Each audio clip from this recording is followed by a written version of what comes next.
At the police station, colleagues approached Detective Chae Jong-hyuk with an important message. A man with 3 stars on his epaulets categorically announced the closure of the case under investigation. Standing before his superiors, the young man was outraged by this unexpected decision. Jong-hyuk suggested that it was an April Fool's joke, since today was April 1st. His boss replied sharply that the order had come from above, and there could be no jokes here. The detective objected that they couldn't turn a blind eye to the forgery of bonds worth 200 million won.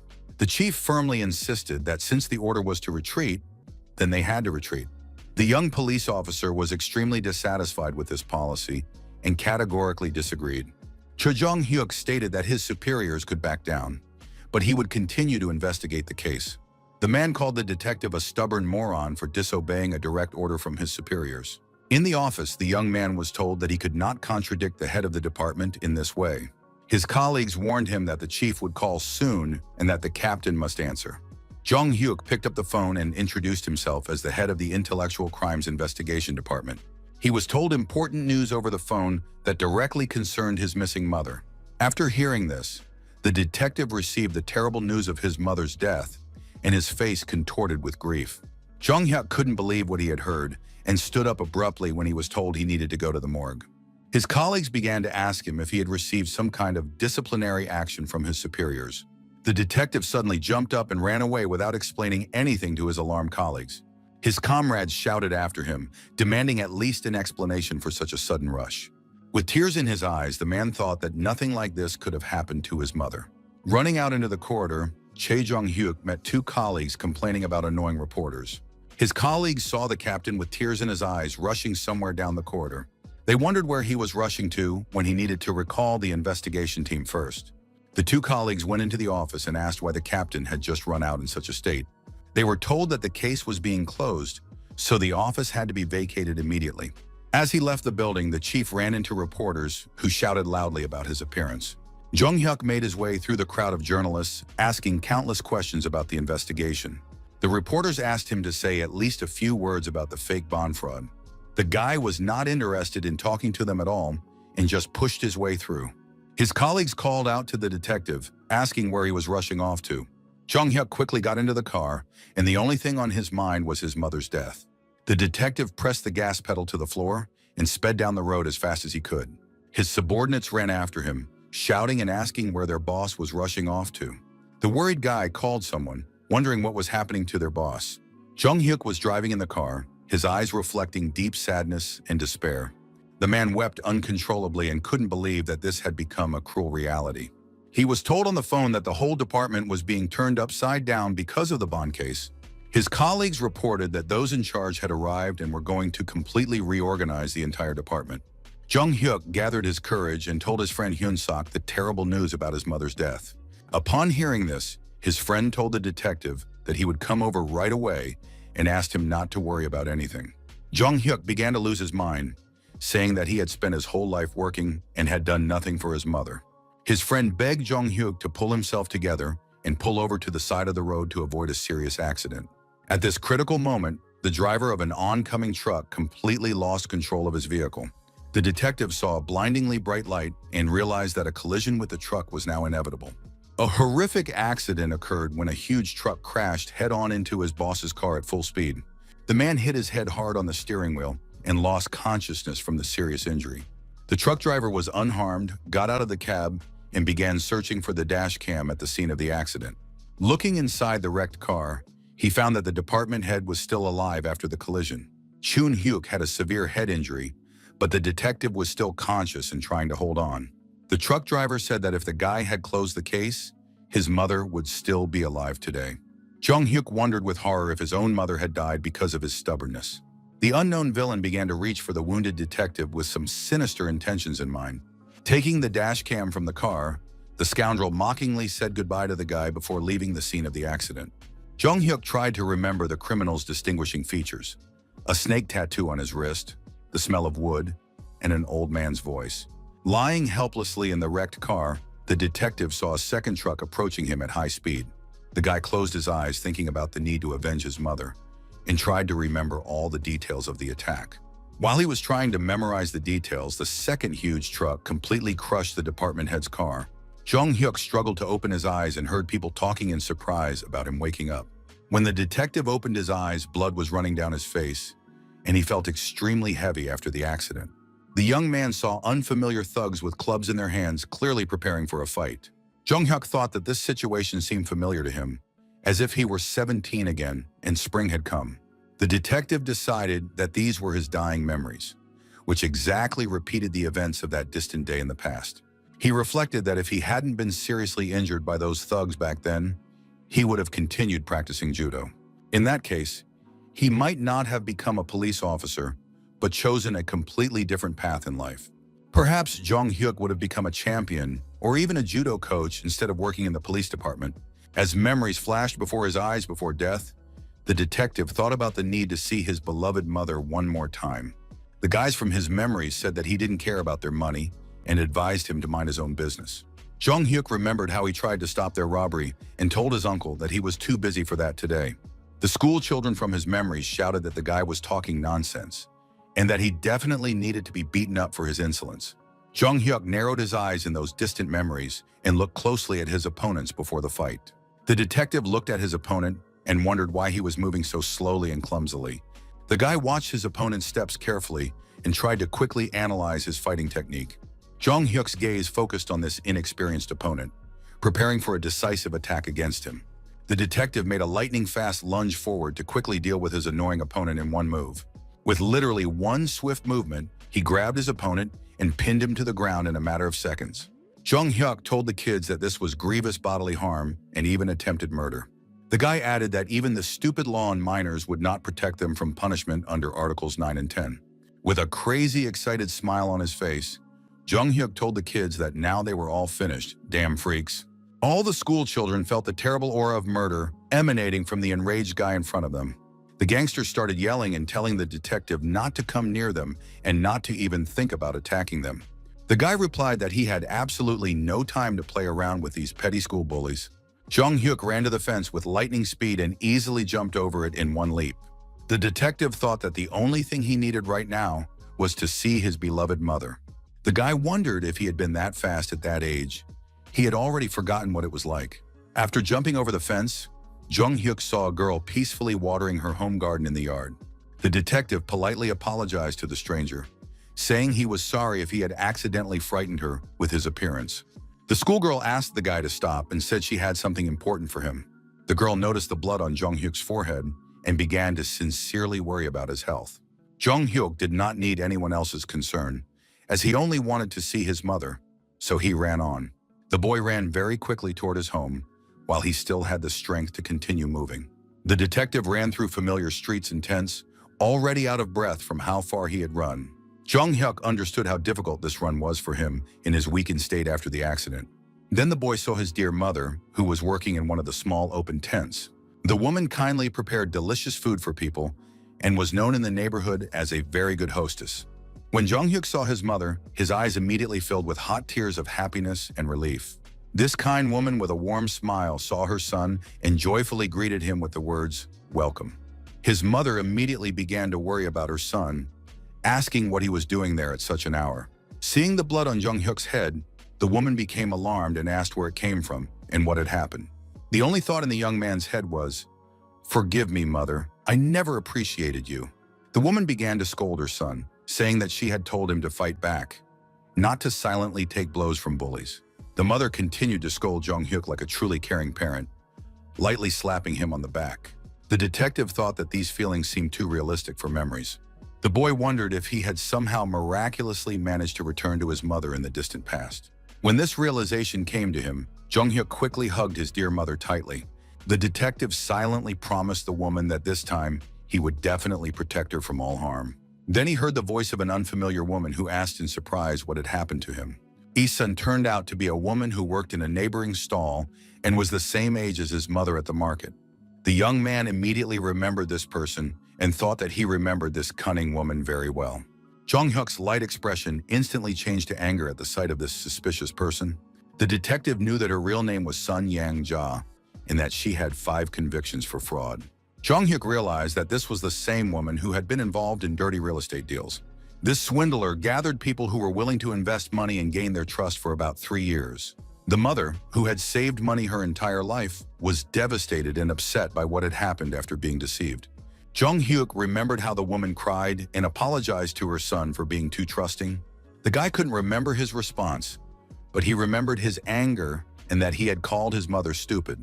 Now the detective was incredibly ashamed of his behavior, thinking what a moron he had been. An interesting thought occurred to Jung Hyuk about the possibility of changing the course of events in the past. The con artist came closer and said that his son looked like a very respectable and mature young man.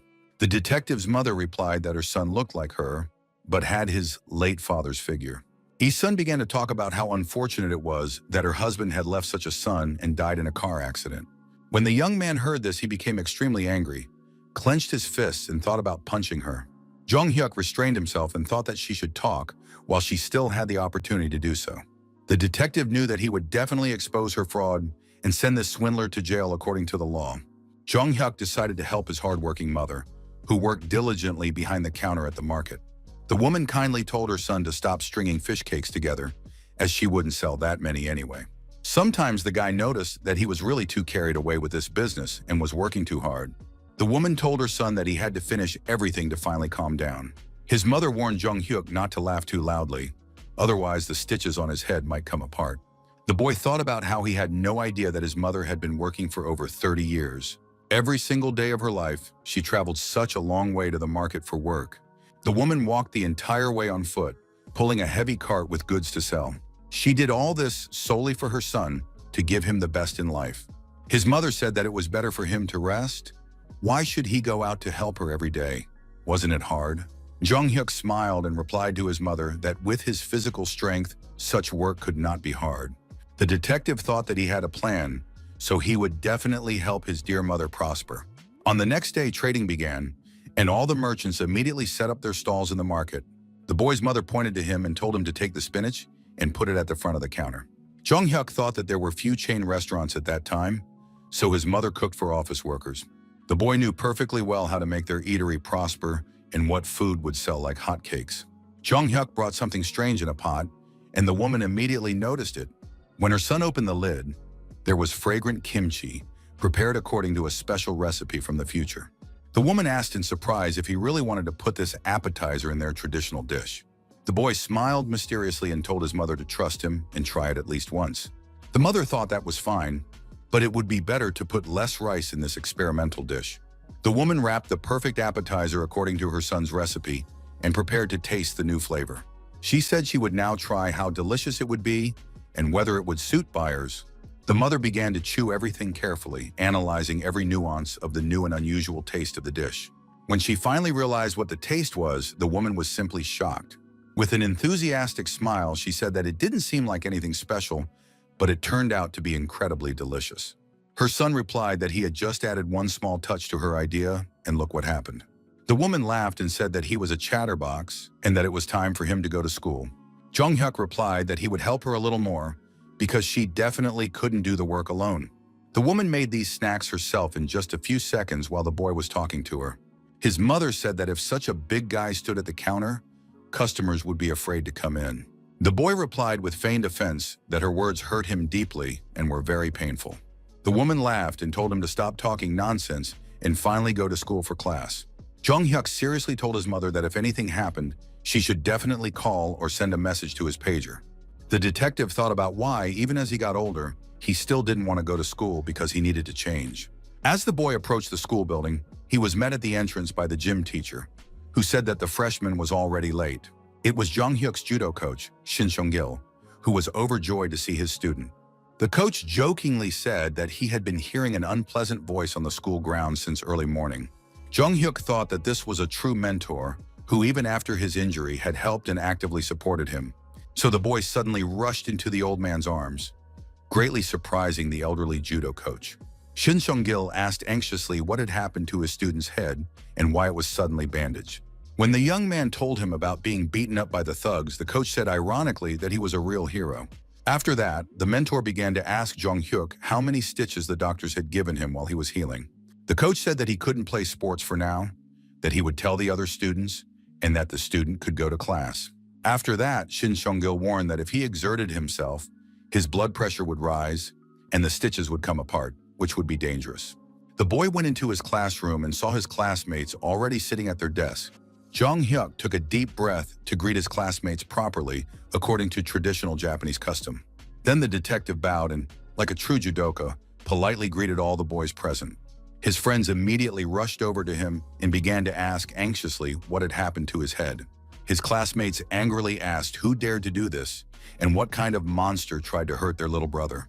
The boys indignantly said that it wasn't the same jerk who had dared to touch him before. There are some cool things about the judo club. No matter when you join, from day one you're considered part of the family forever.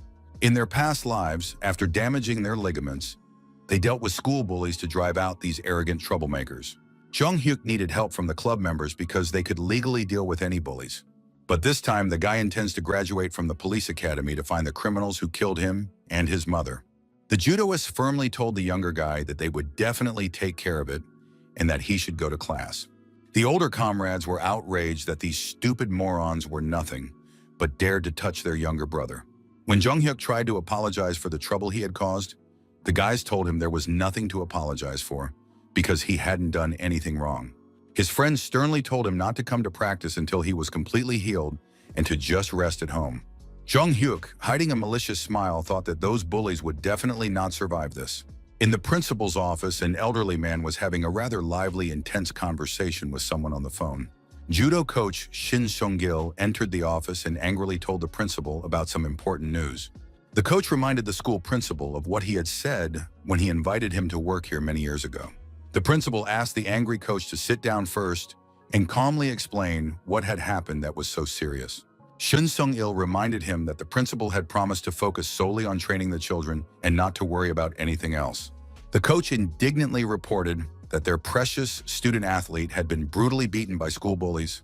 The coach added that the boy had received 25 stitches on his head because of someone's irresponsible attitude toward their work. Shin Sung-il explained that the student had tried to stop the extortionists, and for this he had been brutally beaten with batons.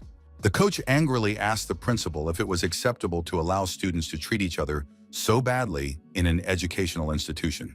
The enraged man declared that he could not work at such a school and would take the children away, transferring them to another place. When the principal heard the threat of departure, he assured him that the teaching staff was already going to take this issue seriously. The school principal thought that the coach brought in so many medals that he simply could not be allowed to leave. The principal suggested that the coach sit down and calmly discuss the situation over a cup of tea in his office. Shin Sung-gil replied that they should search everywhere, even in the doghouse, but catch the bullies before the first class. At that moment, Jung Hyuk entered the empty classroom, where none of his classmates were yet present. The boy began to calmly prepare for the upcoming lessons and took out his worn school notebook for notes. The detective thought about how quiet and peaceful the classroom was when none of his noisy classmates were there yet. Jung Hyuk thought it was time to make a detailed plan of action and, for starters, a list of possible victims of the criminal.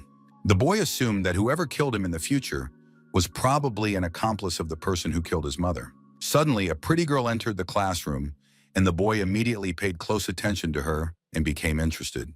Jung Hyuk recognized her as the girl he had seen in the courtyard when he was running away from the bullies.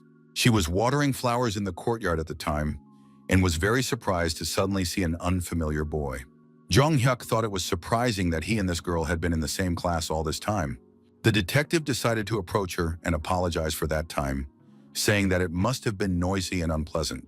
The guy tried to make a joke out of it, but the conversation turned out to be incredibly awkward and strange for a schoolboy.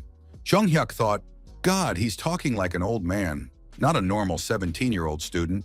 Then the guy noticed that the girl had no reaction at all to his words and apologies. The detective realized that she hadn't heard a thing because she had her headphones on the whole time. Jung Hyuk immediately wondered what interesting things she was listening to on those headphones. Seeing the cassette player, the guy felt nostalgic because in his future everything was completely different. So the detective decided to talk to her, saying that this thing could be used as a voice recorder. The girl still couldn't hear him, so she turned to the guy and took her headphones off. Jung Hyuk introduced himself as the guy who knocked over the fence in the yard while running away from the bullies. So the detective decided to apologize to his classmate again, saying that it must have been noisy at the time.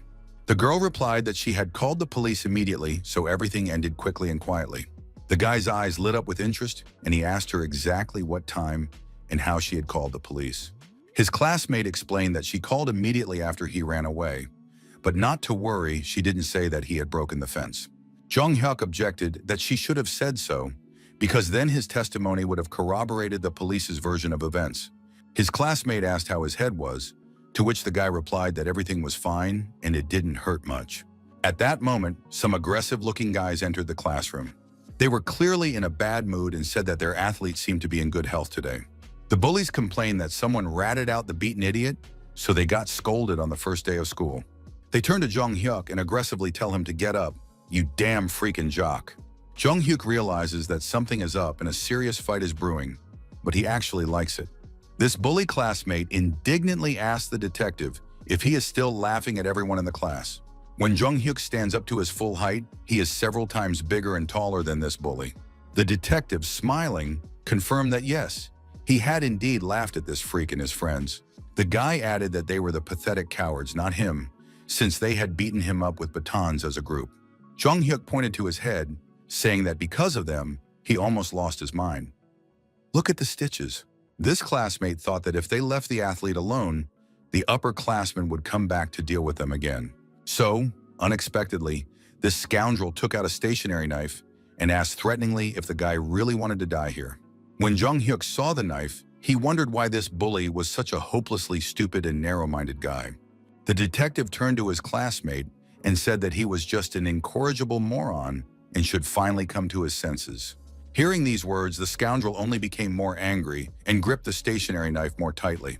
The girl watched what was happening in bewilderment, thinking that some very strange and dangerous situation was unfolding. When his classmate tried to stab him, Jung-hyuk easily dodged the blow and turned on the attacker with lightning speed. Not only did he dodge the blow, but he also grabbed the scoundrel by the throat with an iron grip. The detective pinned the bully against the office wall, lifting him slightly off the floor with one hand. The grip was so powerful that the office knife simply fell out of the attacker's trembling hands. The students immediately realized that the guy from the judo club was fighting with the local bullies and thugs. Jung-hyuk asked the bully if he really thought the detective was afraid of such jerks. The scoundrel couldn't even answer the question because he was simply unable to breathe normally. It was as if real evil, anger, and bloodlust had awakened in the boy, and it was impossible to stop him. But then his classmates shouted at him, saying that he could kill someone right there in the classroom. Jung-hyuk realized that he shouldn't break the law, so he let the bully go. The boy warned that if they ever extorted money from him again, they would surely die. The bullies, of course, did not want to let the incident go and promised to deal with him again. Jung-hyuk warned the jerks to leave him alone, or they would get what was coming to them for their insolence. The three bullies just got up and stormed out of the classroom, muttering threats under their breath. The detective thought his head was already splitting from the stitches, and now these jerks were getting involved. All of his classmates were stunned by what they had just witnessed with their own eyes. When the teacher entered the classroom, he told them to stop drooling and stand up, as the lesson was about to begin. All the students stood up in unison and bowed politely to the teacher in accordance with school tradition and etiquette. Some of the diligent students thanked the teacher for the upcoming lesson and the knowledge they had previously gained on the subject. Jung-hyuk was very surprised by his teacher's reaction to his bandaged head. The teacher simply did not react to the strange appearance of the student with his head wrapped in bandages. The boy thought it was strange to walk around with his head bandaged, but the teacher didn't even say a word about it. The detective realized that the coach might have told the teachers about his injury after the fight. Although in those days, teachers did not particularly distinguish between the character of students and their academic grades in subjects. Jung-hyuk thought that now his classmates probably considered him just another school bully and fighter. As he left the classroom, the teacher reminded everyone that tomorrow they would have independent work on the material they had covered. As he left, the teacher added that the students should quietly prepare for the next lesson and review what they had learned at home. Jung-hyuk was stunned by what he heard, and all the pieces of this unpleasant situation fell into place in his head. Hearing about the independent work, the detective thought with horror, how could that be possible in his condition? How could the school expect him to write a test at his age with a broken and bandaged head? The guy wondered how they imagined a 40-year-old man in the body of a 17-year-old could write this test successfully. Jung-hyuk remembered that their school was famous not only for its judo club, but also for its high level of education. The detective remembered how difficult it was to do the independent work he wrote every 2 weeks after sports. But that didn't last long, because in his senior year of high school, he decided to get his act together. It turned out that he was quite smart, and many subjects came fairly easily to him in his studies. If he had joined the patrol then, he could have definitely gotten into a prestigious police academy. In any case, it's just a first-year high school program, so it should be fine. Holding a math textbook in his hands, the boy realized that the material was quite difficult for him. Jung-hyuk thought he needed to urgently refresh his forgotten knowledge. Otherwise, he would really lose his skills for a long time. First of all, he knew and remembered absolutely nothing about what would be on tomorrow's test. The detective saw one diligent classmate, his eyes lit up, and he thought to himself that this straight-A student would definitely help. Jung-hyuk saw his classmate diligently preparing for tomorrow's test, so he decided to approach him. The boy greeted him and politely asked if he could ask his friend for a small favor to help him prepare. The detective explained that there would be independent work tomorrow and asked for help in preparing for it properly. Jung-hyuk added that if his classmate showed him his notes, he would be very grateful for his help. The classmate with glasses was surprised that it was Jung-hyuk who approached this diligent boy. The straight-A student did not understand why this judoist suddenly decided to turn to him for academic help. Although the boy felt awkward about the attention, he agreed to help, as there was no reason to refuse. Jung-hyuk said okay and suggested they study together until lunchtime, addressing him by his nickname out of habit. Then the detective realized that he was not 40 years old, so he quickly corrected himself and said the more appropriate buddy. The classmate blushed even more at these friendly words and thought that this was the first time in his life that someone had called him buddy. It was lunchtime and the students began to take out their homemade food and rice from the containers they had brought with them. All the students chewed their food and actively communicated with each other, taking a break from their intense lessons. Jung-hyuk also ate delicious snacks prepared by his dear mother in her small snack bar.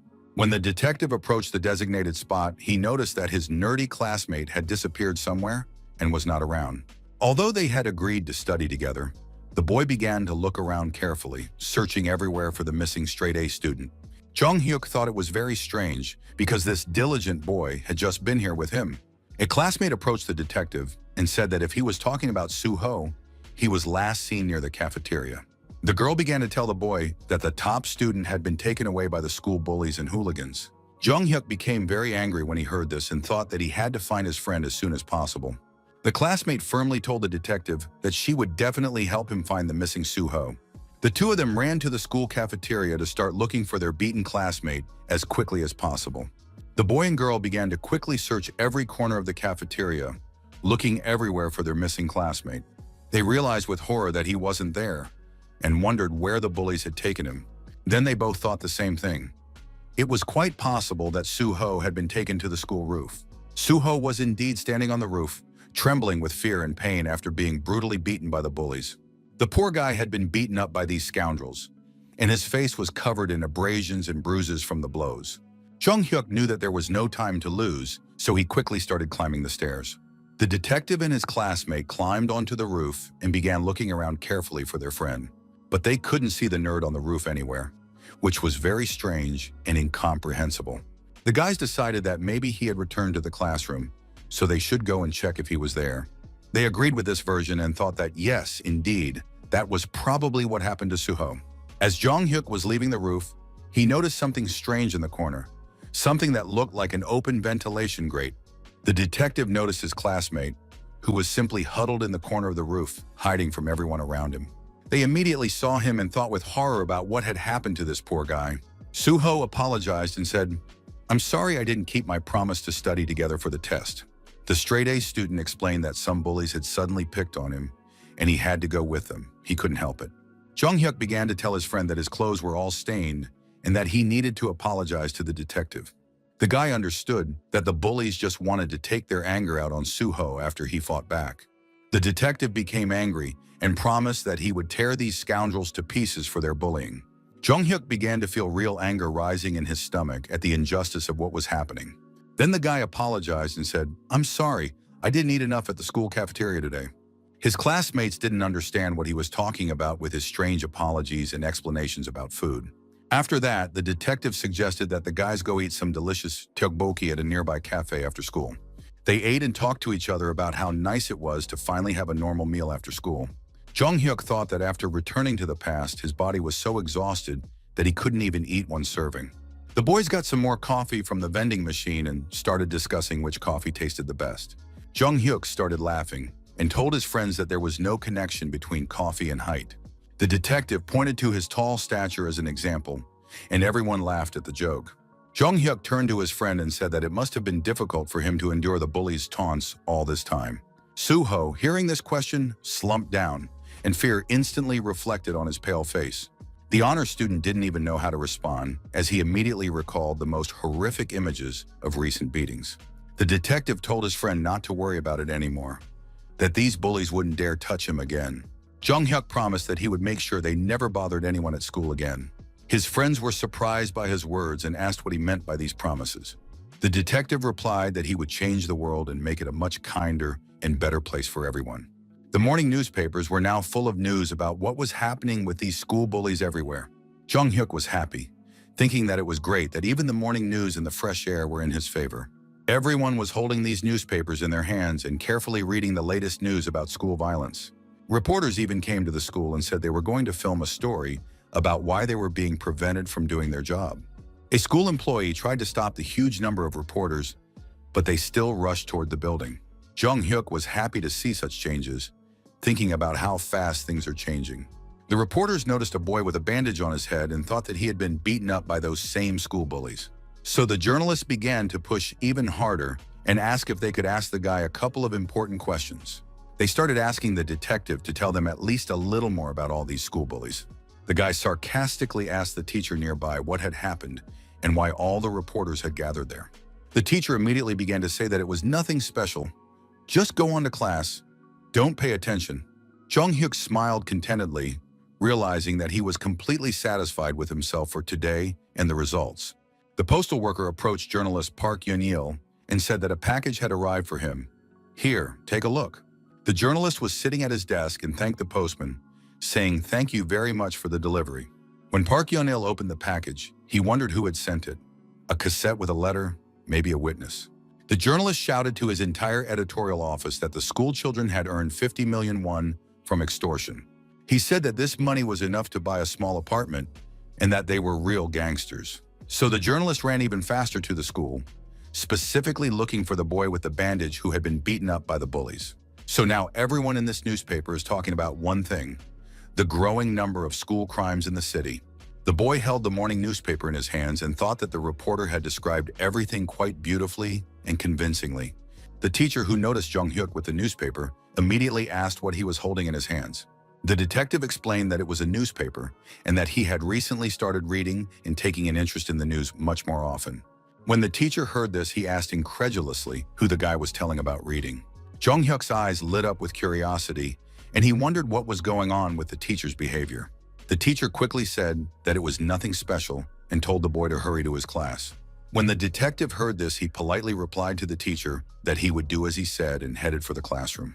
Jung Hyuk thought that, judging by the expression on the teacher's face, all the teachers were well aware of what was going on. His judo teammates approached him and treated him like a younger brother in the club. The detective was busy handing out fresh newspapers to all his classmates in the school hallway. He decided to give copies to his judo teammates, saying, "Look at this interesting information."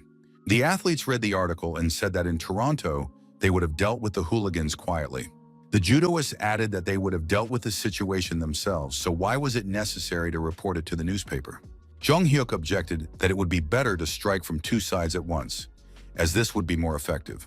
The detective surprised his comrades with these words, asking if they thought the hooligans would voluntarily admit their guilt.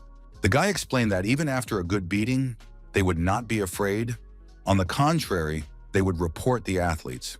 Then the judokas would have to pay compensation to the victims, and the coach would have serious problems. Jung Hyuk continued, asking if they weren't planning to go to university. Why would they want unnecessary problems with the law? Therefore, upon hearing these reasonable arguments, his friends agreed that the detective was indeed correct. Jung Hyuk explained that when the bullies saw this in the newspaper, they would be too afraid to say anything else. If someone got hurt by them, they could report it to the police, and then the victims would be satisfied with the outcome. Now, all the classmates in the classroom were actively discussing whether all this had really happened at school. Suho approached his classmate So Young and asked if she had seen the reporters near the school building. The girl with glasses replied that it seemed to be the second stage of the plan their friend had talked about yesterday. Jong Hyuk unexpectedly approached the two friends and asked with a smile what they were doing. So-yun replied that it wasn't necessary to report it to the police, that the problem could have been solved quietly in another way. Jong Hyuk replied that it wasn't necessary because they would come to them themselves today after everything that had happened. The detective thought that the police would not sit idly by when there was such a headline on the front page of the newspaper. If they didn't take action, they would receive a real reprimand from their angry superiors for inaction. The guy told his friends that first they all needed to prepare for the upcoming independent work. Jong Hyuk recalled how he had interviewed Suho yesterday about what had happened in middle school. The straight-A student didn't have enough money for school, so he worked part-time at a gas station and handed out flyers. In total, the bullies took more than 3 million won from him, and about 2 other people are also suffering. Most likely, they take about 100,000 won from each student every month without exception. It turns out that if you take a minimum of 40 students, that's about 50 million won in income per year. Suho's eyes sparkled with joy when he heard that it was possible to teach these bullies a lesson. Independent work began, and everyone was given sheets of paper on which to fill in their personal details. Jong Hyuk took the assignment sheet and thought it was surprising that there were so few questions on the test. The detective thought that the teachers wanted to finish early and let everyone go home before the police arrived at the school. Indeed, the teacher thought that everything should be done as quickly as possible and that the lesson should not be prolonged. Unexpectedly, for some reason, the teacher called Jong Hyuk to the blackboard to solve problems in front of the whole class. The boy pointed at himself in surprise and asked the teacher if he was really being called to the blackboard. The teacher said that if the detective put the letter A everywhere, it would be inconvenient for him to check the work. Jong Hyuk objected to the teacher, saying that he had actually solved these problems himself and had not copied from anyone. While the teacher and the boy were arguing, someone in the class raised their hand to speak. It was So-yeon, who told the teacher that the boy had indeed been studying hard and that they could see for themselves. Suho also stood up and confirmed that he had studied with his good friend yesterday. The teacher was clearly unhappy that the friends had decided to stand up for their classmate. An announcement was made over the school loudspeaker that student Chae Jong-hyuk was requested to see the principal immediately. With a satisfied smile on his face, the boy told the teacher that he was going to see the principal at the request of the administration. A large crowd of anxious parents of students from the school had gathered outside the principal's office. When Jong-hyuk left the classroom, he smiled when he saw all these worried people gathered outside the office. When the parents noticed this tall young man, they wondered if it was really him. They began to talk among themselves about what strange abilities this guy had and why he was so tall. The teacher told the parents to wait while he talked to the guy, and if anyone asked, to say they didn't know anything. Jong-hyuk thought ironically, does this man really have the right to call himself a real teacher and educator? The boy did not answer the teacher at all, and the teacher was clearly outraged by such silent disobedience. The detective told the teacher that he had no idea what he was talking about or what he wanted from him. The young man went into the principal's office and saw some unfamiliar people in suits sitting there. Jong-hyuk was literally stunned when he suddenly saw them sitting there calmly and waiting. The detective felt their intense, malicious stares scrutinizing him from head to toe. They were the very hooligans he had not expected to see here in the principal's office. The scoundrels were talking among themselves about the need to keep a straight face, since this was not their first time participating in such proceedings. He could hear the office door opening, and at that moment, Jong-hyuk walked in. The detective entered with a confident smile and greeted them, saying, "Hello, gentlemen investigators from the police." The men were surprised and asked the guy how he knew they were investigators, since it was obvious. Jong-hyuk thought to himself that maybe they didn't work in the same department, but he knew these people. The investigators asked if his father was also a detective, but it was too early to retire with a teenage son. The boy replied that his father had worked in the Eastern District, but had unfortunately died in a car accident. They asked what his father's name was, and the detective replied that his name was Chae Do-chol. Upon hearing this name, the investigators were shocked and said that he was the same former wrestler. Jong-hyuk asked them curiously if they knew his late father personally. The detectives immediately began asking how his mother was doing and if everything was okay in her life. The investigator asked if the young man knew why he had been summoned to the director's office. The detective replied that yes, it was all because of the broken head, as he had seen the article in the newspaper. Jong-hyuk thought that since he was a former investigator, he would also be familiar with and understand all of this. Now, holding his breath a little, The guy told the detectives that he wanted to tell them something else important first. The detective explained that he wanted to file a complaint against these jerks and start a case for serious injuries.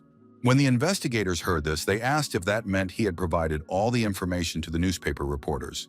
Jong-hyuk pretended to be an innocent boy, smiling sweetly, but he didn't want to reveal all his cards to the investigators. Then unexpectedly, the detective abruptly stood up, changing his behavior in the office. The young man apologized to the detectives for not following the proper procedure when contacting the police. Jong-hyuk explained that the bullies were tormenting the students, but it had gone too far, and the teachers thought it was a joke. The police agreed that the situation was terrible, and they also thought that the teenagers were just having fun among themselves. One of the officers told the boy that when he saw the article in the newspaper, he immediately suspected a well-planned action. The investigator added that the detective had done the right thing. When there is nothing left, you need to enlist public support. So the detectives asked him to explain in detail how he wanted to proceed with the case. The young man replied that he would first like to catch those who beat him up and then gather all the victims. Jong-hyuk wanted to give them the opportunity to testify without fear for their safety, as he was sure that his superiors were monitoring the case. The investigators replied that the kid was talking like a seasoned police officer with many years of experience in law enforcement. The detective said he wanted to charge them with attempted murder, which meant they would pay the amount he named. Jong-hyuk specified that those who beat him with sticks would pay 20 million each, and the rest would pay 10 million at most. The boy also said that he had written down all the names of the victims and the bullies, for which he was very grateful. The police officers said that was fine, and Detective Kim would invite the parents of the offenders and take their statements at the station. After this conversation, the first thing they did was call the parents into the principal's office for a talk. The angry parents indignantly asked the investigator what was going on and who dared to treat them this way at school. The employee replied to the dear parents that if they didn't want their children to go to prison, then they should behave more quietly. The adults were shocked by what they heard and were outraged as to why their children should go to prison. The parents shouted that they saw no reason for this, since the boy had stitched himself up and was just pretending to be a victim. The investigator replied that if they agreed with the victim to withdraw the statement, the children would face severe punishment. The detective added that, thank God, the boy had not yet filed an official complaint, and there was still a chance to fix everything. He told the parents that they understood that their children could indeed end up in prison for a long time. The investigator explained that they did not have to do anything to him, but they definitely had to think about the victim. The investigator explained to the parents that they must understand that their task is to reach an amicable agreement, since the law on minors would not apply to their children in this situation. Jong-hyuk listened to all this and asked the chief how much the average compensation for moral damages was for attempted murder. The investigator professionally replied that the amount for attempted murder was 25 million won, and for complicity, approximately 15 million. And then the guy said with satisfaction that he hoped everyone present had heard what fair amount he wanted to receive for the damage caused. The detective added that without full compensation, there could be no other agreements. He knew that in such situations, if no compromise was reached, the punishment would be the same as for adult criminals. And after the boy had clearly stated all this, he received full professional confirmation of his words from experienced investigators. When the hooligan's parents heard this, they were completely shocked by the audacity of this schoolboy, literally opening their mouths in amazement. And the boy said with a sly smile that they were so frightened by what they heard that his heart skipped a beat at the sight of their distorted expressions. Jong-hyuk reminded them that they would also have to pay substantial compensation to the many other school children who had been victims of extortion. The guy pointed to an article in the newspaper saying that they had seen the bullies extorting money from about 40 school children constantly for months.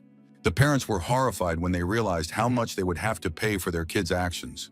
Jong-hyuk did not stop there and warned that even if they paid full compensation, their children could still be sent to a juvenile detention center. Since this is a pretty serious crime and it all depends on the final decision of the court, all options for punishment are possible. And so the guy said decisively that it was time for him to leave and get on with his schoolwork. Before leaving, he turned to the defeated bullies and said that they had heard everything themselves and that he hoped never to see them again. With tears of despair in their eyes, these bullies realized that they had clearly attacked the wrong guy, someone they shouldn't have messed with. And after all this drama, investigators started to professionally take confirming statements from other victims of school racketeering. Jong-hyuk was satisfied to see how perfectly his carefully thought-out plan had worked, which was an excellent result for him. And so the investigators and the boy stood together on the street near the school building, where they met his hard-working mother. The male investigator politely informed them that since all parties had signed an official compensation agreement, the lawyer for the guilty party would transfer the appropriate amount to their bank account. The investigator added that they had honestly earned it after all their suffering, so there was nothing to worry about in the future.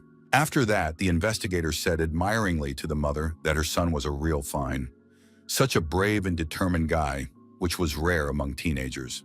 The woman replied with some surprise that he had recently taken his studies seriously, so it was unusual for her to see such changes. The investigator bowed politely in the traditional manner and warmly said goodbye to the family, saying, "In that case, goodbye and good luck to you."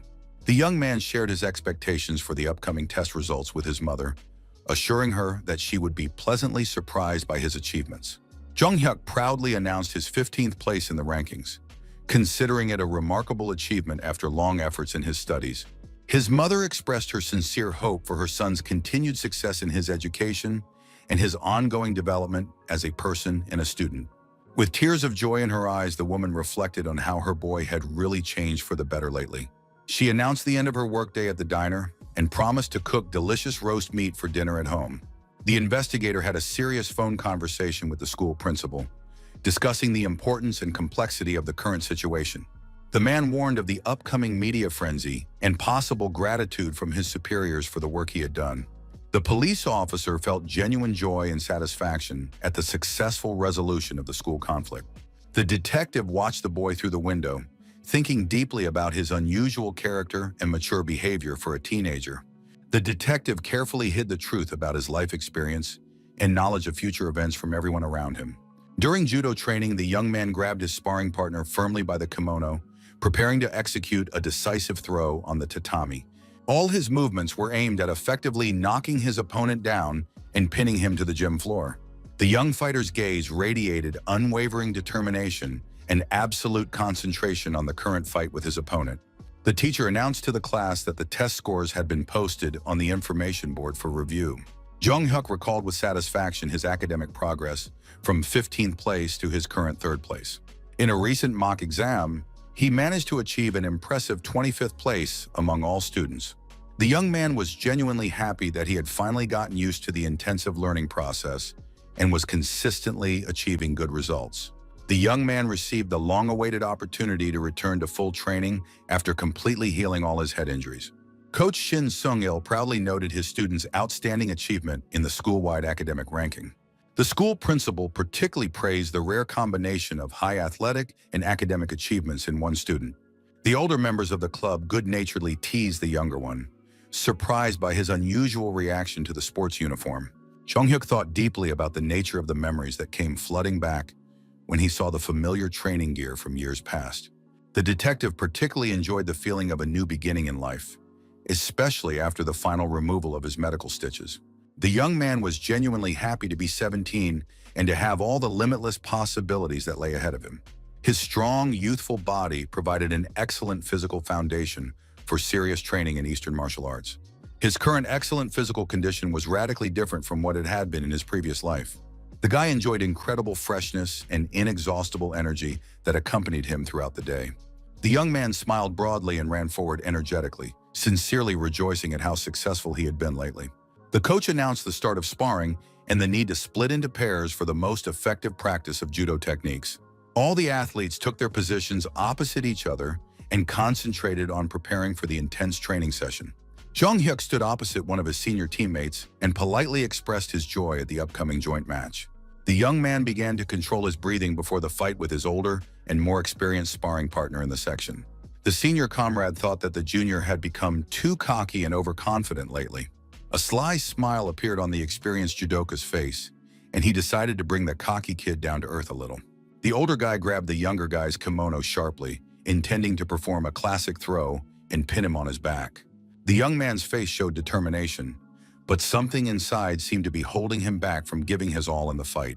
As the opponents tightened their grips, both athletes began to move actively across the tatami in search of an advantage. Jong-hyuk felt strange feelings inside himself that he could not understand or explain to those around him. It seemed to him that everything around him had slowed down, as if time was passing several times slower than usual. The young man realized that his older comrade was in the mood for a serious fight, not just a light warm-up. The young man unexpectedly performed a technical trip, causing his opponent to lose his balance at a critical moment. Thanks to this maneuver, both fighters fell simultaneously onto the soft tatami mat in the gym. The older comrade was angry that he had not noticed such a brazen and unexpected trip from the younger one. Jung Hyuk felt ashamed of his actions and apologized, explaining that his foot had slipped accidentally without any malicious intent. The experienced judoka, with a sly smile, noticed that the younger man had fully recovered and suggested repeating the match. The coaches watched the sparring closely, noting interesting moments in their students' technique. The mentors were surprised that the younger fighter had so much physical strength compared to the older one. Jung Hyuk thought that the older guy was openly trying to provoke him and show his superiority. The young man understood that he could not allow himself to be mocked and had to take decisive action. The coaches discussed among themselves why the young man was constantly trying to use complex techniques instead of basic moves. The detective mentally recalled that in a few months he would win bronze and make it onto the Korean national team. However, now he had easily dealt with this strong and experienced athlete from among his older teammates. In his past life, a serious injury had forced him to have 2/3 of his stomach removed, after which he lost a lot of weight.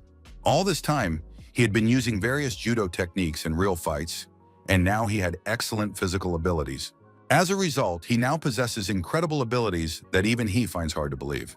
At this rate, the guy will be able to win an Olympic gold medal and easily enter the police academy. The young man smiled broadly and ran forward energetically, sincerely rejoicing at how successful he had been lately. The coach announced the start of sparring and the need to split into pairs for the most effective practice of judo techniques. All the athletes took their positions opposite each other and concentrated on preparing for intensive training. Jung Hyuk stood opposite one of his senior teammates and politely expressed his joy at the upcoming joint match. The young man began to control his breathing before the fight with his older and more experienced sparring partner in the section. The senior comrade thought that the junior had become too cocky and overconfident lately.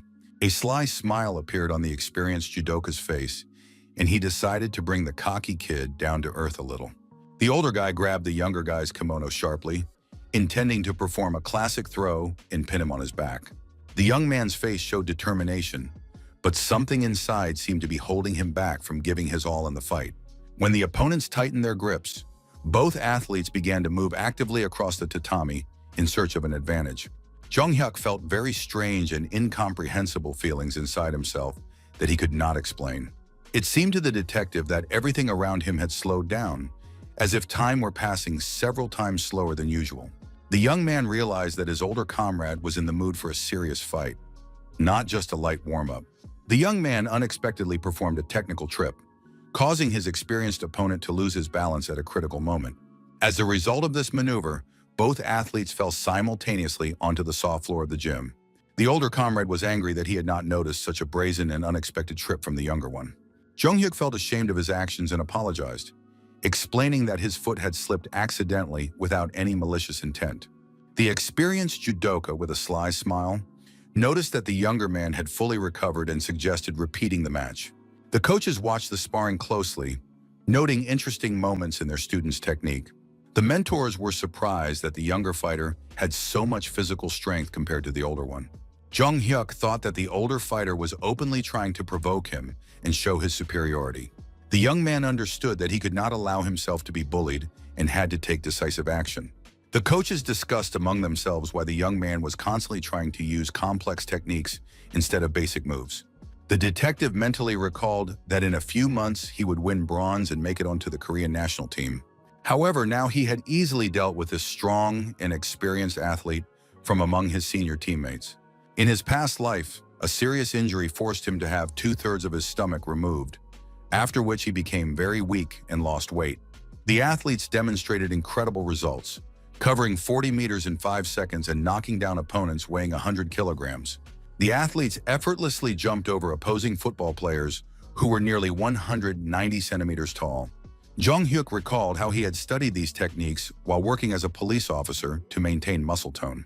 The coach noted that training with these monsters had clearly been beneficial, explaining the sudden changes in physical form. The young man confirmed his mentor's assessment and asked permission to leave, if no one objected. After all the athletes left, the coaches stayed behind to discuss what had happened at today's training session. Jong-hyuk tensed up, wondering if the coaches believed his story about the training methods. The coaches asked the young man to send them an email with a detailed description of the techniques and methods he had mentioned. After finishing the phone call, the coaches were amazed at how quickly the young man had organized everything. The young man smiled and said that the Americans had agreed to send all the materials by email. Shin Sung-il was amazed at his student's ability to get contacts through the computer and his excellent knowledge of English. The young man explained that an era of openness to the world was coming soon, so it was necessary to prepare for change in advance. The mentors asked why the Americans had so readily agreed to provide materials to improve training. Jong-hyuk explained that it was just training and not a state secret, introducing himself as an interested student. The coach noted that people from a major power really do have a broader mindset and an open approach. The young man suggested that the mentor contact Japanese judo schools and request their training materials. Shin Sung-gil wondered if his protege knew enough Japanese to carry out such correspondence. The young man smiled mysteriously, preferring not to reveal all his abilities and knowledge at once. The training programs began to arrive by email, which was a pleasant surprise for everyone. The coaches were amazed at how quickly they received the email from the American office with the requested materials. The coach was delighted that the printer recently purchased for the gym was finally coming in handy. The guy reported that the Japanese refused to share materials, despite attempts to contact several schools. The men agreed that Japan really remains a rather closed country in terms of sharing experience. Upon receiving the documents, the coach noticed the enormous amount of information, which would take a long time to translate. Jong-hyuk estimated that it would take at least 2 months to translate the materials on recovery and assistance. Shin Sung-gil was impressed that the Americans had even shared materials on recovery and first aid. The mentor showed documents that described in detail how to bandage wounds and the correct methods of providing assistance. The coach admitted that he did not understand the English text, but considered it necessary to translate these materials first. The man talked about the importance of quickly applying knowledge, because injuries can happen at any moment during training. The second coach, Park Sang-muk, appeared in the hall standing out in his signature green sports uniform. This man combined the roles of technical assistant to the head coach, team doctor, and section administrator. Park Sang-muk met with the students' parents even more often than the head coach of the sports section himself. Jong-hyuk took the printed materials and realized it was time to leave the gym and go home. The coaches were genuinely delighted that such a talented and proactive student had joined their section. Shin Sung-gil invited his assistant to have a cup of coffee and discuss the latest events. The men took a few sips of the invigorating drink, reflecting on the changes that had taken place in the section. The coaches were amazed at how much the young man had changed recently. The mentors discussed the possibility of temporarily switching the young man exclusively to academic activities. Pa Sang-muk suggested simply observing the young man, as he had already begun to use new techniques. The head coach agreed to see what the young man would excel at more, judo or studying. The men agreed to check on the boy's condition and progress more often before the upcoming sports camp. Sun Oh, the senior student, was upset about losing today's match to his younger teammate. Park Sang-muk reminded him that Sun Oh's participation in the competition had already been paid for, and that promoting the younger man would create problems. The coach wondered whether it was worth sending the boy to study, but the training camp was starting very soon. The mentors understood how difficult it was to earn money to support the sports section. Jong-hyuk returned home in high spirits after a productive day at school and training. The young man smelled the pleasant aroma of beef ribs, which filled the entire apartment with the warmth of home comfort. The young man asked his mother if she had won the lottery when he saw the lavishly set table. The woman laughed and explained that there was no lottery, she just used her savings. Her son asked in surprise where they could have gotten the money from, given their modest family budget. The mother smiled and said that they now had 10 million won thanks to recent events. The woman spoke dreamily about the possibility of moving to a better apartment if she invested the money wisely. The young man was puzzled by these plans, considering their current home to be quite suitable for a comfortable life. The woman mentioned her Aunt Yasun, who advised investing money in dollars and gold to preserve capital. Hearing these words, Jong-hyuk looked away and thought deeply about the family's upcoming financial decisions. The young man asked his mother if she had told Yi-sun about his father and the compensation they had recently received. The next morning, the woman was already working in her shop, preparing food for numerous visitors. An incredibly long line of people wanting to buy delicious, homemade food had formed near the store.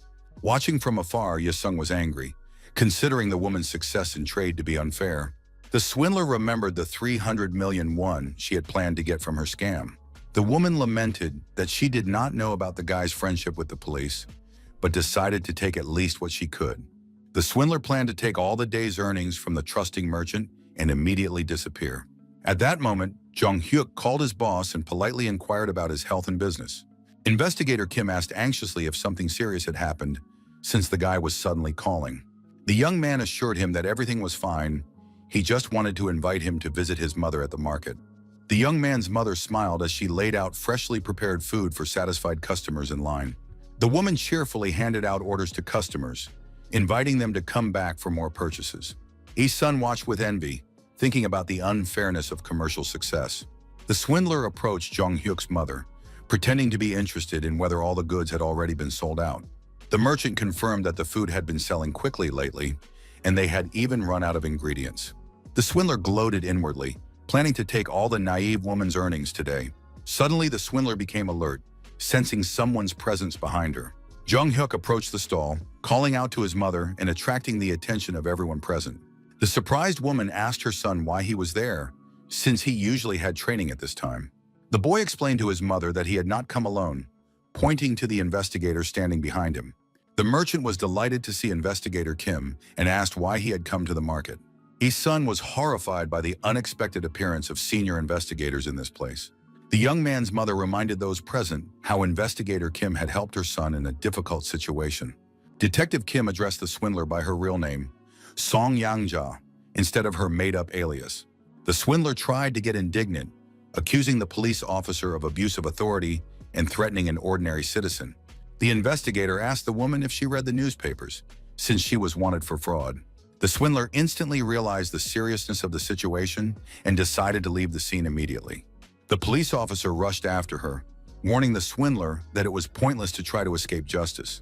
Around the corner, other police officers were already waiting for the criminal, blocking her escape route. The swindler realized with horror that she was trapped and had nowhere to run. A few minutes earlier, investigators had arrived at the market and greeted Jong-hyuk. The police told the young man that his mother's stall was very close to the scene of the operation.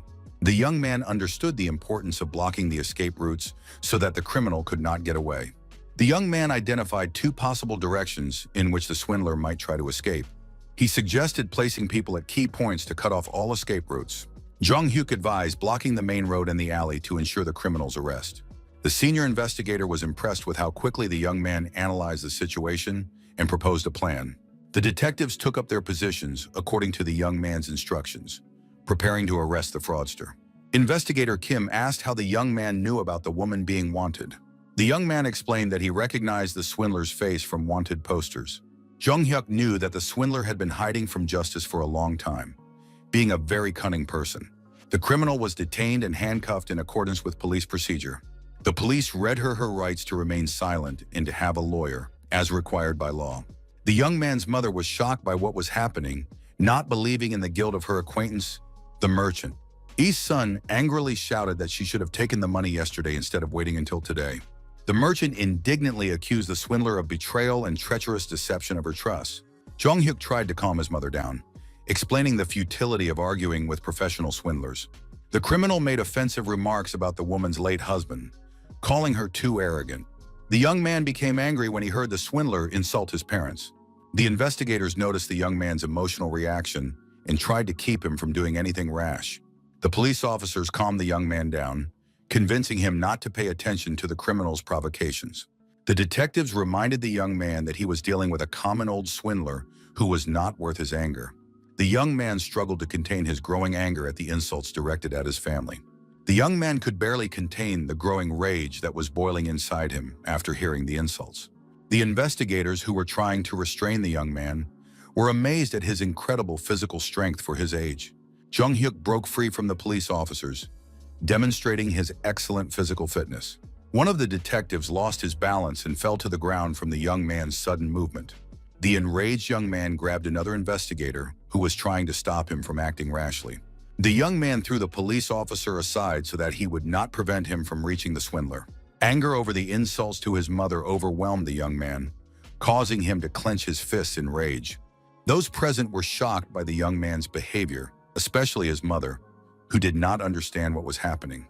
The swindler feared for her life, seeing the young man's uncontrollable rage. The woman rushed to her son, begging him to calm down and not do anything he would regret.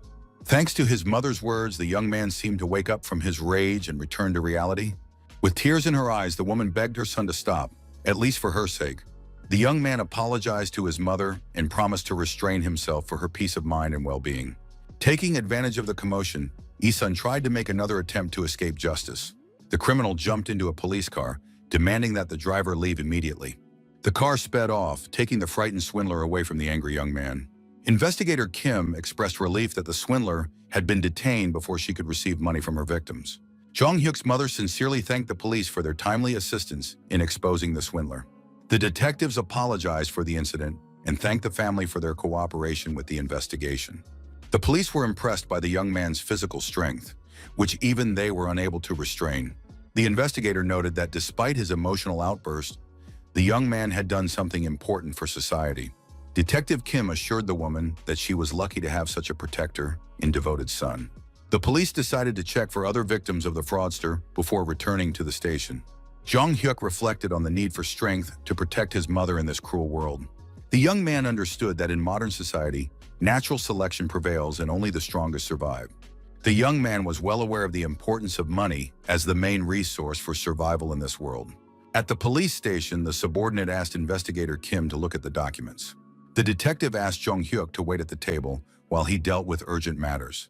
Sitting at the table, the young man noticed his boss's business cards and became interested in their contents. The young man decided to take a few business cards for possible future use. He understood that contacts in the police force could be useful in his future life.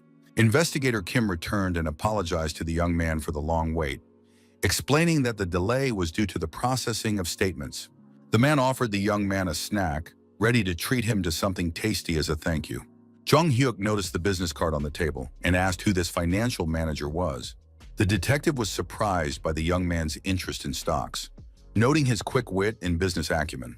The investigator shared his doubts about this specialist, who constantly predicts an economic crisis. Kim was puzzled as to how anyone could talk about bankruptcy when Korea was experiencing a period of economic prosperity. The detective complained about the manager's pessimistic predictions, which had almost gotten him fired. Jong-hyuk unexpectedly asked for his business card, surprising the investigator, but he agreed. The guy was mentally delighted to have found a potential source of income through financial consulting. Economist Park Tae-gyu showed his colleagues graphs comparing the situation to the Great Depression in the United States. The specialist explained the mass bankruptcies of companies and the need for restructuring to reduce costs. His superiors rudely interrupted his presentation, threatening him with dismissal for his pessimistic forecasts. The manager reminded him of the ban on discussing bankruptcy, which the economist constantly violates. The boss claimed that Korea was experiencing the best period in its history, rejecting talk of a crisis. The boss admitted the possibility of other countries collapsing, but categorically ruled out such a scenario for Korea. Park Tae-gyu felt the urge to smoke, even though he didn't smoke, as he pondered the problems facing Britain and Japan. The economist bitterly realized that no one was taking the looming financial disaster seriously. A sudden phone call interrupted the expert's thoughts, forcing him to introduce himself to the caller. Jong-hyuk thanked the man for his quick response and expressed his readiness for a business conversation. The young man explained his interest in the topic of national bankruptcy and the expert's economic forecasts. The young man suggested meeting over the weekend to discuss financial issues and investment strategies. The young man scheduled the meeting at a cafe near the high school for the convenience of both parties. Head coach Shin Sung-il discovered an unexpected visitor at his computer in his office. The coach asked Jong-hyuk in surprise what he was doing at his desk without permission. The young man explained to the coach that he was just looking at some information on the computer for his studies. The man jokingly hit the student on the head with a stick for using his computer without permission. The coach noticed that the boy had fully recovered from his injury and that there was no point in pretending anymore. The mentor exempted the young man from training so he could prepare for his exams, but instead he was sitting at the computer. Jong-hyuk asked for understanding, explaining that he needed to check important information on the internet. The young man evasively explained that he just wanted to send materials to prepare for the upcoming exams.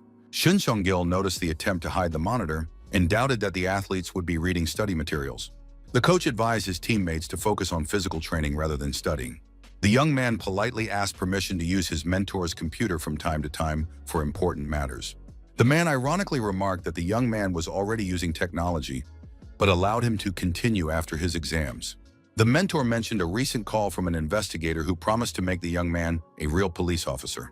Jung Hyuk complained of a headache from the abundance of information and upcoming plans. Shin Sung-gil warned his student about the hellish training that awaited him after passing all his exams. The young man smiled and accepted his coach's warning about the intense training ahead. The young man continued working on the computer, deciding to start his research from the beginning. The screen displayed a list of companies with powerful legal departments for further analysis. The young man recalled numerous instances of cooperation with the Federal Supervisory Service in his past life. Before being appointed head of the Intellectual Crime Investigation Department, he had accumulated a wealth of experience. Working with fraudsters, gangsters, loan sharks, and corrupt officials had given him valuable knowledge.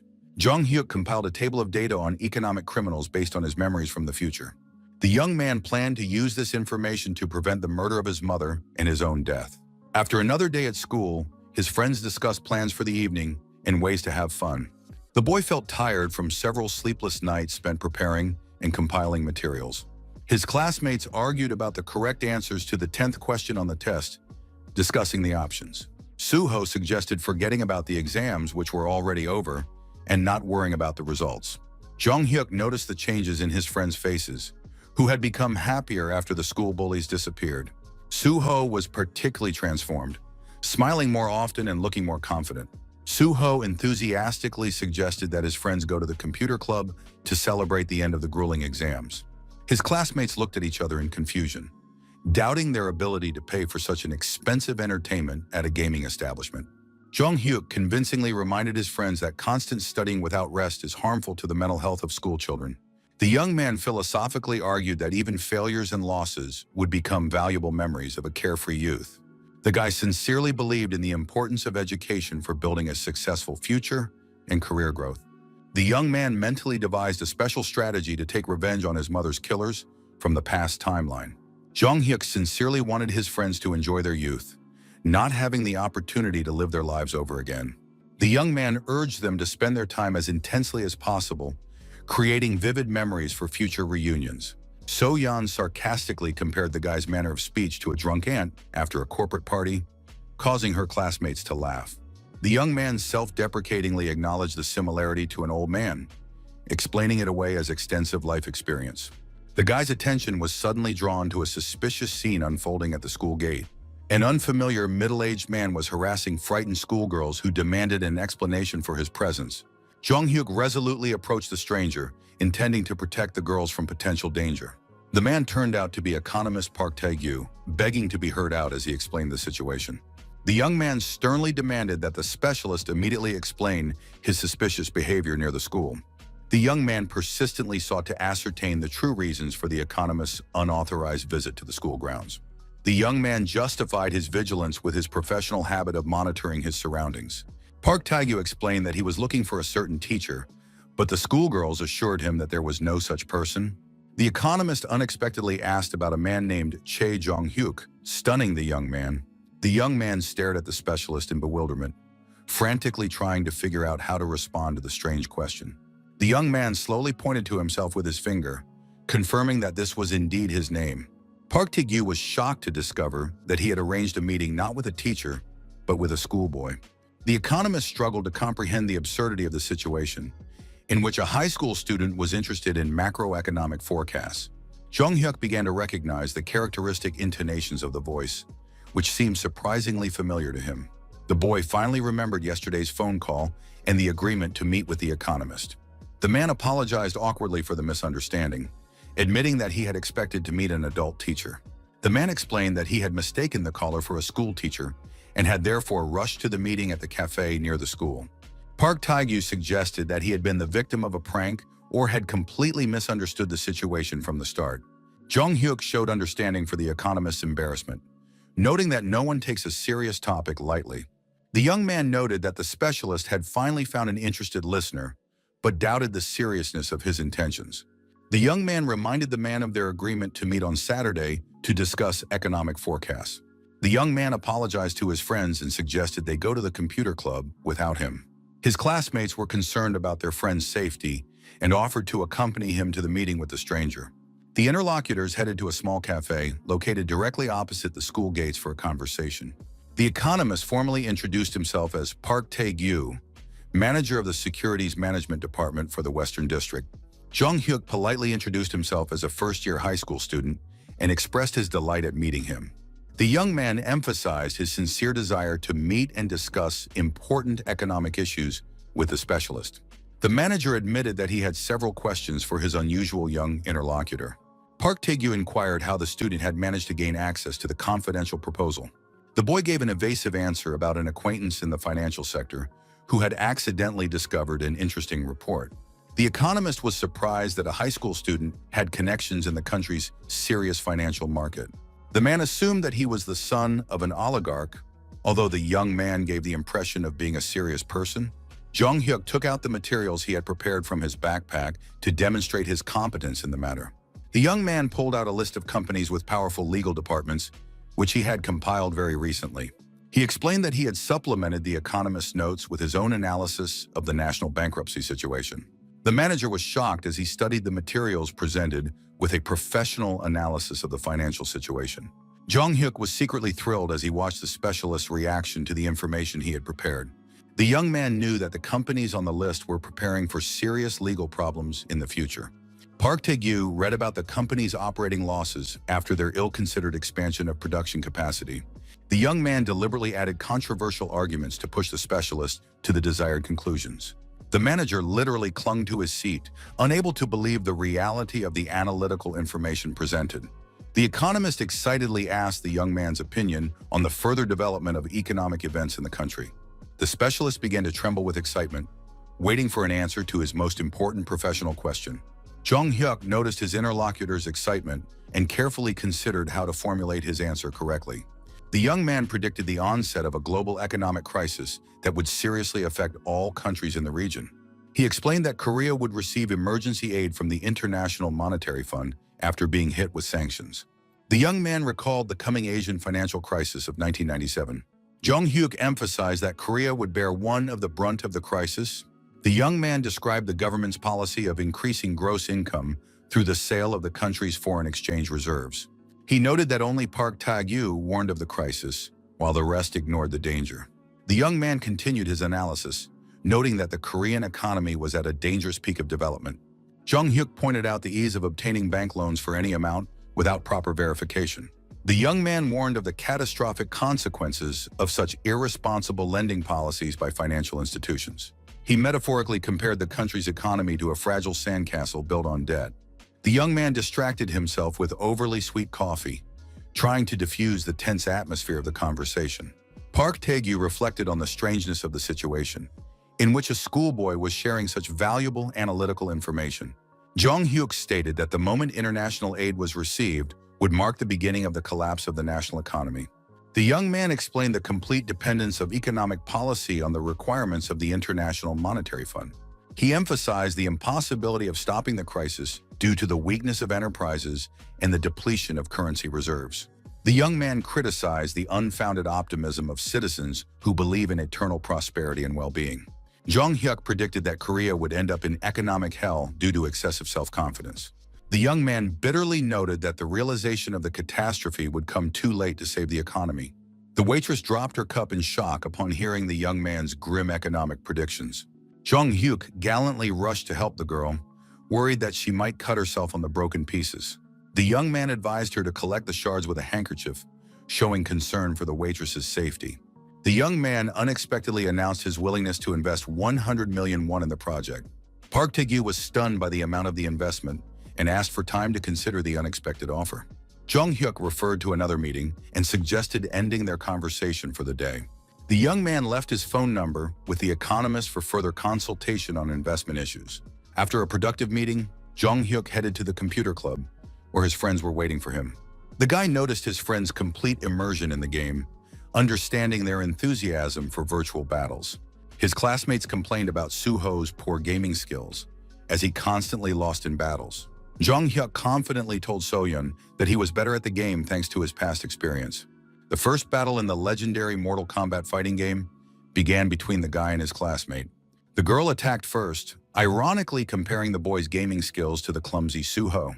The young man unexpectedly performed a complex combination, causing the character to deliver a spectacular kick. So Yun was shocked by the boy's skill, not understanding how he managed to perform such a move. The classmate demanded a rematch, wanting to understand the secret of the young man's virtuoso playing technique. Jong Hyuk reminded the girl with a confident smile of his warning about her inevitable defeat. The boy was genuinely happy about his victory, enjoying nostalgic memories of his favorite childhood game. The young man's thoughts returned to the economist, who was surely analyzing the materials provided.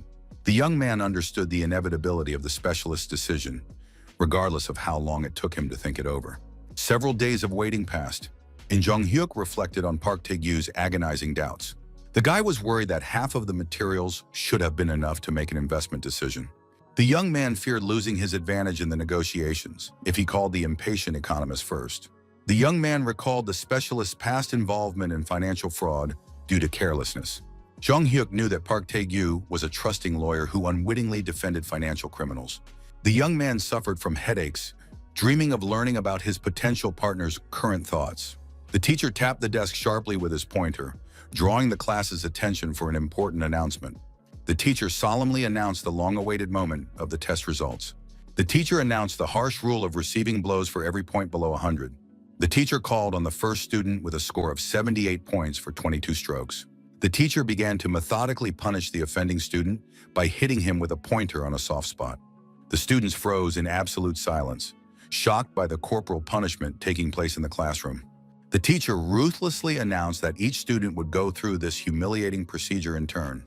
Jong Hyuk watched what was happening, noting that the teacher was not hitting too hard by his standards. The teacher continued to call out students with low scores to carry out the cruel punishment.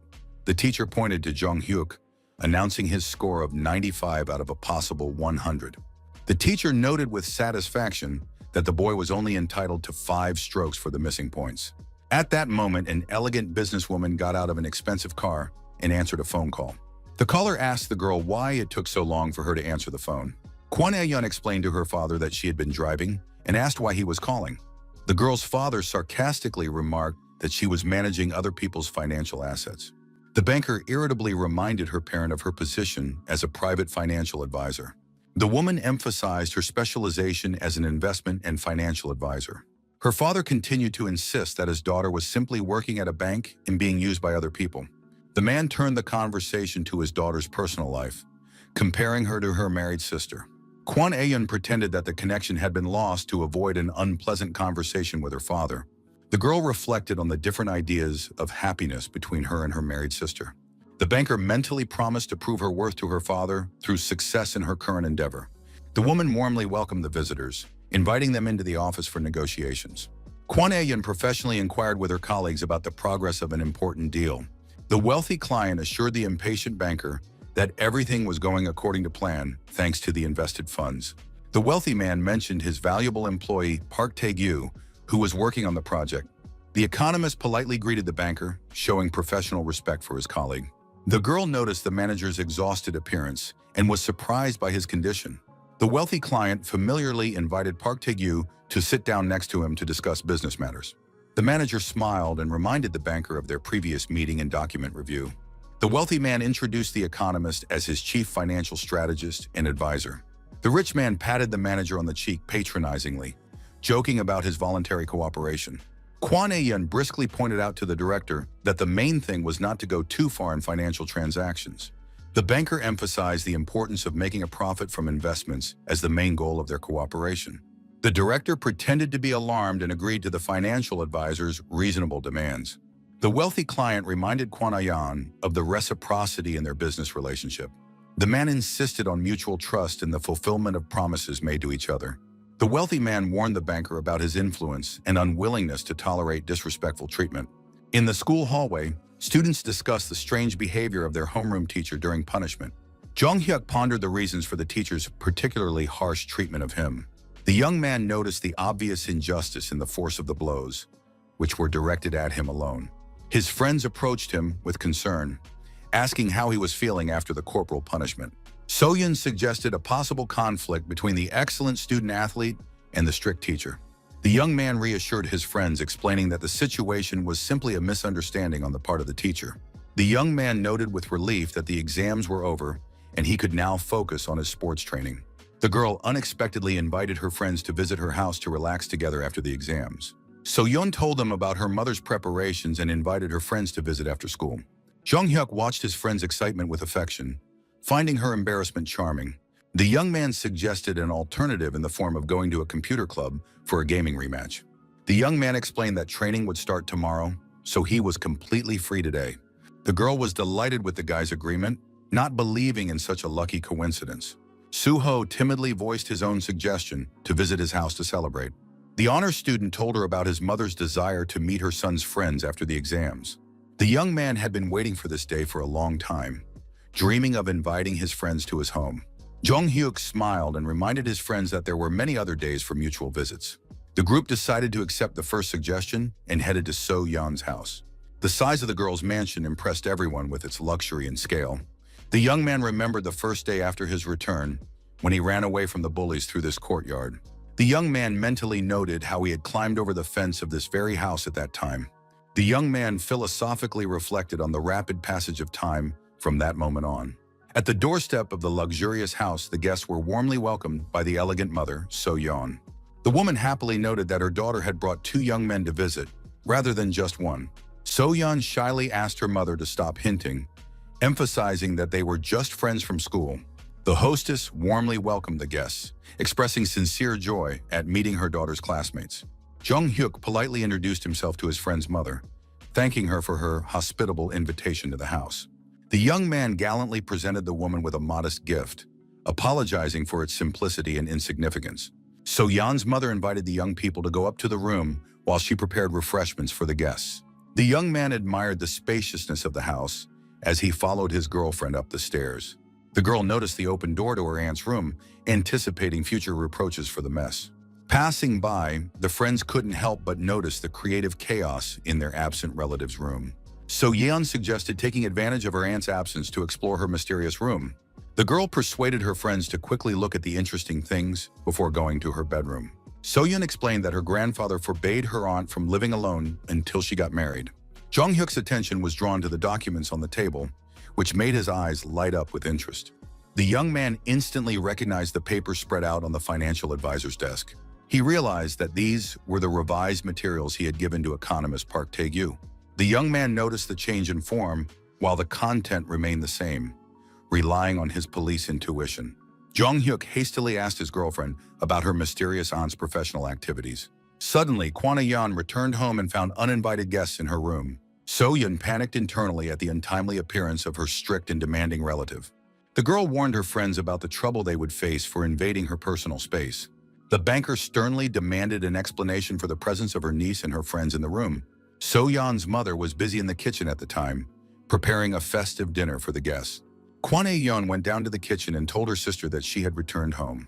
The woman immediately smelled the appetizing aroma of fried fish filling the first floor. The banker inquired about the reason for such a feast and a possible family celebration. Her sister explained that So-yeon had invited her school friends over, so she was preparing a special dinner. Kwon-yeon was delighted to hear about the guests and went back upstairs to the young people. As she climbed the stairs, the banker heard lively voices coming from her private room. Kwon-yeon instantly realized that someone had invaded her personal space without permission and was rummaging through her things. The banker's mood instantly soured, turning from joyful to extremely irritated and angry. The woman decisively threw open the door, ready to find out who dared to violate the boundaries of her territory. The banker sternly demanded an explanation from her niece for the mess in the room. Kwon-yeon reminded So-yeon of the strict prohibition on entering the room without the owner's special permission. The girl apologized sheepishly, saying that the open door had created a false impression of accessibility. So-yeon tried to shift the blame onto her aunt for leaving the bedroom door open and unattended. The niece hastily assured her relative that she had only looked inside and had not touched anything. Jung-hyuk gallantly took all the blame, admitting that he had persuaded his girlfriend to show him the interesting room. The young man explained his sincere interest in the professional finance books on the bookshelves.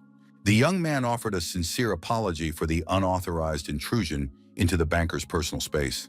Kwon Ae-yeon was surprised by the high school student's unexpected interest in complex economic issues. The young man confirmed his interest in stocks and long-term investment strategies. The banker's eyes lit up with professional excitement at the opportunity to discuss her favorite topic with the young man. Jong Hyuk carefully studied the woman's features, finding her face strangely familiar and dear to him. The young man remembered an influential private banker who managed the finances of well-known politicians. He remembered how this woman had repeatedly helped him in his investigations of financial crimes. The young man understood that Kwon Ae-yeon's moment of glory would only come in a few years. Jong Hyuk cautiously mentioned the rumors circulating about Korea's huge national debt. Kwon Ae-yeon instantly became alert, demanding to know the source of such confidential information. So-yeon wearily warned her friends about her aunt's boundless passion for economic discussions. The banker generously forgave her niece, sternly repeating the prohibition on entering without permission. Jong Hyuk thought deeply about the identity of this mysterious woman and her future role in his life. The visit came to an end and the friends began to gather their things to go home after a busy evening. The hosts warmly saw their guests off at the door, inviting them to visit again. Soo-ho rubbed his stomach contentedly, admitting to his friend that he had overeaten at dinner. Soo-ho warmly said goodbye to his friends, promising that next time they would definitely get together at his house. Jong Hyuk walked home alone, deep in thought about the events of the evening. The young man recalled his past life, feeling for an important object from the present in his pocket. He took out Kwon Ae-yeon's business card, which he had received during a visit to his girlfriend's house. The young man recalled the banker's explanations about stocks and financial market fluctuations. So-yeon then asked her mother to stop her aunt, who was enthusiastically talking about her investments. Jong Hyuk dialed the number, thanks to his girlfriend's mother, who had managed to get the banker's contact details. The young man decided to take the first opportunity to establish a business contact. Kwon Ae-yeon was surprised by the late call, wondering who the unexpected caller could be. The woman introduced herself professionally, ready to listen to the reason for the evening call. Jong Hyuk confirmed his identity with a smile, reminding her of their recent meeting at the house. The banker inquired about the reason for the call, offering to call her niece to the phone. Kwon Ae-yeon noted the awkwardness at dinner due to her sister's disapproving glances at their conversation.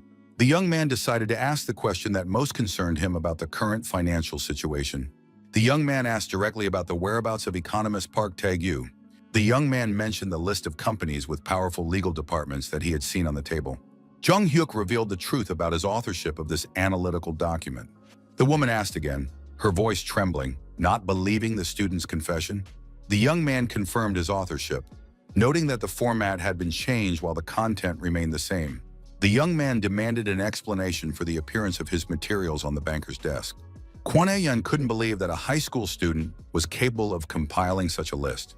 The banker pondered the improbability of the situation and what to do with the information. Jong Hyuk advised her to return the money if she had been deceived and forced to invest.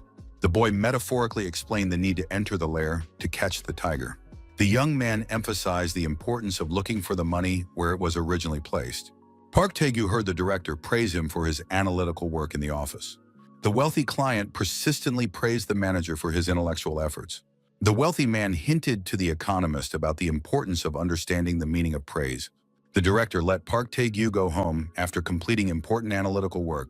The manager cautiously asked the director about the promised investments and fair distribution of profits. The director cynically reminded Park Tae-gyu that he had saved him from dismissal, denying any obligation to make payments. The wealthy businessman suddenly stopped when he heard suspicious loud noises outside his office door. The man ordered the guards to immediately check the source of the strange noise in the office corridor. The gangsters indignantly discussed some lunatic who had caused a disturbance near their office. Noticeable dents began to appear on the massive door from powerful blows from outside the room. In an instant, the front door was completely knocked off its hinges with one crushing blow. Jong Hyuk burst into the room dramatically, demonstrating his excellent physical fitness. Park Tae-gyu was shocked by the unexpected appearance of his familiar senior in such a dangerous place. The young man radiated confidence and determination, as if he had really come to deal with the situation seriously.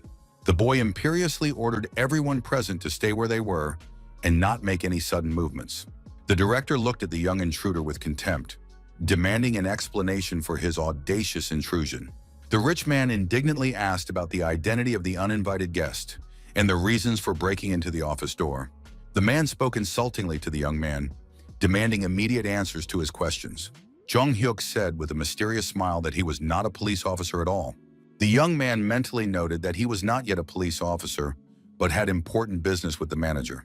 The director visibly relaxed, confirming that the young man did not have police authority. The rich man suspiciously asked Park Tae-gyu if he knew the insolent young man.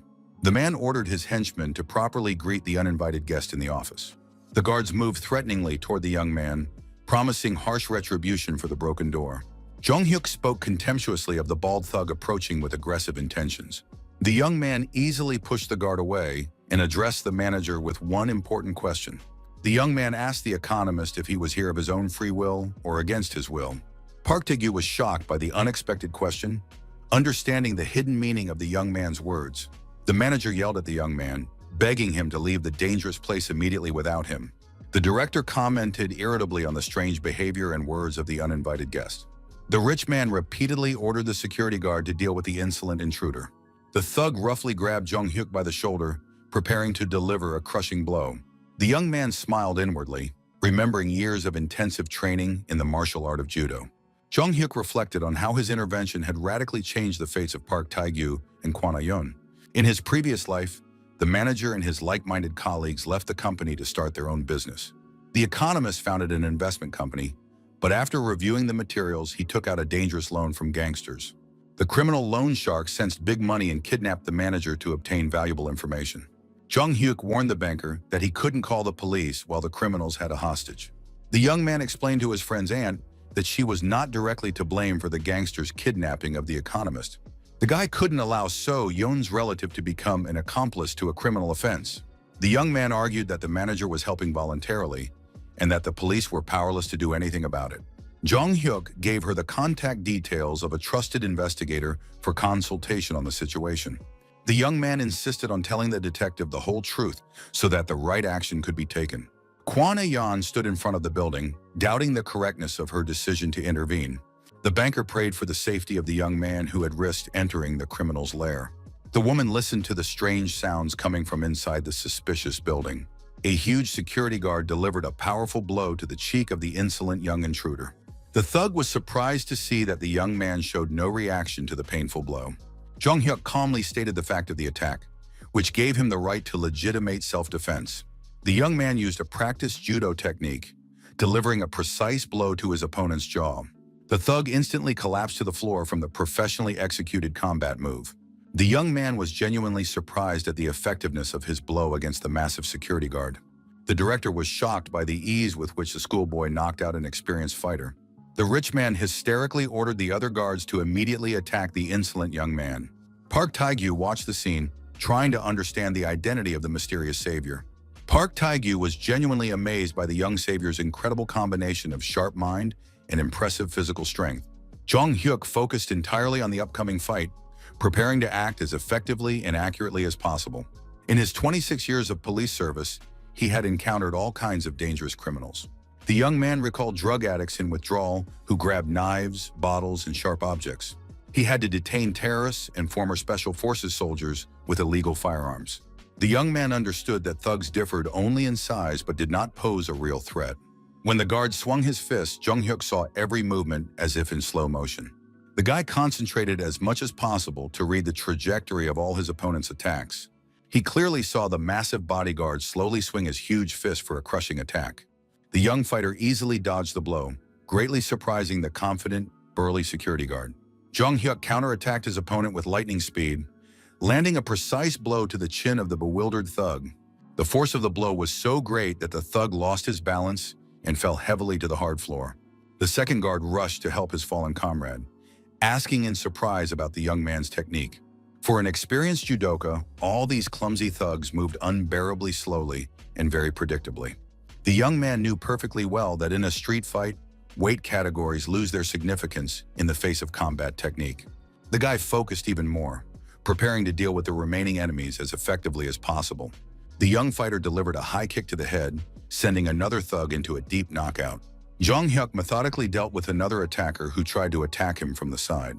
The young man dealt with the thugs as easily as if he were swatting away annoying flies or mosquitoes in the summer.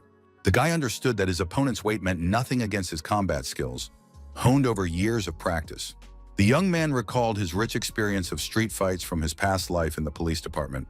The last remaining thug reluctantly acknowledged the physical strength of his young opponent before the final attack. The bald thug swung his massive fist, rudely demanding that the guy shut up and be silent forever. Jung Hyuk easily blocked the punch and respectfully noted the guard's superior technique. The young man sarcastically commented on the gangster's complete lack of hair follicles and physical fitness. The thug went berserk at the mockery of his shiny bald head, preparing for a decisive, furious attack. The guard quickly assumed a professional fighting stance, demonstrating some hand-to-hand combat skills. Jung Hyuk delivered a crushing kick straight to the solar plexus of his unsuspecting opponent. The power of the blow was so incredible that it created a real explosion effect in the gangster's stomach. The last bodyguard was completely knocked to the floor by the young fighter's powerful blow to the solar plexus. The young man mockingly suggested that the defeated thug try to get up and continue this senseless fight with him. The director, in a panic, grabbed a sharp knife, realizing the hopelessness of the situation with this dangerous young man. The rich man clearly realized that he had no other options to defend himself against his young opponent, who was clearly superior in strength. The man waved the sharp blade threateningly, demanding to know immediately who had ordered this daring attack. The director hysterically shouted questions about whether the young man belonged to any hostile gang or group. The thug began to wildly slash with his knife, but the young man easily dodged each dangerous attack. Jung Hyuk watched the angry director's ridiculous and clumsy movements with undisguised contempt. The young fighter professionally blocked the attacks with his bare hands, deflecting the sharp blade from vital points. The criminal raged as he pondered the mysterious identity of the young man, who was able to dodge all his blows. The young man calmly explained his opponent's failures by saying that he preferred to fight with his bare hands without weapons. Jung Hyuk spoke contemptuously of the pathetic habit of weaklings relying on cold weapons in fights. The young man expressed his firm opinion that only cowards and nobodies like to wave knives around in fights. The young fighter managed to knock the knife out of the director's hands with a powerful blow, sending the weapon onto the dirty floor. Park Tae-gyu watched the scene intently, wanting to call the police, but he was paralyzed with fear. The director struggled to break free from the young man's iron grip, trying to continue the hopeless fight. The rich man desperately resorted to elbow strikes, hoping to at least somehow hurt his superior young opponent. Jung Hyuk easily blocked the feeble blows and counterattacked with a powerful, precise blow to the criminal's stomach. The young man shouted loudly at the manager to immediately retrieve the important materials he had handed over earlier. The specialist frantically began rummaging through a huge pile of scattered papers on the cluttered desk. Park Tae-gyu panicked, not understanding where the most important financial documents could have gone. After a long moment, the economist finally found the necessary materials among the multitude of other papers. Outside the building, the loud wail of police sirens rushing to the scene could be heard approaching. Jung Hyuk understood perfectly well that he could have simply called the police to rescue the manager without visiting in person. The young man's real goal was to prevent his girlfriend's aunt from becoming involved in a dangerous criminal scheme. The young man also wanted to retrieve his secret materials so that they would not fall into the wrong hands. The director maliciously accused the insolent young man of calling the police to completely ruin his business plans. Jung Hyuk sarcastically inquired about investment plans with such a hopelessly stupid head at the helm. The young fighter grabbed the criminal firmly by his dirty clothes, preparing to execute a painful throw. The young man skillfully flipped the heavy director over his back with a classic judo move. The gangster crashed onto the table with a deafening crash, scattering ashtrays and documents all over the office. Jung Hyuk contemptuously repeated that the director was too stupid to understand financial transactions. The young man reminded the criminal that he was not yet a police officer, but just an ordinary schoolboy. The boy promised in a threatening voice that he would become a police officer and punish criminals like the director. Loud voices of police officers demanding that everyone stay where they were could be heard in the stairwell. Investigators burst into the room, asking the young man about his condition and assessing the situation in the office. The police officers were shocked as they surveyed the ransacked office, with defeated gangsters lying on the floor everywhere. The detectives noticed saliva dripping from the main gangster's mouth after a powerful blow to the jaw. The law enforcement officers handcuffed all the criminals and began leading them to the police cars. Investigator Kim wondered in surprise where these idiots, who looked like brothers, had come from. The gang leader brazenly told the police that making money was not a crime at all. The detective barely restrained himself from punching this insolent man for his cynical and vile words. Jung Hyuk thanked the police for arriving in time to save him from possible trouble. The investigator praised the young man for his courage, noting his outstanding abilities and physical fitness. The detective reminded the young man that even experienced police officers rarely risk acting alone. The investigator considered scolding the young man, but his confidence spoke of an awareness of his own strength. The police officer sternly asked the young man what he was hoping for when he rushed in there unarmed. The young man replied with a smile that he had completely hoped and believed only in the timely assistance of the police. The detectives asked the young man if he knew the victims of these gangsters. Jung-hyuk explained that the female banker was his girlfriend's aunt and was worried about the kidnapped man. The investigator told him about the gangsters' despicable scheme to kidnap and blackmail the city's financiers. The detective suggested continuing the conversation at the station, once again praising the young man's courage. The young man was glad that the owner of the office had indeed kidnapped the manager, and that his aunt knew nothing about it. The young man felt relieved that the case had ended safely without any serious incidents. Jung-hyuk approached the manager and banker, congratulating them on the end of this nightmarish day. Park Tae-gyu sincerely apologized for the trouble he had caused, not expecting such a turn of events. The first bodyguard who had been defeated was named Jong-sik, which made the young man think about the familiar name. Jung-hyuk remembered with surprise that he was his former classmate, now working for the gangsters. The specialist justified himself by saying he wanted to make money quickly to solve his family's financial problems. The young man now understood the manager's true motives for agreeing to such a risky deal with the gangsters. Kwon Ae-yeon sympathetically asked the economist about his terrible experience as a hostage of the criminals. The manager thanked the woman for saving him and wished her success in her financial endeavors. Park Tae-gyu admitted his greed for money and considered giving up on the deal altogether. Jung-hyuk reminded the specialist that the materials shown were only half of the information. The young man emphasized the possibility of doubling or even tripling the potential return on investment. The young man asked the manager if he was really ready to give up such a huge amount of money. The female banker offered to negotiate with the young man about a joint project. Kwon Ae-yeon said she was ready to invest more than she had planned to put into the gangster scam. The banker did not want to abandon the project halfway through, which made the young man very happy. The woman understood the risks of falling stock prices and the possible loss of invested funds. It was not only about money and time, but also about trust between business partners. Jung-hyuk promised to provide the rest of the materials and his investment ideas soon. The young man understood that by removing the gangsters from the game, they would be able to continue their financial venture together. In the parking lot, Kwon Ae-yeon suggested that everyone get into her car to drive home after the stressful situation. Suddenly, a loud cell phone ringtone sounded from the woman's bag, interrupting the conversation. The banker apologized and asked them to wait while she answered the unexpected important call. The woman picked up the phone and introduced herself to the unknown caller with a professional smile. The caller turned out to be her uncle, Lee Young-chan, anxiously asking about leaving the station. Kwon Ae-yeon reassured her relative, assuring him that everything was absolutely fine and under control.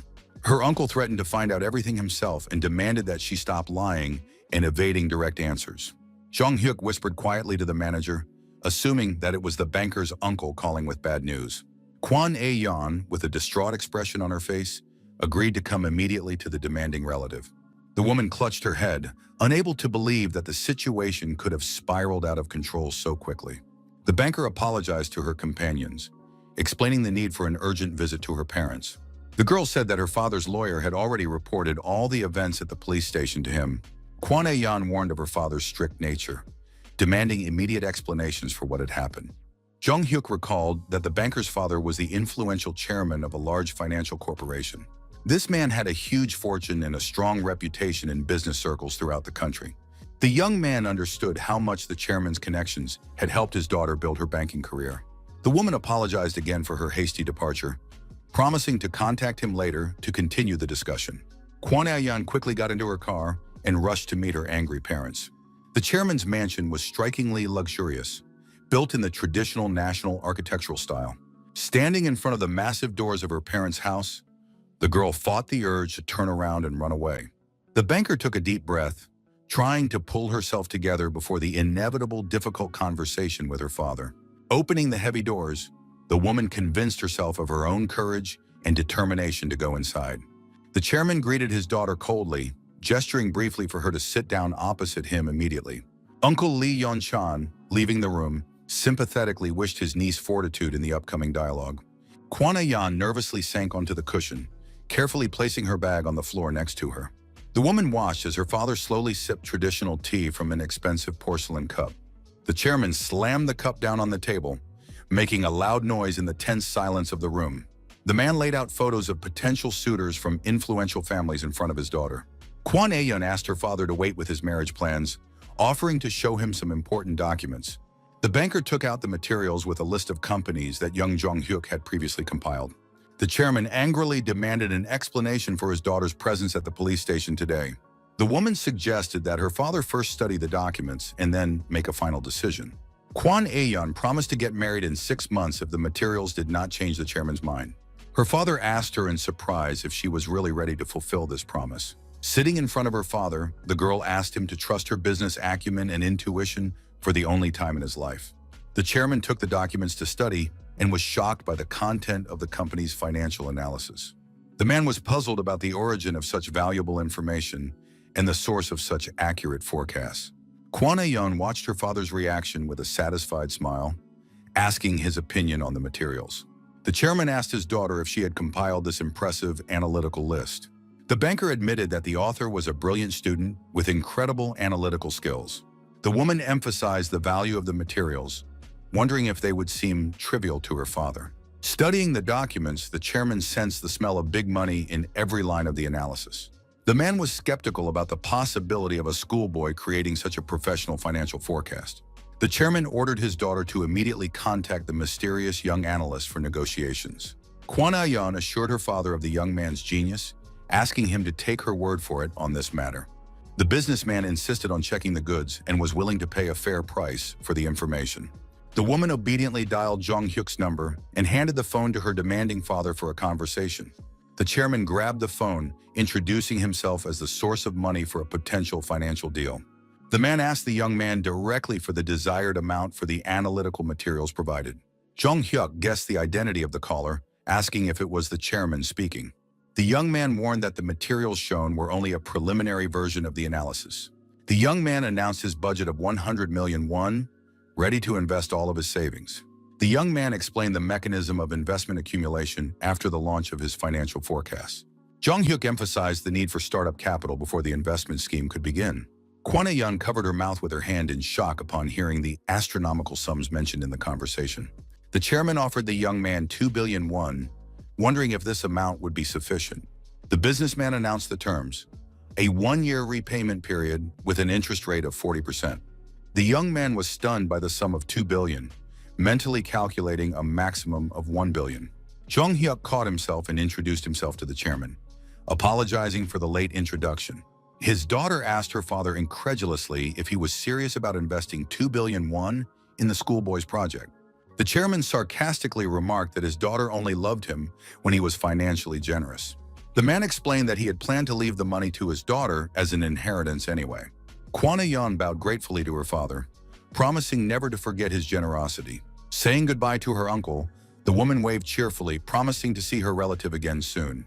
Lee Yun-chun asked the chairman about the results of his tense conversation with his niece. The businessman asked the lawyer to take on an important legal case immediately. The chairman emphasized the seriousness of the case, which was directly related to this amazingly brilliant schoolboy. The photojournalist stood at the entrance to the police station, carefully adjusting his professional camera. The man was surprised by the complete absence of fellow journalists at such a busy time of the morning. The policeman greeted the photographer warmly, asking if he had had time to eat breakfast that day. The investigators gathered at the station to discuss cases and eat tasteless government food. The junior detective said he had met Jong-hyuk helping his mother at the market early in the morning. Investigator Kim praised the young man for helping his parents, noting that such behavior was rare among young people. A journalist at the entrance to the station pondered the content of the lively conversation between the police officers inside the building. The photographer decided to go inside to eavesdrop on the detective's conversation. The man pretended to buy coffee from a vending machine, deliberately lingering to eavesdrop on the conversation. The journalist heard surprised voices talking about an honor student who had taken down 7 gangsters single-handedly. The chief investigator insisted on the need to recruit such a talented young man to the police force. The photographer unexpectedly greeted the police officers, drawing their attention to himself. The reporter politely asked the detectives to tell him more about the hero of their lively discussion. At that time, Jong-hyuk was diligently helping his mother serve customers at the sales counter. The young man convinced his mother that his financial decisions were correct, asking her to trust her son. The woman agreed not to interfere with the management of the money, recognizing her son's right to independence. His mother suggested setting aside some of the money for college, fearing that the investment project might fail. Jong-hyuk told her about his friend's aunt investing 2 billion won in the same project. The young man emphasized Kwon Ah-yeon's professionalism and reputation in the country's financial circles. The young man suggested that his mother speak to the banker personally to dispel any doubts. The woman agreed to meet with a financial advisor for consultation if necessary. Looking at her son, the mother wondered when he had grown up and become so independent. Jong-hyuk noticed his mother's intense gaze and asked if he had dirt on his face. The woman thought fondly about how her son resembled his late father in character and appearance. The mother sadly asked the young man not to rush to grow up, but to enjoy the rest of his childhood.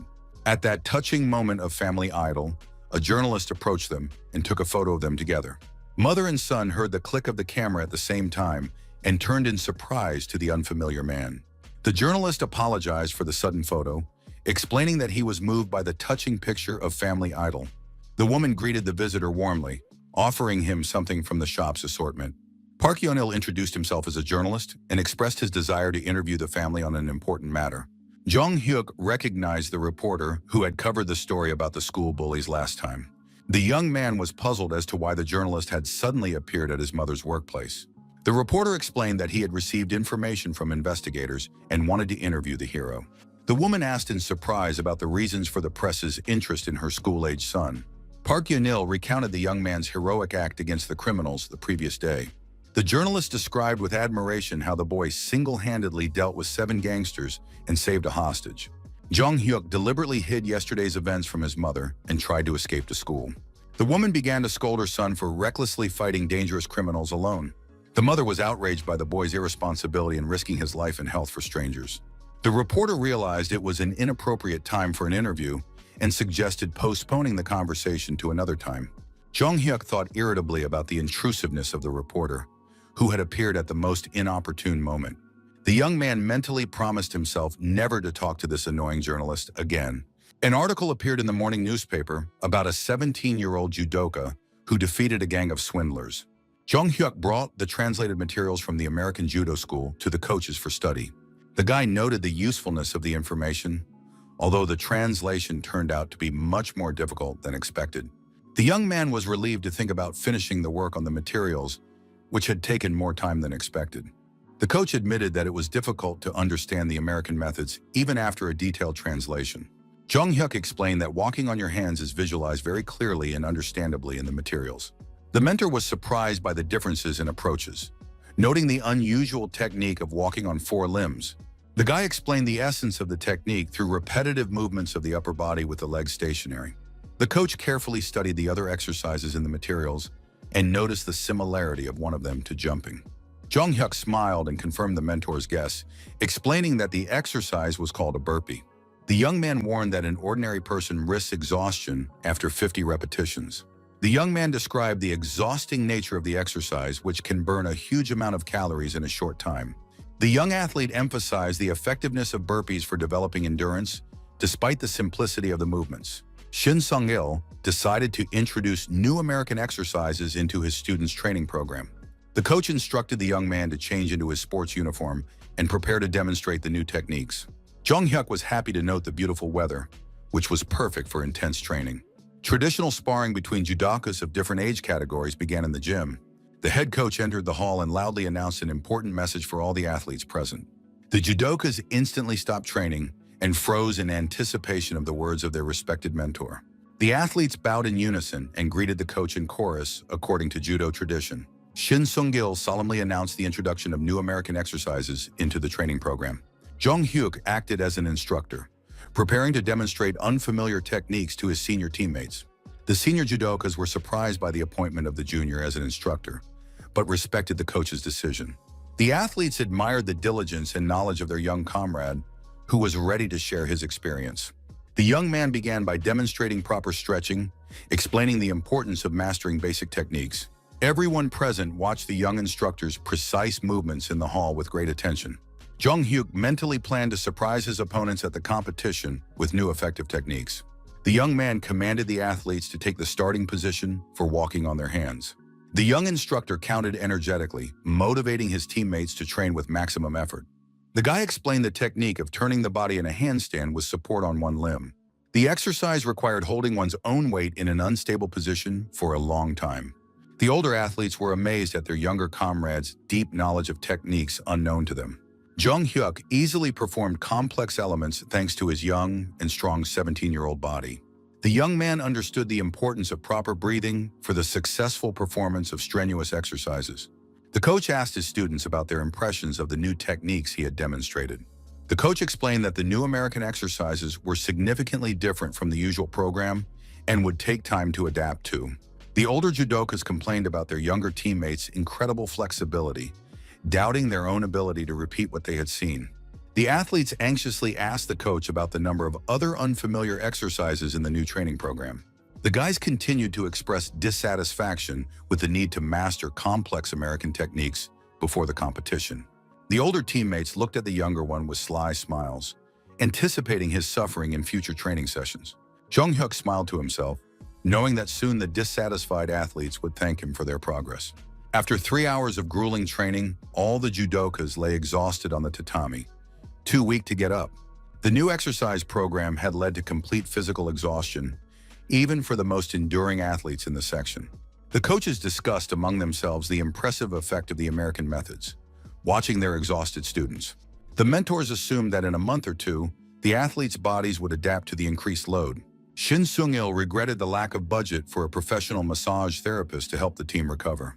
The coaches announced the end of the session and ordered the gym to be tidied up after the intense training. Sun-oh slowly got up from the tatami, complaining about the unbearable heat after the exhausting exercises. The team captain watched with respect as his younger teammate performed all the exercises on par with his seniors. The senior athlete suddenly decided to approach and sincerely thank Jung-hyuk for his new knowledge. Sun-oh reminded him that all the judokas in their class had given up their graduation trip for the summer training camp. The team captain was a first-class athlete who consistently won medals at prestigious competitions. Already in his second year, the guy received offers from sports universities but remained modest. Jung-hyuk, saying goodbye to the captain, promised to train hard to reach his level of skill. The young man suddenly remembered the important regular selection for the main team for competitions. The selection of honorary members of the section to represent the school at major tournaments was held twice a year. The winter and summer training camps became a platform for the rigorous selection of the best athletes in the judo section. Only 5 were selected from 50 applicants, and the young man understood the need to make it into the main team. The young athlete mentally prepared himself for grueling training sessions to achieve the desired result. Jung-hyuk tied his shoelaces in the locker room, preparing to leave the gym after a hard day. The coach approached the young man, asking if he had forgotten anything important in the locker room. His mother lovingly gave her son some parting words before he left for training camp, asking him to call her when he arrived and to be careful on the road. The boy reminded his mother with slight irritation that he was an adult, although inwardly he was grateful for her concern. Jung-hyuk expressed concern about his mother's health, working outside in the unbearable summer heat all day long. The young man worried about how the woman endured the scorching sun, standing at the counter from early morning until late at night. He couldn't imagine what it was like for his mother to sell snacks outdoors in such hellish weather. The woman reassured her son, reminding him of her many years of experience working in the market and her ability to adapt to any weather conditions. His mother warmly said goodbye to Jung-hyuk, asking him once again to be extremely careful during summer training. The young man thought about the onset of summer, when sweat pours down, even from simply standing still. The young man realized that time had flown by, unnoticed thanks to the intense training in preparation for the important training camp. After returning to the past, not all events unfolded according to the young man's wishes and plans. Jung-hyuk was sure that the current timeline was totally different from his previous life in every way. The guy understood the need to work hard to remove the barrier that had existed between him and his mother before. At that time, assistant coach Park Sang-muk was on the phone, reassuring the caller about the upcoming training camp. The man in the green uniform assured the caller that their sophomore captain was the main asset of the judo team. Park Sang-muk assured the caller that everything would go according to plan and that there was nothing to worry about. The assistant coach cast an appraising glance at the assembled athletes, thinking about the upcoming team selection. The man planned to push Captain Suno into the main lineup through regular selection at any cost.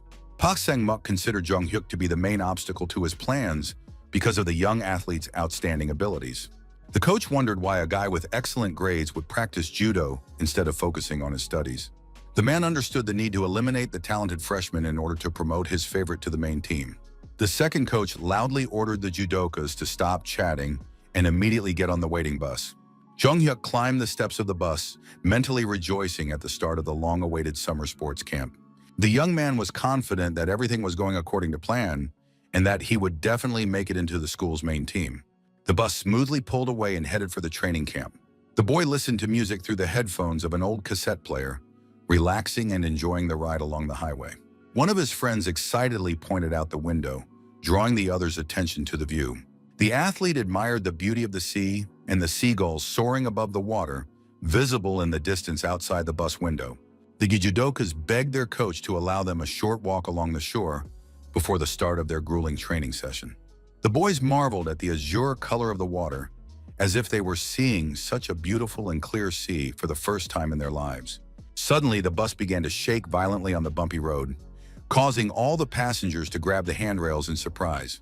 The driver turned sharply toward the training center, away from the inviting seacoast. The judokas realized with disappointment that their summer training camp would take place far from the beautiful sea they had dreamed of. The senior athletes quietly agreed to drink the traditional bottle of soju in the evening after their grueling training sessions. The sophomores invited Jung Hyuk to join their evening drinking session, calling him the trump card among all the freshmen. The young man politely declined the invitation, explaining that he wanted to focus entirely on his athletic training. The young man was mentally surprised at the irresponsibility of his older comrades, who were planning to drink alcohol during an important training camp. The offended senior replied rudely that he did not insist on the arrogant freshman's presence at their party. The bus stopped at the building, and the coach ordered the athletes to get out without pushing and in an orderly manner. Shin Sung-il announced that the next month of intensive training would take place at this sports complex. A huge modern building, perfectly equipped for sports activities, towered over the judokas. Next to it was a spacious new stadium with high-quality surfaces for various sports. The coach impatiently ordered the guys to stop staring and start unloading their stuff from the bus's luggage compartment. The athletes were surprised to see another bus arrive at the training center at almost the same time as them. Girls in sports uniforms began to get out of the second bus, attracting the attention of the male judokas. The boys excitedly discussed which school the girls were from and what sports they played. The coach watched with irritation as his students were once again distracted by extraneous matters. Shun Sung-il loudly reminded them of the goals of the judo training camp, demanding that they immediately gather their thoughts and focus. The coach pointed into the distance, drawing the athletes' attention to a barely visible path leading to the sea. The coach ordered them to quickly change into their sports uniforms and run to the shore without stopping. Park Sang-muk, getting into the car, threatened those who lagged behind with a double-round trip without rest. The second coach explained that they would go ahead to set up the equipment for the upcoming training sessions. 5 minutes later, all the judokas began running, fearing punishment in the form of extra laps in the heat. Jung Hyuk prepared for the start, thinking about how long it had been since he had run long distances. A look of determination flashed in the young man's eyes, and he mentally encouraged himself before the start of the grueling race. The coaches at the finish line wondered with interest which of their students would be the first to reach the seashore. Jung Hyuk, of course, led the race, demonstrating excellent physical fitness and endurance. In his previous life, the young man had been strong but quickly exhausted himself. Now he possessed both strength and endurance. The coach with the stopwatch on the shore pressed the button, recording the time of the first athlete's arrival at the finish line. The coach happily congratulated Jung Hyuk on his first place, sincerely praising him for his excellent result. The young man was pleasantly surprised by the unexpected praise from the usually reserved and strict head coach of the section. The boy noticed a heavy sports weight on the sand and realized that it belonged to the head coach of the section. Jung Hyuk picked up the fine, wondering why his mentor had been running with extra weight and lost it during his run. Putting the weight on his arm, the young man estimated its weight to be about 5 kilograms, which was quite a significant load. His senior teammate, who had come running up behind him, remarked admiringly that the younger man continued to set records in all disciplines. Team Captain Sun barely made it to the finish line, breathing heavily and holding his knees in exhaustion. The judo leader was extremely disappointed with his result, realizing that he was lagging behind his younger teammate. Shin Sung-gil ordered everyone to catch their breath and put weights on both arms for the next exercise. The coach announced the arrival of graduate instructors who would help conduct intensive training at the camp. The mentor loudly commanded everyone to prepare for an exhausting training session of walking on their hands with weights. The judokas reluctantly confirmed their readiness for the exercise, knowing the torment that awaited them under the scorching sun. The athletes began to perform the task without stopping, trying not to show their fatigue in front of the coaches. Jung Hyuk was fully prepared to demonstrate his professionalism and excellent physical fitness to his teammates. The coach announced the end of the warm-up and the transition to strength training on special exercise machines. Shin Seong-gil said that it took a lot of effort to rent professional equipment for the training camp. The athletes whispered among themselves that the new exercise machines looked like medieval torture devices. Jung Hyuk was mentally surprised at the seriousness of the coaches who had rented so much professional equipment for the training camp. Normally, the section had a modest set of 50 weights and a pair of old dumbbells. Simple rubber bands were used for training, with which the athletes developed muscle strength. The young man understood that for the other guys, these modern training machines were a complete novelty and a rarity. The senior coach called on Jung Hyuk to come forward as an instructor to demonstrate how to use the equipment. The young man, forgetting his role as assistant coach, hastily responded to the call and stepped forward. The coach asked the young man about his previous experience with similar strength training equipment and exercise machines. The young man confirmed his familiarity with the equipment, mentally recalling years of working with iron in his past life. The young man understood the athletes' natural fears of new equipment because their bodies are their capital. Jung Hyuk realized the importance of a visual demonstration to overcome his teammates' fears of unfamiliar exercise machines. While doing barbell squats, the young man felt that the weight was insufficient and decided to add additional plates to the bar. The young man decided to add extra plates to the bar to increase the weight to a comfortable level for his workout.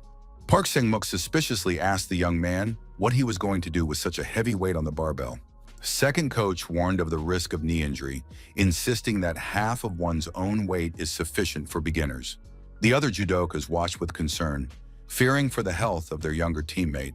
The coach continued to intimidate the young man with warnings about possible injuries and the consequences of improperly lifting heavy weights. Shin Sung-il stood up for his student, noting his obvious familiarity with strength training and barbells. Park Sang-mook mentally planned to use the situation to discredit the talented freshman in front of everyone. The second coach, with a fake smile, encouraged the guy to lift even more weight, hoping he would fail.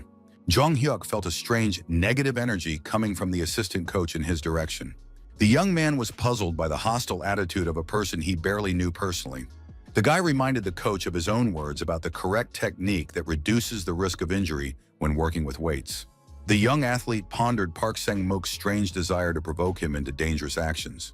Jung Hyuk tried to remember how he could have offended or hurt the second coach in their previous communication. The head coach allowed the young man to determine the appropriate weight for demonstrating the exercise to his teammates.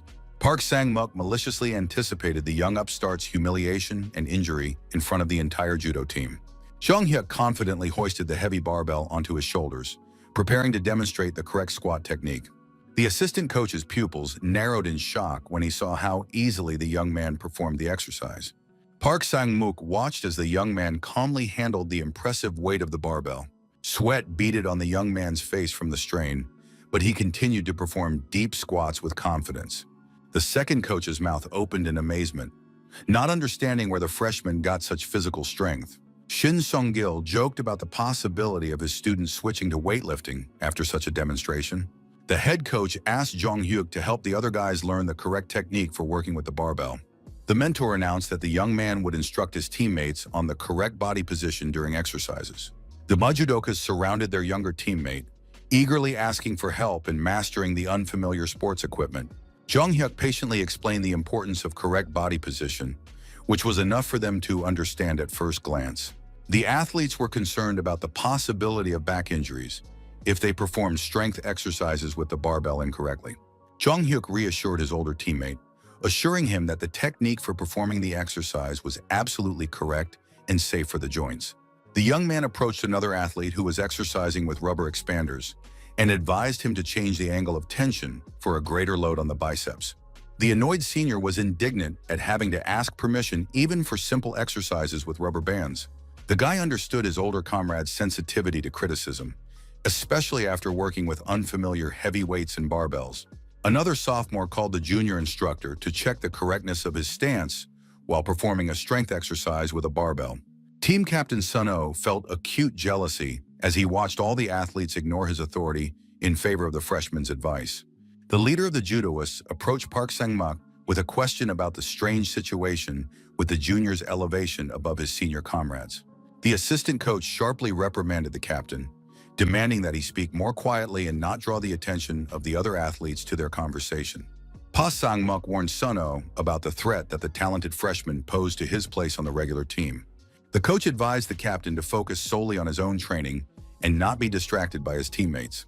Jong-hyuk approached another teammate, noting the correctness of his execution, but advising him to bend his knees more for greater effectiveness. The young man demonstrated the correct technique, warning of the danger of putting his knee too far forward when squatting. Out of the corner of his eye, the young man noticed a tense conversation between the assistant coach and the team captain in the corner of the hall. He sensed an unfriendly atmosphere in their dialogue, which was clearly directed against him and his successes. Jong-hyuk felt growing hostility from his senior teammates and the assistant coach for no apparent reason. The young man began to suspect a conspiracy against him, organized by jealous team members and the coach. Park Sang-muk thought about the need for urgent measures against the upstart freshman who was threatening the captain's plans for promotion. The assistant coach decided to do everything in his power to prevent the talented young man from making the regular team. 2 grueling weeks of training passed, after which the athletes could not hold a spoon due to muscle fatigue. The judokas complained to each other about their trembling hands even after 2 weeks of adapting to the new workload. One of the guys lamented the lack of meetings with girls from the neighboring building during the entire training camp. The athletes recalled last year's training camp, where the training was intense but not so exhausting and brutal. The team captain indignantly told his teammates about the senselessness of the exercises, which had been devised by the younger players to mock them. Sun-Oh was nervous about the upcoming sparring matches, for which the team was not sufficiently prepared due to the new program. The captain was suspicious of the inaction of the second coach, who had promised to eliminate a competitor from the fight for a place. The senior teammate noted with a fake smile the impressive progress Jong-hyuk had made in building muscle mass in 2 weeks. Jong-hyuk politely thanked his seniors for creating excellent training conditions, although he understood the insincerity of their smiles and compliments. The athletes discussed the radical changes in the training program compared to last year's more lenient training without American methods. Park Sang-muk thought irritably about the urgent need to get rid of the annoying freshman who was interfering with his plans to promote the captain. As he scooped another spoonful of rice in the dining room, the assistant coach noticed the strange behavior of the team captain sitting across from him. The man was staring intently at Sun-Oh, who was clearly nervous and constantly looking around for someone. The captain began whispering questions to the coach about the progress of their secret plan to eliminate his rival from the competition for the position. The athlete's face showed extreme dissatisfaction with the delay in the situation with his younger teammate, who continued to demonstrate excellent results. Park Sang-muk was so surprised that he spat his food back onto his plate when he heard the captain's impatient demands for immediate action. The coach hastily apologized to those around him, explaining the incident by saying that he had accidentally choked on hot rice while eating. The man asked his neighbors at the table for water, pretending that he needed to clear his throat after the unfortunate swallow. Jong-hyuk had been closely observing the coach's suspicious behavior all these days, analyzing every gesture and glance. The young man began to understand the true reasons for the junior coach's strange, hostile attitude towards him at the training camp. He clearly felt the negative energy coming from Park Sang-muk and the team captain towards him. The young man noticed that several athletes were diligently avoiding any contact with him during training. The hostility was especially evident in the behavior of Song-oh, who did not even hide his dislike for the freshman. Jong-hyuk estimated that about 10 people, making up a fifth of the team, were under the coach's influence. The young man understood the scheme by which Park Sang-muk was turning a group of athletes against him through secret negotiations and glances. The young man suspected the existence of a financial scheme in which the coach received money from parents in exchange for guarantees of a place on the team. The young man reflected on the corrupt system of promising a place on the regular team in exchange for monetary compensation from families. Jong-hyuk understood the devastating consequences of such a system for the future of the entire judo section and the school's sporting honor. The young man seriously considered voluntarily withdrawing from the selection process to avoid open conflict. He planned to wait a year and try to make the team in his second year without any unnecessary drama.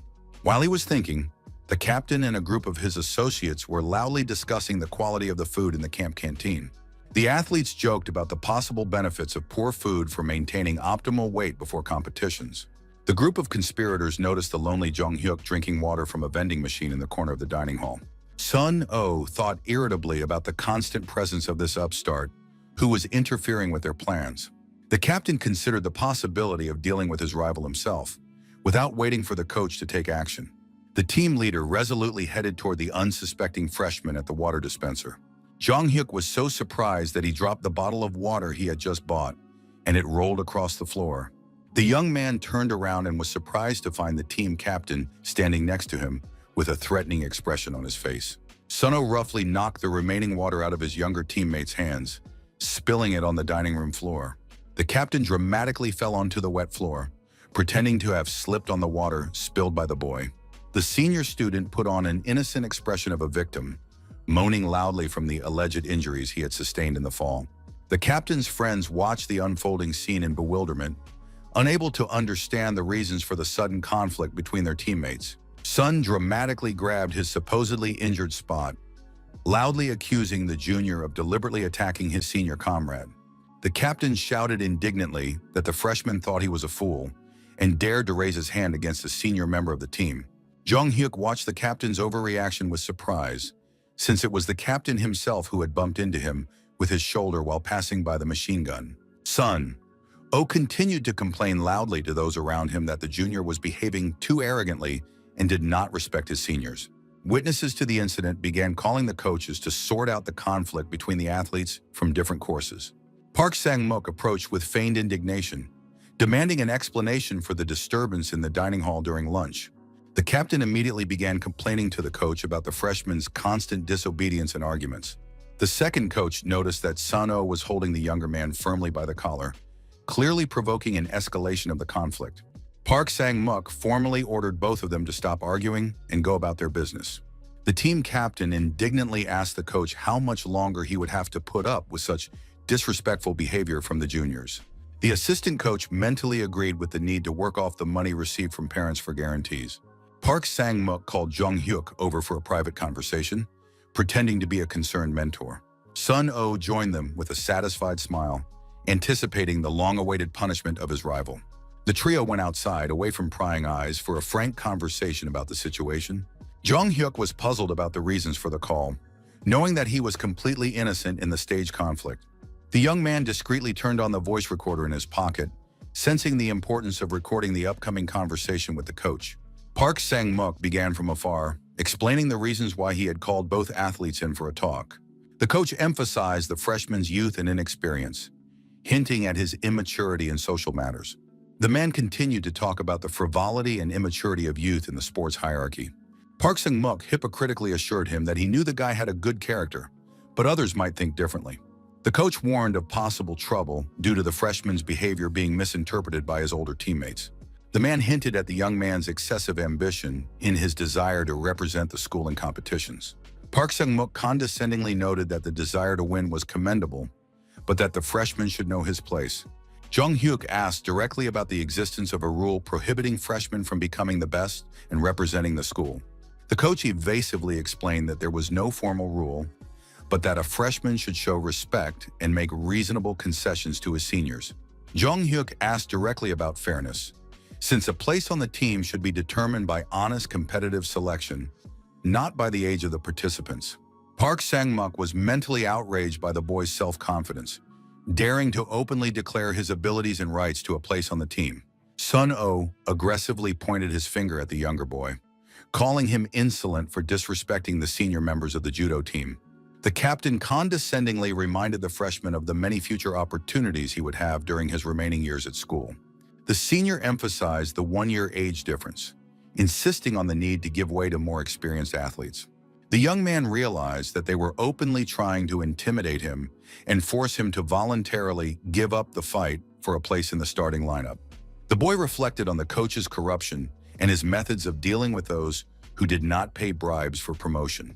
Sun-oh was outraged by the junior's smirk, demanding that he immediately get out of the way of his seniors and stop interfering with their plans. The captain called the freshman crazy for his stubborn refusal to understand the obvious hierarchy in the sports team. Jong-hyuk felt that he could no longer tolerate this absurd theater and the blatant pressure from the conspirators. The young man asked the captain directly about the financial pressure on the coach to secure a guaranteed spot on the team. The guy demanded an explanation for the coach's strange insistence on giving up the fair fight for a place.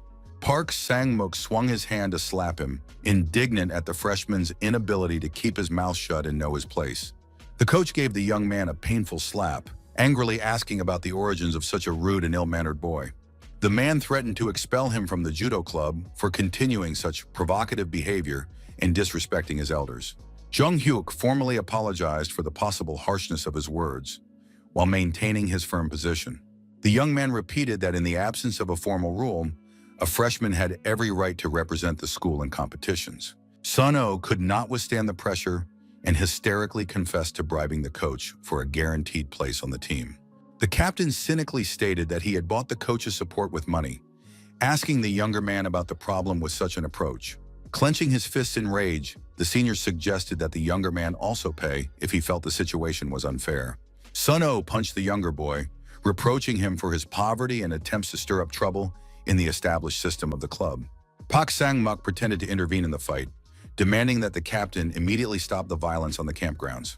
The coach warned of possible expulsion from the competition for fighting and violating sports discipline during training camp. Sun-oh accused the coach of not doing his job properly, which is why he had to resort to force. The captain warned the freshman threateningly that talking about what was happening would make his life in the judo club unbearable and full of problems. Jong-hyuk mentally noted the success of his plan. He deliberately provoked them into being candid and obtained all the necessary information on a tape recorder. The young man firmly decided that he would determine his own fate in judo, not allowing corrupt people to dictate the terms and rules of the game. He pondered the best way to use the compromising recording he had obtained to restore justice in the club. Jong-hyuk approached head coach Shin Sung-il and respectfully thanked him for all his training and guidance. The young man bowed, expressing his gratitude for the knowledge he had gained and the wise guidance he had received throughout his training. Shin Sung-il was shocked and asked his student about the reasons for his sudden decision to quit judo, demanding a calm explanation. The mentor carefully examined the young man's face, looking for signs of beatings or other signs of physical abuse. The coach suggested that the intensity of recent training sessions might have exhausted the young man and undermined his confidence in his abilities. The man delicately asked about the boy's possible doubts about his own abilities and whether he was sufficiently prepared for the competition. Shin Sung-il asked directly about possible bullying by older teammates, demanding an honest answer. Jong-hyuk looked away and unconvincingly denied the bullying, which only reinforced his mentor's suspicions. The coach persistently asked about specific offenders, wondering why his talented student had kept quiet about the problems. The young man silently handed over a cassette tape with a recording, asking him to listen to the contents before making any decisions. The boy suggested that his mentor assess the situation himself after listening to the audio material on the tape. Shin Sung-il took the tape with trepidation, wondering about the possible contents of this mysterious recording. At that moment, Park Sang-mook nervously bit his nails in his room, worrying about the possible consequences of the conflict. The assistant coach hoped that the freshman would not blow the scandal out of proportion and would quietly leave the club without causing any unnecessary fuss. A sudden knock on the door made the man jump in surprise and interrupt his anxious thoughts.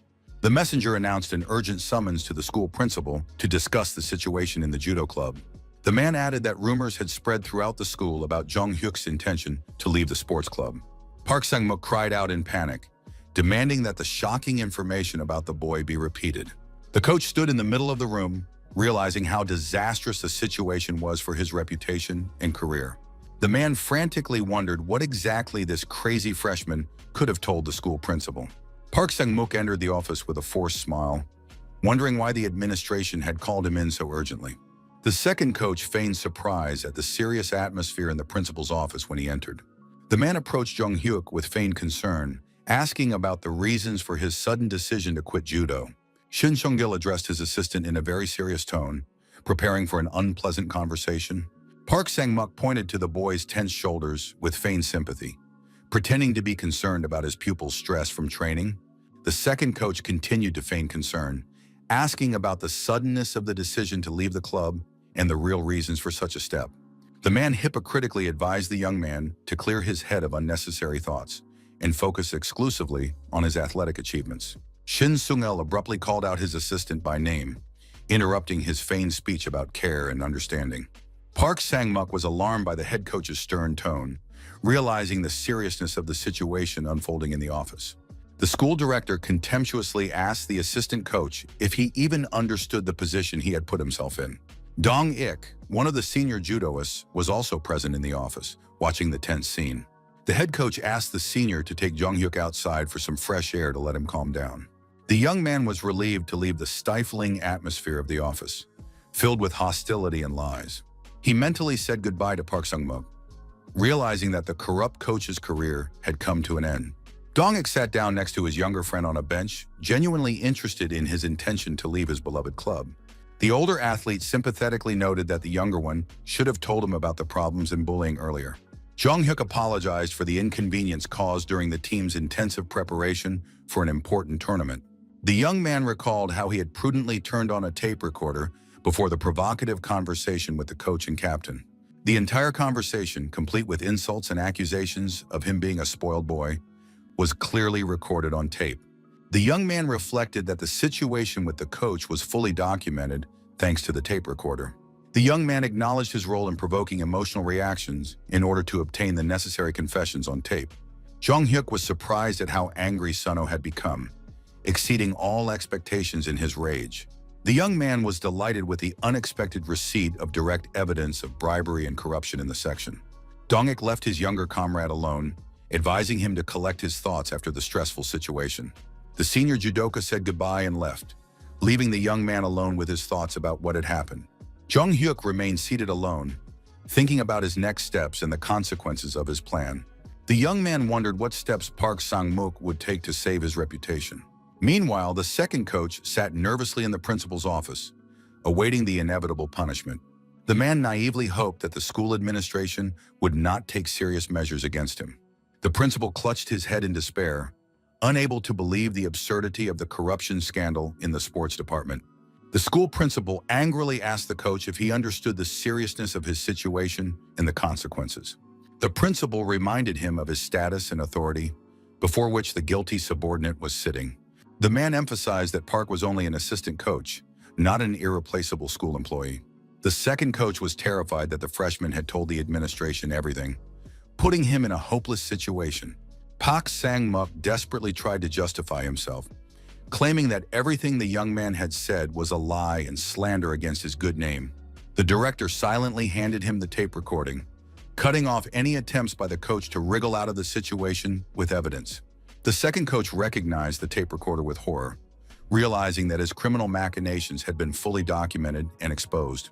The man fell to his knees, begging the director to allow him to continue working and not deprive his family of their livelihood. The school principal cynically admitted that he knew about the small bribes from parents, but turned a blind eye out of respect for the coach's experience.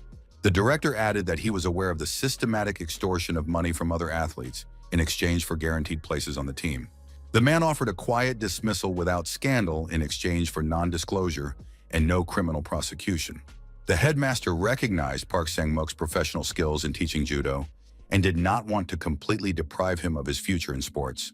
The second coach knelt and thanked the director for his mercy and for giving him the opportunity to avoid public disgrace in prison. Left alone, the director went out onto the balcony of his office, holding the compromising tape recording of the conversation in his hands.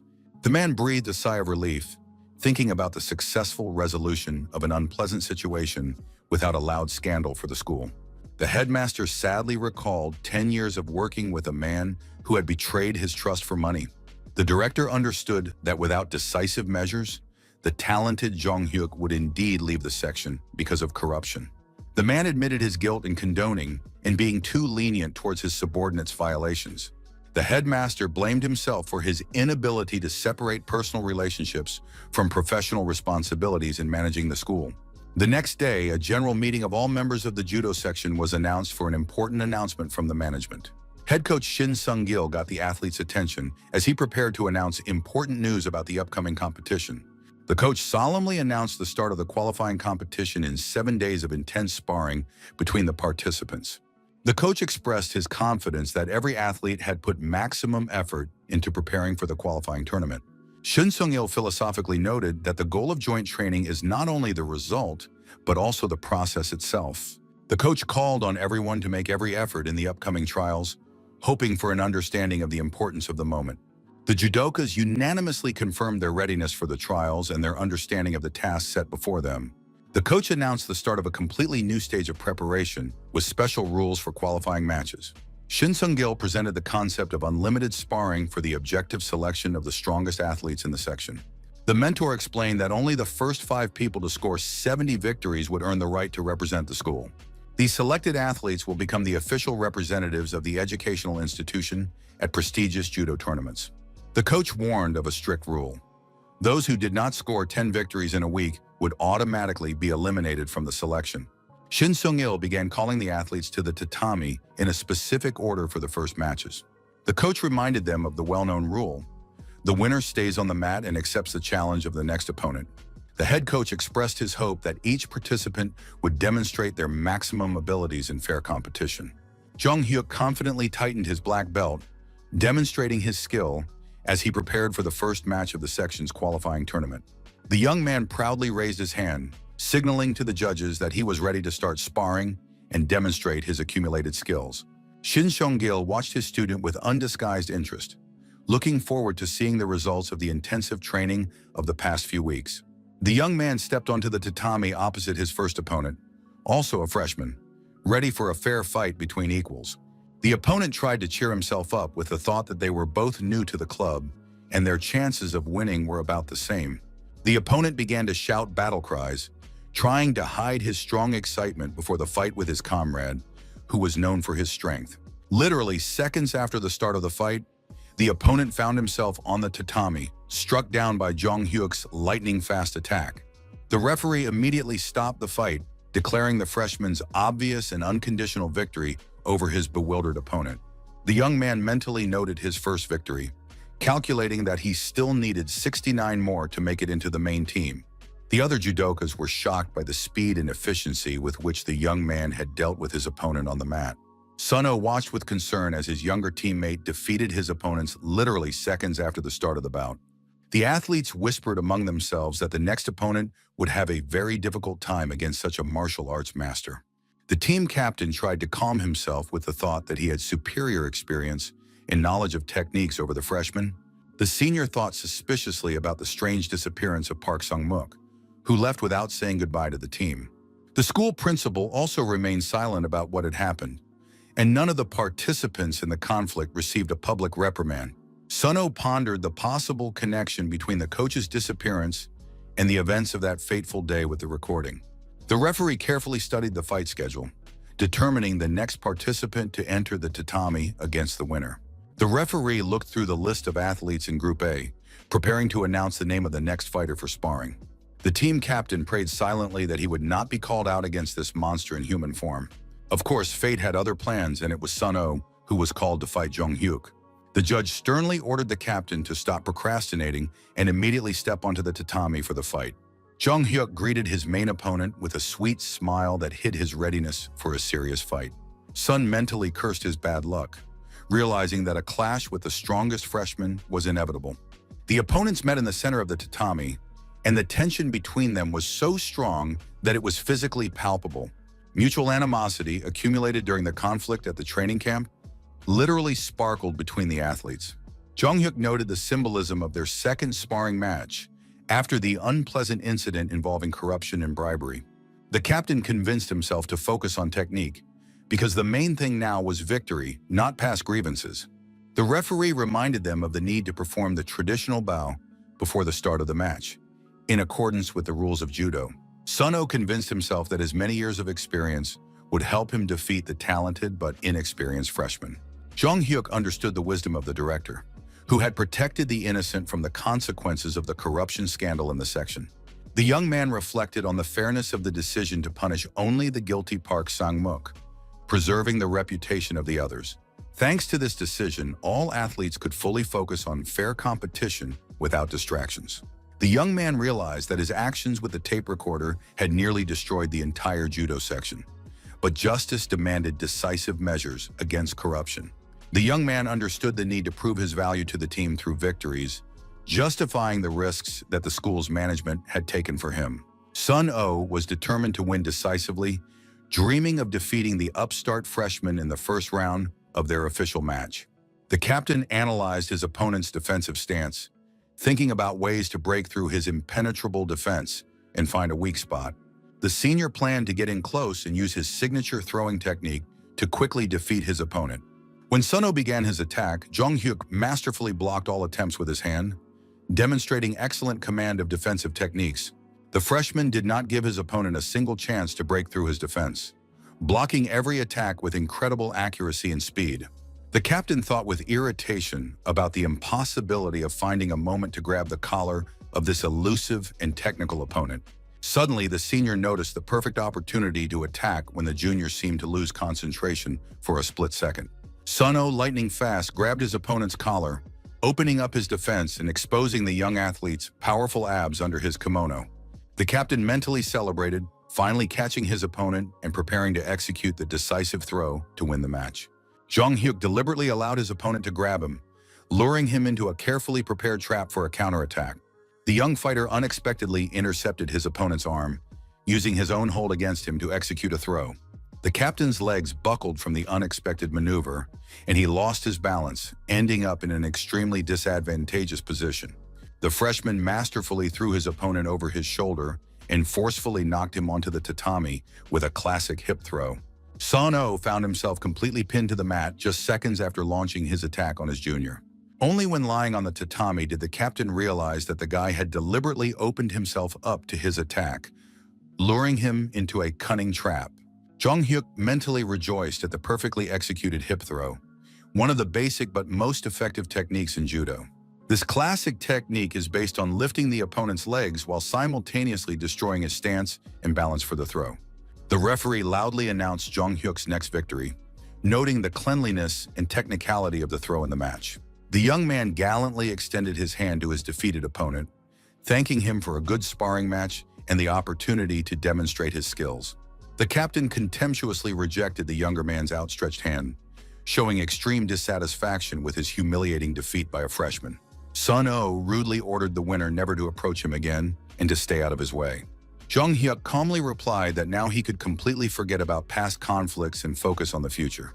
The young man mentally calculated that he still needed 68 more victories to make it into the coveted top 5.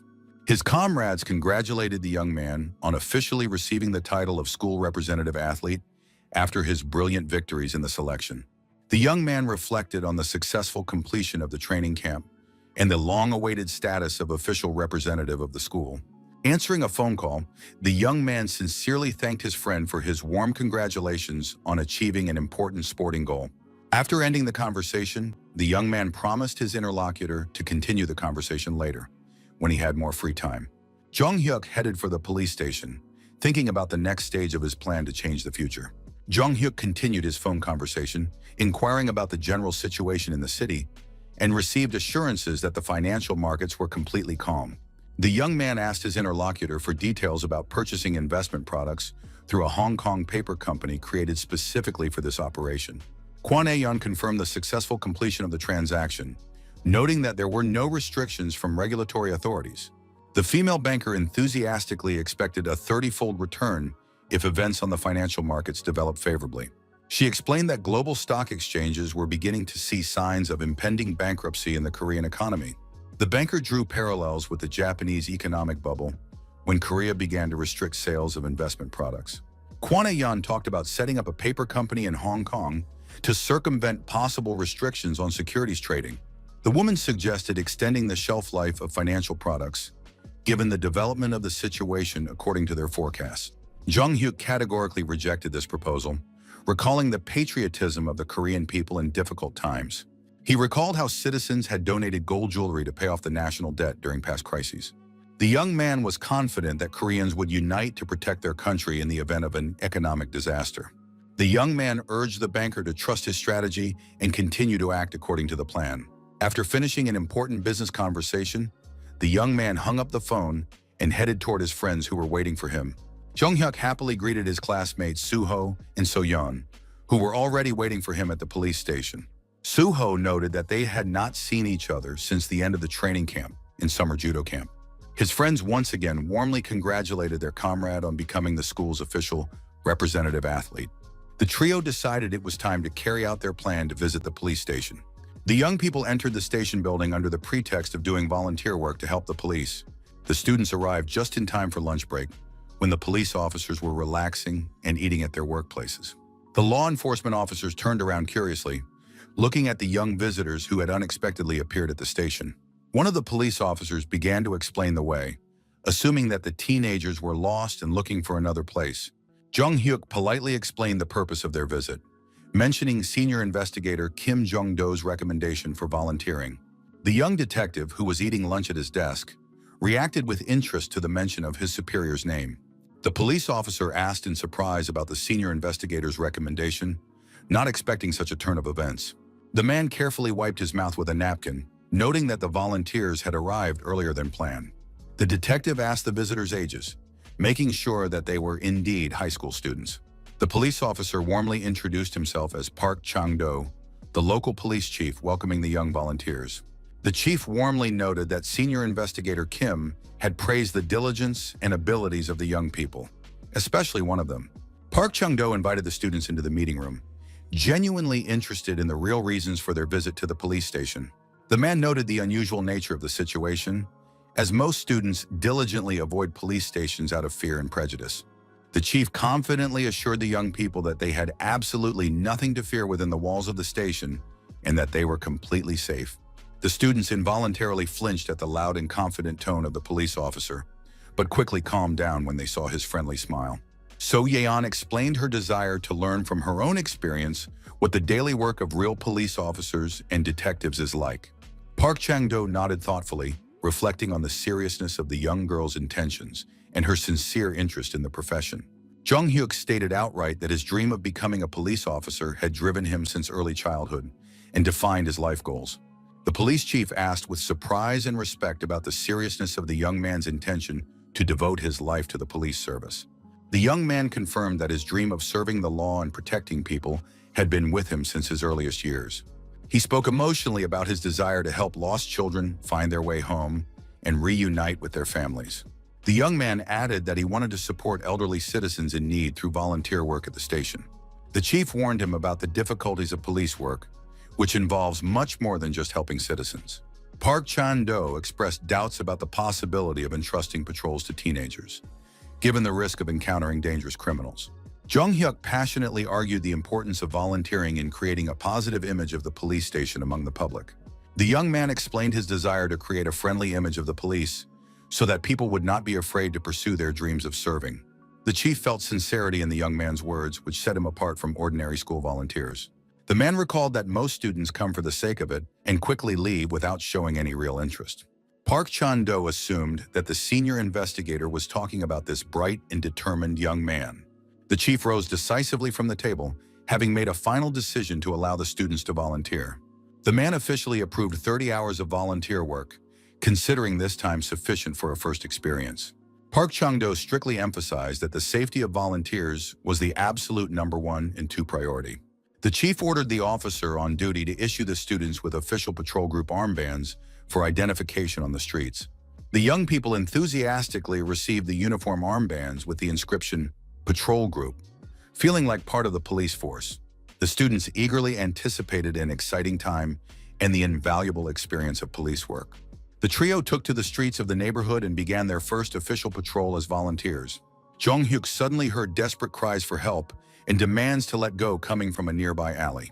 The young man became alert, trying to determine the source of the sounds and understand how many people were involved in the conflict.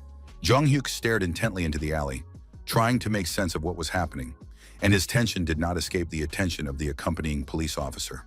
The patrolman asked the young volunteer with concern what had caught his attention and caused such an anxious reaction on his face. The young man evasively replied that he had a bad feeling and needed to check on the situation, asking permission to leave, ostensibly to use the restroom. The police officer let the young man go without suspicion, reminding him to hurry up and not stay away too long during the patrol. Jung Hyuk did not go to the restroom, but instead headed toward the source of the suspicious noises, cautiously approaching the scene. The young man hid around the corner of the building, listening carefully to the aggressive voices and sounds of commotion in the alley. Peeking cautiously around the corner, the young man saw a group of local thugs surrounding a frightened foreign tourist. The usual sounds of trade could be heard in the bustling market, drowning out what was happening in the dark alley next to the stalls. A foreigner in a bright yellow suit was enthusiastically talking to himself about Korea as a country of instant noodles and large markets. The tourist was excited about the possibility of finding unique and high-quality goods at the famous Korean market. The man pushed his way through the crowd of shoppers, thinking about additional souvenirs for friends and relatives back home. The foreigner had his hands full of various purchases, barely holding on to numerous bags and bundles of goods. Suddenly, someone roughly grabbed the tourist by the shoulder, causing him to turn around sharply and drop some of his purchases. The thugs began aggressively pushing their special goods, ignoring the polite refusals of the frightened foreigner. The tourist tried to explain in broken Korean that he had already bought enough things and did not need any additional purchases. The criminals persistently continued to offer their goods at a discount, gradually surrounding their helpless victim. After another refusal from the foreigner, several more suspicious individuals joined the first two thugs. The four criminals completely blocked the tourist's path of retreat, driving him into a dead end in the alley. The gang leader menacingly insisted that the tourists simply look at the goods on offer before leaving. Jung Hyuk watched the dangerous situation with the frightened foreign tourist unfold from his hiding place. The gangsters switched to broken English, demanding that their victim look them in the eye and touch the goods. The criminals showed him a white powder in a bag, asking the tourist if he had tried it in his home country. The frightened foreigner was confused, wondering what kind of strange white powder they were trying to sell him. The leader began to convince him of the need to bring a souvenir from the trip, when Jung Hyuk loudly interrupted their conversation. All the gangsters turned sharply toward the source of the voice, trying to remember if they had seen this guy before. The criminals exchanged glances, confirming that no one knew this brave young man. Noticing the patrol group's armband, the gangsters relaxed, deciding that he was just an ordinary errand boy. Jung Hyuk took out his phone and loudly reported to the police that there was one injured foreign citizen.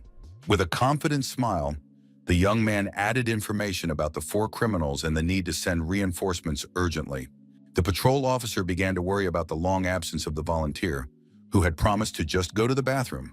The foreign tourist watched what was happening in complete bewilderment, not understanding who this brave young man was, who had stood up for him against the gangsters. The criminals discussed the young man's appearance among themselves, confidently believing that they would be able to quickly deal with the naive schoolboy volunteer.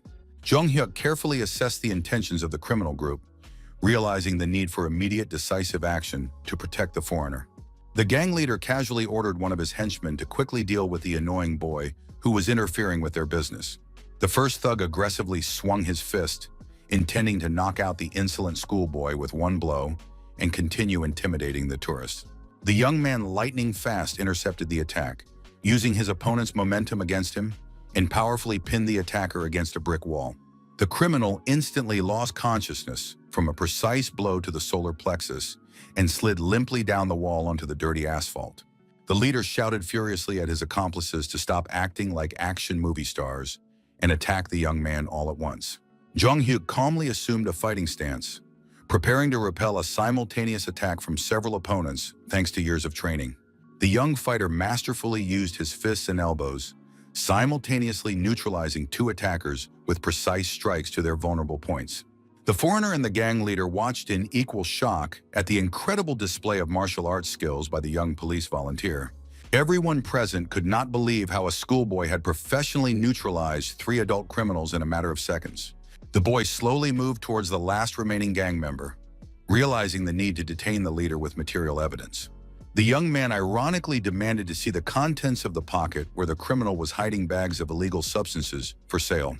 The leader desperately threw a heavy brick at the boy's head, shouting demands to leave him alone and get out. Jung Hyuk easily blocked the blow with his forearm, and the force of the impact split the brick into several pieces without causing any harm. The criminal panicked and tried to climb over a high fence, hoping to hide in the maze of narrow alleys in the area. The young man instantly assessed the situation and rushed forward, not allowing the drug dealer to escape justice. The young man managed to grab the criminal by the shoulder as he was climbing over, ignoring his hysterical cries to let go and threats. The sudden jerk caused the leader to lose his balance and fall headfirst from a height of 2 meters. The criminal landed with a thud on a pile of garbage bags, which burst from the impact, and his face was buried in the stinking waste. The criminal lay helplessly among the rotting garbage, breathing heavily and moaning in pain from his bruised ribs and spine. Jung Hyuk warned the defeated leader not to do anything stupid and to calmly wait for the police to arrive. The young man officially announced the arrest for threats, assault, and obstruction of justice by a police volunteer. The young man heard a familiar voice calling his name from the beginning of the alley, where a small crowd had gathered. A patrol officer reported via radio that the missing volunteer had been found and that a support team needed to be sent urgently. The senior officer anxiously questioned Jung Hyuk about the incident and any injuries he may have sustained in the fight. The young man calmly reported that the rest of the gang members had been detained and sent to the police station. The shocked foreigner stood aside, culturally shocked by the scene of the criminal's arrest. The tourist addressed the police in broken Korean, trying to understand what had happened in this alley. The leader lay helplessly on the ground in handcuffs, unable to move after a rough arrest and fall. Jung Hyuk noticed a suspicious package with a white powdery substance of unknown origin that had fallen out of the criminal's pocket. Jung Hyuk concluded that the detainees were involved in the organized trade of illegal substances on the black market in the area. The young man recalled that after 1990, Korea began an active fight against the spread of drugs in the country. In 1997, the government proposed stricter measures to regulate the circulation of dangerous substances. As the number of cases of illegal substance abuse among young people grew, the problem reached critical proportions. The authorities decided to introduce strict legislation regulating the handling of harmful and medicinal substances. At the police station, the chief patrol officer admitted that despite the statistics showing an increase in such incidents, he did not expect to encounter this personally. Police Chief Park Chan-do was shocked by what had happened, calling the situation a real apocalypse for their district. The man demanded that all those involved in the drug trade be caught and that a thorough investigation of the criminal network be conducted. Jung Hyuk listed the need to arrest all participants in the chain, including manufacturers, distributors, and consumers of drugs. Investigator Kim noted with surprise that the young man's volunteer work had unexpectedly led to the discovery of a serious crime.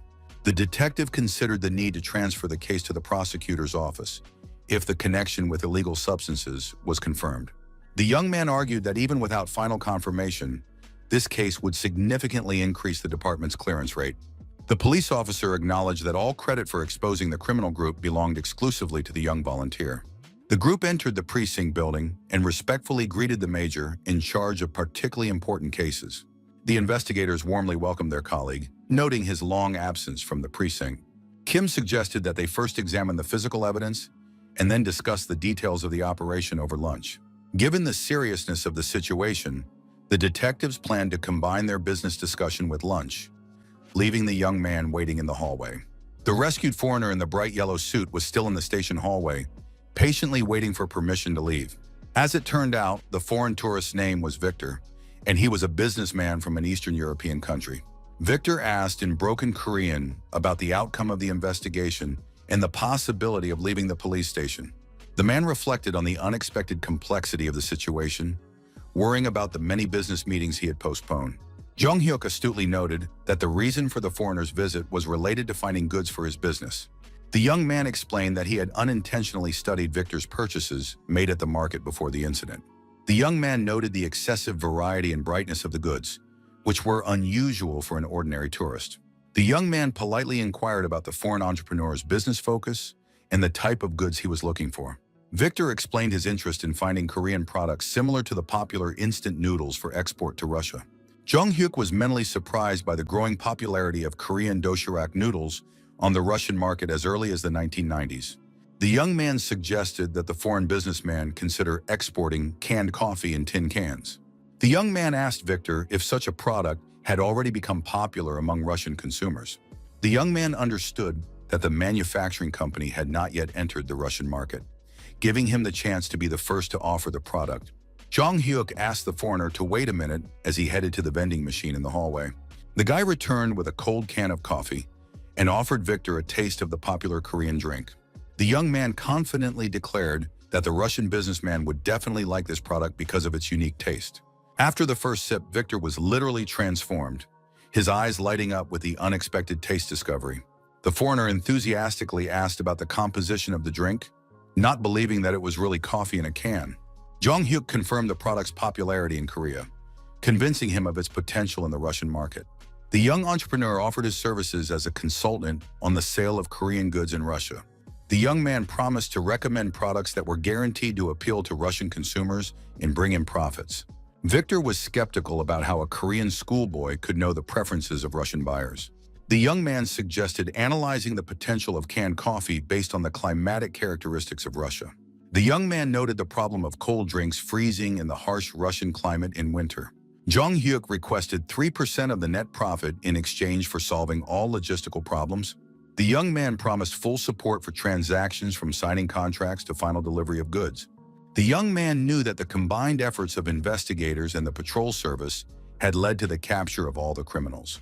The police conducted a large-scale operation to arrest all the gangs involved in drug trafficking in the area. Newspapers were full of headlines about the successful arrest of criminal groups thanks to the vigilance of a volunteer. After signing the contract, Jong-hyuk accompanied Victor in search of additional goods for Russian export.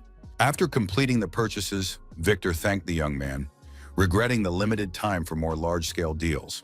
The businessman assured that the assortment collected was sufficient for the first trial batch of goods. The foreigner admitted that without the young man's help, he would never have been able to find such high-quality products. Jong-hyuk offered to give Victor another valuable gift in the form of useful information about Russia. The young man reminded him that Boris Yeltsin was the current president of Russia. The young man hinted at an important person in the election headquarters with whom it would be worthwhile to befriend for successful business. Jong-hyuk advised Victor to buy warm clothes, warning him about the approaching harsh Russian winter and the need to prepare for it. The young man confidently stated that Korea would survive the crisis and get back on its feet in a couple of years, surprising the whole world. Victor asked again, skeptical about the forecast for the Korean economy to recover in just a few years after the crash. The young man confirmed his confidence in the country's rapid recovery, which would amaze the world community with its speed. The Russian businessman acknowledged that the young consultant's advice was indeed worth a $300,000 fee. Victor noted that the lowest price for consulting in Korea turned out to be the most valuable investment of his life. Jong-hyuk smiled and remarked that the foreigner was praising him as if they would never meet again. The businessman assured him that the next time they met, he would bring even more money for new large-scale deals. The partners said a warm goodbye, knowing that future business meetings and continued cooperation were inevitable. The young man waved goodbye to Victor as he walked away, thinking about the prospects of a new partnership.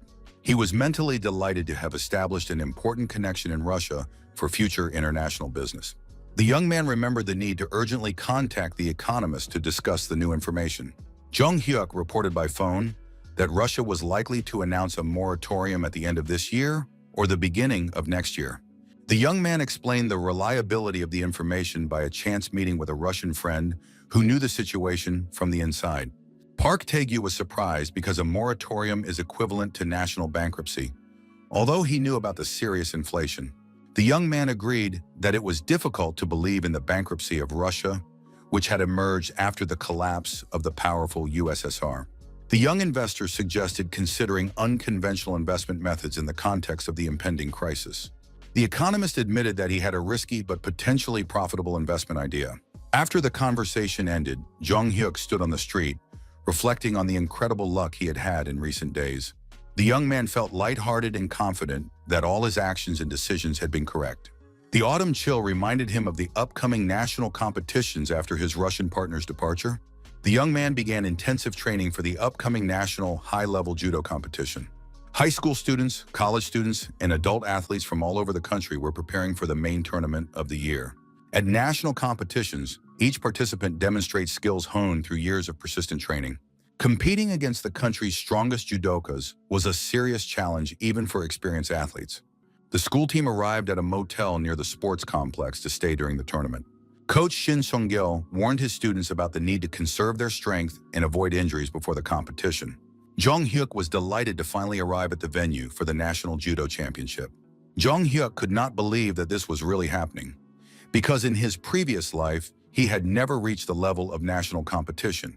Shin Sung-il urged his students to quickly unload their belongings from the bus and check into their assigned rooms before the ceremony. The young man remembered that his friend Hyun-sok's hometown was in the very province where the competition was being held. The young man thought about the current age of his future police officer friend, who did not even know of his existence yet. Team captain Song-oh looked with disgust at the shabby dormitory building, doubting its suitability for living. The athletes were concerned about the availability of basic amenities, such as hot water in such a rundown place. Jung-hyuk noted with horror the cracked windows and obvious signs of insects in the dilapidated motel building. The judokas discussed among themselves the possibility of changing their place of residence to something more decent and clean. The coach sternly ordered them to stop complaining and focus on the upcoming competition, not their living conditions. Shin Sung-gil reminded them about the opening ceremony that evening and the need to rest before this important event. The coach warned of immediate disqualification for any disciplinary violations during the national tournament. The young man understood that the condition of the accommodation was much worse than he had expected, even taking into account the modest budget. He suspected that the team's funding had been deliberately cut by ill-wishers in the school administration. An unexpected call from Kwon Ayeon delighted the young man with the opportunity to solve the team's financial problem. Jong-hyuk asked the banker to pay part of the investment profits to cover the accommodation costs. The young man assured the woman that the amount required was relatively small and that they would easily agree on the terms. 5 minutes later, the coach was enthusiastically shouting about the possibility of moving from a shabby motel to decent accommodation. The young man explained that a sponsor had appeared who was willing to cover all the team's accommodation and food expenses. Shin Sung-gil snatched the phone from his student's hands to personally thank the generous patron for his support. Jung-hyuk confirmed that he would cover the cost of accommodation and 3 meals a day for the entire judo team. The young man explained his concern about the quality of food in the dining room, given the deplorable condition of the dormitory. The team arrived at a luxurious hotel, which was in stark contrast to their previous accommodation.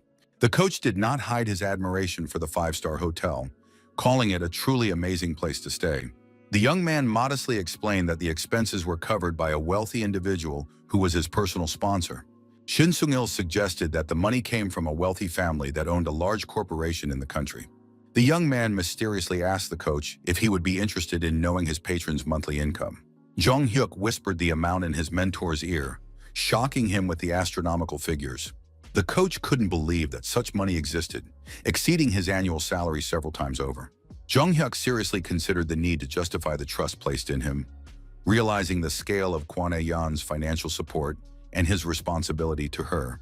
The sports complex was buzzing with the cheers of fans supporting their regional teams, with the chants in support of Busan sounding especially loud. The young man actively supported his older teammate, shouting words of encouragement during his match on the tatami. The senior judoka successfully grabbed his opponent, demonstrating his refined technique and preparing for the decisive throw to win. The referee unexpectedly stopped the match, declaring the sole representative the winner on points, which caused disappointment among their team. The comrade returned from the tatami, jokingly reproaching the team for their shouts, which almost led to his defeat due to loss of concentration. Jong-hyuk sincerely congratulated his senior on his victory, noting his skill in a difficult match against a strong opponent from the capital. The announcer announced the start of the qualifying stage of the competition, where the finalists in each weight and age category would be determined. His teammates cheerfully pushed the young man toward the tatami, patting him on the shoulder and expressing confidence in his victory. The senior judokas jokingly threatened him with particularly grueling training sessions in case of defeat, cheering up their younger teammate before the fight. The young man was touched by the sincere support of the team, feeling responsible for living up to their expectations at the national tournament. He confidently promised to do his best to win, understanding the importance of the moment for the school's reputation. Jung-hyuk stepped firmly onto the tatami, feeling the familiar surface of the sports flooring under his feet and preparing for the match.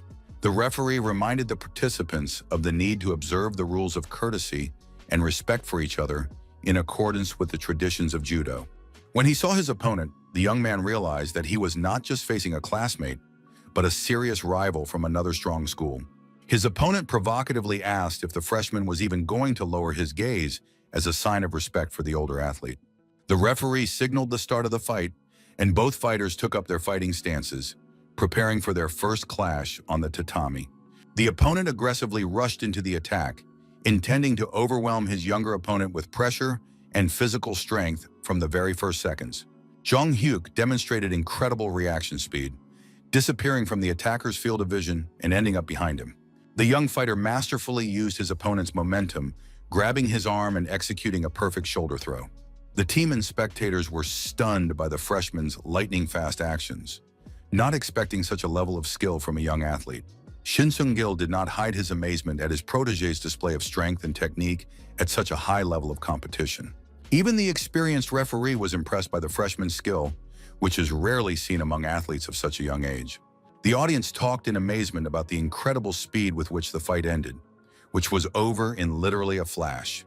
The young man took up a new fighting stance with a confident smile, ready to continue demonstrating his superiority on the tatami. The young man began a new attack with a feint with his foot, causing his opponent to lose his balance and open himself up for a throw. Jong Hyuk made a lightning-fast grab and performed a classic throw, pinning another opponent to the mat. Beads of sweat appeared on the young fighter's face after his fourth consecutive victory in the tense qualifying rounds. The referee loudly announced the school representative's fourth victory, noting his flawless technique. His older teammates discussed with admiration his incredible speed, 4 victories in a total of 20 seconds on the tatami. The coach ran up to his student, admitting that he had not seen such a level of skill at national competitions for a long time. Shin Sung-gil smiled and asked if the boy was trying to set a world record for the fastest victory in combat. Jong Hyuk unexpectedly asked about the possibility of participating in individual competitions, not just in the school's team competition. The coach thought about it and agreed that with such a level of skill, the young man could well compete in the individual championship among adults. Jong Hyuk admitted to his friends with a slight smile that the fights had ended so quickly that he even got bored from the lack of a real challenge. The young fighter expressed a sincere desire to compete in the future with opponents who could give him a worthy fight on the tatami. The young man understood his need to fight judokas of equal or superior skill in order to further develop his skills. The guy went into another match, getting ready to fight a new opponent in the individual championship of the tournament. His opponent attacked fiercely, but Jong Hyuk blocked all the blows with apparent ease, demonstrating excellent defensive technique. To an experienced fighter, the opponent's movements seemed excessively slow and predictable, lacking any element of surprise. The young man frowned intently, focusing his attention on finding the perfect moment to counterattack his opponent. Waiting for the right moment, the young man lightning fast intercepted the attacker's arm, preparing to perform his signature move. With one smooth movement, the young man executed a flawless throw, knocking his opponent onto his back with a deafening thud. The referee blew his whistle once again, recording the freshman's lightning-fast victory over his more experienced opponent. The audience noted the incredible effectiveness of the young man's technique, defeating his opponents with just 2 precise movements. His senior teammates enthusiastically congratulated the younger player on his brilliant series of victories in the national tournament. Jong Hyuk dramatically fell to his knees and shouted with joy, releasing the emotions that had built up after the intense matches. The judo team surrounded the young man, showering him with praise for his skill and the glory he had brought to the school. The young man modestly dismissed his personal achievements, emphasizing the team's contribution to the overall success of the competition. One of his older teammates smiled and noted that their younger treasure also possessed a rare modesty. The athletes discussed the end of the tournament with regret and the upcoming return home without the opportunity to celebrate their victories. Hearing the talk of returning, Jong Hyuk remembered his desire to meet Hyunsok from his past life. The guy suggested that the team celebrate their success by going to the seafood market to try fresh sashimi. The judokas enthusiastically supported the idea and headed to the bustling market, where merchants were eagerly calling out to customers. Upon arriving, the athletes were horrified to discover that the prices of seafood far exceeded their modest budget.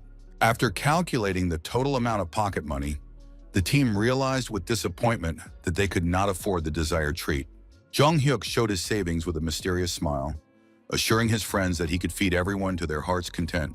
His friends gratefully agreed to trust their younger comrade, knowing his resourcefulness and quick wit. The young man carefully examined the rows until he noticed the familiar sign of his future police friend's shop. Approaching the counter, the young man was met with a rude question from an unfamiliar man about the purpose of his visit. The large bandit aggressively demanded that he make way, looming menacingly over the young customer. The female saleswoman rushed to the extortionist, begging him not to take all the day's earnings, which were necessary for trade. The unpleasant creditor cynically reminded her of the debt, demanding immediate repayment of the borrowed money with interest. Suddenly, a loud voice rang out from a young man, addressing the insolent extortionist with a demand to stop the lawlessness. The rude moneylender indignantly asked how some greenhorn dared to call him insolent and open his mouth in the presence of adults. The large man in a cheap suit swung his massive fist threateningly, intending to strike the little boy for his insolence. The child's mother screamed in horror, begging the thug not to touch her son and asking how he could even raise his hand to a child. At this tense moment, Jong Hyuk's calm voice rang out, politely greeting the owner of the fish shop. The young man demonstratively stood between the loan shark and the family, calmly asking about the price per kilogram of fresh fish. The enraged extortionist rudely demanded that the young man leave, stating that the shop was closed and not serving customers. The woman apologized to the young man for the inconvenience, promising to give him a good discount on his next visit. The loan shark continued to aggressively demand that the stranger not interfere in their business conversation about the repayment of the debt. Jong Hyuk swiftly kicked the insolent man in the shin, causing him to double over in sharp pain. The thug collapsed to his knees, clutching his bruised leg and shouting curses at the insolent young man. The young man coldly advised the loan shark to get lost, contemptuously referring to his dirty business of extorting money. The fat man, limping, threatened revenge, saying that the young man was lucky to have caught him without his henchman. Jong Hyuk calmly continued his conversation with the saleswoman, asking if she had any fresh perch in stock. The young man looked warmly at the beautiful woman and her little son, his future friend, the policeman Hyun-sok. The curious boy approached his savior and asked with childlike innocence if he was a gangster. The young man smiled and explained to the child that he disliked gangsters and asked him to just call him his older brother. Hyun-sok objected that the guy looked like a real gangster when he was dealing with a nasty extortionist uncle. The boy continued to ask the mysterious savior who he was and how he was able to chase away the adult gangster. Jong Hyuk mysteriously advised the child to watch TV in November, hinting at the broadcast of national competitions. The guy instructively explained to the boy the need to become stronger in order to protect loved ones from such scoundrels. The judokas happily discussed the hearty seafood dinner, thanking their younger comrade for the generous treat. The older athletes asked curiously about the television program that the guy had mentioned in his conversation with the boy. Jong Hyuk asked his friends if the national competition would really be broadcast on national television. The young man recalled that Hyun-suk had joined the police force immediately after passing the entrance exams in his previous life. The young man thought about the need to help his future friend with his studies so that he could successfully enter the police academy. A month later, Jong Hyuk's mother eagerly awaited the start of the broadcast of the 1997 presidential competition finals on television. With a mother's anxiety, she thought about her son at the competition, praying that everything would end well and that he would return home safe and sound. The television commentator enthusiastically told viewers about the unique biography of athlete Chae Jong-hak and his outstanding abilities in martial arts. The host announced that the talented freshman had been nicknamed Lightning Boy for his incredible speed of victories, calling him the rising superstar of Korean judo. The commentator added the intriguing information that the young champion not only performs excellently on the tatami, but also demonstrates excellent results in his studies. Amidst the enthusiastic cheers of the crowd, the final match of the presidential championship began, where the winner of the gold medal would be determined. Jong Hyuk confidently met his opponent's attacks, masterfully blocking all attempts to break through his iron defense with precise hand movements. His opponent took a few steps back, clearly not expecting such stubborn resistance from a young freshman in the final. The young man was puzzled by his opponent's strange tactics, who in the decisive match preferred to retreat instead of actively fighting for victory. His opponent nervously glanced at the scoreboard, where the seconds of the round were ticking away inexorably without a single point scored on his side. The young man realized that his opponent had run out of strength after an unsuccessful attempt to overwhelm him with aggressive pressure at the beginning of the fight. Jong Hyuk went on the offensive, reminding his opponent that strength and endurance inevitably decline over time.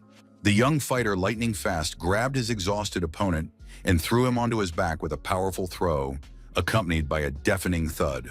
The referee blew his whistle sharply, announcing the end of the round and confirming a clear victory for the school's representative in the final match. The commentators enthusiastically shouted about the brilliant victory of the young phenomenon, noting that the fight was over in literally a moment. Coach Shin Sung-il, sitting in the stands, could not hold back his tears of joy and pride for his talented protege. The mentor shouted words of support from the stands, congratulating the young man on his incredible achievement at the national level. Jong-hyuk solemnly raised the gold medal of the Presidential Judo Championship above his head to the deafening ovation of the audience. The entire hall chanted the champion's name, recognizing the tremendous effort and dedication that led to this well-deserved victory. A reporter ran up to the winner with a microphone, warmly congratulating him on his triumphant victory in such a prestigious tournament. The journalist noted with admiration the incredible fact that a freshman was competing in the general division and his sensational victory over adult athletes. The reporter compared the young man's success story to the plot of an inspiring film, asking the young champion about his feelings. The young man modestly responded about his happiness, emphasizing the role of his coach and the support of his older teammates in achieving success. The young man addressed his mother on camera, promising to celebrate his gold medal with a traditional Korean barbecue with beef. The reporter asked how he managed to combine excellent studies with such intense sports training. Jong-hyuk hoped that little Hyun-suk was watching the broadcast because this message was meant for him. The young champion replied philosophically that success depends solely on willpower and a sincere desire to achieve one's goals. The young man made an inspiring statement that with true desire, one can overcome any obstacle and achieve the impossible. The young man ambitiously announced his plans to win a gold medal at the Asian Games next year, challenging the continent's strongest athletes. The young man told reporters that his main goal in life, after graduating from school, was to enroll in the country's prestigious police academy. Little Hyun-suk watched the broadcast intently, thinking about his alcoholic father, who gets paid and spends his salary on booze instead of his family. The boy thought bitterly about the suffering of his mother, who was forced to support the family alone, working at the market from morning till night. On the TV screen, the young champion continued his inspiring speech about the need for hard work to achieve one's dreams. Hyun-suk felt as if he had awakened from these words, feeling a spark of hope and determination ignite in his heart. The boy remembered his recent encounter with this amazing guy who had protected him and his mother from the loan shark at the market. A look of determination appeared in the child's eyes as he understood the importance of effort and perseverance in changing his life for the better. Hyun-suk repeated the champion's words about willpower and desire, reflecting on the truth of these inspiring statements. In November of that year, when public concern about heating costs reached its peak, winter arrived much earlier than usual. The government was forced to officially announce its decision to seek emergency assistance from the International Monetary Fund. The president apologized to the Korean people with visible embarrassment for having to make such a humiliating decision. Citizens listened indignantly to the head of state's speech, unable to understand how the country had fallen into such disgrace. People shouted indignantly about the betrayal of the government, which they had trusted to manage the country's economy and future. Jong-hyuk immediately dialed Kwon Ayeon's number, informing the banker that the moment of economic collapse they had predicted had arrived. The Korean economy was overwhelmed by a wave of bankruptcies, exacerbated by early cold weather and rising heating costs. Companies built on loans and debt obligations began to collapse one after another like houses of cards.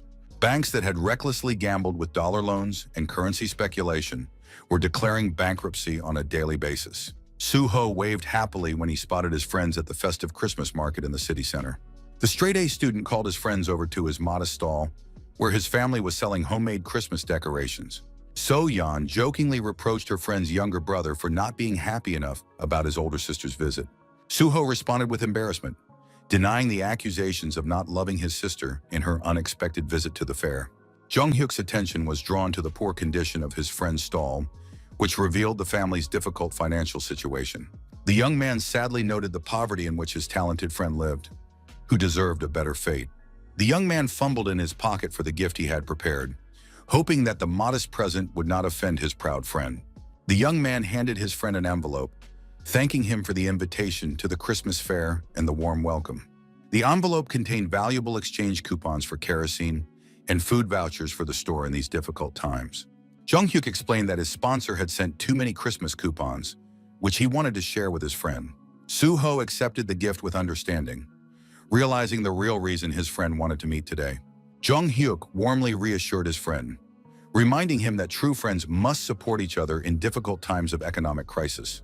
So-yeon asked him to walk her home, admitting that she was unfamiliar with the unfamiliar part of town. Suddenly, two young men with an unhealthy gleam in their eyes and unsteady gait approached the group of friends. The strangers with unfocused eyes aggressively asked the girl where she was going at such a late hour. The boys recognized her as Soo-ho's girlfriend and began to behave even more strangely and unpredictably. The young men swayed and muttered incoherent phrases, clearly under the influence of illness or exhaustion. Friends immediately surrounded the frightened So-yeon in a protective circle, demanding explanations from the strange strangers. Soo-ho was surprised to recognize his neighbors and sternly asked them about the reasons for their inappropriate behavior. The trainee singers broke into pained smiles, greeting a familiar face after a long separation. The top student explained to his friends that these guys lived nearby and were training at an agency, dreaming of becoming idols. The singers incoherently explained that a water pipe had burst in their dormitory, leaving them without water or heat. Jung Hyuk stared intently at the boys' faces, experiencing a strange feeling of déjà vu from their manner of speech and movements. The young man was shocked to realize that he was looking at the future members of a famous national music group from his past life. He remembered their incredible success in the future, when they would become some of the most popular artists in Korea. The young man couldn't believe his eyes, seeing the future stars in such a pitiful and emaciated state. One of the trainees suddenly staggered and collapsed onto the cold asphalt, losing consciousness from weakness. Jung Hyuk immediately asked about the condition of the fallen man, to which the singer's friend replied that he had been complaining of weakness since the morning. The young man firmly stated that it was necessary to call an ambulance immediately for the unconscious guy. The trainee anxiously suggested the possibility of tuberculosis infection from his roommate in the dormitory. The young singer described his friend's symptoms: a persistent cough, high fever, and coughing up blood. Upon hearing about the coughing up of blood, Jung Hyuk was horrified by the possibility of a tuberculosis outbreak among young people. At the hospital, a nurse reassured everyone, explaining that it was not tuberculosis, but a severe cold caused by exhaustion. The medical worker explained that malnutrition deprives the body of energy due to a lack of essential nutrients. Jung Hyuk breathed a sigh of relief but insisted on the need to test all interns for tuberculosis. The singer bitterly admitted that he did not have the money for a medical examination due to his poverty. The trainee blamed himself for his comrade's illness, explaining that his American origin made things more difficult for everyone. Soo-ho silently handed the envelope with coupons to the singer, insisting that they needed the vouchers more in their situation. The honor student apologized to Jung Hyuk for passing on his gift, but his friend nodded understandingly in response.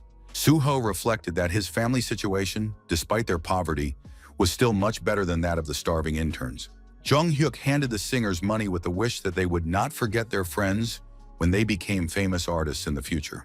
The trainee leaned over his sick friend's bed, happy that now they wouldn't have to worry about heating in the dormitory. Leaving the hospital, the friends bought hot meat pies, enjoying the aroma of fresh pastries in the frosty air. Soo-ho suggested washing down the pies with milk at home, warning his friends not to eat everything in one bite out of hunger. Jung Hyuk thought warmly of his friend's incredible kindness, willing to share his last with those in need. The young man reflected on the importance of mutual aid and willingness to share even in situations of extreme need. He noticed how the sun's rays broke through the clouds, warming the frozen streets after a cold morning. The young man smiled, feeling warmth in his heart from the solidarity shown by Koreans in difficult times of crisis. At the pawn shop, Jung Hyuk anxiously asked his mother if she would regret her decision to pawn her wedding ring. The woman sadly admitted her regret, but noted that it was impossible to keep the gold when the country needed help. His mother confidently stated that his late father would have understood the need to use the ring for a good cause. The young man took his mother's hand in his, feeling her fingers tremble with excitement. The young man firmly supported his mother's decision, assuring her that their joint patriotic act was the right thing to do. A reporter approached them, recognizing the rising star of judo, and asked for an interview about the charity event. The journalist noted the national champion's active participation in the patriotic campaign to collect gold for the country. The reporter asked in amazement if the athlete was willing to donate all his gold medals. Jung Hyuk explained that 2 gold medals could bring real help to the country at a critical moment. The young man confidently stated his plans to win new awards to replace those donated for the national good. The young man proudly pointed to his mother, who had brought his wedding ring, the last memento of his late father. The reporter mentally noted the heroism of the woman, who was raising her son alone in a tiny room. The reporter expressed hope that the donated gold would be used for its intended purpose of saving the national economy. The woman asked her son to come home first and get some rest after an emotional day. The mother explained the need to prepare early for the working day at the market, advising her son to go for a walk with his friends. The woman lovingly praised the young man, calling his deed more significant than sporting achievements. The mother emphasized that she was more proud of him than on the day he won the national judo championship. Jung-hyuk's eyes welled up at his mother's words, and the woman broke into a happy smile. His mother said a warm goodbye to her son as she hurried to the market to prepare her stall for the new day. The young man thought sadly that his mother did not allow herself to rest even on such an emotional day. Suddenly, a cell phone rang in the boy's jacket pocket, interrupting his thoughts about his mother's selflessness. The caller was reporter Park Yeon-il, who was following the news about the patriotic campaign to collect gold to save the economy. The journalist was impressed by the heroic act of the young man's mother, which he saw on the evening news on national television. The man predicted that victory at the Asian Games would make Jung-hyuk the 12th national hero of modern Korea. The reporter expressed confidence that thanks to such patriots, the country would surely overcome the crisis and return to prosperity.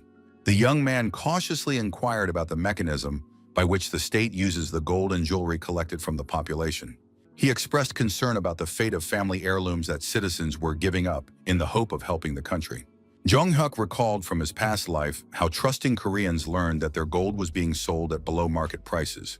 The young man hastened to take back his words, asking the reporter to forget about the doubts he had expressed. The young man suggested that the reporter consult with reliable colleagues about the transparency of the state campaign. In the evening, at an expensive restaurant, the partners raised their glasses, celebrating the successful completion of the difficult year of 1997. Kwon Ae-yeon made a toast to the coming year 1998 in the official establishment of their investment company. Jung-hyuk talked about donating gold medals, setting a personal example of civic responsibility. The banker admired the young man's ability to anticipate developments and stay ahead of events. The woman expressed her hope for a quick end to the crisis and the recovery of the national economy. The girl was amazed at the incredible profits made without the support of large corporations or government agencies. Park Tae-gyu recalled the influential Russian partner who provided international support for their operations. The economist noted that their leader was among the richest 1% of people, which guaranteed the company's immunity. Jung-hyuk promised to create a protective mechanism for the company against possible attacks from competitors and authorities. The young man explained his plan to make the company so transparent that attacks would become meaningless and counterproductive. He announced the start of an important mission to install a protective shield the very next day. The young man planned to use his stay at the National Training Center to implement his plan. At the training center, coaches were preparing the country's best athletes for the upcoming Asian Games. The judokas whispered about the mysterious guy standing behind the head coach of the national team. Jung-hyuk stood modestly behind his mentor, already known as a monster rookie with a gold medal. Shin Sung-gil did not hide his pride in his protege, who had achieved national recognition. The director of the center introduced himself as the head coach of the national judo team, responsible for preparing for the Asian Games. The head coach of the national team solemnly announced his ambitious plans to win as many medals as possible to boost the morale of the Korean people. The director of the center proposed holding an official ceremony to introduce the members of the delegation, starting with the youngest athletes and ending with the experienced veterans. Jung-hyuk modestly introduced himself to the audience as a judo athlete who had been given the honorary position of assistant coach thanks to a personal recommendation from the director of the National Center. The young man mentally planned to include the investment companies Kwon Ae-yeon and Park Tae-gyu in the official list of sponsors supporting the national judo team. After 9 months of grueling training, the team finally arrived at the bustling Incheon International Airport for their departure to the long-awaited Asian Games. The young man walked confidently through the endless corridors of the modern terminal, feeling the weight of responsibility for the upcoming performances. A crowd of reporters instantly surrounded the delegation, eagerly asking the head coach about his goals and expectations for the continental tournament. The team's coach firmly told reporters of his intention to make every effort to win a record number of medals for Korea. The press turned their attention to the young champion, asking him to share his personal ambitions and predictions for the upcoming competition. The young man was momentarily taken aback by the flashes of cameras, but then dramatically struck his chest with his fist, demonstrating his determination. He loudly promised reporters that he would definitely return home with a gold medal, confirming the seriousness of his intentions. Upon arrival at Bangkok International Airport, the athletes were amazed by the scale of the ultra-modern building and its architecture. A confused Western tourist politely asked Jong-hyuk where exit number 2 was. His teammates were impressed by the junior coach's flawless command of English and his communication skills. The senior athletes jokingly admitted that they should follow the example of their educated and multi-talented junior colleague. The head coach got everyone's attention with a loud clap as he got ready to give an important motivational speech before they left. The coach warned of inevitable encounters with the world's strongest athletes at the hotel, who would pose serious competition for the Korean team. The coach reminded them of the countless hours of training, liters of sweat and blood shed in order to achieve the highest level of skill. He emphasized the enormous responsibility of representing a country that places its hopes in its national heroes during difficult times. The judokas unanimously and loudly confirmed their readiness to justify the trust placed in them and give their all on the tatami.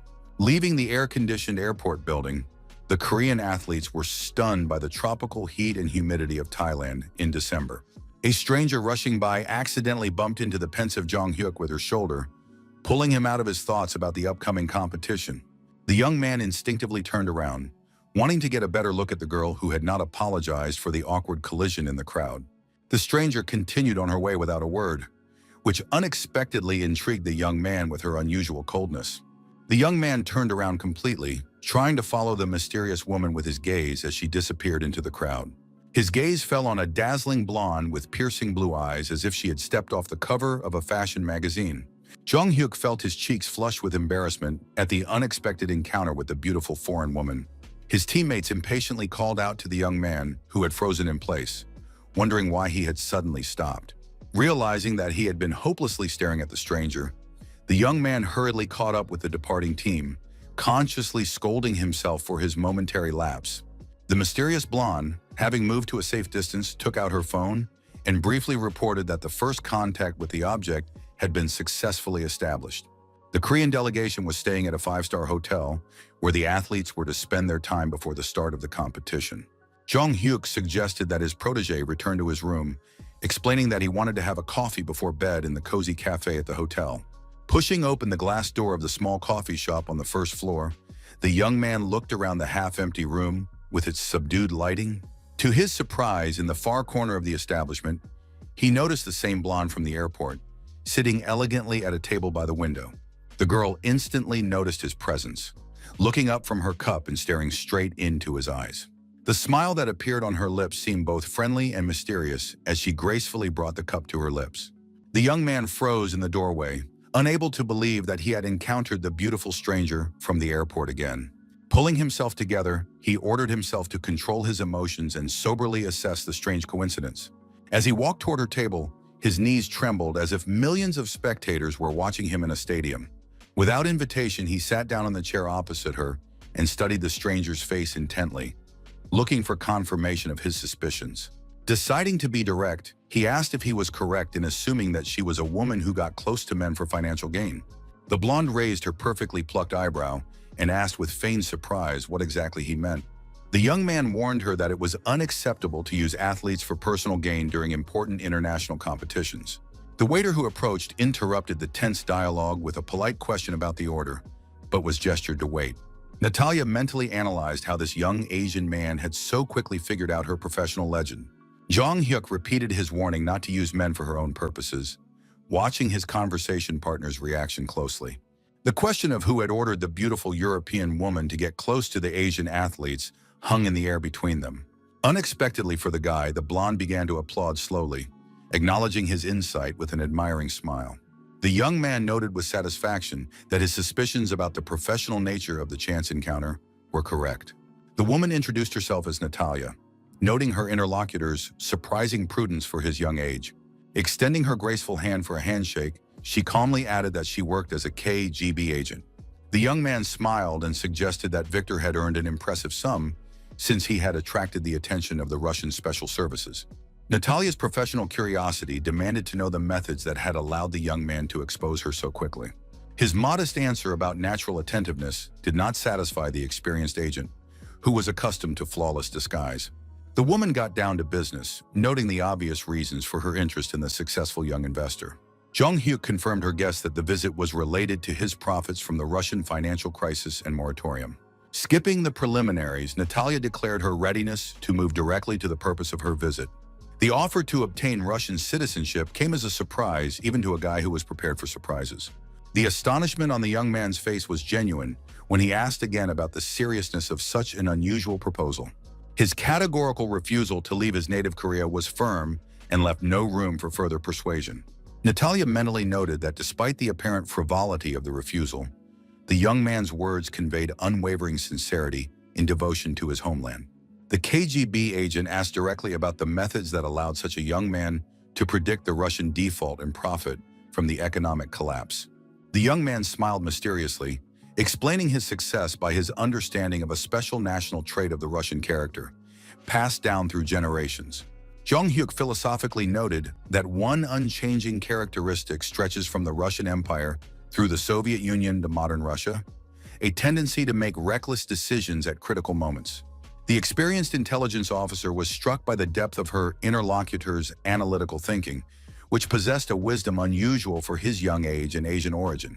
Raising the stakes, the woman made an incredible offer: guaranteed Russian citizenship, 20 plots of land with mansions, and lifetime support from the state.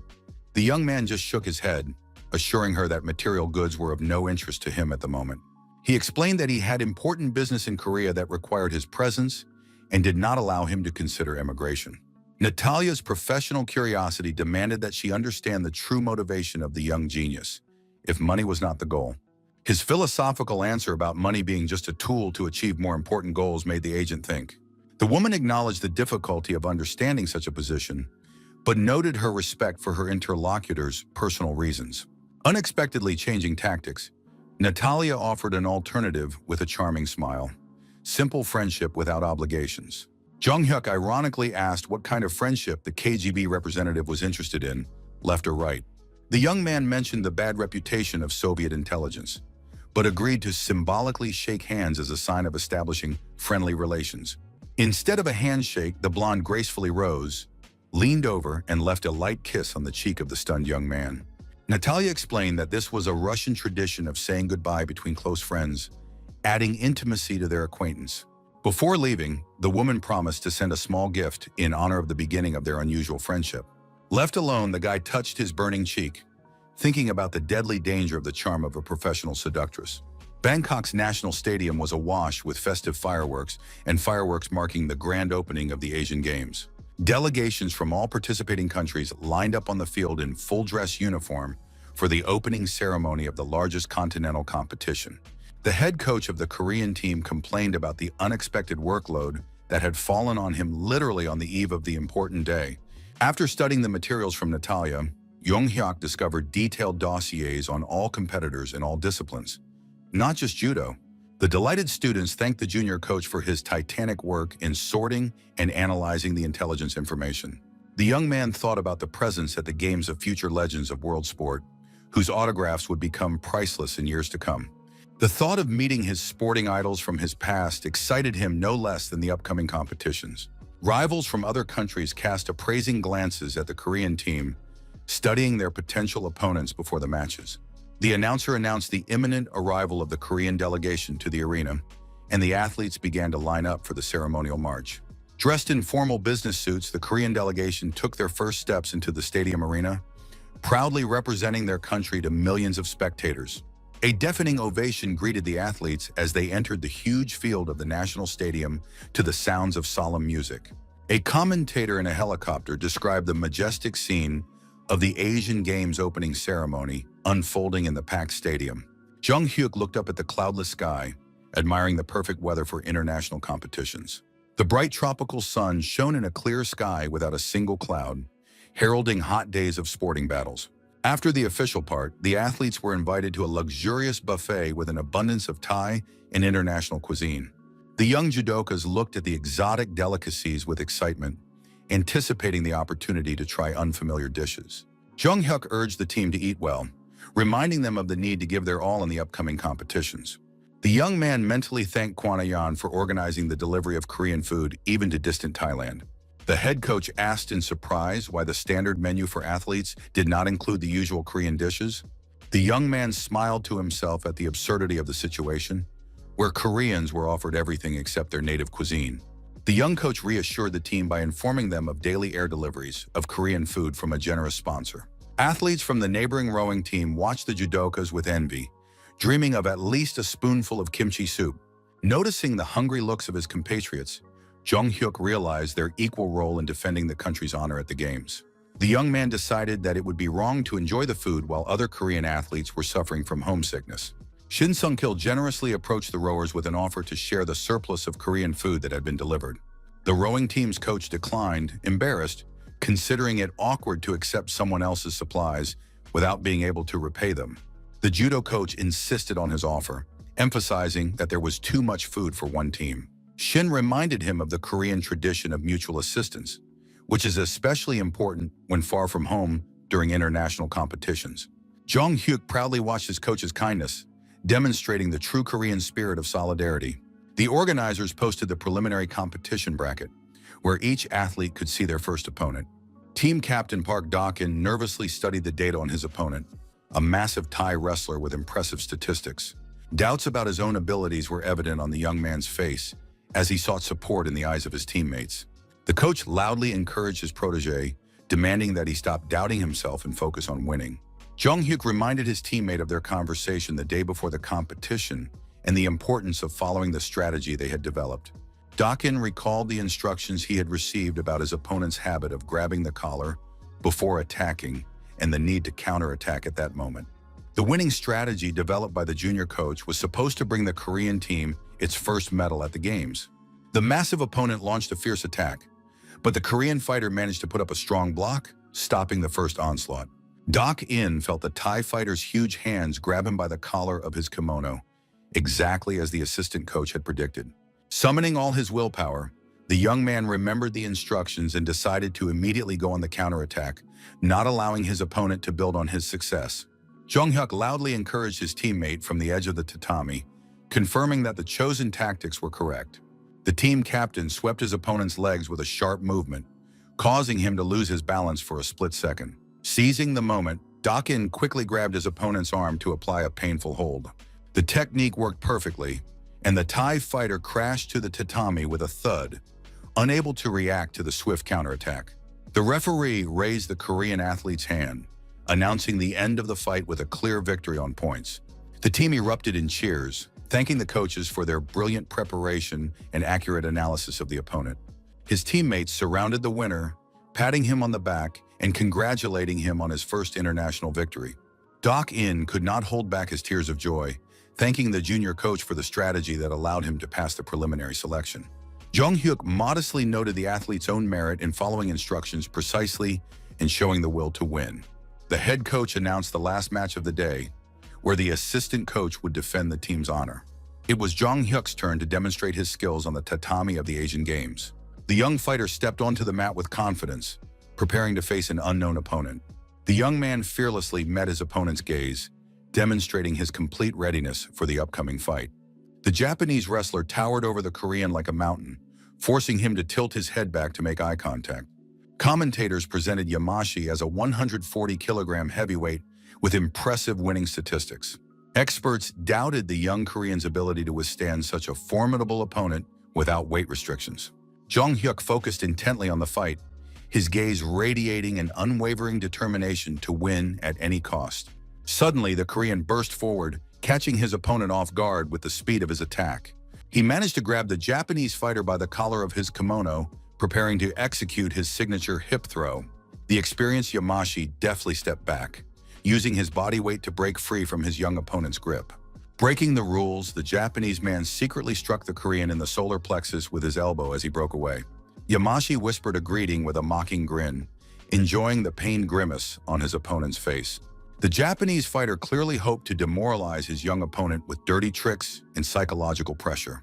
Jung Hyuk instantly understood his opponent's tactics and decided to respond in kind in this unfair game. The guy discreetly pressed on a pressure point on his opponent's shoulder during the next hold.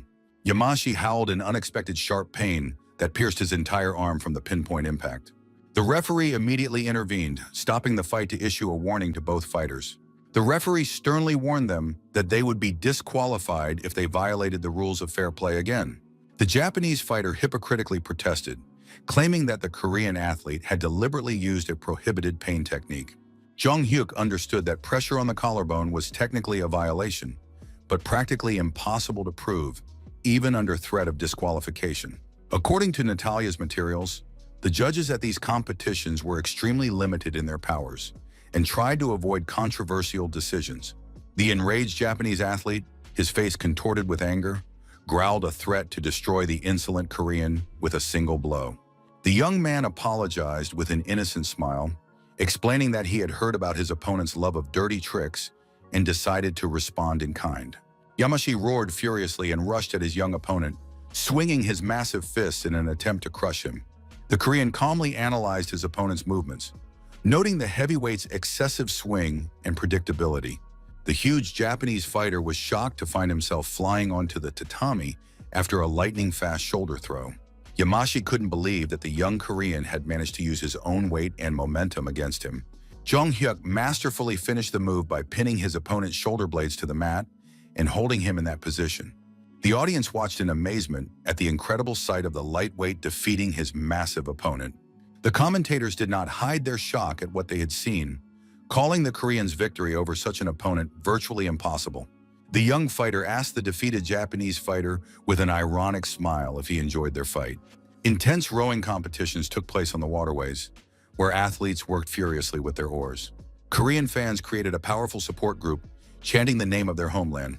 The Korean rowers demonstrated incredible speed and coordination, pulling ahead with each stroke. The team crossed the finish line first with joyful relief, ahead of their strongest rivals. The Korean rowing team exceeded all expectations, winning the gold medal in the team competition. The judokas enthusiastically discussed the successes of their compatriots in other disciplines at the Asian Games. The guys admitted that rowing was an exciting sport that required incredible endurance. Late in the evening, there was an unexpected knock on the door, interrupting the celebration of the day's victories. Jung Hyuk opened the door and saw an unfamiliar man, whom he immediately asked about the purpose of his visit. The visitor introduced himself as a translator accompanying the head coach of the Thai judo team. The Thai coach stood silently, with a dissatisfied expression on his face, clearly waiting for the translation. The man uttered a few phrases in Thai, gesturing toward the floor. The interpreter asked the coach doubtfully if his message sounded too harsh. After a nod from the coach, the interpreter explained that the Thai athletes were staying on the floor below and could not rest. The man politely but firmly asked the Koreans to be quieter in the evening. Jung Hyuk unexpectedly spoke in Thai, apologizing for the inconvenience caused to the neighbors.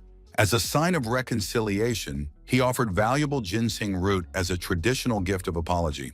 The young man sincerely acknowledged the Korean team's guilt for the noise that disturbed the rest of their neighbors below. The young man bowed deeply to the Thai guests, showing respect and a willingness to remedy the situation. The interpreter examined the gift with interest, noting that red ginseng is considered a valuable medicine in Korea. Jung Hyuk confirmed the high cost and effectiveness of the root, especially for restoring the strength of athletes after exercise. The Thai coach thanked him for the generous gift through the interpreter, but asked him to be more considerate of his neighbors. The young man apologized again and promised to strictly control the noise level in the evening. The team captain praised the assistant coach's diplomatic skills in communicating with foreigners. Jung Hyuk explained to his teammates that after the qualifying rounds, the participants would begin to eliminate their competitors more aggressively. The young man emphasized the importance of forming alliances instead of conflicts in the context of fierce sports competition. The young man recalled information from Natalia's file about the Thai athlete who led their team. The young coach knew that this fighter was considered a real monster in Thai boxing and judo. This athlete posed the greatest threat to the Korean team in these competitions. In the Japanese delegation's room, the coaches discussed the unexpected success of the Koreans in the qualifying rounds. The Japanese could not believe that the Korean team had qualified in absolutely all weight categories. The head of the Japanese team angrily demanded an explanation for the failure of their secret plan to weaken the Koreans.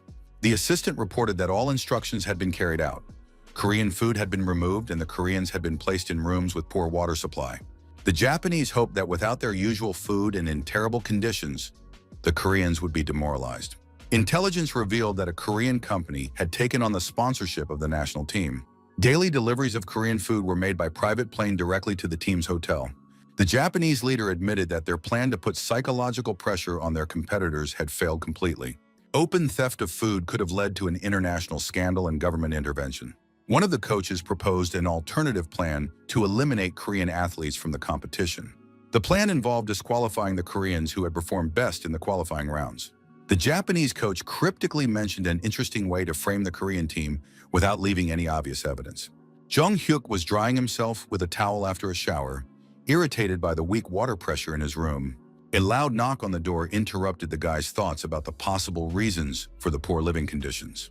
The young man threw on a bathrobe and hurried to open the door to the uninvited guests. A group of people in competition organizer uniforms with serious expressions burst into the room. The Korean athletes looked at the sudden visitors in bewilderment, not understanding the reasons for the intrusion. The senior member of the group officially announced a temporary ban on leaving the room until further notice. The young man immediately demanded an explanation of what was happening and the reasons for restricting the team's freedom of movement. The official representatives of the organizers announced in a stern tone that from that moment on, the entire Korean judo team would be under special supervision by the competition administration. The senior member of the inspection team coldly announced the immediate start of testing all athletes for banned substances. Jung Hyuk felt his blood boil with indignation. The absurdity of the doping allegations seemed to him to be a blatant provocation. The next morning, the competition continued as scheduled, despite yesterday's scandal with the sudden inspection. Enraged by the injustice, the young man dealt with his opponents on the tatami with particular cruelty, venting his pent-up anger. Between fights, the young man agonized over who could have organized this vile provocation against the Korean team. The young man suspected that someone was deliberately trying to prevent them from demonstrating the results of many years of training. Suddenly, the announcer called Jung Hyuk to the arena, and the young man rushed to the center of the stadium. Once in front of the cameras, the young man, in a fit of rage, began to tear off his sports jacket, shouting accusations at the cowardly schemers. The young fighter angrily asked the audience of millions if his anonymous enemies really thought they could break the Korean spirit with their dirty tricks. The young man continued to shout about the shameful attempt to frame honest athletes with false accusations of doping. Television commentators looked at each other in confusion, unable to understand the reasons for the Korean athlete's emotional outburst. The spectators in the stands whispered in confusion, trying to understand the essence of the unfolding scandal. Shin Sung-il watched his protege's antics with horror, feeling a burning shame for the first time at his uncontrollable behavior.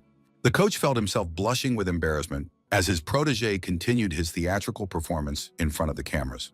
Jung Hyuk demonstratively tore his shirt, demanding explanations and proof of the alleged use of banned substances. In distant Korea, the young man's mother watched with concern as her son's emotional breakdown was broadcast live on national television. The woman pressed her hands to her chest, praying that her son would not do anything irreparably foolish in a fit of righteous anger. On the bus on the way to the hotel, Jung Hyuk sat with his cheeks burning with shame, realizing the scale of the spectacle he had caused. The young man justified himself to the coach, explaining that his outburst was a justified reaction to unfair accusations. Shin Sung-il sternly reminded him that such behavior could lead to the immediate disqualification of the entire team. The young man argued that the organizers themselves were to blame for the provocation and therefore limited themselves to a formal warning. After listening to his pupil's arguments, the coach reluctantly acknowledged a certain logic in his reasoning about deliberate provocation. The coach noted with concern that someone was clearly trying to systematically set up the Korean team throughout the competition. Shin Sung-il sternly warned his pupil that such emotional outbursts were unacceptable in the future, regardless of any provocations. The young man obediently agreed with his mentor, assuring him that he was well aware of the wrongness of his impulsive behavior. The young man reflected on the increased attention of the world media to the current Asian Games, which led to a thorough investigation of the scandal. The young man understood the absurdity of the situation. Doping tests of an entire national team without good reason were unprecedented. Jung Hyuk politely asked permission to leave the bus if the coach had finished his lecture. At the exit, the young man was met by his concerned teammates, who were waiting for him outside. The judokas anxiously asked if the angry coach had imposed a severe punishment for the scandalous incident. The young coach reassured his friends, explaining that he wanted to take a walk alone to gather his thoughts. In fact, the young man headed for a secluded spot with the firm intention of making an important phone call. Finding a quiet spot under a spreading tree, the young man took his cell phone out of his pocket. Jung-hyuk dialed his mother's number, wanting to make sure that his behavior hadn't upset her too much. His mother was relieved to hear her son's voice and admitted that she had been eagerly awaiting his call after what she had seen. She wisely noted that her son's success was causing envy among ill-wishers who were looking for ways to discredit him. His mother expressed confidence in her son's innocence, advising him not to worry about the machinations of envious people. The woman asked her son to eat well and take care of his health, assuring him of her unconditional faith in him. Hanging up the phone, Jung-hyuk shivered from the unexpected cold wind in the tropical country, deciding to figure out the strangeness. The young man's attention was drawn to a group of Japanese athletes walking past on the park path. The young man instantly recognized the members of the Japanese judo team, his main competitors at the games. The young man remembered their strange, appraising glances at the opening ceremony of the competition. He particularly remembered the dishonest fighter who used dirty tricks during their match. Jung-hyuk forced himself to put aside his suspicions, realizing that accusations without evidence were unfounded. The young man reminded himself of the importance of objectivity and the inadmissibility of baseless accusations against competitors. Suddenly, the Japanese athlete stopped and asked the Korean with a mocking smile if he had taken another dose of doping. The young man stared at the insolent man with an icy gaze, outraged by the audacity and shamelessness of the insult. The Japanese athlete continued his provocations, advising him to hurry up before the banned substances were detected in his blood. Jung-hyuk felt rage boiling in his veins, his fist clenching involuntarily with the desire to strike. An inner voice told the young man that these scoundrels were well aware of the real reasons for the doping test. Looking more closely at the Japanese athletes, Jung-hyuk noticed the strange bald spots on the backs of all the team members' heads, as if from regular shaving. The skin around the Japanese athletes' necks had a characteristic reddish tint, reminiscent of marks from frequent injections or irritation. A terrible thought pierced the young man's mind. Could it be that the Japanese team was using banned substances themselves and trying to divert suspicion? His thoughts were interrupted by an unexpected call from an unfamiliar international number. The young man looked suspiciously at the unfamiliar country code on the display, wondering whether to answer. Curiosity overcame caution, and the young man accepted the incoming call from the mysterious caller. Natalia's familiar female voice inquired about the young man's well-being after the unpleasant incident with the inspection. The Russian intelligence agent spoke with a slight flirtatious tone in her voice, clearly enjoying her interlocutor's confusion. Jung-hyuk was amazed at the KGB agent's knowledge of the inner workings of sporting events. The young man understood that Natalia was well informed about all the behind-the-scenes intrigues of the Asian Games. The woman offered her help in resolving the unpleasant situation, reminding him of their special relationship. The blonde playfully emphasized the status of their friendship, hinting at mutual obligations. The young man smiled and agreed that the help of a true friend really could not be refused. In a small cafe at the hotel, a middle-aged man in a business suit fidgeted nervously in his chair. The representative of the organizing committee could not believe that Soviet intelligence agents had approached him. The man feverishly ran through possible reasons for the KGB's interest in his humble person. When he saw Jung-hyuk entering, the official became even more nervous, realizing the seriousness of the situation. The young judoka politely introduced himself as the official representative of the Korean national team. The organizer tried to remain calm, saying that he was expecting someone else for a business meeting. When the young man sat down opposite him, a heavy pause filled with unspoken accusations hung between them. The young man apologized for having to resort to the help of influential friends to arrange the meeting. The official realized with horror that the Korean athlete had connections with Soviet intelligence.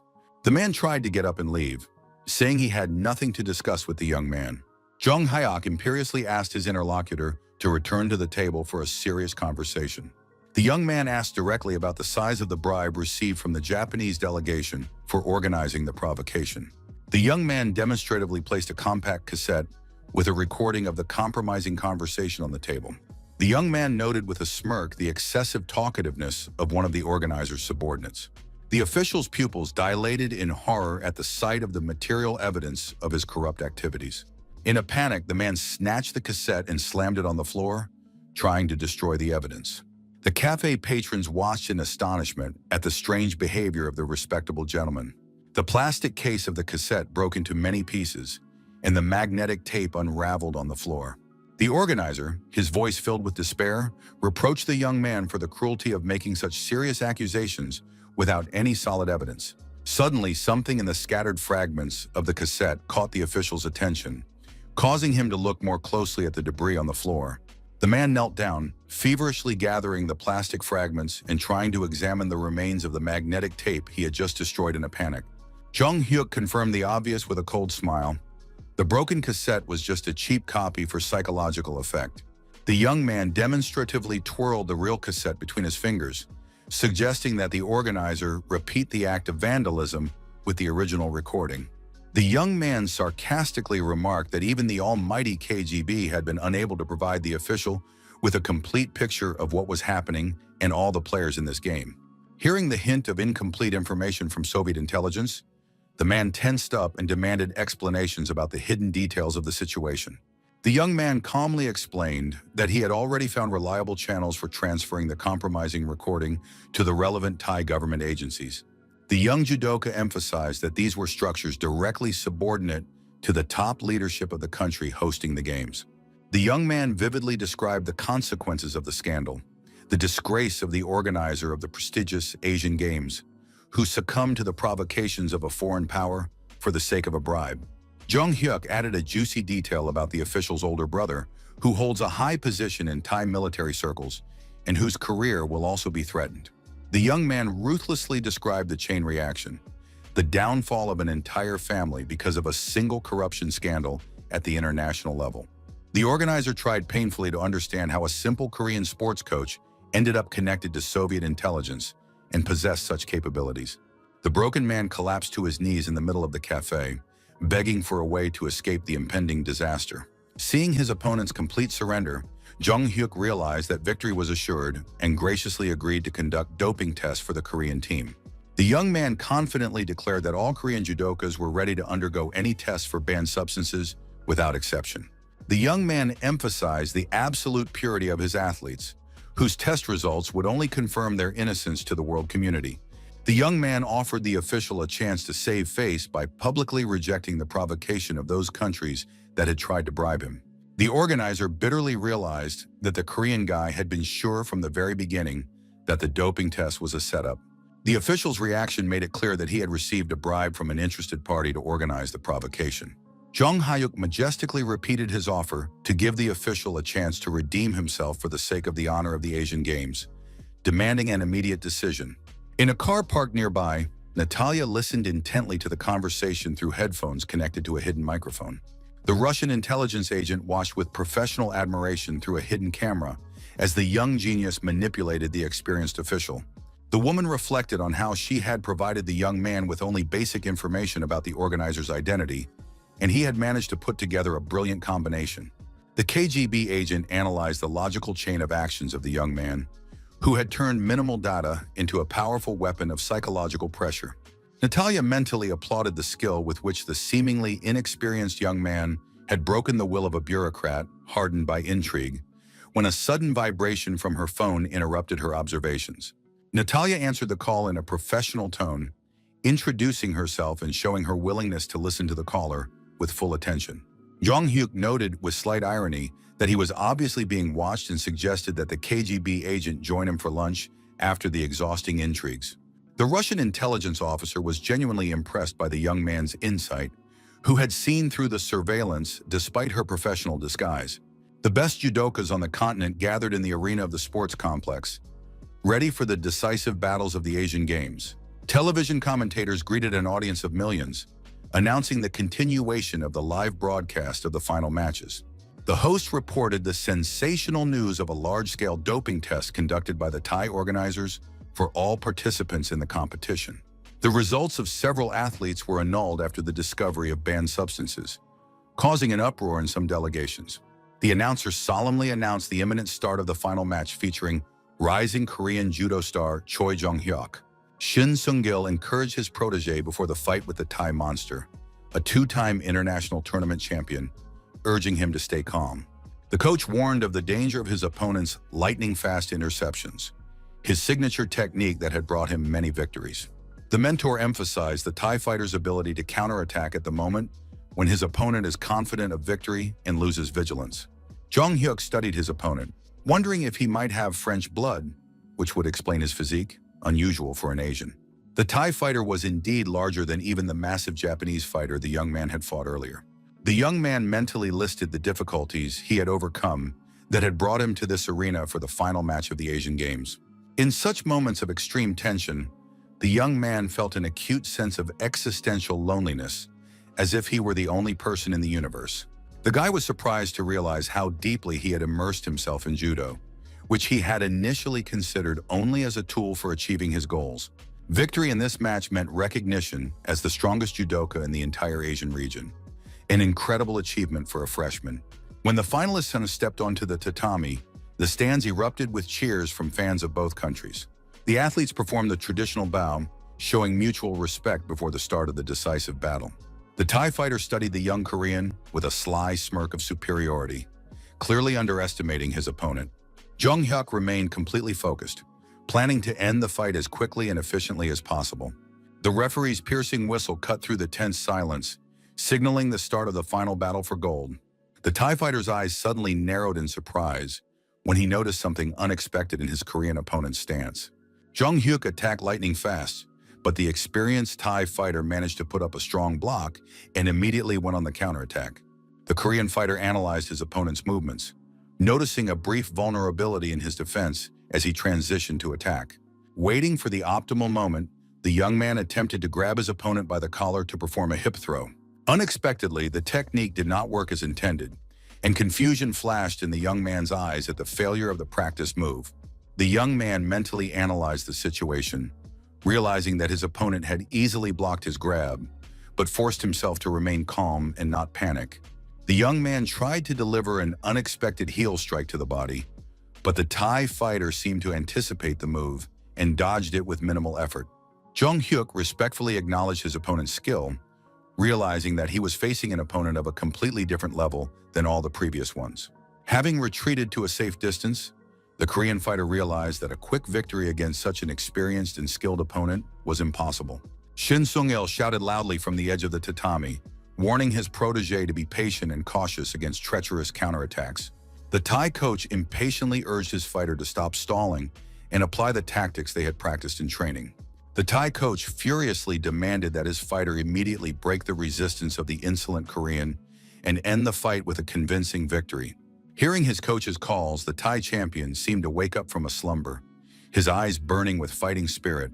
The fighter from Thailand unleashed a barrage of punches and holds on the Korean, attacking from different angles in an attempt to break through his defense.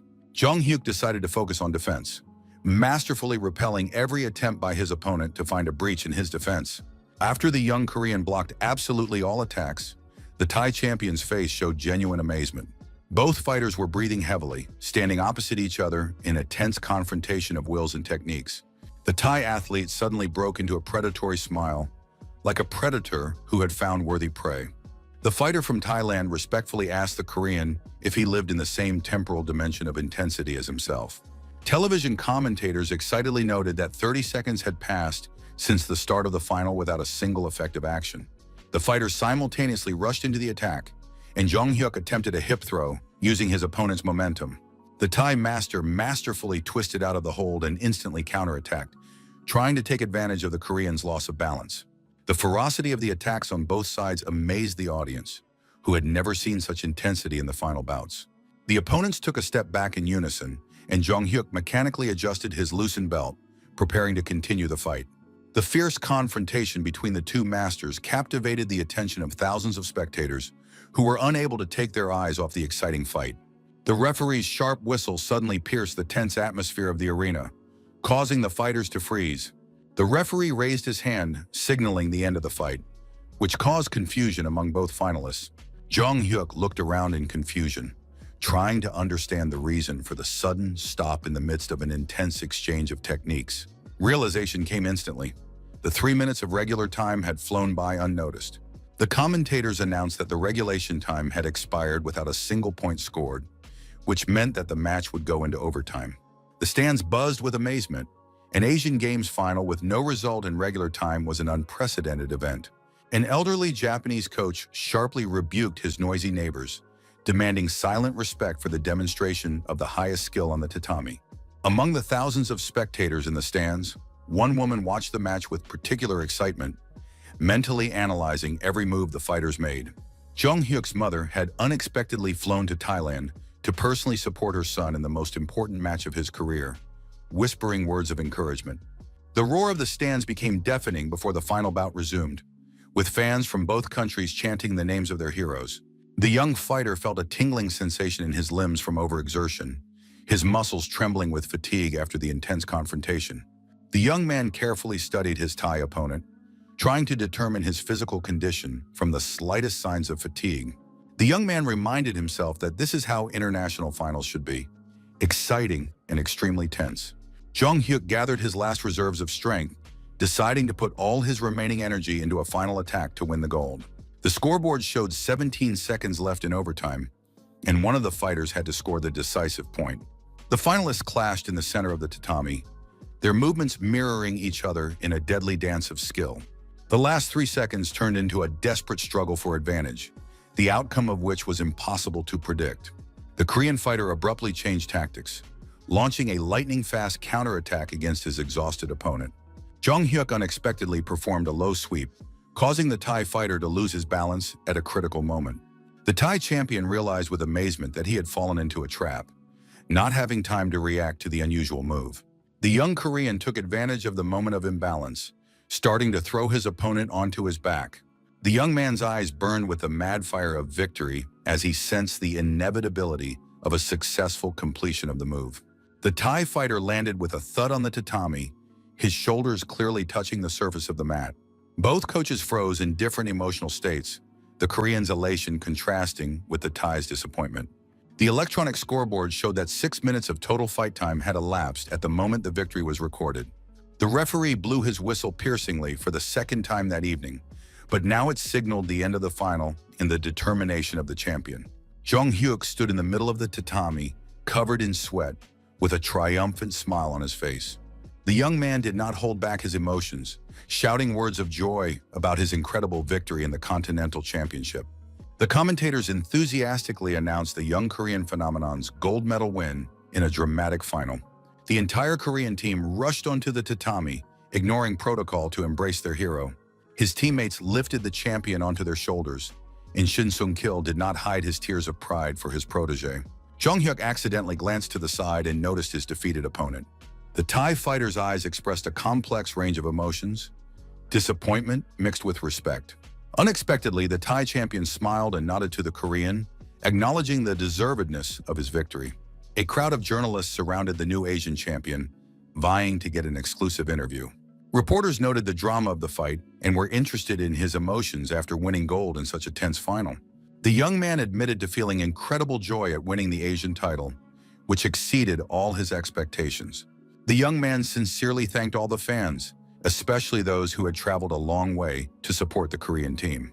The young man suddenly interrupted his speech of gratitude to the journalists, his voice trembling with overwhelming emotion.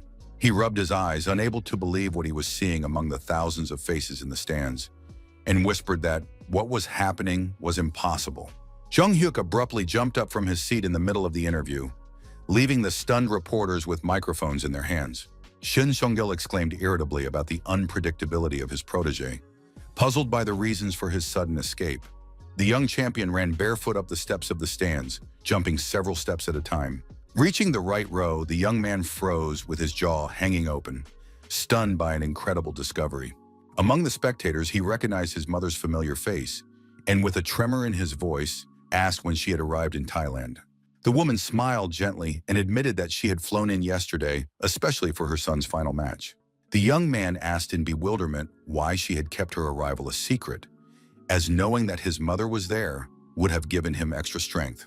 His mother proudly noted her son's striking resemblance to his late father, especially his eagle-like gaze, which allowed him to spot her in the crowd. Jung Hyuk pointed to the gold medal on his chest with a beaming smile, asking if his mother had seen his triumph. The woman did not hide her maternal pride. showering her son with praise for his incredible achievement at such a young age. Seeing the happiness in his mother's eyes, the young man realized the true value of his victory, the opportunity to bring joy to the person closest to him. The young man gently placed his hand on his mother's shoulder, feeling her tremble with overwhelming emotion. Suddenly, he lifted the frail woman into his arms and shouted to the entire stadium about his victory and his mother's presence. The award ceremony took place under the flashes of hundreds of cameras as the gold medal was placed around the young champion's neck. Jung Hyuk officially became a national hero of the Republic of Korea, a symbol of youth success and determination. The 18-year-old's victory at the Continental Championship became a sensation in the world of martial arts. In the Seoul office, Park Tae-gyu seriously asked his partner if she had any regrets about the financial decision she had made. Kwon Ae-yeon confidently confirmed the correctness of the investments, noting their strategic importance for the future of the company. The Economist pressed the enter key, launching a large-scale financial transaction in which millions of dollars began to flow between accounts. The female banker expressed her hope that their risky strategy would be approved by their young boss.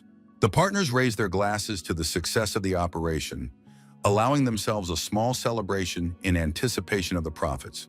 Returning home, Jung Hyuk hung his well-deserved medal in a place of honor in his modest room. Physically and emotionally exhausted, the young man collapsed onto his bed, instantly falling into a deep sleep. Through his drowsiness, the young man sensed someone's presence, causing him to open his heavy eyelids. His mother leaned over her awakened son with a warm smile, asking how he was feeling after yesterday's triumph.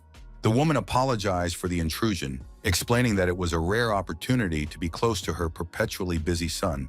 The boy panicked and asked what time it was, realizing he might be late for an important meeting.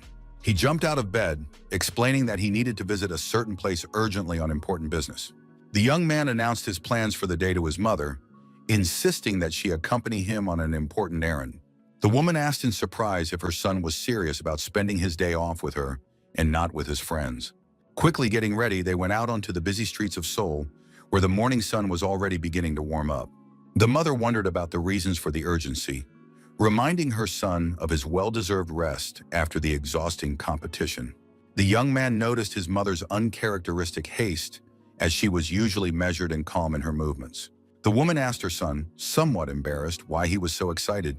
Noticing his barely contained excitement, Jung Hyuk stopped in front of a modern office building made of glass and concrete, asking his mother's opinion about the structure. The woman stood frozen with her mouth open, staring at the 30-story tower in the capital's prestigious business district. The young man asked if his mother would like to move her small business to this impressive building. The young man clarified his question about renting space in this elite complex. With a mysterious smile, the young man suggested not renting, but purchasing the entire building outright. His mother scolded her son for his inappropriate jokes, suspecting that he was tired after the competition. Jung Hyuk handed his mother a bank statement, insisting on the seriousness of his intentions and capabilities. Seeing the numbers on the account, the woman turned pale with shock, not believing her eyes. The sum of $100 million seemed unreal, causing his mother to doubt the reality of what was happening. The young man calmly explained that the capital came from successful investments he had made while in school. The woman admitted that she could never have imagined such astronomical sums, even in her wildest dreams. The mother became concerned about the advisability of spending such money, suggesting that her son keep the capital for himself. She reminded him of the upcoming expenses for his university education and unforeseen circumstances in life. The young man insisted that she trust his financial intuition and business acumen, promising to take care of everything. Jung Hyuk promised to provide his mother with a comfortable old age so that she would never have to worry about money. With maternal wisdom, the woman reminded him of the unpredictability of life, where things don't always go according to plan. The young man referred to experts' predictions that real estate prices in the area would increase fivefold in 5 years. The young man mentally thanked his mother for her years of selfless care alone after his father's death. The young man solemnly promised to do everything possible for the health and happiness of the person most dear to him. With a trusting smile, the mother agreed to rely on her son's business acumen, seeing his sincere desire to help. The young man hugged the frail woman tightly, whispering words of love and gratitude for everything they had been through together. Jung Hyuk thought about the need to complete investment transactions related to the Russian default before the critical moment arrived. Approaching the office of his investment company, Jung Hyuk noticed through the glass door a suspicious commotion, and an empty bottle of expensive whiskey on the conference table. Kwon Ae-yeon reproached her colleague with annoyance for violating the agreement about one symbolic glass, pointing to the chaos of documents and overturned glasses. The sound of the door opening made both employees jump in surprise, frantically trying to tidy themselves up. Park Tae-gyu assumed with horror that only their young boss could have come to the office on a day off for a surprise inspection. The female banker hurriedly stood in front of the desk, trying to use her body to block the compromising evidence of yesterday's celebration of a successful deal. The young man ironically noted the unexpected meeting with employees on a day off, wondering why they were in the office. The young boss looked around the room suspiciously, noting the strange nervousness of the usually imperturbable financial market professionals. Kwon Ae-yeon hastily explained her presence by the need to check the profitability of recent transactions and prepare a quarterly report. Jong-hyuk continued to study the faces of his employees closely, trying to understand the real reason for their confusion and obvious panic. The economist explained uncertainly that they had completed complex calculations and decided to allow themselves a short break for tea. The young man remarked with a smile on the strength of their tea, judging by the characteristic smell of expensive alcohol and the blush on their cheeks. Unexpectedly for the employees, the young man nodded approvingly, acknowledging their right to celebrate after working hard on the deal of the century. The young boss added with a sly smile that he did not condemn office romances, which completely confused his subordinates. Noticing their shocked faces, the young man innocently apologized for any possible misunderstanding of the situation between colleagues. The guy mentally noted the obvious mutual attraction between the partners, evident in their synchronized movements and glances. Deciding not to embarrass his employees any further, Jong-hyuk turned his attention to studying the financial documents spread out on the table. The figures he saw made him forget about the romantic atmosphere in the office. The amount of profit exceeded his wildest expectations.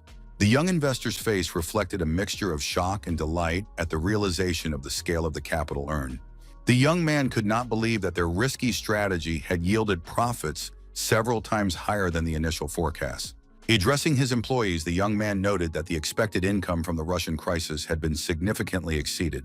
Russia's announcement of a moratorium created an information vacuum, which they successfully exploited even ahead of the IMF. Kwon Ae-yeon proudly announced that each of the partners had decided to reinvest 70% of their personal profits. Upon hearing this decision, Jong-hyuk anxiously asked about the reasons for such a risky reinvestment of funds. The banker explained the logic of creating a closed investment cycle for exponential growth of the company's capital. The young boss seriously asked the partners if they had any regrets about investing their personal funds in the joint venture.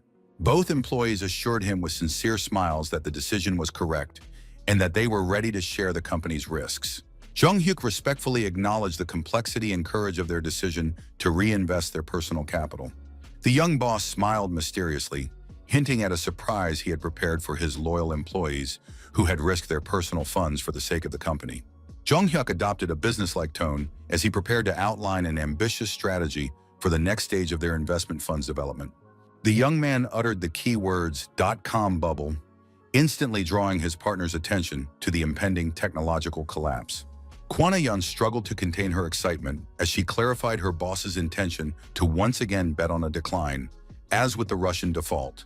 The young man confirmed that Kwon and Park's company was preparing for a new large-scale operation in the financial markets. The young strategist announced plans to profit from the collapse of overvalued internet companies whose shares had skyrocketed without any real basis. Both employees looked at each other in amazement at the audacity of the plan to play against the entire technology sector of the global economy.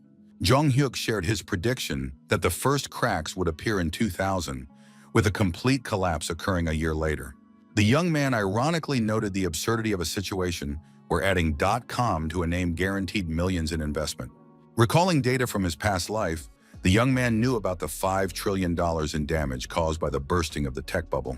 The female banker immediately got to work, suggesting that a detailed list of all IT companies be compiled for analysis. Park Tae-gyu took it upon himself to study the real indicators through a network of insiders among large investors. A sudden vibration from his phone interrupted the strategic meeting, demanding the young manager's attention. His friends were eagerly asking about his whereabouts, and he promised to arrive at the meeting soon. Apologizing to his employees, Jong-hyuk announced that he had to end the work meeting due to personal commitments. Kwan Yan noticed her boss's increased busyness after his triumphant return from the Asian Games. The young man philosophically noted the need to balance his roles as a son, friend, and national sports hero. A cheerful group of school friends was already waiting for him at the entrance to a trendy cafe.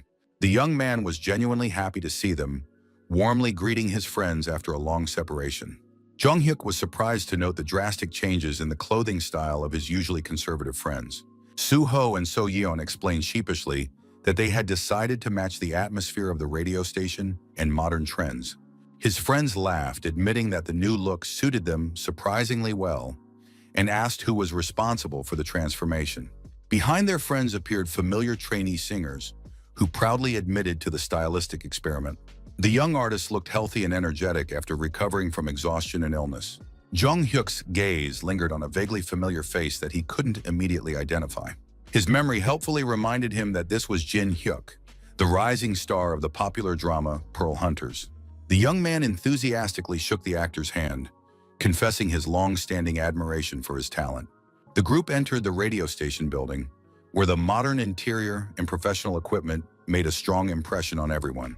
Jung-hyuk looked around the spacious lobby of the radio station, surprised to recognize many faces from the future among those present, politicians, businessmen, and media personalities who were not yet known to anyone.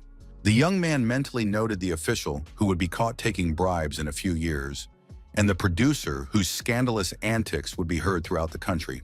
The young man thought ironically about the future elite of society gathered here, many of whom would find themselves at the center of corruption scandals, but paradoxically, would receive promotions after serving their sentences. A young woman in a strict business suit politely interrupted his thoughts, introducing herself as the producer's assistant and inviting him to a preliminary interview. Jung-hyuk smiled charmingly at the stranger, greeting her politely and showing his willingness to cooperate with the media. Something about the woman's features seemed vaguely familiar, as if he had seen her in a completely different context in a past life. Upon entering the small recording studio, the assistant explained the procedure for pre-selecting material before the main recording of the program. David, an American intern, patted his friend on the shoulder and with his characteristic accent, promised to look around the building while he gave the interview. The whole company laughed at the guy's funny pronunciation, mixing English slang with Korean expressions into an unimaginable cocktail. Jung-hyuk let his friends go, reminding them to keep in touch in case of any problems or unexpected events. Sitting down opposite the interviewer, the young man apologized for his friend's eccentricity, explaining that he had been raised in the United States and taught Korean by an elderly immigrant. The young man added that despite his oddities, David was a talented producer who was training a promising music group. The female interviewer nodded in agreement, noting the obvious charisma and creative potential of the unusual American. The assistant busily looked through her notes, announcing that she was ready to begin the official part of the preliminary interview. Meanwhile, in the hallway, actor Jin-hyuk was reprimanding David for his careless remarks, which could cause problems with the press. The young artist patiently explained the importance of neutral wording when communicating with media representatives in Korea. The American waved it off casually, calling the actor "dude" and praising him for his intelligence, which lived up to his expectations. Suddenly, loud voices and the sound of heavy footsteps from several people could be heard ahead in the hallway. Jin-hyuk looked warily into the dimly lit hallway, trying to determine the source of the suspicious noise. A group of burly men in expensive suits appeared from around the corner, turning to the children with fake smiles. The young people looked at each other in confusion, not understanding who these strangers were and what they might want. The leader of the group, with an unpleasant smirk, suggested they talk to their uncle, clearly hinting at something sinister. At that moment in the studio, the interviewer noted with satisfaction that Jung-hyuk had answered almost all of the prepared questions. The ringtone of an incoming call interrupted the recording, forcing the young man to apologize and glance at his phone's display. The young man asked for a short break, explaining that he needed to answer an important call. So-yeon's voice sounded alarmed as she asked about her friend's well-being and whereabouts. The girl excitedly reported a serious problem that required Jung-hyuk's immediate intervention. In the background, David's shouts in a mixture of English and Korean could be heard, urging everyone to leave the building immediately. The American snatched the phone from his friend and shouted about some kind of trouble, with the sound of a scuffle in the background. The sound of the struggle intensified, and the connection was interrupted. Someone had forcibly taken the intern's cell phone. The singer's indignant voice came through the phone, demanding that his phone be returned and that the chaos stop. Director Lee took the phone from the singer and addressed Jung Hyuk with feigned friendliness, noting how long it had been since they last met. The young man did not immediately recognize the voice, trying to orient himself in the chaotic situation and understand who was calling and what was happening to his friends. The man formally introduced himself as a prosecutor from the Seoul Central District Prosecutor's Office, asking to speak immediately about an important matter. Jung Hyuk tensed at the mention of the prosecutor's office, cautiously asking about the subject of their potential conversation and the reasons for their interest in him. The prosecutor suggested meeting at a cafe near the radio station to discuss sensitive details that could not be discussed over the phone. The young man feverishly pondered the situation, torn between concern for his friends and the need to find out the essence of what was happening with the representative of the law. Apologizing to the female interviewer, the young man cited a critical matter that required his immediate attention. The assistant tried desperately to keep the guest, reminding him that the recording was almost complete and that the material was important for broadcast. Jung Hyuk had no time for explanations. He quickly left the studio, heading for the source of the problem. In the cafeteria, he saw an imposing man in an expensive suit surrounded by several stone-faced assistants. In the corner of the room, his friends were pinned against the wall by burly security guards, their faces expressing fear and confusion about what was happening. One of the security guards rudely ordered the kids to stop making noise, clenching his fists threateningly to intimidate them. Jung Hyuk carefully studied the prosecutor's face, trying to understand his true intentions and the seriousness of the situation. The young man tried to remain calm, analyzing the situation and the possible reasons for the prosecutor's interest in their company. The man at the table turned out to be the very prosecutor whose voice he had just heard on the phone. Prosecutor Kang gestured for the young man to join him at the table, displaying ostentatious politeness. The young man understood the importance of remaining calm when communicating with a representative of the authorities, despite his inner anxiety. Sitting down opposite him, Jung Hyuk introduced himself by his full name and asked directly about the reasons for such an unusual meeting. The prosecutor was surprised by the young man's calmness instead of the expected aggressive reaction to the arrest of his friends. The man extended his hand for a handshake, formally introducing himself as Prosecutor Kang and expressing his pleasure at meeting him. Jung Hyuk politely noted that he was flattered by the prosecutor's attention to his athletic achievements at the Asian Games. Reaching out his hand in response, the young man suddenly froze, realizing something extremely important in the name he had heard. The prosecutor's surname seemed strangely familiar, evoking vague memories from a past life. The young man was shocked to realize that he was standing before the father of Hyun-sok, his future police officer friend from the past timeline. His memory helpfully reminded him that this man would later be transferred to the department for investigating particularly important crimes. Gathering his thoughts, the young man asked permission to introduce himself more formally, buying time to think. The young man asked directly if he was suspected of committing any crime that required the attention of the prosecutor's office.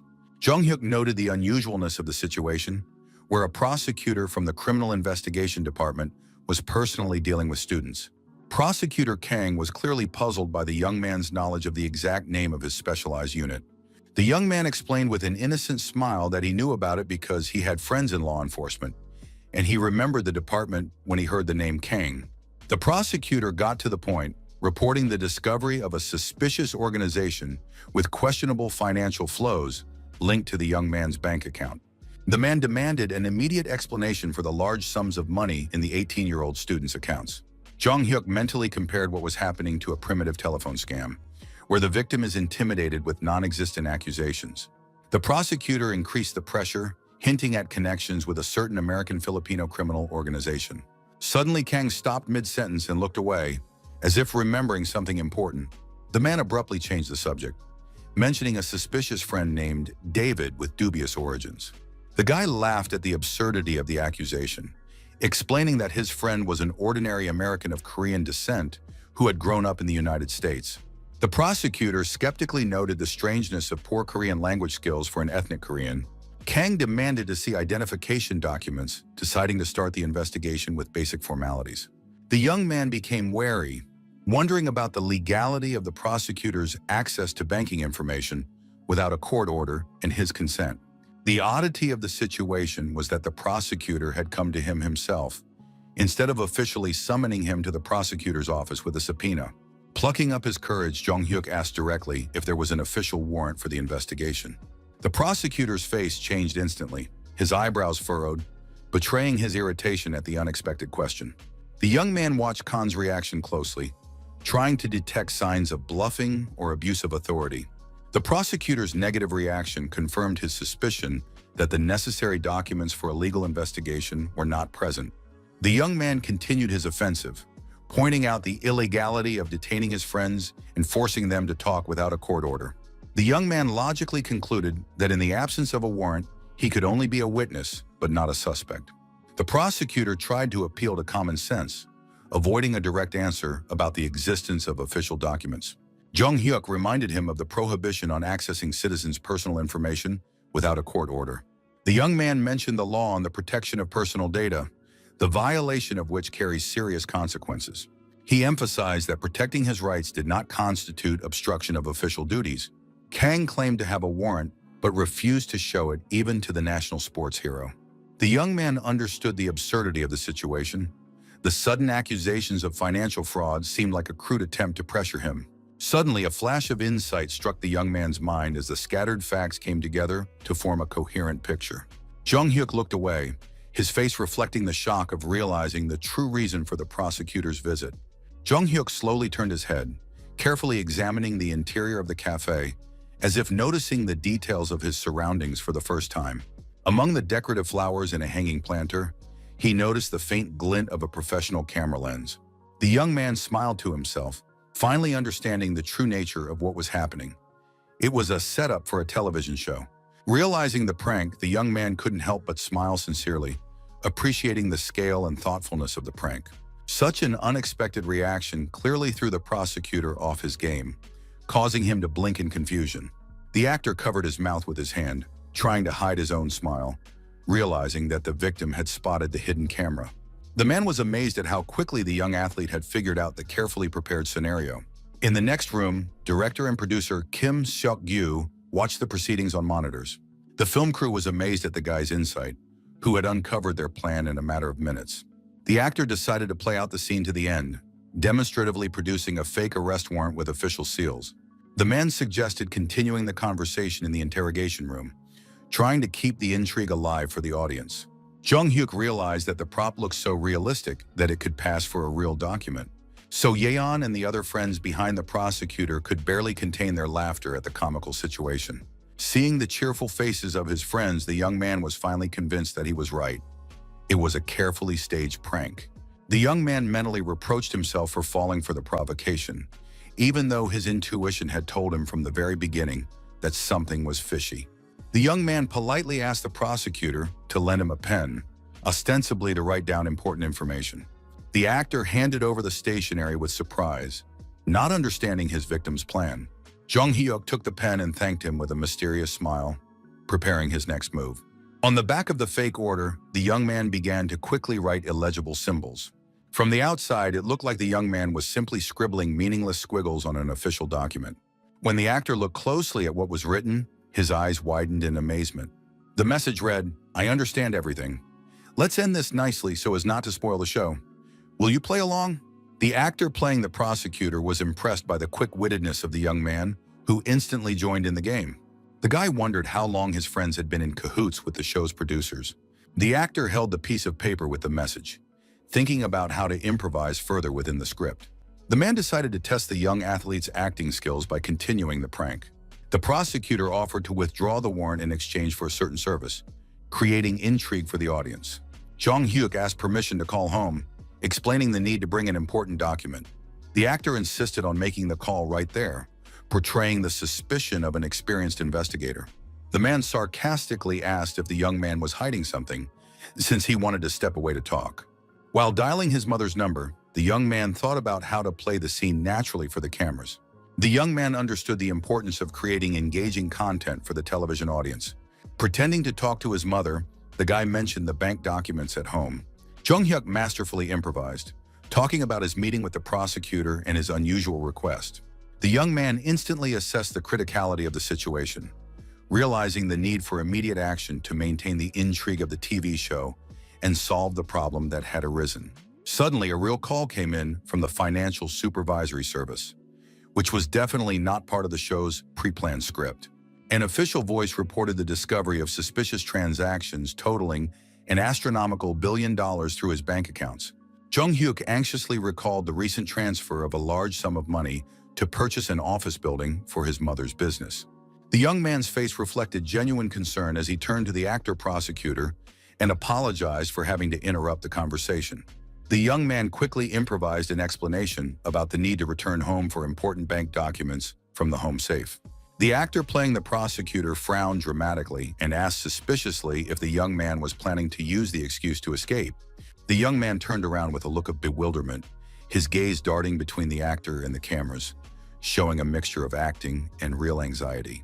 The guy shifted his gaze to the barely noticeable camera in the flower pot, realizing the irony of the situation.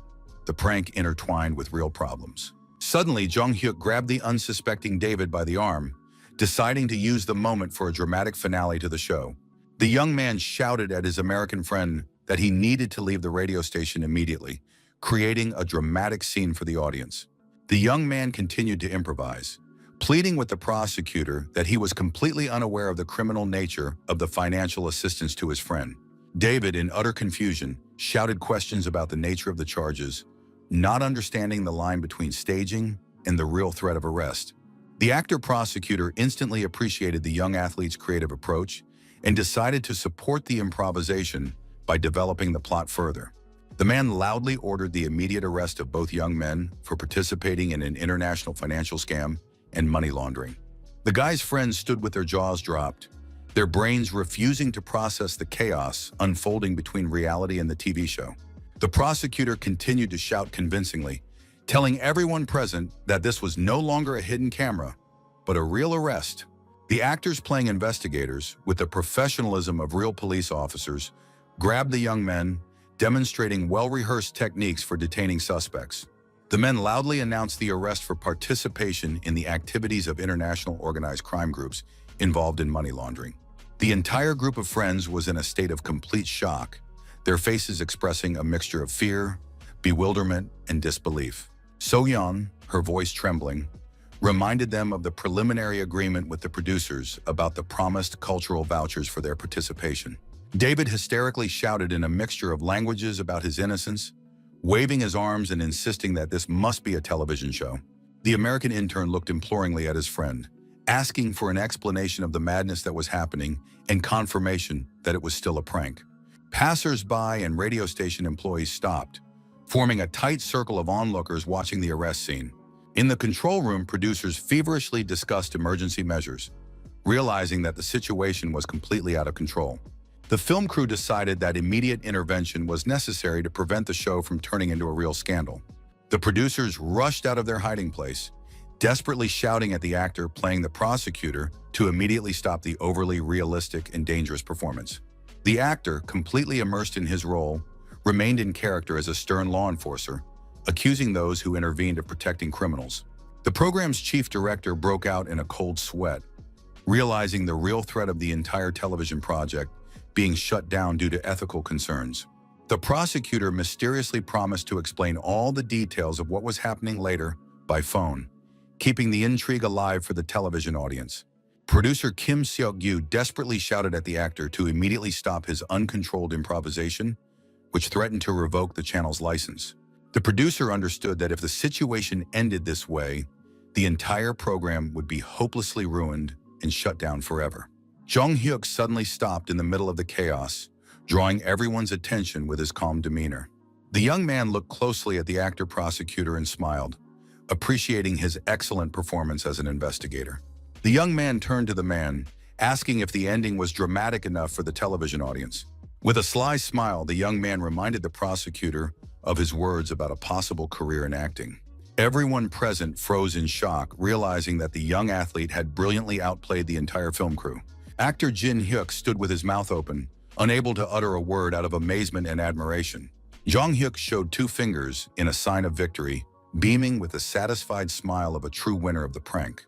The young man solemnly announced to everyone present that they had become participants in a hidden camera prank played on them by him. The film crew couldn't believe how an 18-year-old boy had managed to fool experienced television professionals. David breathed a sigh of relief, admitting that he really believed in the reality of the arrest and financial charges. Suho asked his friend with admiration at what point he had figured out the hidden camera prank. Jong-hyuk explained that the prosecutor's strange behavior and the lack of a warrant immediately aroused his suspicions. The young man admitted that at first he was really confused by the surprise, but quickly got his bearings. He added that the appearance of investigators without official documents seemed extremely suspicious to him.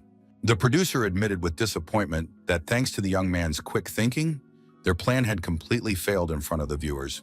His friends laughed, praising Jong-hyuk for his acting, which made them believe in the reality of the threat. His friends reproached him for being too realistic, admitting that they were scared to death by what was happening. The actor-prosecutor asked everyone to wait a minute while he stepped out of character as the stern investigator. The man laughed and asked to have the fake handcuffs removed since filming was officially over. The prosecutor thoughtfully admitted that the script had not gone at all as planned by the producers. The actor seriously asked the young man if he had thought about applying to law school. The man clarified his question about the young man's possible desire to become a real prosecutor in the future. The actor jokingly promised to remove the handcuffs only if the young man chose a career in law instead of the police. A few days later, investigators at the Central District Prosecutor's Office approached their boss with news. Prosecutor Kang laughed, admitting that he had anticipated such a reaction from his staff to the television program. The man generously told his subordinates that he had to praise them for their professionalism. The secretary announced a call from the district prosecutor, who requested that he come to his office immediately. Kang was alarmed by the unexpected call from his superiors and hurried to the door of the main office. The man cautiously opened the door, asking his boss about the reason for the urgent call during working hours. Prosecutor Kang tensely asked the district attorney about the case for which he had been summoned so urgently. The district attorney smiled and explained that he had seen his subordinate on a television program and decided to discuss it. Kang apologized sheepishly for participating in an entertainment show without notifying his superiors in advance. Unexpectedly for his subordinate, the district attorney warmly praised him for his acting skills. The elderly leader repeated the compliment, noting his excellent work in creating engaging television content. Yesterday, the Attorney General called to ask if this amazing man from the TV show really worked in their department. Thanks to this unexpected attention from management, Kana was promoted as their department had always cared about its reputation. The man replied to his superiors with sincere joy that his long-held desire for promotion had finally come true. Khan explained that he had agreed to be filmed not for fame, but to improve the image of the prosecutor's office in the eyes of the public. He reminded his boss that most law students dream of becoming lawyers, not prosecutors, because of prejudices. The man candidly remarked that his superiors were unaware of the real situation regarding the prestige of the profession among young people. Modern students are not interested in public service, but in successful careers and high incomes in the private sector. The district prosecutor entrusted Kanu with an important mission: to prove to society the attractiveness of working in the prosecutor's office. The man ambitiously replied that he must attain a high position in order to carry out truly important work. Kanu hinted at his desire to transfer from the district prosecutor's office to the prestigious prosecutor's office of the Central District of Seoul. The district attorney thoughtfully asked if his subordinate was prepared for his children not seeing their father at home. The boss nodded understandingly, acknowledging his subordinate's ambitions, and let him continue his work. The boss smiled and noted that he had always known about the selflessness and ambition of his best prosecutor. Kang Chul sat in his office, reflecting on his important conversation with the district attorney. The man understood that his real career as a prosecutor was beginning at this turning point. In the future, countless threats, temptations, and moral dilemmas awaited him on the path to justice. The prosecutor mentally asked his children to be patient with his frequent absences from home. He remembered the investment company Kwan and Park, which managed the assets of influential politicians and lawyers. The man took out of his pocket a business card he had received from a young man after filming the show. Jung introduced himself as an advisor to a holding investment company, which greatly surprised the experienced prosecutor. Kang couldn't believe that an 18-year-old judoka was an advisor to a serious financial organization. The prosecutor dialed the number on the card, still doubting the reality of such an incredible coincidence. The young man amiably agreed to meet the following Sunday to discuss possible cooperation. Jong-hyuk thought with satisfaction about successfully establishing contact with Prosecutor Kang for future plans. In order to catch corrupt officials, the prosecutor needed the strength to remain unshakable under any pressure from above. The young man reflected on the need for honest people in the prosecutor's office, recalling his dream of becoming a judge in his past life. The young man pondered the problem of not being able to conduct investigations without the appropriate authority, thinking of the National Intelligence Service as an alternative. Jong-hyuk understood the futility of dwelling on his past life, deciding that he still had a whole year to make a decision. As the young man put on a construction helmet, one of the workers called out to him, wondering what he was muttering to himself. His mother called her son to an improvised table where she had laid out a homemade meal for the workers. The woman kindly offered the builders something to eat after their hard work on the construction site. The workers gratefully acknowledged the young man's help, promising to finish renovating the first floors of the building soon. Jong-hyuk watched with warmth as his mother smiled happily, delighted at the opportunity to care for people. The 10-story building was carefully chosen, with the first 3 floors for shops and the rest for offices and apartments. His mother often repeated the wisdom that without the owner's supervision, construction work is done half-heartedly. The young man's thoughts were interrupted by an unexpected phone call, distracting him from his physical work. The young man looked at the screen with curiosity, wondering who had decided to disturb him during work. David's voice sounded excited as he shared the wonderful news about a major agency's interest. The American explained that the agency's director had seen their performance on a hidden camera and offered to sign a contract. Jong-hyuk congratulated his friend, ironically asking if it was the same director who had ignored them for 2 years. The young man was mentally concerned about the fate of the group, knowing that their debut would be delayed due to changes in history. The young man understood the risks of signing a contract with an unreliable agency that could ruin the careers of talented young people. David announced an upcoming meeting with actor Jin-hyuk and the director to discuss the details of the contract. Jin-hyuk apologized to his mother, explaining that an urgent matter had arisen that required his immediate attention. The woman suspiciously asked her son if he was trying to escape from hard work on the construction site. On the way to the agency's office, David was surprised to notice that they were going in the opposite direction. Jong-hyuk explained that they first needed to stop at a clothing store to buy a suitable suit for his friend.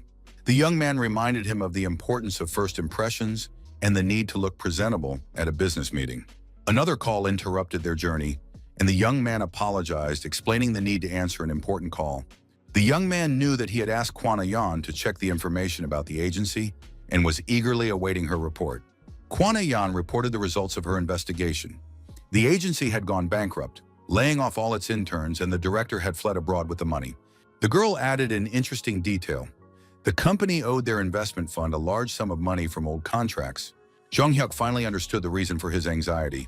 Bankruptcy had changed the fate of the group that was supposed to become legendary. The banker continued that the former director of the bankrupt company had already founded a new agency from scratch. According to information from business circles, this man was known as kind but extremely indecisive in business. Kwana-yeon suggested considering investing in the new company if the terms were favorable. She noted that the new agency was small, so the initial investment would not require a large outlay. Director Chae Yeon-dok sat in an empty office, admitting to the actor that he was the company's only employee. The man bitterly asked why anyone would deceive them when the company was on the verge of collapse. Suddenly, the doors to the meeting room swung open, drawing the attention of the men sitting at the table.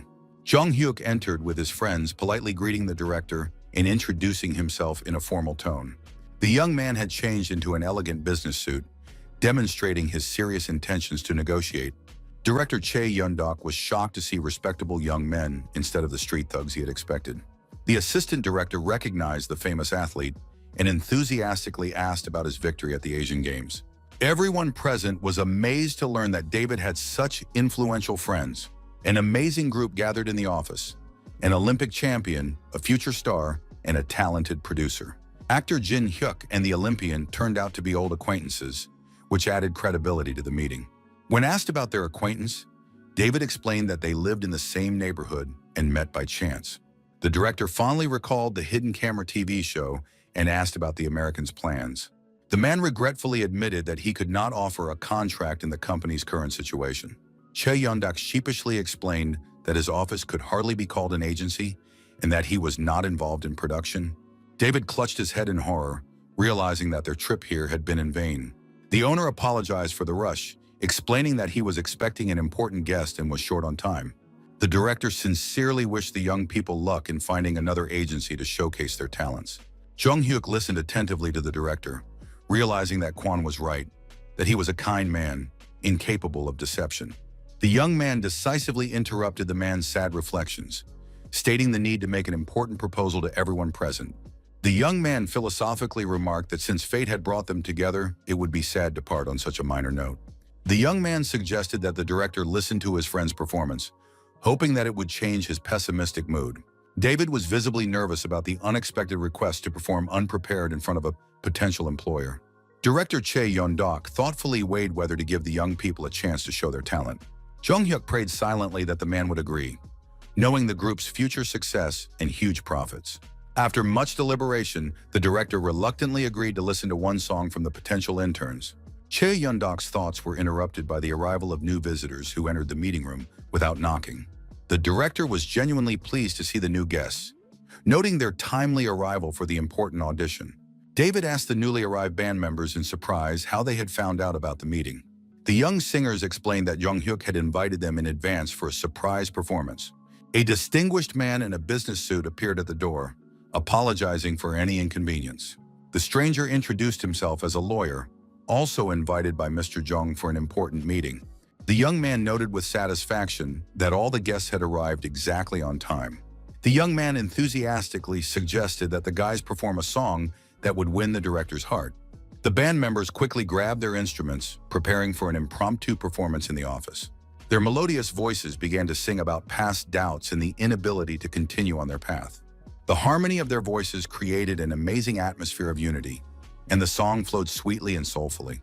Everyone present was amazed by the beauty of the sound and the professionalism of the young performers. The director felt nostalgic, acknowledging that music really did improve his mood.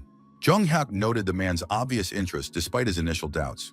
Chae Yeon-dok acknowledged that regardless of the field of activity, such talent cannot be ignored.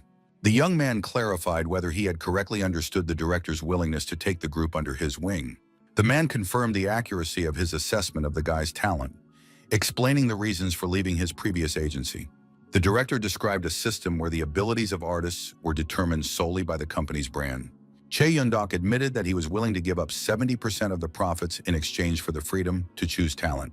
The director warned about unscrupulous companies that use telemarketing to deceive newcomers to the entertainment industry. Chae Yeon-dok offered to share important advice as a senior colleague, which immediately caught the young man's attention. The man seriously warned not to trust anyone in this field, where unscrupulous people constantly try to take advantage of inexperienced artists. The director strongly recommended reading every clause of the contract carefully, regardless of the producer's attractive promises. Glancing at his wristwatch, Chae Yeon-dok noted with regret that the meeting was coming to an end. The man apologized for having to end the conversation because he was expecting an important investor guest. Jung Hyuk unexpectedly interrupted the director's apology, asking for one more minute for an important message. The young man philosophically remarked how nice it would be if there were more sincere people in the entertainment industry. The young man apologized for the late introduction, preparing to reveal his true role in this meeting. The young man officially introduced himself as an investment consultant for Kwon and Park Holding. The director froze in shock at what he heard, and Jung Hyuk added that even his friends did not know about his position. Chae Yeon-dok couldn't believe his ears, repeating that it was completely impossible and unbelievable. The man struggled to utter a guess that this young man was the expected investor. The group members watched in amazement at the sudden change in the potential employer's behavior. The director literally collapsed into a chair in shock, unable to stand on his feet from the shock. Jung Hyuk calmly announced his proposal to start investing with 2 billion won. Chae Yeon-dok's eyes widened to the size of saucers at the astronomical investment amount. Leaving the office, the young man noted with regret that the director was unable to immediately accept the generous offer. The man asked for time to consider such an unexpected and large-scale proposal for cooperation. The young man understood the director's shock and believed that he would soon realize the benefits of the proposal for all parties. The young man was confident that his friends would become even more popular than they had been in their previous lives. David approached his friend, sincerely thanking him for his help, but stating his desire to solve problems on his own. The American explained that the group had to learn to cope with difficulties without constant supervision. Jung-hyuk supported his friend's decision, reminding him of his double debt for the help he had received. The future stars emotionally shouted words of gratitude and love to their patron and friend. The guy accompanied the group to the bus stop, warmly wishing them luck on their musical journey. Jung-hyuk watched the bus drive away with a warm smile, sincerely happy for his friends, knowing what a bright future awaited these talented young men in the music industry. Meanwhile, Hyun-suk climbed the stairs to his apartment with a tired gait after a long day at school, carrying a bag with a few small purchases.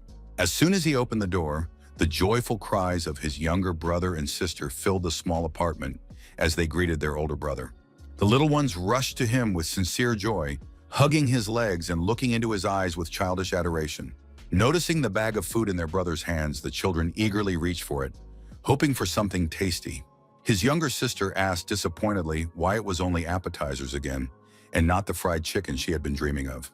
Hyun-suk wearily explained that prices in Seoul were incredibly high and he couldn't afford expensive food. Her younger brother sadly remarked that even soy paste was hard to find in the capital, and it was so necessary for a good mood. A sudden knock at the door interrupted their conversation, and the girl happily ran to open the door for the uninvited guest. Her sister shouted from the hallway that a friend of her older brother's had come and was waiting at the door. Hyun-suk frowned in surprise, wondering who could have come to see him since he had only recently transferred to a new school. A familiar voice from the intercom said his name, asking him to open the door and let him into the apartment. The boy instantly recognized the voice of the athlete who had helped them at the market a few months ago. Hyun-suk rushed down the stairs, unable to believe that the famous champion remembered him. A broad smile spread across the young man's face at the sight of the unexpected but welcome guest. Jung-hyuk warmly greeted his future friend, sincerely asking about his affairs and well-being. The young champion smiled and asked if Hyun-suk remembered their meeting at the market a few months ago. Hyun-suk excitedly admitted that he had watched the athlete's interview after the Asian Games countless times. Jung-hyuk had found out the family's address in advance through prosecutor Kang, with whom he had arranged a meeting on Sunday. The young man mentally noted that he had worried in vain about the inappropriateness of the visit, seeing Hyun-suk's sincere joy. Going up to the apartment, the young man correctly assumed that prosecutor Kang and his wife were still at work. The younger children were thrilled to meet the famous judoka, who had been shown on television after his victory. Hyun-suk admitted that he was frightened by the realism of the arrest scene in the hidden camera TV show. Jung-hyuk laughed, agreeing with the realism of the production, and asked if they had had dinner yet. The young man took out several boxes of pizza, knowing that it was the favorite food of all children and teenagers. The younger children enthusiastically thanked him for the treat, inviting their brother's cool friend to come over more often. The young man explained that he had deliberately bought enough food for everyone, wanting to share dinner with the family. Jung-hyuk asked about his friend's academic progress, understanding the importance of education for his future career. His younger sister proudly revealed the family secret that their brother was the best student and ranked first in his class. Hyun-suk modestly declined the compliment, noting that Jung-hyuk's achievements in sports and academics were incomparably higher, with a gold medal at the Asian Games and a place among the top 10 students at a prestigious school. The younger brother declared with childlike spontaneity that their older brother would definitely become a prosecutor, as their father had always dreamed, continuing the family tradition of serving the law. Hyun-suk sharply objected to his younger brother, categorically denying any plans to follow in his father's footsteps into the prosecutor's office, which caused confusion among everyone present. Jung-hyuk asked his friend with sincere surprise why he had turned down the prestigious career of a prosecutor, which seemed predestined for the son of such a man. The young man sadly explained that the job of a prosecutor meant constant absence from home, and he did not want to repeat the fate of his father, who rarely saw his family. The young man nodded understandingly and looked at the younger children, who were eagerly eating pizza and happily chatting about school. Jung-hyuk noticed with concern the numerous patches and holes in the children's clothes, revealing the prosecutor's family's difficult financial situation. The young man mentally noted the sad irony. Both parents worked late for the sake of their children, who were forced to stay alone in a small apartment. At that moment, Prosecutor Kang was climbing the stairs to his apartment with a weary gait after a long day at work, thinking about the cases that had piled up. Jung-hyuk patted Hyun-suk on the shoulder in a friendly manner, advising him to eat more and exercise for physical development. The young man noted that his friend was a good guy, but he needed to eat better to grow and strengthen his body during adolescence. The prosecutor opened the door to his apartment and, tired but smiling, announced his return home after a hard day. The children happily rushed to their father, hugging him and eagerly telling him about the events of the past day and the unexpected guest. The little ones hung on the tired man's every word, sharing their impressions of the delicious pizza and their older brother's cool friend. Kang glanced around the small living room with his usual gaze, checking that everything was in order in his modest home. Suddenly, the prosecutor's expression changed when he noticed an unfamiliar young man at the family table. The man sharply asked the young man why he was in a private home without an invitation from the owner. Jong-hyuk noted the prosecutor's surprise, realizing the inappropriateness of the visit before the scheduled Sunday meeting in an official setting. Kang sternly demanded an explanation as to why the young man was in his house without permission. The prosecutor raised his voice, accusing the young man of an unacceptable violation of personal space. The man indignantly pointed out the unacceptability of the situation, with a stranger dining with his children in the absence of their parents. Jong-hyuk tried to explain that he had known Hyun-sok since the incident at the market a few months ago. Kang skeptically noted the absurdity of a friendship between a famous athlete from Seoul and an ordinary schoolboy from the provinces. The prosecutor categorically refused to believe in the sincerity of the young man's intentions and demanded that he leave the apartment immediately. The man raised his voice to a shout, ordering the uninvited guest to get out of his house without delay. Kang harshly announced the cancellation of the planned Sunday meeting after such a flagrant breach of etiquette. The prosecutor was seething with indignation at the audacity of the young man who dared to invade his inner sanctum, his family. Jong-hyuk bitterly realized his mistake. He had not thought about his father's reaction to an unplanned visit to the house where the children lived. The young man bitterly realized the paradox of the situation.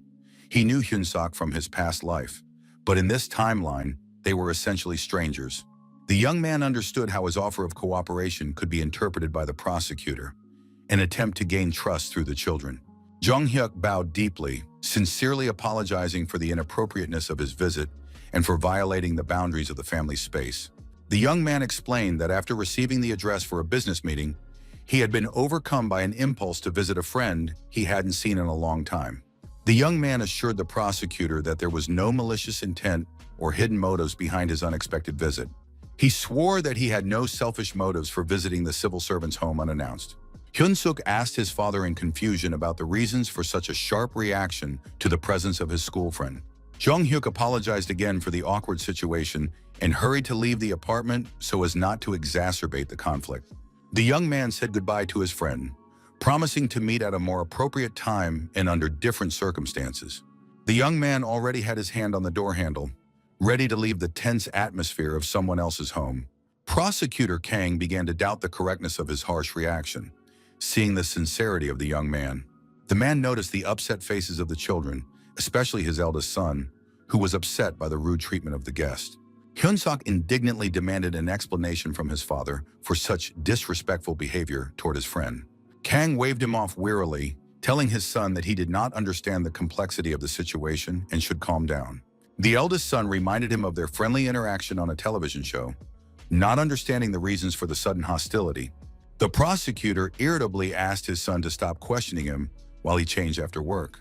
Hyun-suk insisted on his respect for his friend and his right to know the reasons for his father's rudeness.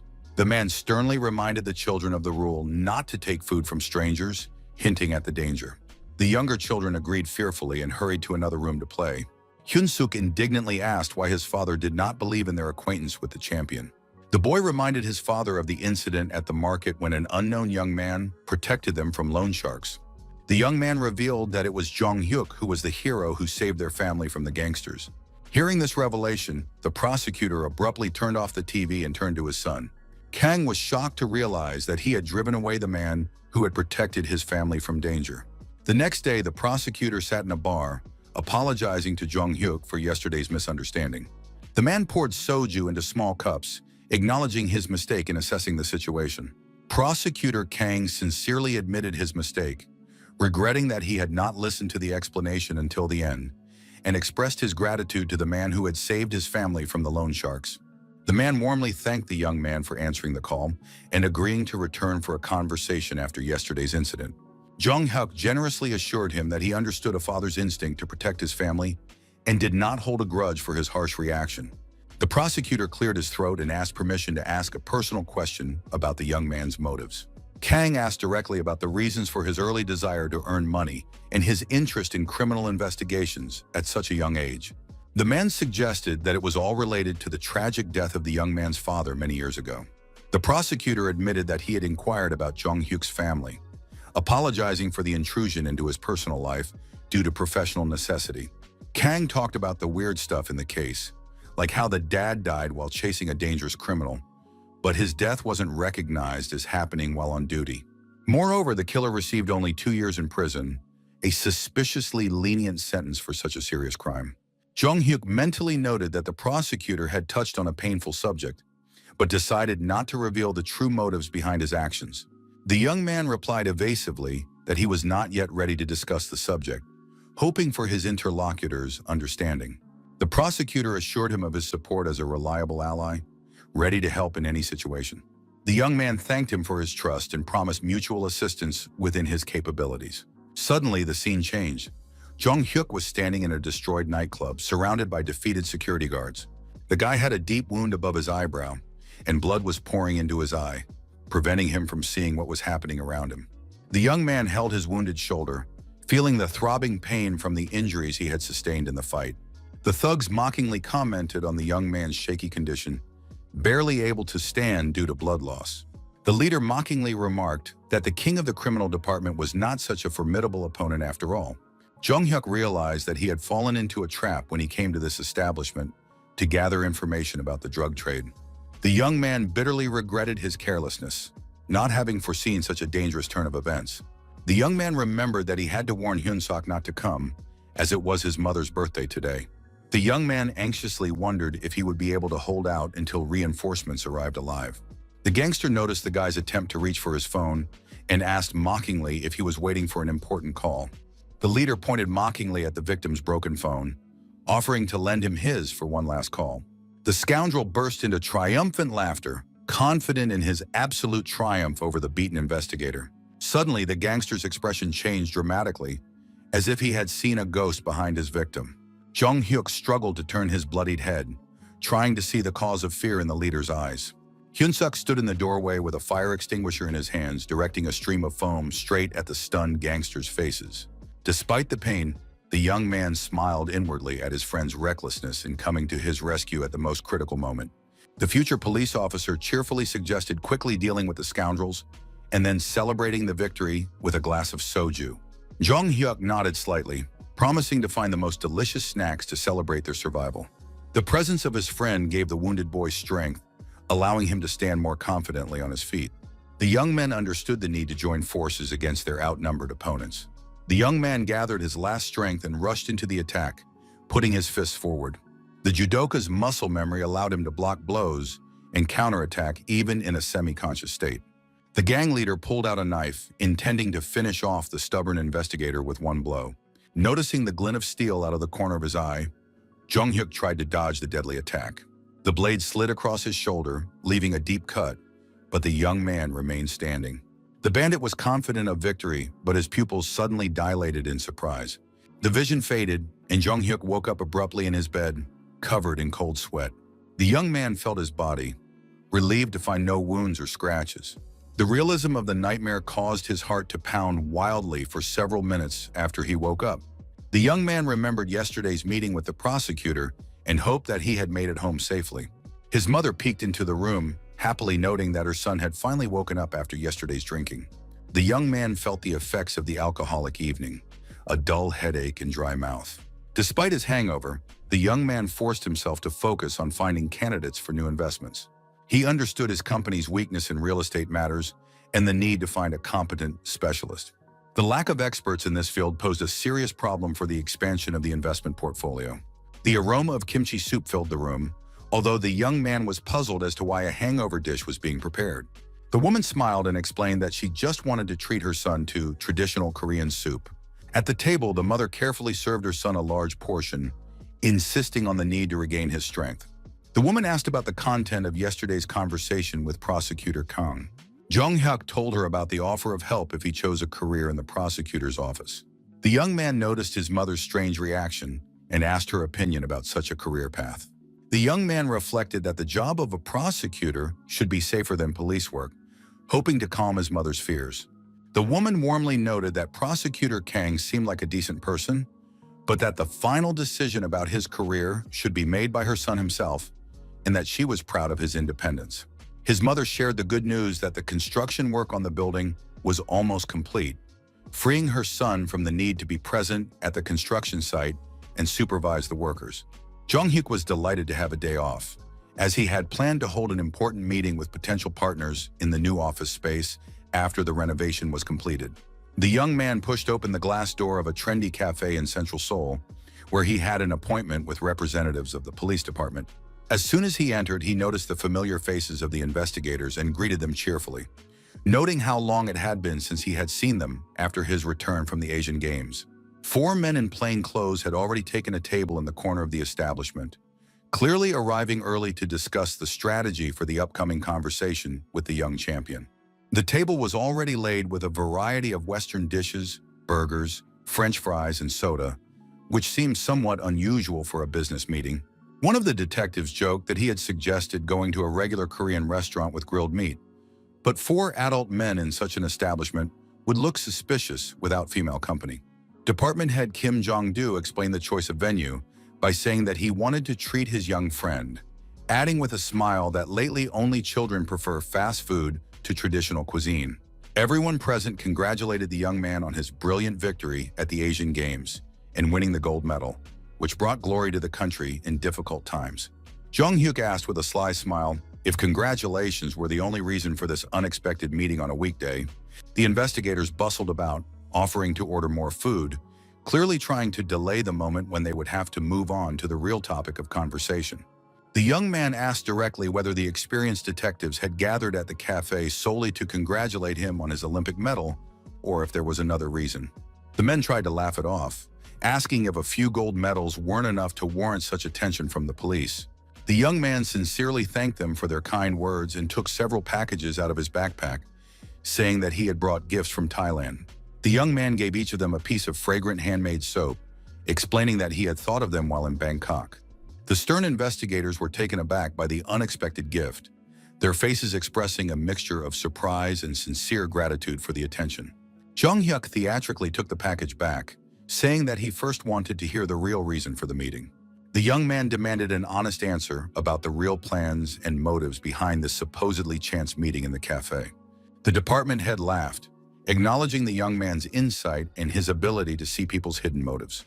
Kim Jong-do admitted that they had all watched a hidden camera TV show where the young man had brilliantly communicated with the prosecutor. Jong-hyuk was surprised that a recording of an entertainment program had aroused such interest among serious people from the criminal department. The detectives expressed concern about rumors that the talented young man might transfer to the prosecutor's office instead of the police force. The young man mentally noted the straightforwardness of the department head, whose thoughts were as clear as day, without any tricks. The young man honestly replied that he had not yet made a final decision about his future career in law enforcement. Kim Jong-do began to convince him of the advantages of working as an independent investigator over the strictly regulated service of a prosecutor with constant pressure from above. The other detectives interrupted their boss, suggesting that he stop trying to lure the young man and simply enjoy the food before it got cold. The chief pointed to Jong-hyuk's untouched plate, reproaching him for his lack of appetite during their friendly conversation. The investigators eagerly dug into their food, demonstrating excellent appetites and temporarily suspending their attempts to recruit the young talent into their ranks.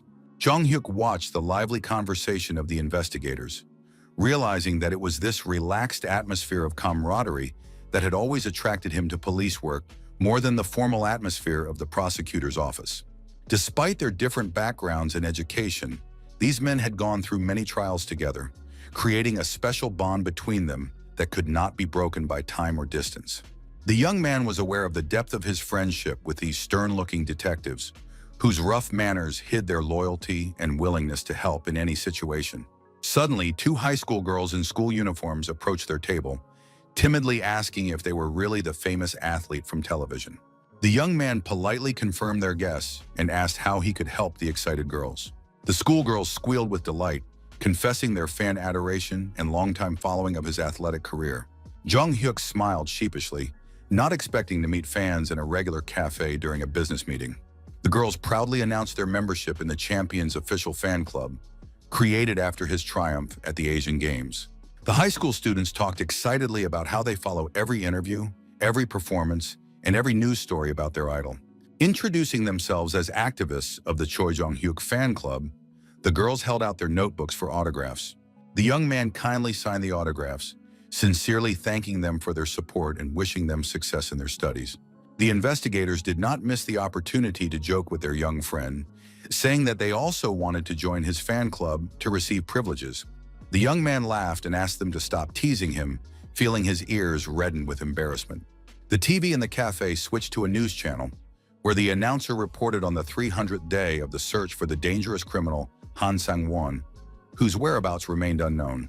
The report mentioned the police's plans to set up special investigation committees in 6 regions of the country to coordinate the search for the fugitive.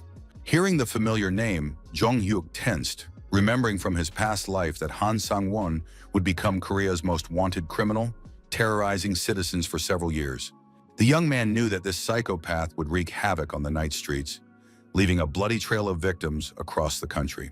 The department head pushed his plate away in disgust, saying that such news completely ruined his appetite.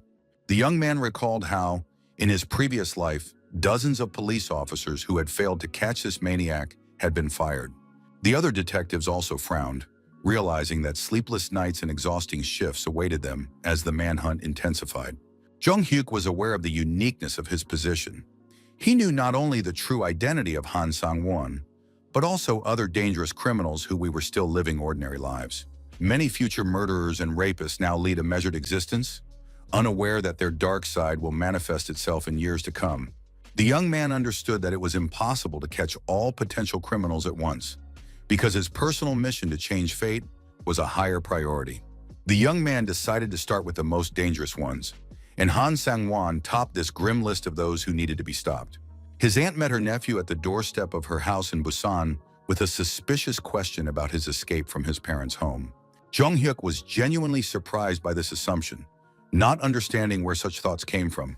The young man pointed to his large backpack and suitcase, noting that runaways don't usually take so many things with them. The young man mentally acknowledged that his mother's lie about traveling with a friend could technically be considered running away, but it was necessary for his secret mission. His aunt apologized for her suspicions, explaining that in these difficult times of economic crisis, young people were increasingly running away from their parents' homes in search of a better life. The young man assured his relative that he really liked the area and planned to stay here for a long time to study.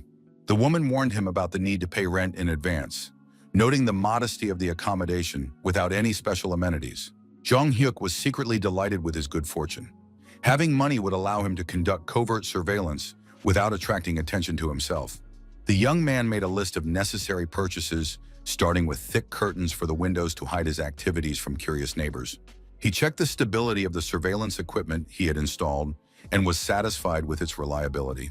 A knock at the door interrupted his preparations, forcing him to hastily cover the equipment with newspapers. The courier delivered the box he had ordered, containing special equipment disguised as ordinary household appliances. The second package contained expensive rice cakes from a well-known pastry shop, an important element of his cover story. The young man remembered the main rule of undercover investigation: complete assimilation into the environment without the slightest sign of suspicious activity. After installing surveillance cameras, the young man began to methodically study the daily routine of the residents of the neighboring house. Jong-hyuk understood that the smarter the criminal, the faster he would notice the surveillance and change his hiding place. Han Sang-won was renowned for his exceptional powers of observation and ability to sense the slightest changes in the familiar surroundings of the neighborhood. In his previous life, despite the mobilization of enormous police resources, it took almost 2 years to arrest the maniac. The young man knew the approximate location of the hideout thanks to his memories of the criminal's diary he had found. Unfortunately, the diary did not specify the exact floor, which made it difficult to find him quickly. The young man was confident of success thanks to his knowledge of future events and the criminal's behavioral patterns. According to his calculations, it would take at least a week to establish a relationship of trust with the local residents. A group of elderly women who gathered in the courtyard every day was an ideal source of information about all the residents. Establishing contact with the local gossips required delicacy and naturalness so as not to arouse suspicion. As he approached the bench where the women were sitting, the young man heard them discussing the new student tenant. The elderly ladies greeted the young man warmly, noting the thoughtfulness of the treats he had brought. The most talkative of the women thanked him with a warm smile for the expensive rice cakes. The young man explained that he planned to treat all his neighbors when they returned from work in the evening. The landlord noticed the young man's generosity, hinting at the extravagance of such an expensive gift. Jong-hyuk clarified that he would only treat his closest neighbors, not the entire neighborhood. As if by accident, the young man pointed to the gloomy building opposite, asking about its residents. The atmosphere changed instantly. The women exchanged anxious glances, and their faces darkened. The young man innocently asked if there was any reason to avoid that house. The landlady lowered her voice to a conspiratorial whisper, informing him of the bad reputation of the girls from the house opposite, who led a dubious lifestyle. The elderly woman described with disapproval how these individuals leave during the day and return drunk at dawn, disturbing the peace of the respectable neighborhood. Jong-hyuk mentally rejoiced, as the information about the night butterflies perfectly matched his knowledge of the fugitive criminal's preferences. The young man remembered from the case files that Han Sang-won always sought refuge with women of easy virtue, using their apartments as temporary shelters. The young man innocently asked for the apartment number, explaining his desire to avoid awkward situations with questionable neighbors. After receiving information about apartment 204, the young man thanked the women and hurried to his observation post. Through the installed equipment, he saw a sleeping couple, the criminal and his temporary girlfriend, in an untidy room. Han Sang-won woke up abruptly to the insistent ringing of the doorbell, his body tensing with sudden alarm. The man cautiously got up, listening to the sounds behind the door and trying to determine the degree of threat. The sleepy girl asked him discontentedly why he was so agitated, not understanding the danger of the situation. The criminal gestured for her to be quiet and cautiously crept up to the peephole to see who the uninvited guest was. The daylight and the quiet of the neighborhood somewhat calmed his paranoid suspicions of a police raid. The insistent voice outside the door continued to politely ask if anyone was home. The girl offered to open the door, seeing no reason for concern during the daytime. The woman stood up decisively and headed for the door, ignoring her guest's warning gestures. Opening the door slightly with the chain still on, she asked irritably why they were disturbing her so early in the morning. With a charming smile, Jong-hyuk introduced himself as the new neighbor, asking for a moment of her time to get acquainted. The girl looked the handsome young man over appraisingly, noting his obvious youth and innocent appearance. The young man handed her a box of expensive rice cakes, explaining the tradition of treating neighbors when moving in. The young man told her about his recent move for school and his desire to get to know the residents of the building. The woman accepted the gift with polite gratitude, but did not rush to invite the stranger inside. Through the slightly open door, the young man noticed a man's watch on the table, car keys, and a lighter. Jong-hyuk innocently asked if the girl lived alone in such a large apartment. The young man added that he had also just started living on his own and understood the difficulties of loneliness.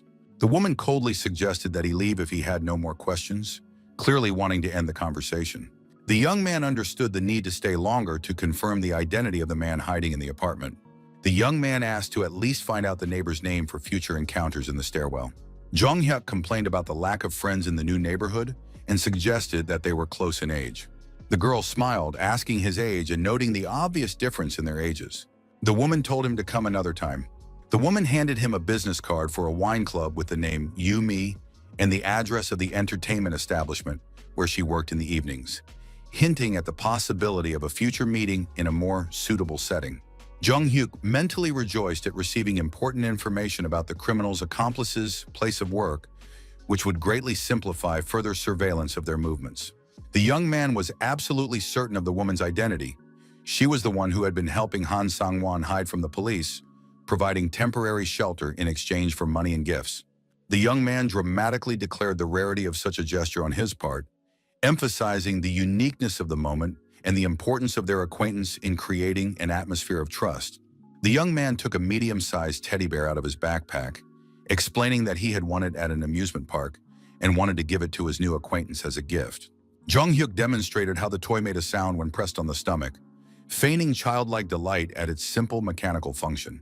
Handing the gift to the slightly confused woman, the young man hurried to take his leave, not wanting to arouse suspicion with a visit that lasted too long. After the unexpected guest left, Yumi called her secret roommate to try the sweets she had brought, unaware of the danger. The woman smiled as she talked about the strange but sweet teenager who had brought expensive treats and even given her a stuffed toy.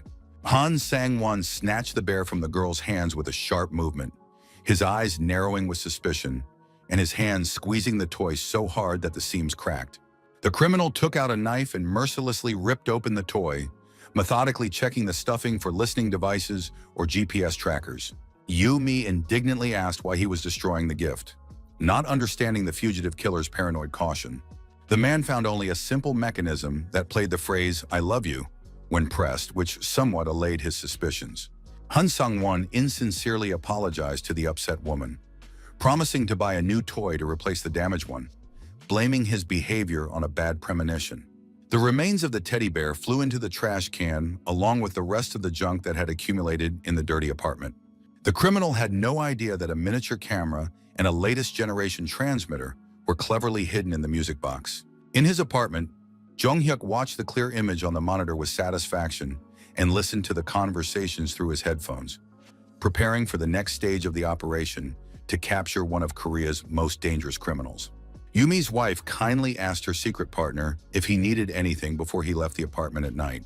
Han Sang-won reassured the girl, promising to return at dawn, trying not to arouse unnecessary suspicion about the nature of his nighttime activities. Jong-hyuk lay in his room, listening intently through his headphones to the conversation in the neighboring apartment, thanks to the bug he had installed. The young man noted with annoyance that the sound quality had deteriorated.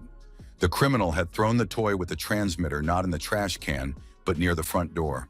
The young man acknowledged the fugitive's extreme caution, rejoicing in his foresight in installing backup surveillance devices. Through the speaker, the criminal's words could be heard, expressing regret about the girl's hard work and concern for her well-being. The sounds of kissing made the young man grimace with disgust, mentally reproaching the couple for their lack of decency. The young man assumed that the lovers were in the hallway, preparing to say goodbye before the man left. Jong-hyuk rushed to the window with his camera, preparing to capture the criminal's face as he left the building. The young man waited impatiently for Han Sang-won to appear, mentally urging him to leave his hiding place so he could take a photo. All these days, the young man had been methodically observing, studying the routine and habits of the dangerous fugitive. The click of the lock in his headphones signaled the long-awaited moment. The criminal was finally leaving the apartment. The young man pondered whether to follow the subject or limit himself to taking photos to hand over to the police. The guy knew from the file that even while on the run, Han Sang-won continued to commit serious crimes, including robberies. The absence of belongings from the departing man confirmed his intention to return rather than change his hiding place. Jong-hyuk thought gloomily that this would be the criminal's last walk of freedom before his arrest. The young man carefully chose the angle through the camera lens, striving to get the clearest possible shot of the man's face. A few clicks of the shutter and the evidence was obtained, with the subject showing no signs of concern. Suddenly, the criminal froze in the middle of the street, as if sensing someone's gaze on him. Han Sang-won slowly raised his head, scanning the windows of the houses in search of the source of his uneasy feeling. The fugitive's sharp gaze methodically scanned each window, looking for signs of surveillance. The criminal stopped at the window of Jong-hyuk's apartment, but saw nothing suspicious behind the thick curtains. The man shook his head, attributing his anxiety to paranoia from being on the run for so long. The guy breathed a sigh of relief, managing to hide behind the curtain just in time before the criminal's gaze reached his window. Han Sang-won continued on his way down the deserted morning street, unaware that he was being followed. Jong-hyuk leaned against the wall, feeling his heart pounding wildly with fear of being exposed. Studying the photos he had received, the young man was convinced of the correct identification. It was definitely the wanted killer. The board in the young man's room was covered with photographs, diagrams, and notes about the criminal's movements. The young man dialed the number of the head of the criminal department, reporting the discovery of Han Sang-won and his readiness to hand over the photographic evidence. The morning sun woke the young man who had fallen asleep by the window after a sleepless night of surveillance. The bright light made the young man open his eyes sharply, realizing that he had fallen asleep on duty. Jong-hyuk cursed himself, realizing the danger of the operation failing due to fatigue. To his surprise, the returning criminal appeared in his field of vision, just as the young man had predicted, having spent the night away from home. A police car slowly pulled up to the house where the criminal was hiding, and two plainclothes detectives watched the entrance closely, Han Sang-won noticed an unfamiliar car through the window, and his fugitive instincts instantly kicked in, analyzing the potential threat. Jong-hyuk watched with annoyance as the investigators parked too close to the house, making their surveillance obvious to an experienced criminal. The fugitive returned to the apartment with a teddy bear in his hands, maintaining the appearance of a normal morning for his neighbors. The man silently walked past the girl, heading straight for the window to get a closer look at the suspicious car. The criminal carefully pulled back the edge of the curtain, carefully examining the car's license plate and the faces of the people sitting inside. Years on the run had developed Han Sang-won's almost animalistic sense of danger and ability to recognize surveillance. The man noted that he had not seen these black sedans in the area before, and that the owner of the neighboring shop had recently changed. Yumi asked in surprise why he was returning so late, not understanding the tension in her roommate's posture. The criminal handed the girl the promised teddy bear, trying to maintain an appearance of normality. The woman was genuinely delighted with the gift, thanking him for his care and for keeping his promise. Han Sang-won abruptly ordered her to pack her things and go to her friend's place, arranging to meet her in the evening at the agreed location. Jong-hyuk understood the criticality of the situation. The criminal had sensed he was being followed, and now it was important not to scare him off completely. The young man pondered the problem of not having an official warrant for covert surveillance, which limited the police's options. The bug picked up words about House 137, which belonged to a recently deceased old man and was obviously a new hideout. The young man quickly wrote down the address on a piece of paper, realizing the importance of this information for the further investigation. The young man decided to go outside and take up a position to watch the criminal's exit. Han Sang-won sat in the room, methodically preparing to escape from the now dangerous hideout. The man had a wig and makeup in his hands to change his appearance, part of a carefully thought-out plan of disguise. Jong-hyuk went down to the street and headed for a grocery store, which offered a good view of the entrance. The detectives in the car were talking on their radios, reporting that they had been waiting for 3 hours with no signs of activity. The young man asked the shopkeeper for 10,000 won worth of buns, using the purchase as an excuse to observe. The young man glanced impatiently at the entrance door, expecting the criminal to appear at any moment. The sound of a cane hitting the asphalt caught the attention of all the observers on the street. A hunched old man in worn clothes appeared from around the corner, the perfect disguise for a fugitive murderer. The criminal masterfully imitated the frail gait of an elderly person, leaning on a cane. Jong-hyuk watched the pseudo-old man furtively, analyzing the details of his movements and appearance. Han Sang-won was confident in his mastery of disguise, honed by years of living on the run. The young man noticed inconsistencies in his gait, movements that were too confident for a frail old man. The position of the cane at his side rather than in front of him revealed a man who did not need real support when walking. The wide, energetic strides did not match the age the criminal was trying to portray. The young man recognized the distinctive sneakers he had seen on the criminal during his previous observation. This detail finally confirmed his guess that the wanted murderer was hiding under the old man's mask. Jong-hyuk was confident in his identification. The same sneakers gave the criminal away despite the makeup. The trick of the disguise was to completely change his silhouette and manner of movement, but small details gave away the deception. The young man forced himself to remain calm, realizing that a careless movement could scare off his prey. The salesman investigator leaned toward the young man, whispering to ask about the suspect's whereabouts. Jong-hyuk approached his boss's car and knocked on the window, informing him of the need to find a girl named Yumi for questioning. Jong-hyuk explained to the department head that a woman named Yumi was the criminal's partner and was providing him with temporary shelter in exchange for money. The young man gave the name of the entertainment club where the girl worked, suggesting that the staff be questioned to quickly establish her whereabouts and arrest her. The young man gave the address of 137, where the police were to arrive in 10 minutes to carry out the arrest operation. The young man explained the need for independent verification, without taking his eyes off the pseudo-old man with a cane walking away. Han Sang-won cautiously entered the abandoned house through the back door, making sure there were no witnesses on the street. The criminal took off his suffocating mask and wig with relief, throwing the cane into the corner of the dusty hallway. The man smiled smugly, thinking about how easy it was to fool the police, who did not recognize his disguise. Hunger drove the fugitive to the kitchen in search of food, hoping to find at least a packet of instant noodles. Opening the old refrigerator, the criminal was disappointed to find a complete lack of food, not even the traditional kimchi. A suspicious noise in the yard made Han Sang-won alert and listened to the sounds outside. The man cautiously crept up to the window, trying to make out the source of the noise through the dirty glass. Jong-hyuk nimbly jumped over the rusty fence, trying not to make any unnecessary noise when he landed. An elderly gardener, who was trimming bushes, asked fearfully about the identity of the uninvited guest, threatening to call the police. The young man put his finger to his lips, gesturing imploringly for the old man to remain silent and not raise the alarm. The young man apologized for the intrusion, explaining that he needed to get to the second floor for an important matter. The young man showed a fake ID, saying he was looking for a dangerous criminal hiding in the house. Using the gardener's master key, Jong-hyuk silently opened the front door and began climbing the creaky stairs. The young man mentally thanked his luck for the trusting old man's possession of a universal key. The young man prepared for battle, understanding the advantage of surprise in a confrontation with a dangerous killer. Han Sang-won thought intently about his young neighbor's connection to the police and the source of the leak. The criminal feverishly went over the possibilities of betrayal, trying to figure out who could have given away his hideout.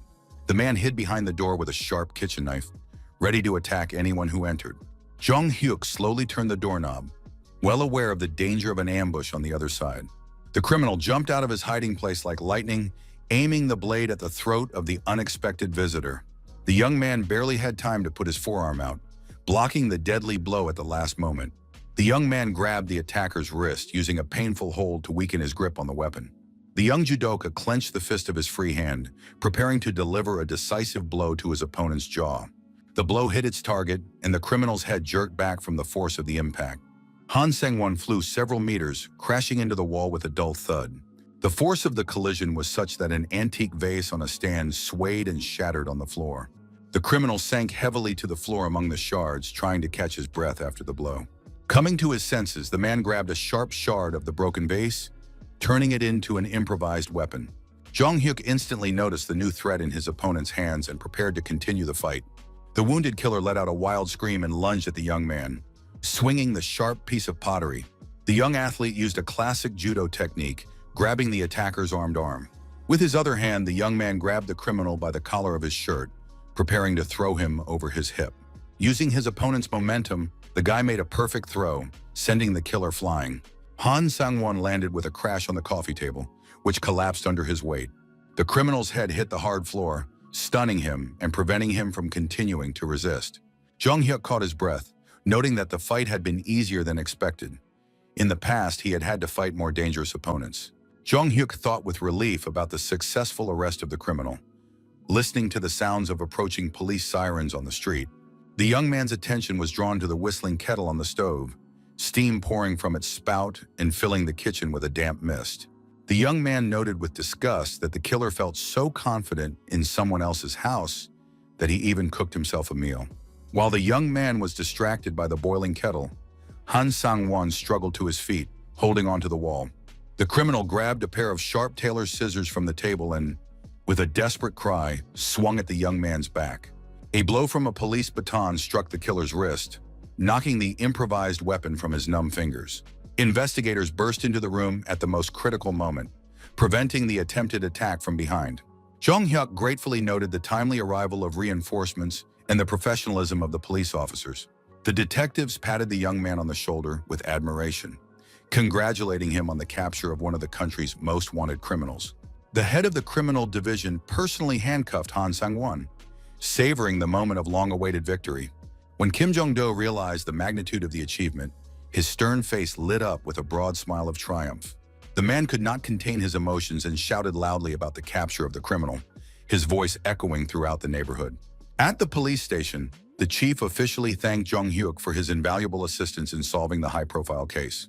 Kim Jong-ho acknowledged that thanks to the young man's courage, they had managed to close a case that had been dragging on for more than 300 days. The young man modestly declined the praise, emphasizing the merit of the police officers who had not stopped searching all this time.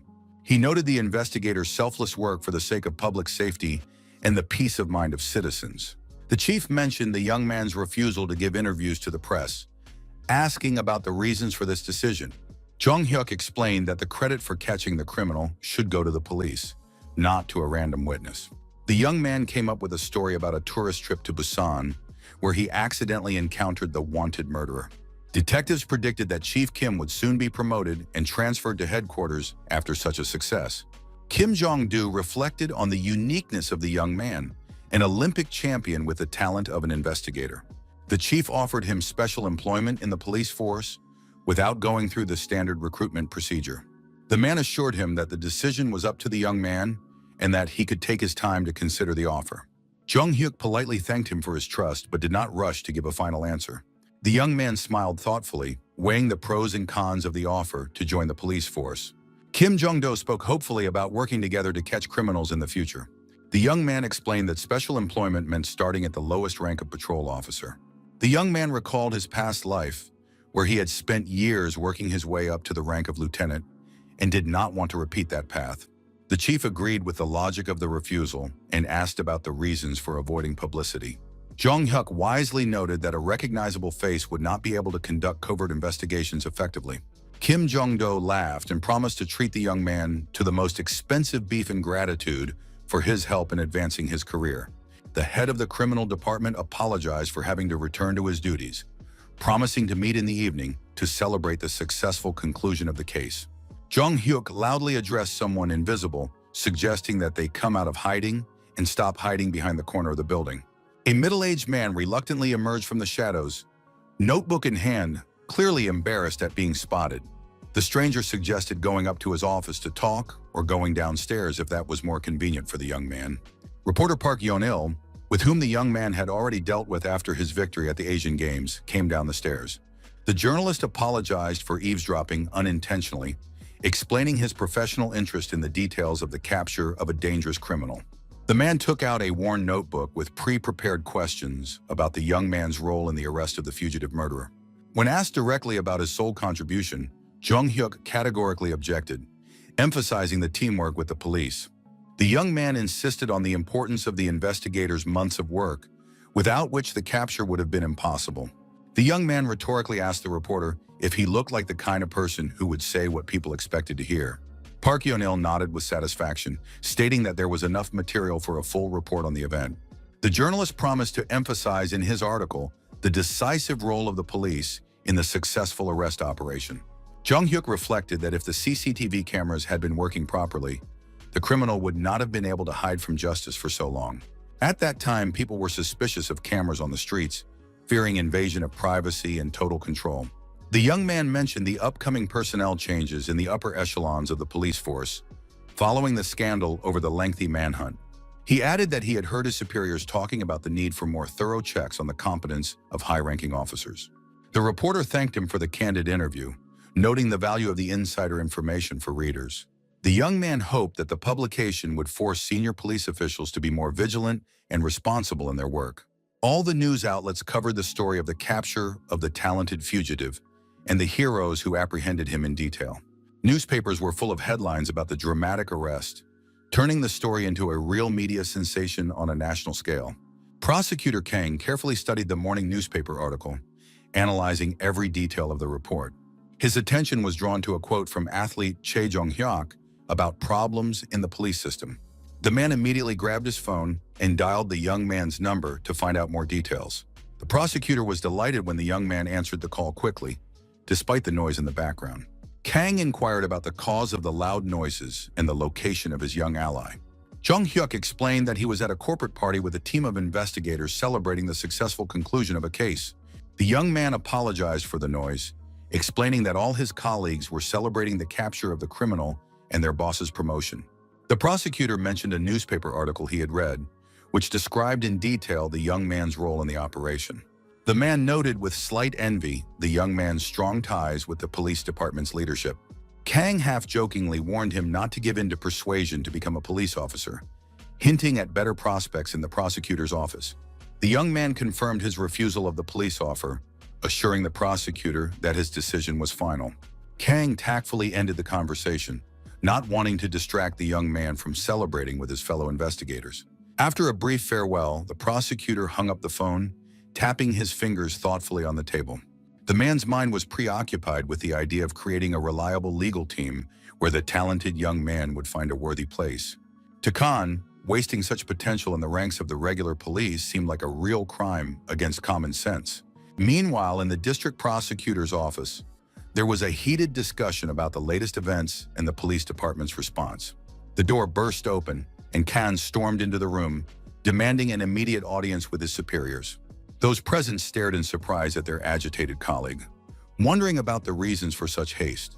The man insisted on a personal meeting with the district attorney to discuss an urgent matter. The chief nervously wiped the sweat from his forehead, anticipating another headache from his subordinates' initiatives. Kana's words about the need to immediately hire a distinguished investigator made everyone tense up. The prosecutor excitedly told the story of a gold medalist who had become a key witness in a high-profile case. The story of how the young man had tracked down and helped apprehend a dangerous fugitive on his own made a lasting impression. The mention of the police's plans to poach the hero of the day made the district prosecutor think seriously. The need to stay ahead of the competition in the fight for valuable personnel became obvious to everyone present. A few days later, Jung Hyuk was holding an official badge that said Honorary Prosecutor. Kang proudly introduced the young man to his colleagues, emphasizing the importance of his joining the team. The head of the department and a young female prosecutor nodded warmly to their new colleague. A large investigator nicknamed Clubfoot shook the young man's hand warmly, assessing the strength of his grip. His gratitude for the warm welcome sounded sincere, although the young man felt somewhat awkward from the attention. Internally, Jung Hyuk was surprised by the speed of the prosecutor's office's response and the unexpected offer of an honorary title. Boleg asked Khan about his plans for the upcoming management meeting. The mention of the invitation from the boss left no choice. Attendance was mandatory. All the key employees had already gathered in the conference room, eagerly awaiting the late prosecutor. The creak of the opening door interrupted the quiet conversations of those gathered. The appearance of a young man next to Kana drew curious glances and whispers from those present. The prosecutor officially introduced Jung Hyuk as a new intern, whose presence had been specifically requested by the authorities. The announcement of the Olympic champion's one-month internship at the prosecutor's office came as a surprise to many. A polite request to take care of him was accompanied by a charming smile that encouraged cooperation. A prosecutor's office employee asked the young man if he knew the exact name of their department. Jung Hyuk confidently replied that it was the Department for Combating Serious Criminal Offenses. Hearing this answer, the man asked what specific acts fell into the category of serious crimes.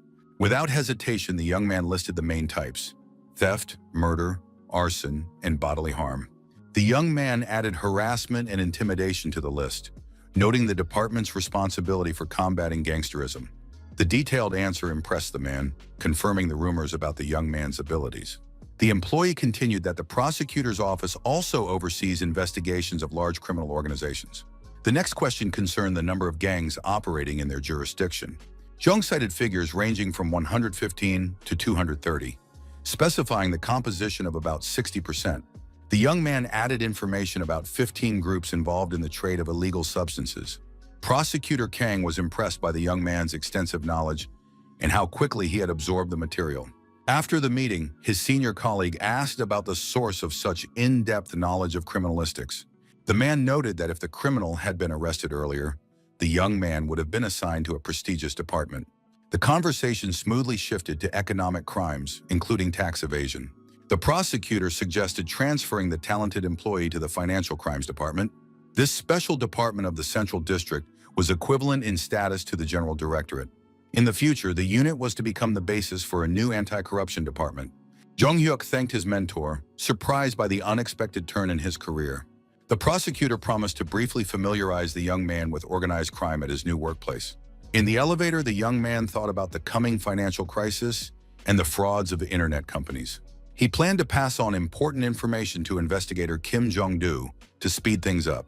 The new head of the Special Crimes Department at the main office enjoyed the patronage of the authorities. The prosecutor eagerly awaited a promotion and the prospects that came with it. Jung Hyuk pondered the possible consequences of these two influential figures joining forces. Long-standing cases without evidence could lead to mass arrests of suspected criminals. Before making plans for the future, Jung Hyuk understood the need to focus on his current tasks and responsibilities. Once in the office, the young man asked Kosalapogo about the progress of the investigation into Kim Hyun-jin's case and its current status. The young employee asked the newcomer to help sort through the accumulated documents and tidy up the archive. She warned the young man not to mention the mess, explaining that all cases needed to be systematized in some way. Jong Hyuk noticed his colleague's incredible speed, but decided to remember her methods of organizing document flow for the future. The employee complained about the police, who were supposed to systematize the materials before sending them, but the documents were lying around in chaos. The young man suggested that the disorder was due to the individual preferences of each prosecutor in organizing their working materials and archives. The girl confirmed that their prosecutor preferred a highly consistent and logical system for organizing all official documents.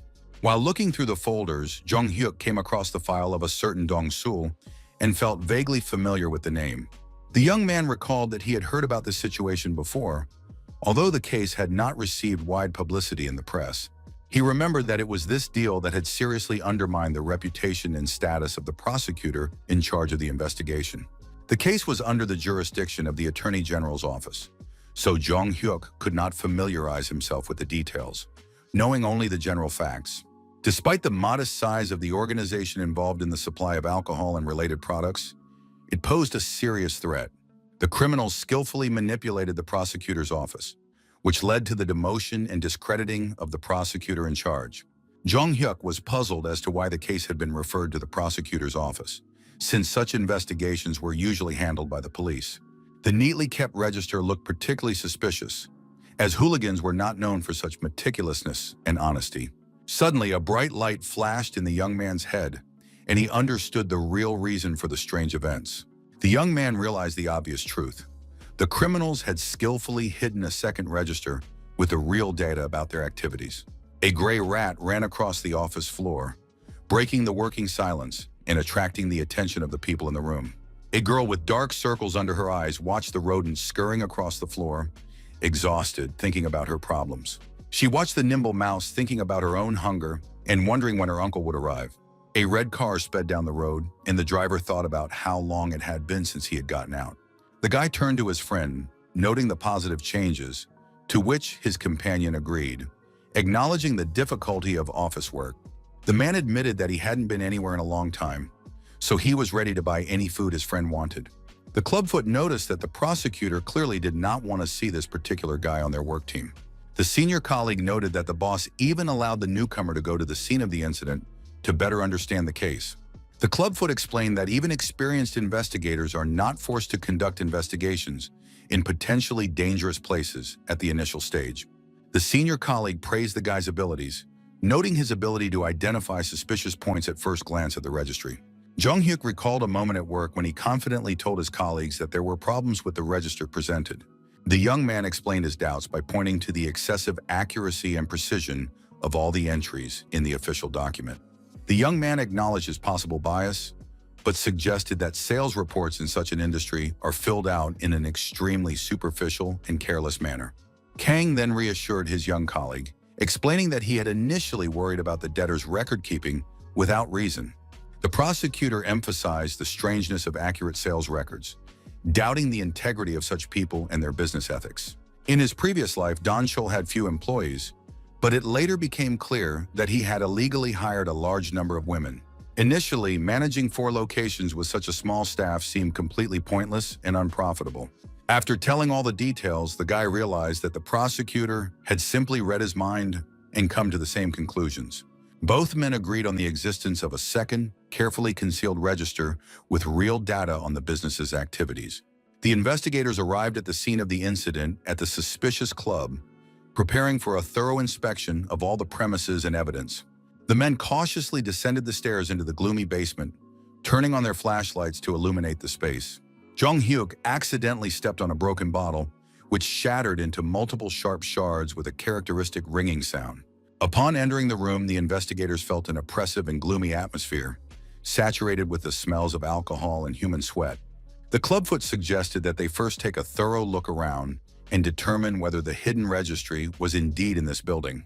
Jong Hyuk expressed his firm conviction that the documents they were looking for must definitely be stored in this very place.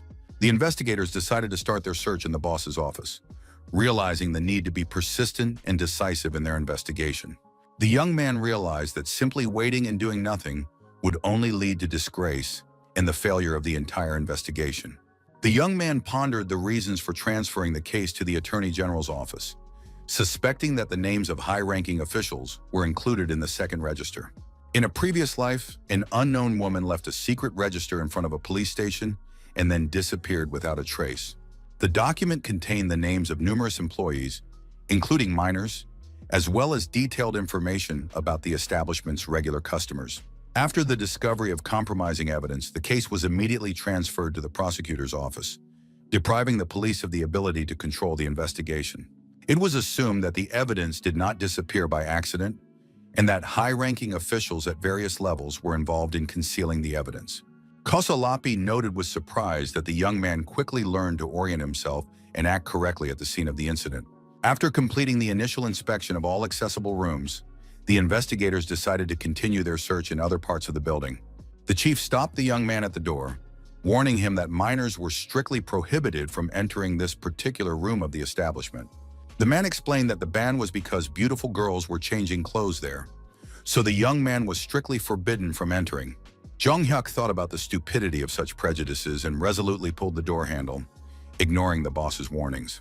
Upon opening the door, the investigators discovered a strange room with a variety of women's clothing of various styles scattered across the floor.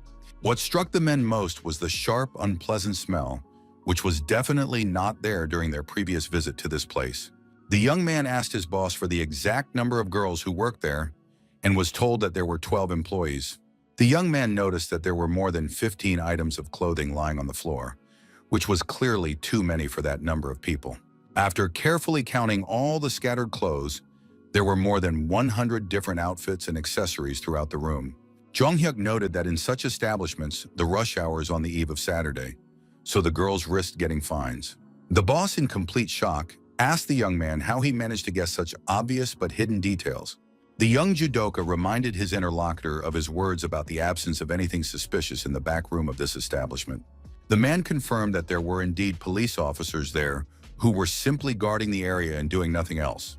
Hearing this answer, the young man suggested the possibility of secret rooms or hidden storage areas for evidence in the building.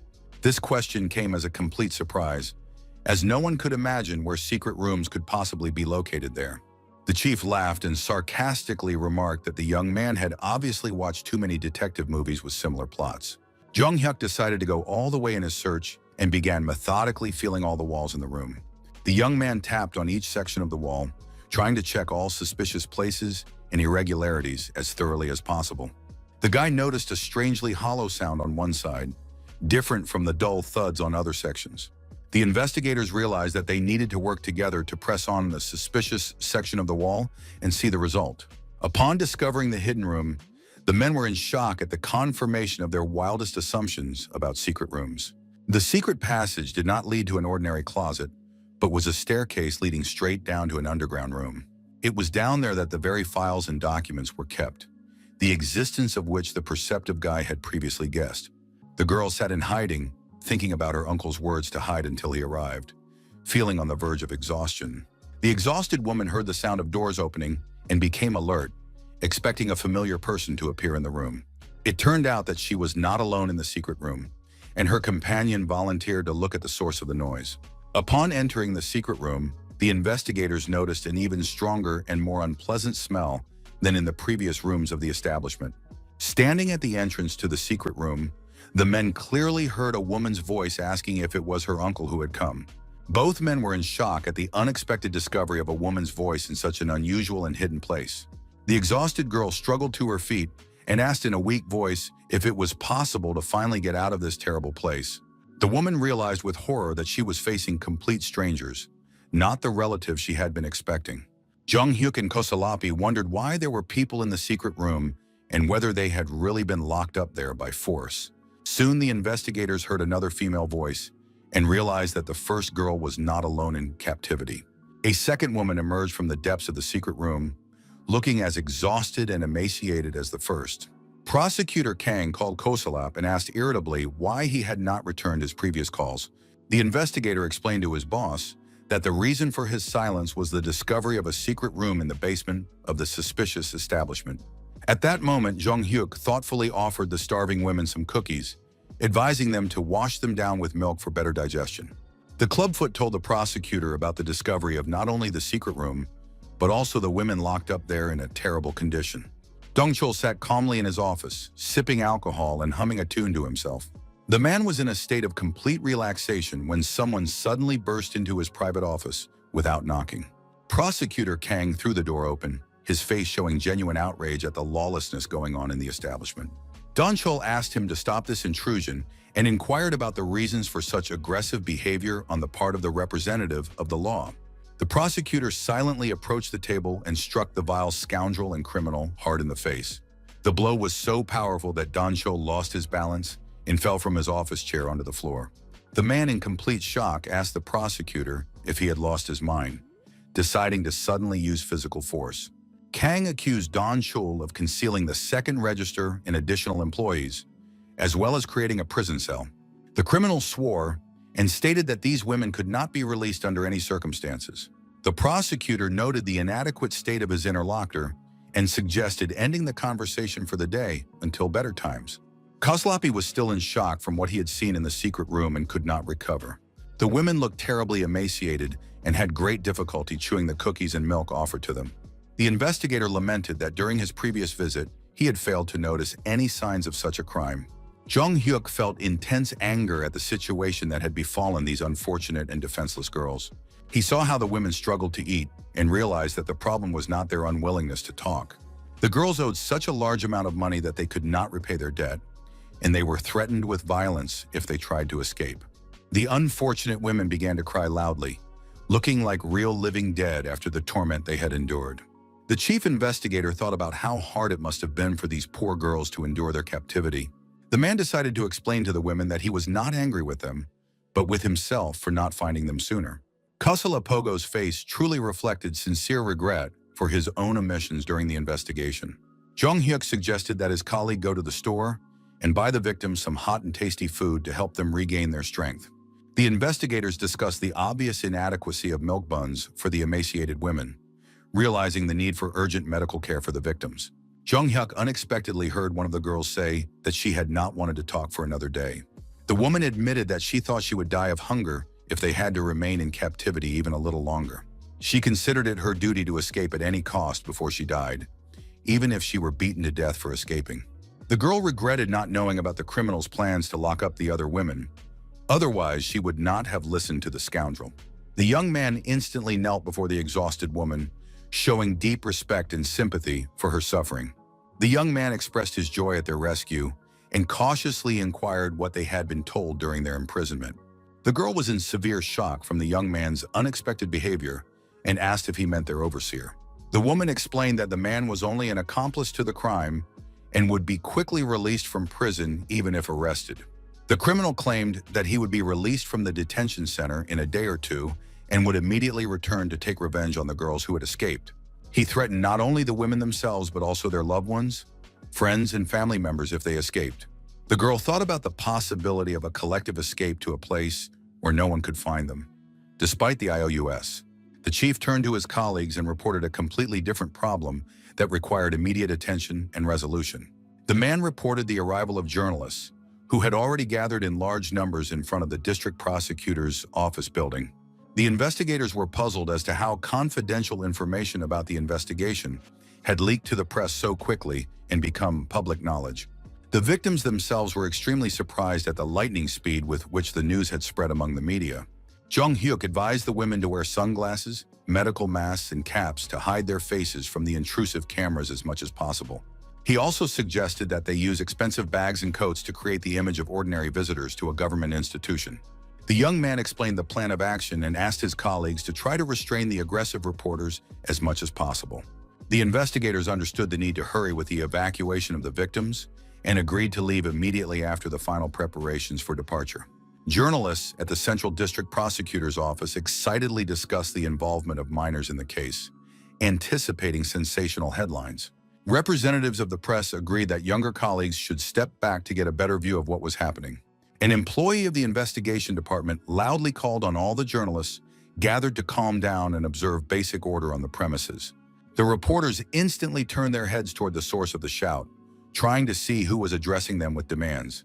Kasalapi explained to the press the importance of high-quality special reporting and the need to behave appropriately in this situation. Kosalapi reminded the journalists that there were teenagers among the victims and asked them if they really wanted to do a report that would only irritate the public. A white bus pulled up to the prosecutor's office, instantly attracting the attention of all the media representatives gathered there. The journalists turned their heads in unison toward the vehicle, eagerly awaiting the appearance of the passengers from the bus. Young girls began to get off the bus, and the reporters immediately realized that these were the victims in the case. Members of the press tried to restrain their colleagues, urging them not to even think about photographing these unfortunate and tormented women. The victims walked past the crowd of reporters wearing dark glasses and medical masks to conceal their identities. The women carefully covered their faces with special accessories for their own safety and anonymity in the future. Jong Hyuk, who accompanied the victims, understood that thanks to Kosalapogo's intervention, the journalist had indeed calmed down, for which he was grateful to him. Prosecutor Kang and the head of the department ran out of the prosecutor's office and headed towards the group of investigators and victims. The leadership turned to the young man with the hope that the investigator had managed to properly punish all those guilty of the crime. Prosecutor Kang officially addressed the assembled press representatives, asking for their attention for an important announcement. The man announced that the press conference would be postponed for 3 hours, explaining that it was necessary to complete a preliminary investigation into the circumstances of the case. The prosecutor emphasized that holding the briefing immediately would lead to confusion, so he suggested taking a reasonable break. After this statement, all participants entered the building, discussing the successful completion of the rescue operation. The prosecutors agreed to first enter the premises and ask all the victims in detail about the circumstances. Prosecutor Kang asked those present to wait a minute, as he wanted to say something important before the questioning began. The man promised not to drag out his explanations or make excuses, but simply to offer his sincere apologies to the women who had been affected. The prosecutor bowed low to the girls, expressing his deep regret for the tragedy that had befallen them.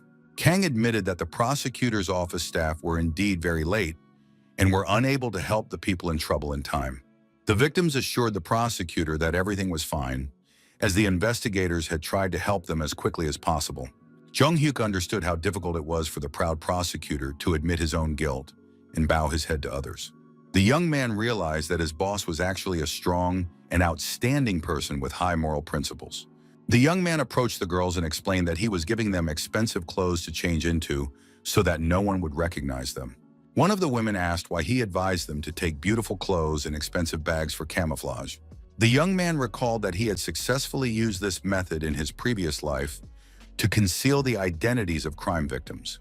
The girl thanked the investigator and politely asked for permission to know the name of her savior, if he didn't mind. The guy introduced himself.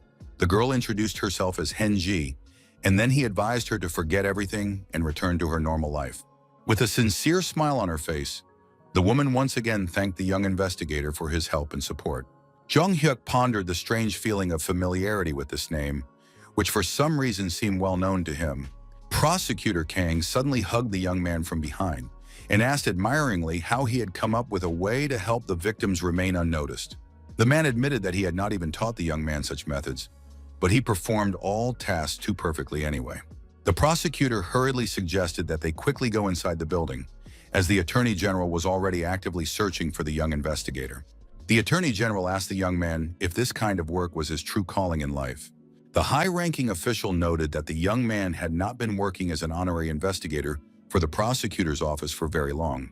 The Attorney General expressed his gratitude for the discovery of important evidence and emphasized the significance of the young man's contribution to the investigation. Jong Hyuk modestly replied that he was just lucky and that nothing would have been possible without the help of the prosecutor and other investigators. The chief thought that this young man truly possessed not only outstanding abilities, but also rare modesty. The Attorney General expressed such deep gratitude that he was ready to grant the young investigator any wish as a token of his appreciation. Deep down, the young man thought about how he would really like to have access to the archives of the main prosecutor's office. The Attorney General encouraged the young man to speak openly and not to be shy about expressing his wishes and requests. The young man knew of rumors about the existence of countless high-profile cases in the Central Investigation Department that could shake the entire country. The young man assumed that he might find information there about the very criminal organization he had to take revenge on for the past. Jung Hyuk replied that he had simply done his duty and that his only personal desire was for Korea to become a safe place. The Attorney General noted the similarity of their desires and suggested that they work together for the good of the people and national security. The leadership suggested that the young investigator take a break while they finished their conversation with the Attorney General about future plans. The chief remained alone with his high-ranking colleague and confirmed his words about the extraordinary nature of this young man. The men discussed the surprising fact that the young man had refused to fulfill his wish when he was offered any reward for his achievements. The Attorney General reflected on the dream of a safe Korea and recognized the young man as a truly outstanding talent with noble goals. The high-ranking official informed Prosecutor Kanu of the Attorney General's office's plans to conduct a search in connection with the arrest of the criminal. Measures were also planned to confiscate the property of the suspicious establishment and all related assets.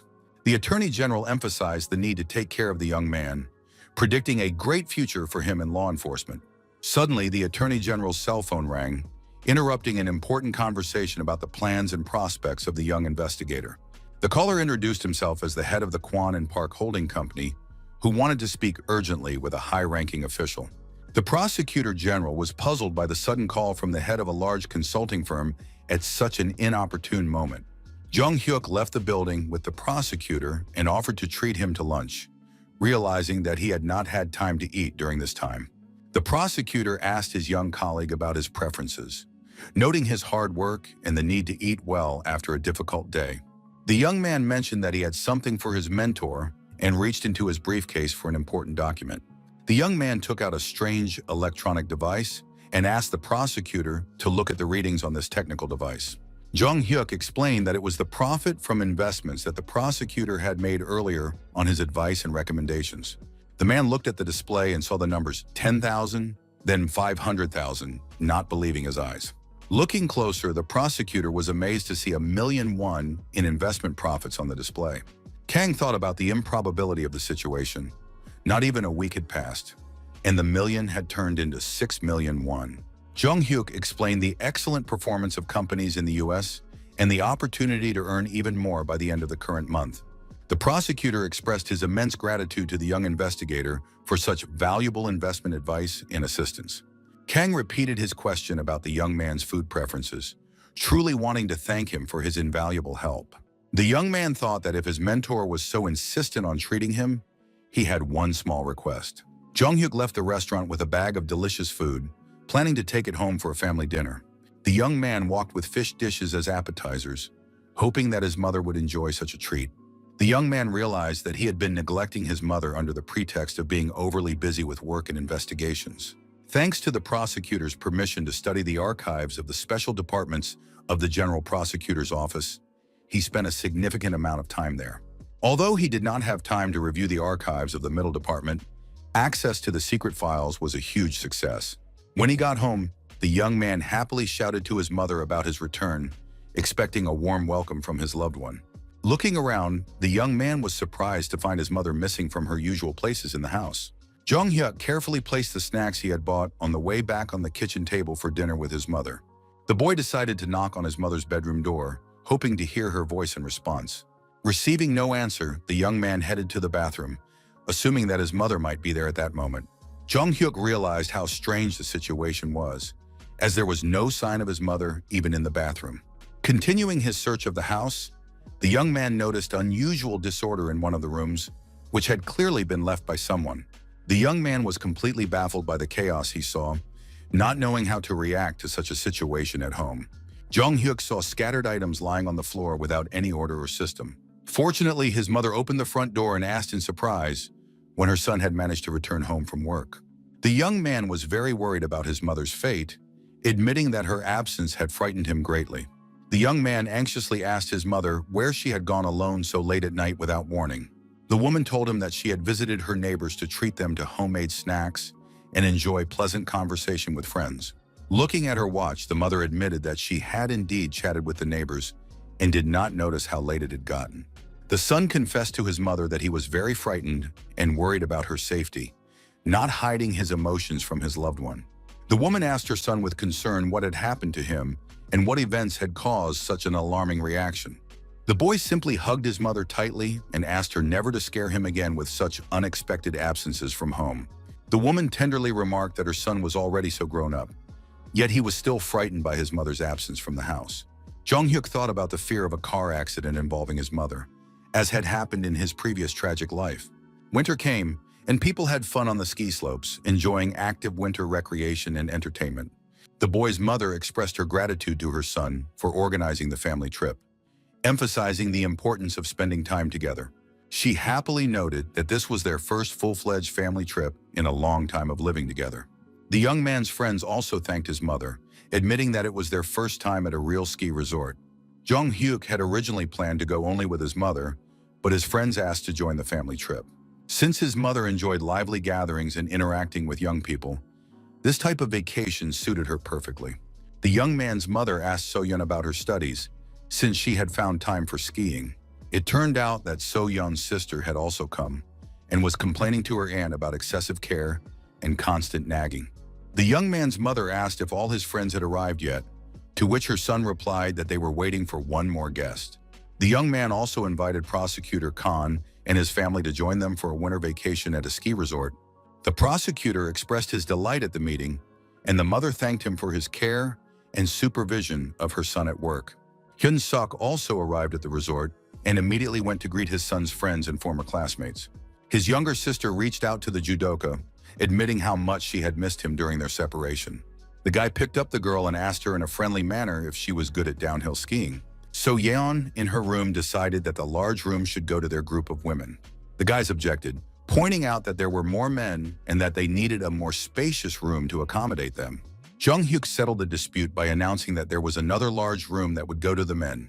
The young man suggested that they stop arguing over trivial matters and go out onto the balcony together to admire the view. Everyone admired the beauty of the mountain scenery from above, asking the youngest girl if she was afraid of heights. Hyun-suk's little sister bravely declared that she was not afraid at all as long as the strong judo defender was nearby. Jong-hyuk watched with a smile on his face, thinking about how long it had been since he had been here. The guy remembered that sometimes criminals hid at the resort under the guise of ordinary ski resort workers and staff. Jong-hyuk turned to Soo-ho with surprise, wondering if he was telling the truth when he said he had never skied before.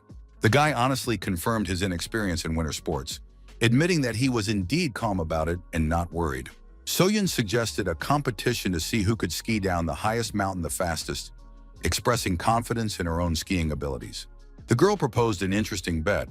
Whoever got down the stairs fastest would receive free ice cream from the losing contestants. Jong-hyuk laughed and questioned So-yeon's experience, asking her about her confidence in her own abilities and chances of winning the competition. The young man's mother watched the group of young people, noting their cheerfulness and positive attitude, with which Prosecutor Kang completely agreed. The woman felt boundless joy that her son had found such wonderful and loyal friends in his new life. At the ski master class, the instructor explained the technique of stopping, demonstrating the correct foot placement and body position on the slope. The coach showed how to position your feet and descend a winding route, drawing smooth turns on the snow-covered mountain slope. During the explanations, the instructor noticed something surprising that caught his professional attention and aroused genuine interest in what was happening. All the guys present simultaneously turned their attention to a snowboarder who was masterfully performing tricks on the neighboring slope with incredible ease.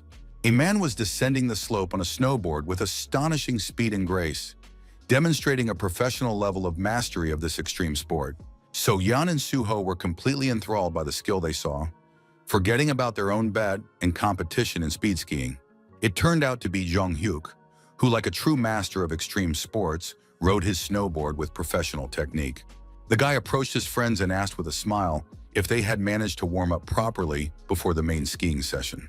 His friends expressed their doubts about Jong-hyuk's claims that this was his first time skiing, as his skill suggested otherwise. The young man confirmed with a sincere smile that it was indeed his first time skiing, although he understood that this only applied to his current life. Suddenly, someone screamed in panic, warning everyone to immediately move the children away from the dangerous trajectory. Jong-hyuk turned toward the source of the scream, trying to understand who was warning of the danger and what was happening on the slope. He saw a girl skiing down the slope at breakneck speed, clearly unable to control her skis and losing her balance. The unfortunate skier was screaming, "Oh my God," in English, expressing her horror at the critical situation she was in on the slope. The girl was rapidly approaching a crowd of vacationers, and a collision seemed inevitable, threatening serious injuries for everyone involved in the incident. So Yeon was already mentally preparing herself for the terrible collision, realizing that in a few seconds the uncontrollable skier could knock her off her feet. The unfamiliar girl fell into the snow, her protective mask flying off her face, revealing her frightened features and confused expression. The victim's ski goggles flew off and fell straight into the deep snow, making it difficult to find and retrieve them. The unknown skier crashed into Jung-hyuk, and they both fell onto the snowy surface of the slope, tangled up in their skis and poles. When the red-haired girl flew straight at the guy, he instinctively tried to catch her and softened the blow against the hard surface of the slope. Both fell straight onto the cold snow, experiencing painful sensations from the strong impact with the icy surface of the ski slope. After the incident, the whole group gathered in a warm cabin where they ate corn for dinner and asked about the condition of Jung-hyuk's injured wrist. His friends were puzzled as to why the young man had so recklessly rushed to rescue a stranger, risking his own health and well-being. Those present offered the young man a glass of alcohol to disinfect the wound and relieve the pain from his wrist injury. Prosecutor Kang supported the suggestion, assuring everyone that it was okay for an adult to offer a therapeutic dose of alcohol for medical purposes. Jung-hyuk looked at his mother, waiting for her approval or permission to drink alcohol to treat his injury. The boy took the glass and handed it directly to his mother, wanting to get permission from her specifically. Jung-hyuk explained his desire by saying that he wanted his mother to pour him his first drink. The woman was so surprised by her son's request that a gentle blush appeared on her cheeks from embarrassment in the touching moment. The prosecutor approved of the young man's decision, noting that it was right to get his first permission to drink alcohol from his parents, not from strangers. His mother explained to her son that he had worked hard and deserved it, asking him to try a little harder before graduating from high school. The young man agreed with his mother's words and in response asked her to take care of her own health and well-being. The prosecutor admitted that although he was not good at making speeches, he would try to say a few appropriate words for a toast. Kang proposed a toast to the happiness of their family, asking everyone to join in the congratulations and support his words with a friendly response. The man raised a glass filled with Korean vodka and solemnly proclaimed a toast to the happiness of their large, friendly family. Everyone present responded to the toast with sincere smiles, responding in unison, "To us," and raising their glasses in a sign of unity. After a pleasant family dinner, Jung-hyuk drank a little, and a slight blush appeared on his face from the first alcohol in his life. The young man was standing on the balcony, enjoying the mountain air, when the prosecutor approached him and asked if he was cold. The young man explained that he wanted to breathe some fresh air and asked if the prosecutor had come out onto the balcony to smoke alone. Mr. Kang admitted that he actually wanted to tell the young man something extremely interesting and important for their common cause. The prosecutor asked the young investigator if he remembered the register they had found in the secret room of the suspicious establishment. Jung-hyuk thought that his mentor was referring to the second hidden register of the criminal Dong-chul with real data. Kang shared the surprising news that the investigation had reached the level of a high-ranking municipal councilor in the city administration.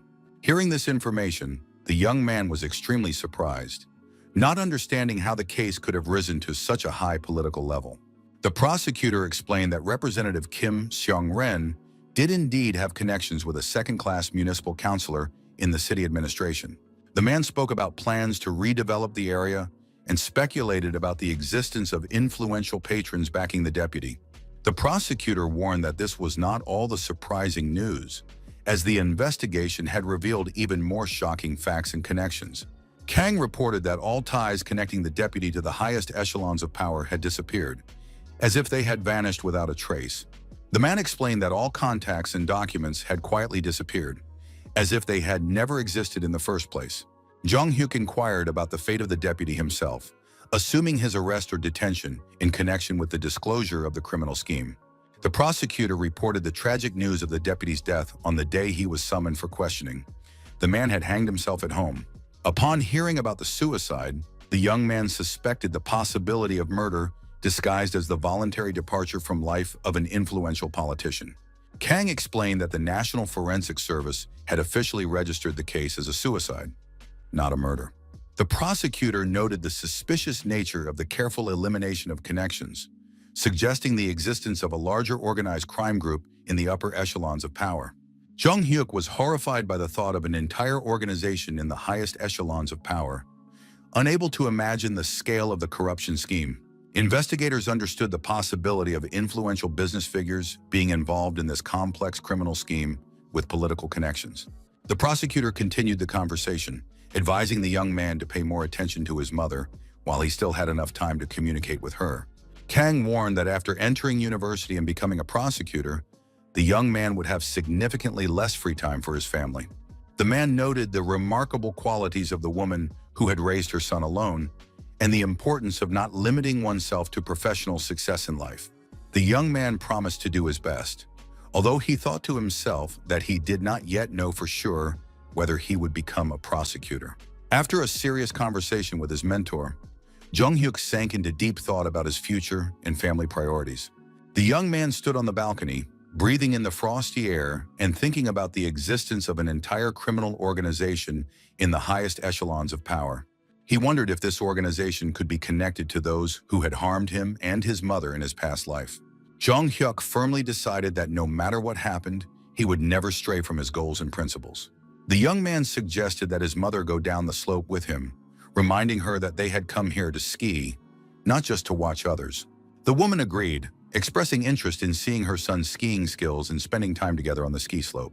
The red-haired girl who had crashed into the boy yesterday approached them and asked about the condition of his injured wrist. Jung-hyuk explained that it was her he had collided with yesterday, assured her that everything was fine, and invited her to dinner. The girl politely asked if they would mind if she and her father joined their friendly company for dinner. The young man noted that he had not had the opportunity to introduce himself yesterday and introduced the stranger to his mother and other friends. The girl's father expressed his deep gratitude for saving his daughter and introduced himself as Mr. Kazel Shak, a university professor. The red-haired girl's name was Irina, and she was 18 years old, which made her the same age as Jung-hyuk and his classmates. The young man noticed that they both spoke Korean very well, which aroused surprise and interest in their origins. The man explained that he worked as a professor of English in the foreign languages department at a Korean university. Irina admitted that she thought she had hit a brick wall and asked if the guy was a professional athlete. Nearby, an unfamiliar woman expressed her indignation at the loud noise and merriment that was disturbing her peace in the restaurant. She was openly angry about what was happening and showed her dissatisfaction with the behavior of young people in a public place. The woman asked her son how he liked the food, showing unexpected care and kindness in her voice. Her son indifferently replied that pork cutlets are the same everywhere, and asked why his mother was suddenly being so kind to him. The young man rudely stated that his mother's kindness made him sick, showing extreme disrespect for his loved one. Jung-hyuk, hearing this conversation, felt a strong sense of unease and anxiety, as if something familiar had stirred in his memory. The young man heard his son continue to mistreat his poor mother, and that voice seemed painfully familiar to him. He remembered the snake tattoo on the wrist of the man who had killed him in his past life and the details of that tragic day. Jung-hyuk also remembered that distinctive voice and thought with horror, could this be the same killer from the past?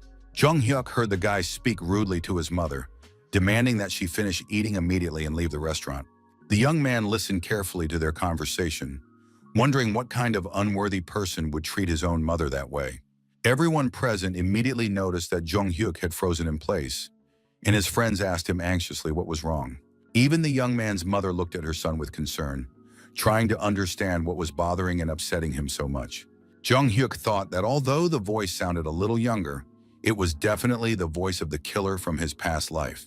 The young man abruptly got up from the table and apologized to the company, saying that he would be away for a short time on important business. The young man wondered why he hadn't thought of this obvious possibility of meeting the killer in his youth before. At the time of the tragic incident in his past life, that man was clearly not a young guy. Now, having gone back in time, the murderer appeared before him as a very young man with no criminal experience.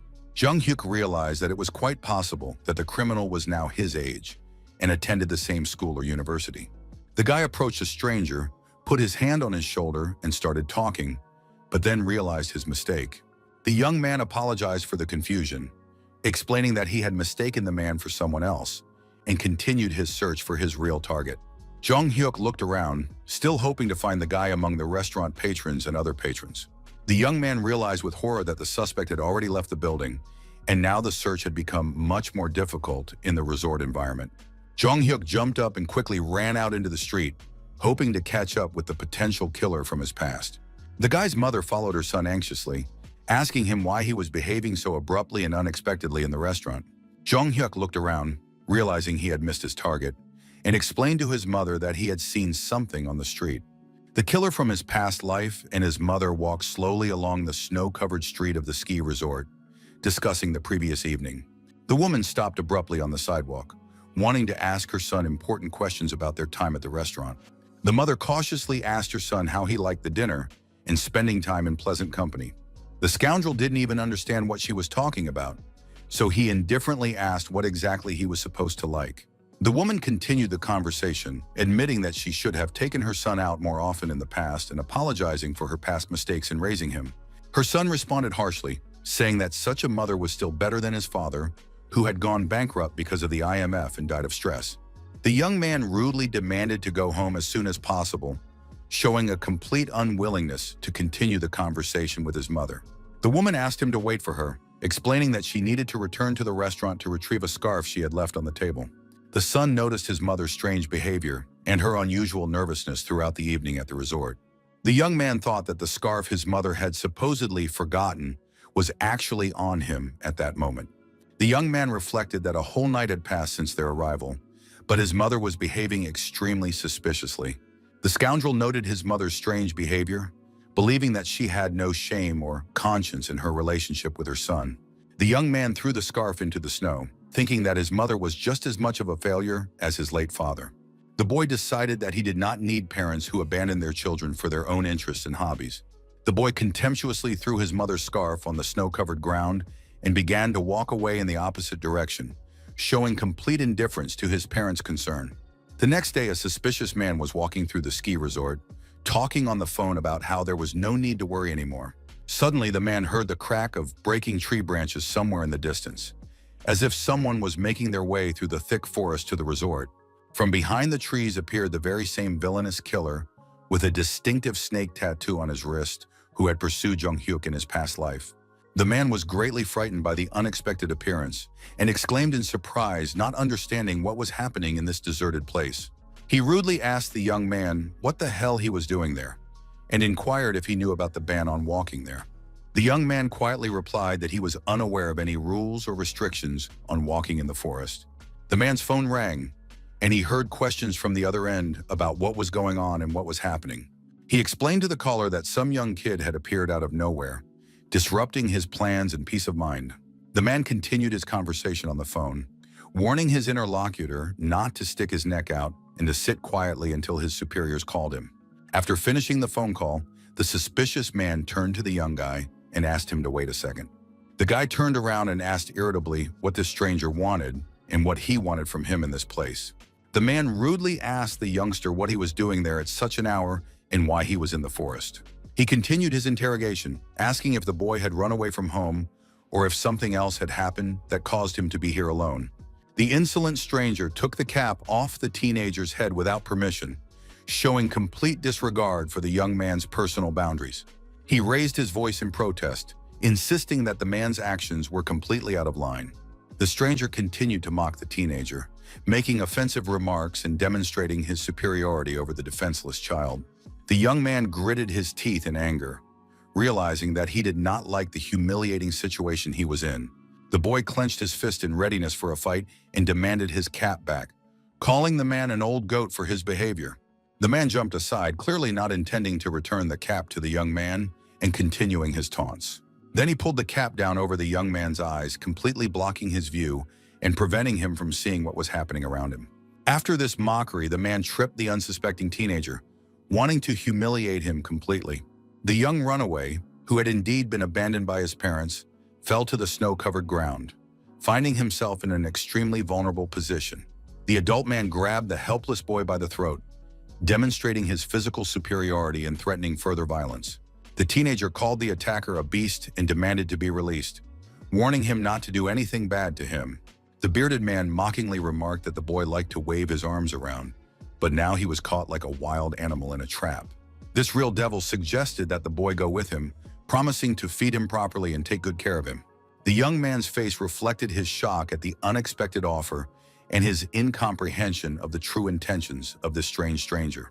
The guy wondered with surprise if anyone in this world really wanted to take care of him and help him. In the library of the Seoul Central District Prosecutor's Office, Jung Hyuk happily exclaimed that he had finally found the documents and evidence he needed.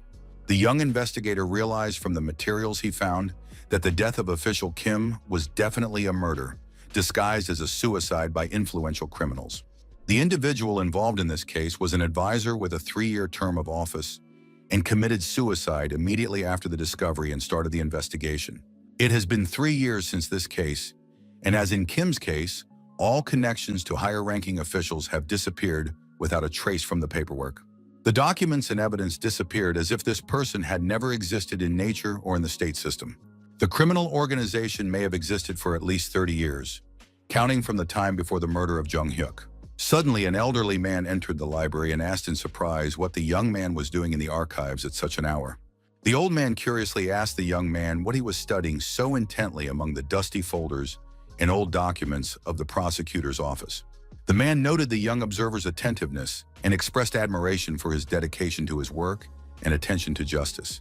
The old man expressed his wish that science would advance and help solve all the so-called cold cases of the past.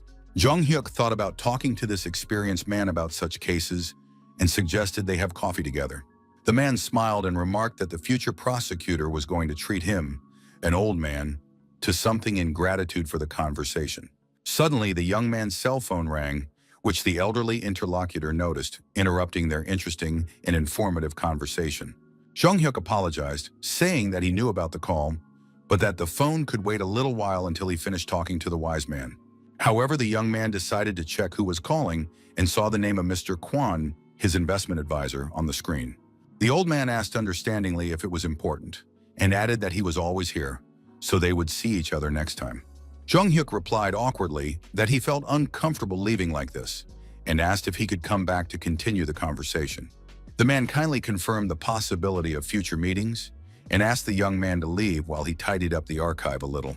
After that, the young man left the library and the old man watched him attentively and thoughtfully until he reached the exit. As soon as the young man was completely out of sight, the smile disappeared from the man's face, and his expression became completely different, more serious. He began to carefully put away the boxes of documents that the young investigator had been studying, erasing all traces of his research. The old man quietly remarked that sometimes ignorance really is bliss for curious young people. Jung Hyuk went outside and started talking on the phone with Kwon, apologizing for the delay in answering the call. The guy thought about the long search in the archives for information about this organization, but he couldn't find anything special. If it had been that simple, he would have caught the criminal long ago and uncovered the entire corruption scheme. Jung Hyuk apologized to Kwon for the delay in answering, explaining that he had been busy with important work in the prosecutor's office archives. Kwon reported that the .com investment story was coming to an end and suggested that they finish the project together in the near future. The young man smiled and agreed that it was the right thing to do, promising to come as soon as possible to finish the job. The young man quickly caught the first taxi he saw to get to the meeting place with the investment consultant as quickly as possible. Getting into the car, he asked the driver to take him to his destination as quickly as possible without breaking any traffic rules. A strange car suddenly appeared behind Jung Hyuk's taxi and began to follow them unobtrusively through the streets of Seoul. The black car seemed to be following Jung Hyuk's taxi the whole time, keeping a discreet distance on the streets of Seoul. The guy arrived at his company, sat down at the conference table, and asked the employees how the move to the new building was going. Kwon admitted that she was completely focused on the .com project, so she completely forgot about other important company matters. She explained her plans to find a few more employees to expand the business, so the move needed to be completed before the staff increased. Jung Hyuk suggested postponing the discussion of the move and asked his colleagues to do one important thing for society first. He shared his idea of creating a shelter for teenagers who run away from home due to family problems and violence. Kwon and Taegu looked at each other in confusion, wondering about the details of the project, and Jung Hyuk confirmed his desire to help underage runaways. The young man explained the need to help teenagers who want to wait out a difficult period by providing not only shelter and food, but also education. The economist noted that such a project would require a large financial investment and inquired about the motivation behind this decision. Jung Hyuk froze for a second at this question, as he did not know how to explain the true reasons for his desire. He remembered how he had lost track of the young man at the resort and continued to wander the slopes, but returned empty-handed. He was struck by the number of parents who had lost everything due to the IMF crisis and found themselves in desperate financial straits. Many of them left their children at ski resorts and amusement parks, unable to afford to support them. Jung-hyuk explained that they now earn a lot of money. He used to only think about it, but now it has become a reality.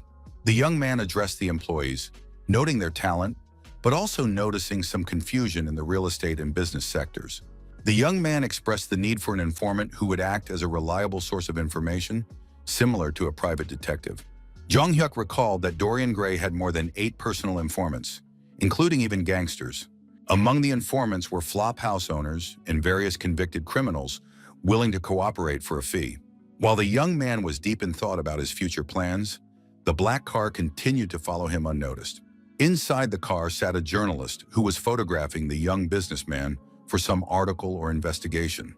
There were 2 men in the car, the driver and the photographer, discussing how hungry they were and wanting to take a break. They agreed to take a few more photos and then go to a restaurant that was right in front of them on the street.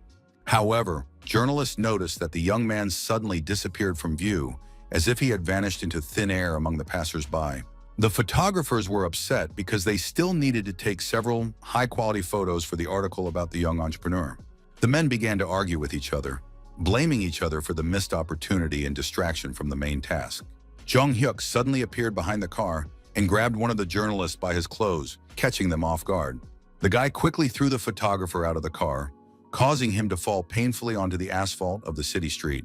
The driver of the car was in complete shock, not understanding what was happening or who had attacked his colleague. The frightened journalist's face changed dramatically, and he began to tremble with fear in front of the angry young man.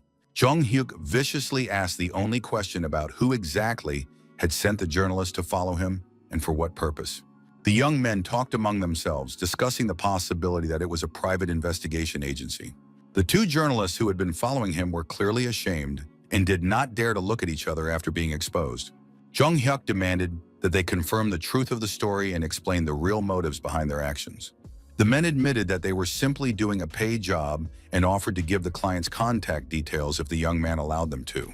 The young man replied that there was nothing more to see, so he advised them to go back to where they came from. The young man thought about the strangeness of the situation and the number of the person who had made the journalist follow him around the city. Jung-hyuk received a piece of paper with a phone number and carefully studied the numbers written on it before calling. First, he decided to dial the number immediately to find out the identity of the person who had ordered him to be followed. An elderly man with a gray beard answered the phone, speaking in a calm and confident voice. The man asked who was calling and why he was calling so late. Jung-hyuk arrived at the designated location in central Seoul, surprised by the traditional style of the building and its imposing appearance. An assistant who introduced himself as Lee Yeon-chan, an elderly man with respectful manners, greeted the young man. Upon hearing this name, Jung-hyuk was shocked, as he realized he had heard it somewhere before in some important context. The young man looked at the badge on the man's jacket and thought of a lawyer, but wondered why he looked like a butler. Then a memory of that name popped into the young man's head. It was the lawyer who was Chairman Kang's right-hand man. Jung-hyuk realized that he had come to the home of Kwon Ho-soo, who turned out to be the father of his colleague at the investment company. When the young man was led inside the building, he was immediately served fragrant traditional tea in elegant cups. The young man took this as a real blessing and sincerely thanked them for their hospitality and warm welcome. Jung-hyuk sat in front of the high-ranking man, slowly sipping hot tea and observing the surroundings. A real silence settled between them, and the young man wondered what to expect from this meeting. Mr. Kwon also calmly sipped his tea, studying the young guest with an attentive and penetrating gaze. Jung-hyuk thought he never imagined he would meet the company chairman in such an informal setting. The chairman was the first to break the silence, saying that first of all, he must apologize to the young man for what had happened. The man expressed regret that they had had to spy on the young man and keep him under surveillance for so long. Jung-hyuk realized that this man was much nicer than he had thought, as he spoke politely despite the difference in status. Kwon explained that there was nothing else to do but drink tea, so he called it the curiosity of a rich old man. The chairman said that in his youth he was involved in so-called usury and accumulated capital in various ways. The man admitted that he had to be strict with his children so that they would not go down the wrong path in life. Kwon noted that his daughter did not want to get married and insisted on playing with money. In a sense, she was like him in his youth. Therefore, the chairman was extremely interested to find out how much money the young man had spent on a secondary topic, which turned out to be so magnificent and profitable that it was worth all the investments. The man admitted that he had made much more profit than he had initially expected, as the investment had multiplied his wealth several times over in a short period of time. Jong-hyuk modestly noted that without the chairman's initial investment, the entire project would not have worked so brilliantly and would not have yielded such results. Hearing such words of gratitude, the elderly man smiled and said, "Here we go again," showing his attitude towards his young partner's excessive modesty. Jong-hyuk seized the moment and expressed his desire to make his own business proposal, since they had met in such an informal setting for discussion.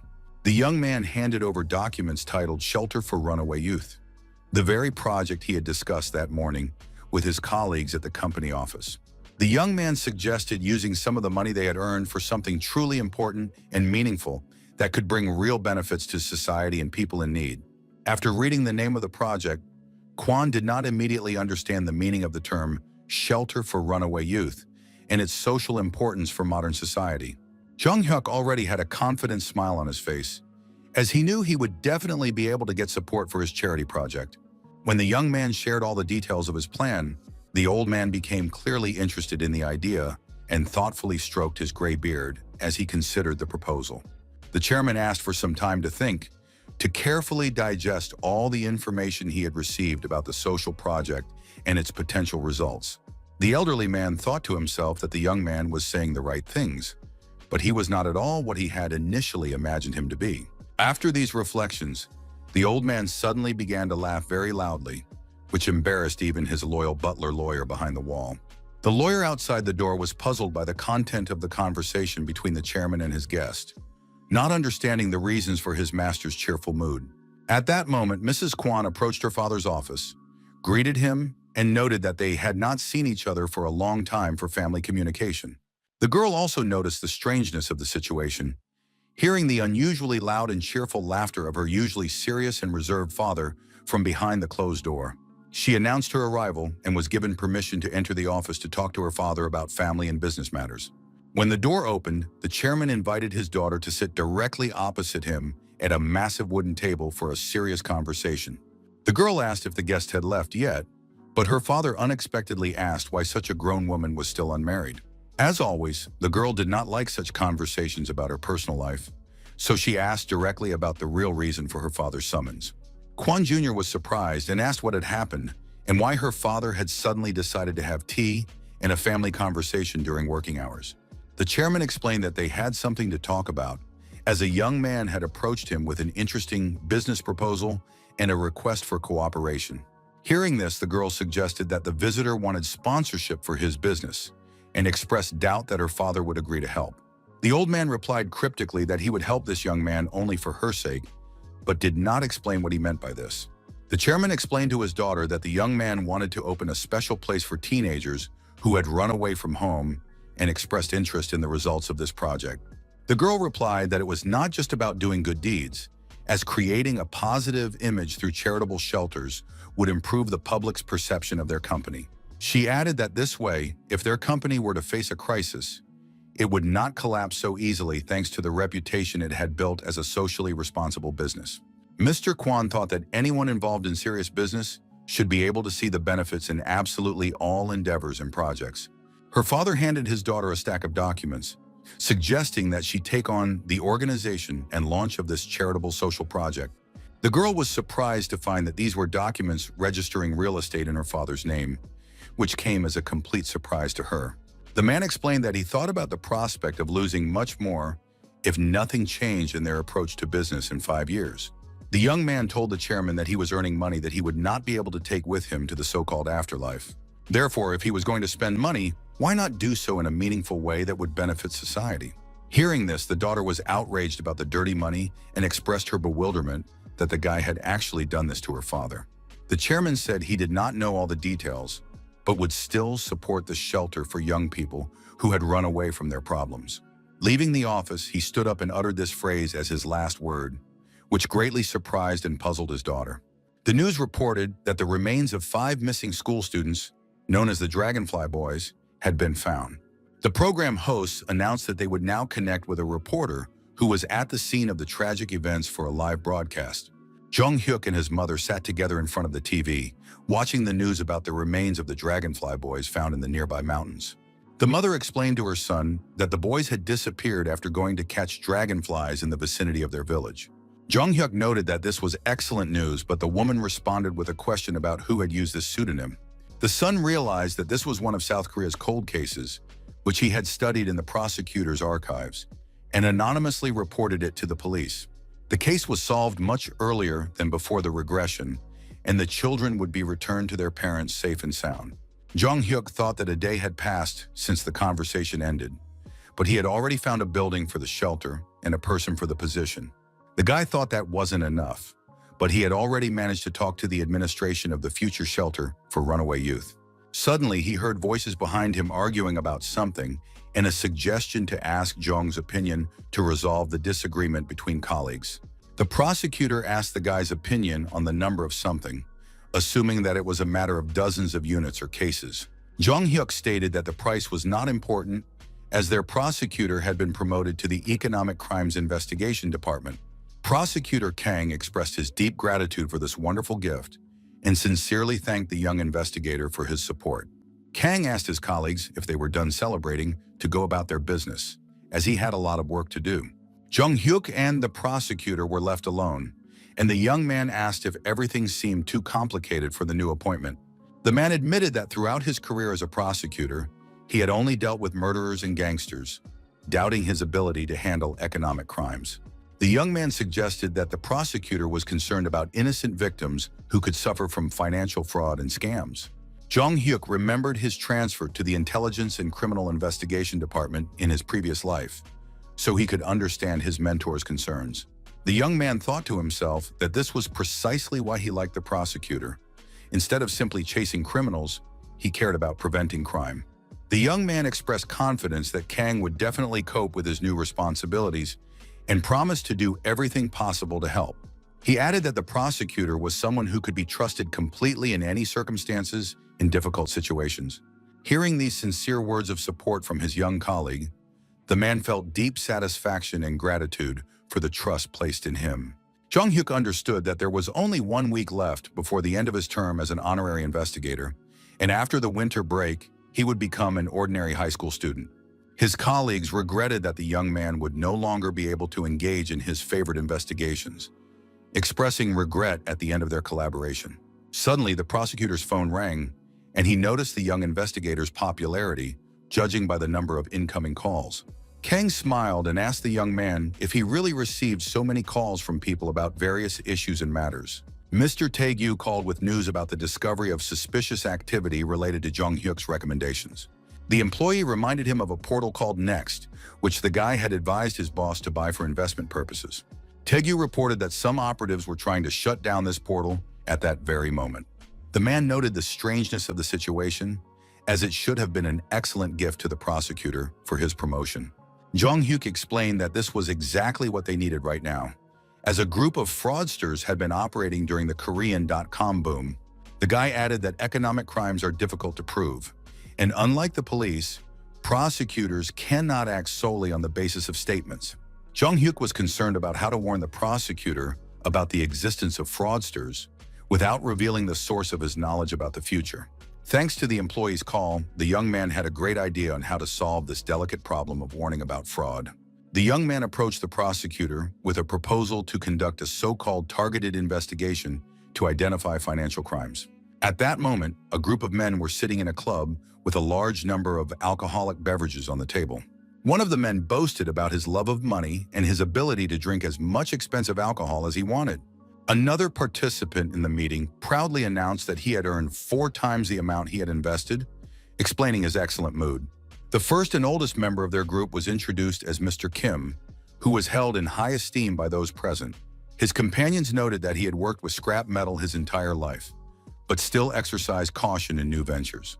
The bearded man suggested that Kim was having fun in the brokerage business, but the old man sharply asked him to watch his words. The older participant offered to treat everyone to a strong drink and turned to Deputy Wang for permission. The deputy modestly replied that he had simply rented the place for the meeting, so there was nothing special about it. Those present asked the deputy to make a toast to their successful cooperation and future plans for enrichment. The man in the business suit raised a glass of expensive alcohol and immediately asked the group an important question. He asked about their common goal, and everyone replied in unison that they wanted to earn 5 times their current income. The deputy logically concluded that in that case, they would have to work 5 times harder to achieve their goals. Huang Zhongsu, a 34-year-old future fund manager, was considered the architect of the stock price manipulation operation. Zhang Hyuk told the prosecutor that, in addition to this man, 4 other colleagues were allegedly involved, one of whom had heard the deputy's drunken confessions. Upon hearing this information, the prosecutor exclaimed in surprise that the colleagues were unaware of this. But it appears that the fraudsters are using secondary accounts. The funds currently being used by the criminal group are estimated at 10 billion won for manipulation. Jung Hyuk added that it is 10 billion won at the moment, but the amount is expected to increase several times in the future. The guy expressed confidence that many people had committed suicide because of financial losses from the actions of this group. After hearing all the information about the scale of the fraud, Prosecutor Kang clearly sank into deep thought about the upcoming investigation. The investigator energetically declared his readiness to obtain an arrest warrant, even if it meant literally grabbing the criminal by the throat.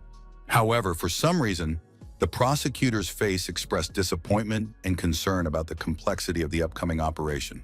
Then he enthusiastically turned to the young man, expressing his hope that he would also join the arrest operation.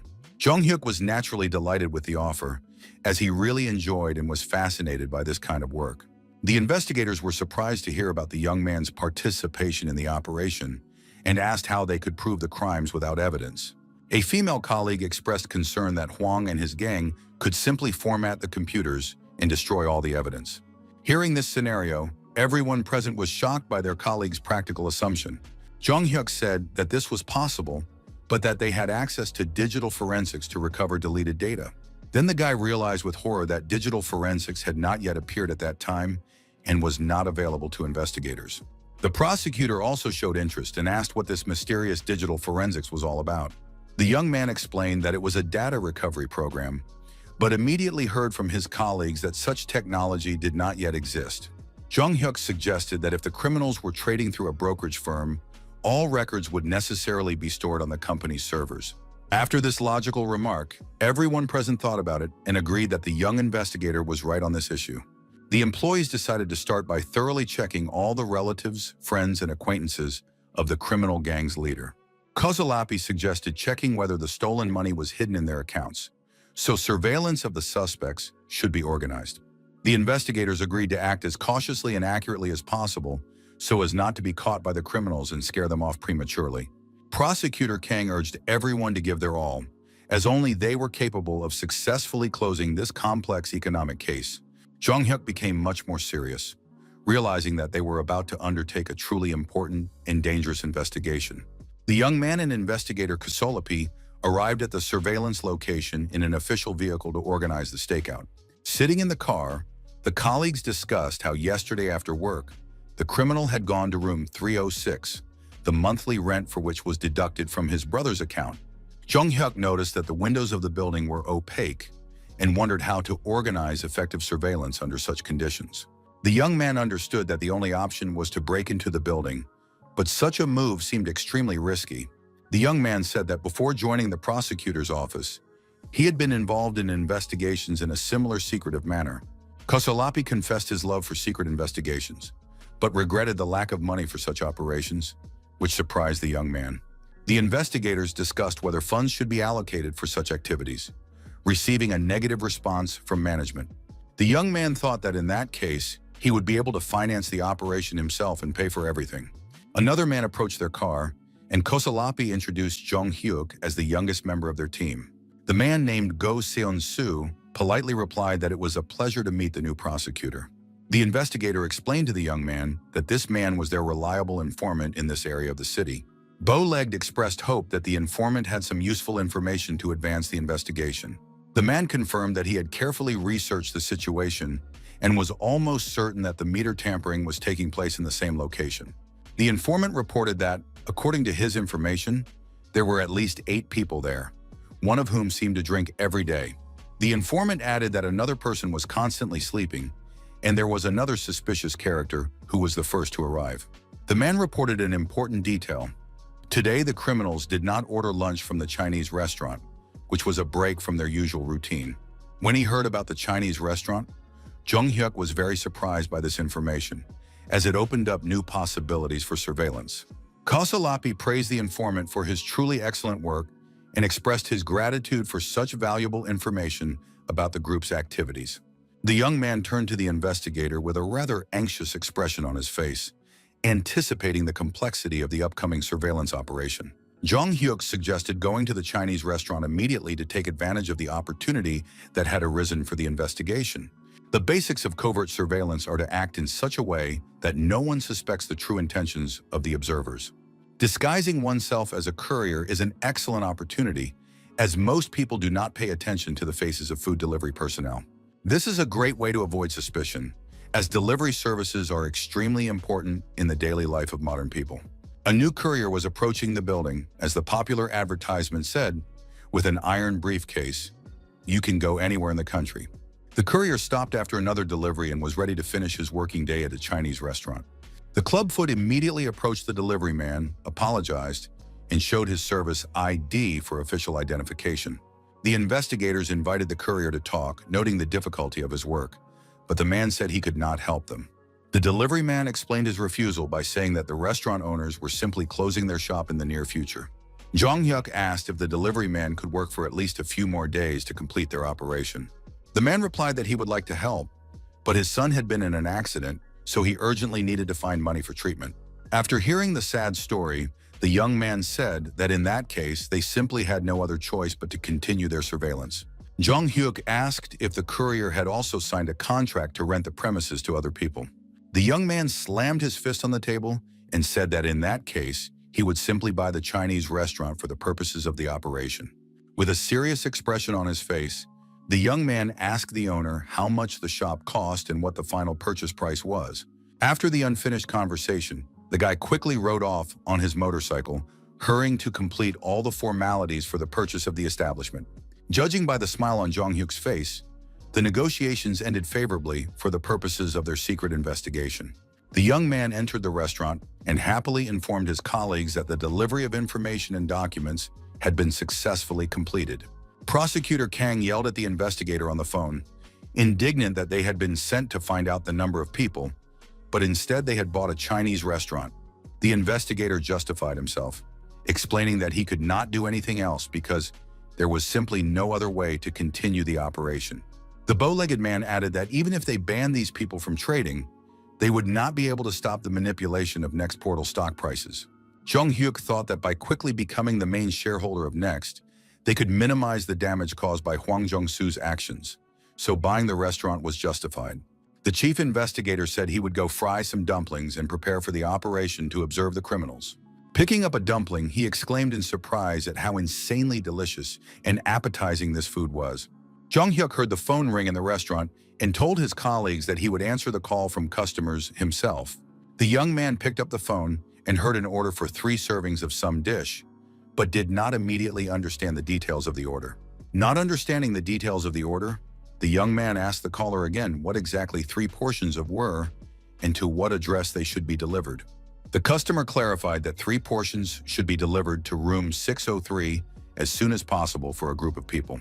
Jung Hyuk understood perfectly well that these criminals had finally revealed themselves and made it possible to determine their exact location. The young man asked for the exact delivery address to be repeated to ensure that he had understood the order correctly and to avoid any mistakes. The annoyed employee rudely asked if the delivery guy was deaf, since he couldn't hear where exactly the food should be delivered. The man repeated that he had clearly stated that the order needed to be delivered to room 603 and not to any other location. Jung Hyuk politely apologized for the misunderstanding and assured him that everything would be as usual, so he should just wait for the delivery. After this brief conversation, the young man carefully hung up the phone and prepared to carry out the undercover operation. The investigator was surprised to admit that his young colleague was indeed right in his assumptions about the whereabouts of the criminals.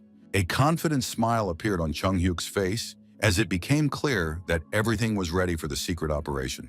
Now they knew the exact address of the criminal group's headquarters, room 603 in this building. In the office, one of the swindlers asked his colleagues how their stock price manipulation was going. He also asked the employee if he had ordered food and what he had decided to choose for the group's dinner. The employee replied that he had ordered Chinese food as they usually did for their evening get-togethers during working hours. The man also said that their boss would not be coming again because he had too much other work to do. The guy with the beard was outraged that this was too much, as they also needed to rest, and suggested deceiving their boss. Another member of the group reminded them about the money, explaining that if they deceived their boss, they would not receive the promised payment. The bearded man promised that as soon as he was paid for the work he had done, he would simply leave the group. During their conversation, there was a sudden knock at the door, and a voice announced that the food they had ordered had been delivered. One of the scammers replied that he would go to the door to accept the delivery from the restaurant courier. Chung Hyuk, dressed as a delivery man, appeared at the door and asked if they had indeed ordered Chinese food from the restaurant. The scammer immediately noticed something suspicious. Why was there a new delivery person, and why was he so tall and unusual? Without even listening to the question completely, the guy calmly replied that he had been sent to work in place of his older brother, who was sick. Jung Hyuk crouched down to take the food ordered by the customers out of the bag and hand it over to them. The young man analyzed the situation in the room, wondering why the lights were off everywhere, and it was so dark that he couldn't see anything. The young man curiously asked the scammers how they could work in such darkness and whether it interfered with their activities. The scammers rudely told Jung Hyuk to mind his own business and not ask unnecessary questions, showing irritation at the courier's curiosity. One of the criminals suspiciously asked the guy why he was looking at him so strangely and insistently during the delivery. The young man cleverly replied that he envied them because they could work in an office and asked if it would be possible to get a similar job someday. The bearded man replied condescendingly that if he tried hard and made an effort, everything in life would indeed work out and be fine. Jung Hyuk feigned interest and asked permission to visit their office to see the workplace and the atmosphere from the inside. The young man noticed one of the scammers playing a turn-based strategy game on the computer, clearly distracted from the group's main criminal activities. Jung Hyuk curiously asked if they were developing software or something similar in the field of technology. One of the group members approached him and asked mockingly if a simple courier understood stocks and financial instruments. The swindler boasted that if the courier knew how many billions they were making, but immediately called him ignorant, incapable of understanding their activities. Jung Hyuk decided he had seen enough for the operation, so he politely mentioned that he had other orders and wished them bon appetit. As soon as the young man left the building, he immediately took off his courier mask and took out his cell phone to urgently contact his colleagues. The young man called the chief investigator and confirmed the location of the criminals, reporting the successful completion of the reconnaissance mission. Jung Hyuk said that he had seen documents that the fraudsters were working on simultaneously on several computers to coordinate their actions. The young man assured his superiors that he had learned absolutely all the information necessary to carry out a successful operation to detain the criminal group. He suggested arresting the fraudsters tomorrow, as soon as they started their usual dirty work of manipulating stock prices. The next day, a whole crowd of armed police officers in heavy gear climbed the stairs to the right floor of the building. Kasalapi stopped the group of riot police at the entrance and gave them final instructions before storming the premises where the criminals were located. The investigator emphasized the priority importance of protecting computers containing evidence from attempts by fraudsters to destroy compromising data. At this crucial moment, the criminals in room 603 were discussing plans for tomorrow, unaware of the impending danger of arrest. Kasalapi knocked on the door and politely said that he had come to pick up the dirty dishes from yesterday's Chinese food delivery. One of the fraudsters was surprised by the strangeness of the situation, as the dishes should have been picked up much earlier, not now. The investigator explained that there were no dirty dishes under the door, so he asked them to open the door to check and collect the used utensils. The annoyed criminals agreed to open the door, complaining about the restaurant staff's intrusiveness and their constant visits. One of the crooks headed for the door, grabbed the handle, and muttered under his breath about how annoying the Chinese restaurant workers were. As soon as the door opened, the man was blinded by a bright flash of light and instinctively covered his eyes with his hands in surprise. After the blinding flash, the criminal was literally knocked aside, and the riot police received the order to immediately enter the premises. The fraudsters were in complete shock and bewilderment, not understanding where such a large number of armed special forces officers had come from. The leader of the group began hysterically shouting at his subordinates about the need to urgently delete all data from the computers in order to destroy evidence of criminal activity. The fraudster was quickly grabbed and his throat was squeezed so that he could not shout orders to his accomplices and coordinate resistance to the arrest operation. The police rushed to the computers to block access as quickly as possible and prevent the destruction of important evidence of criminal activity. One of the criminals desperately tried to do something to save the situation, but his actions were chaotic and fruitless. Special Forces officers pinned the resisting fraudster to the floor so that he could not do anything to interfere with the arrest of the group. Kasalapi quickly contacted his superiors via radio to report on the progress of the operation and the current state of affairs.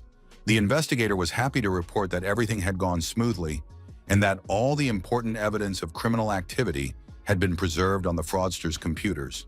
Prosecutor Kang, with a broad smile on his face, praised his colleagues for their excellent work in the successful execution of the complex arrest operation. Kang turned to Jong Hyuk and asked hopefully if the young man was ready for the next stage of the operation to arrest the ringleader. With a determined smile on his face, the young man made it clear that he was absolutely ready to continue the investigation and bring the case to its logical conclusion. Below the foundation building, additional police units stood ready to carry out the second part of the large-scale arrest operation. Prosecutor Kang smiled confidently, thinking that the time had come to launch the decisive assault on the criminal organization's headquarters.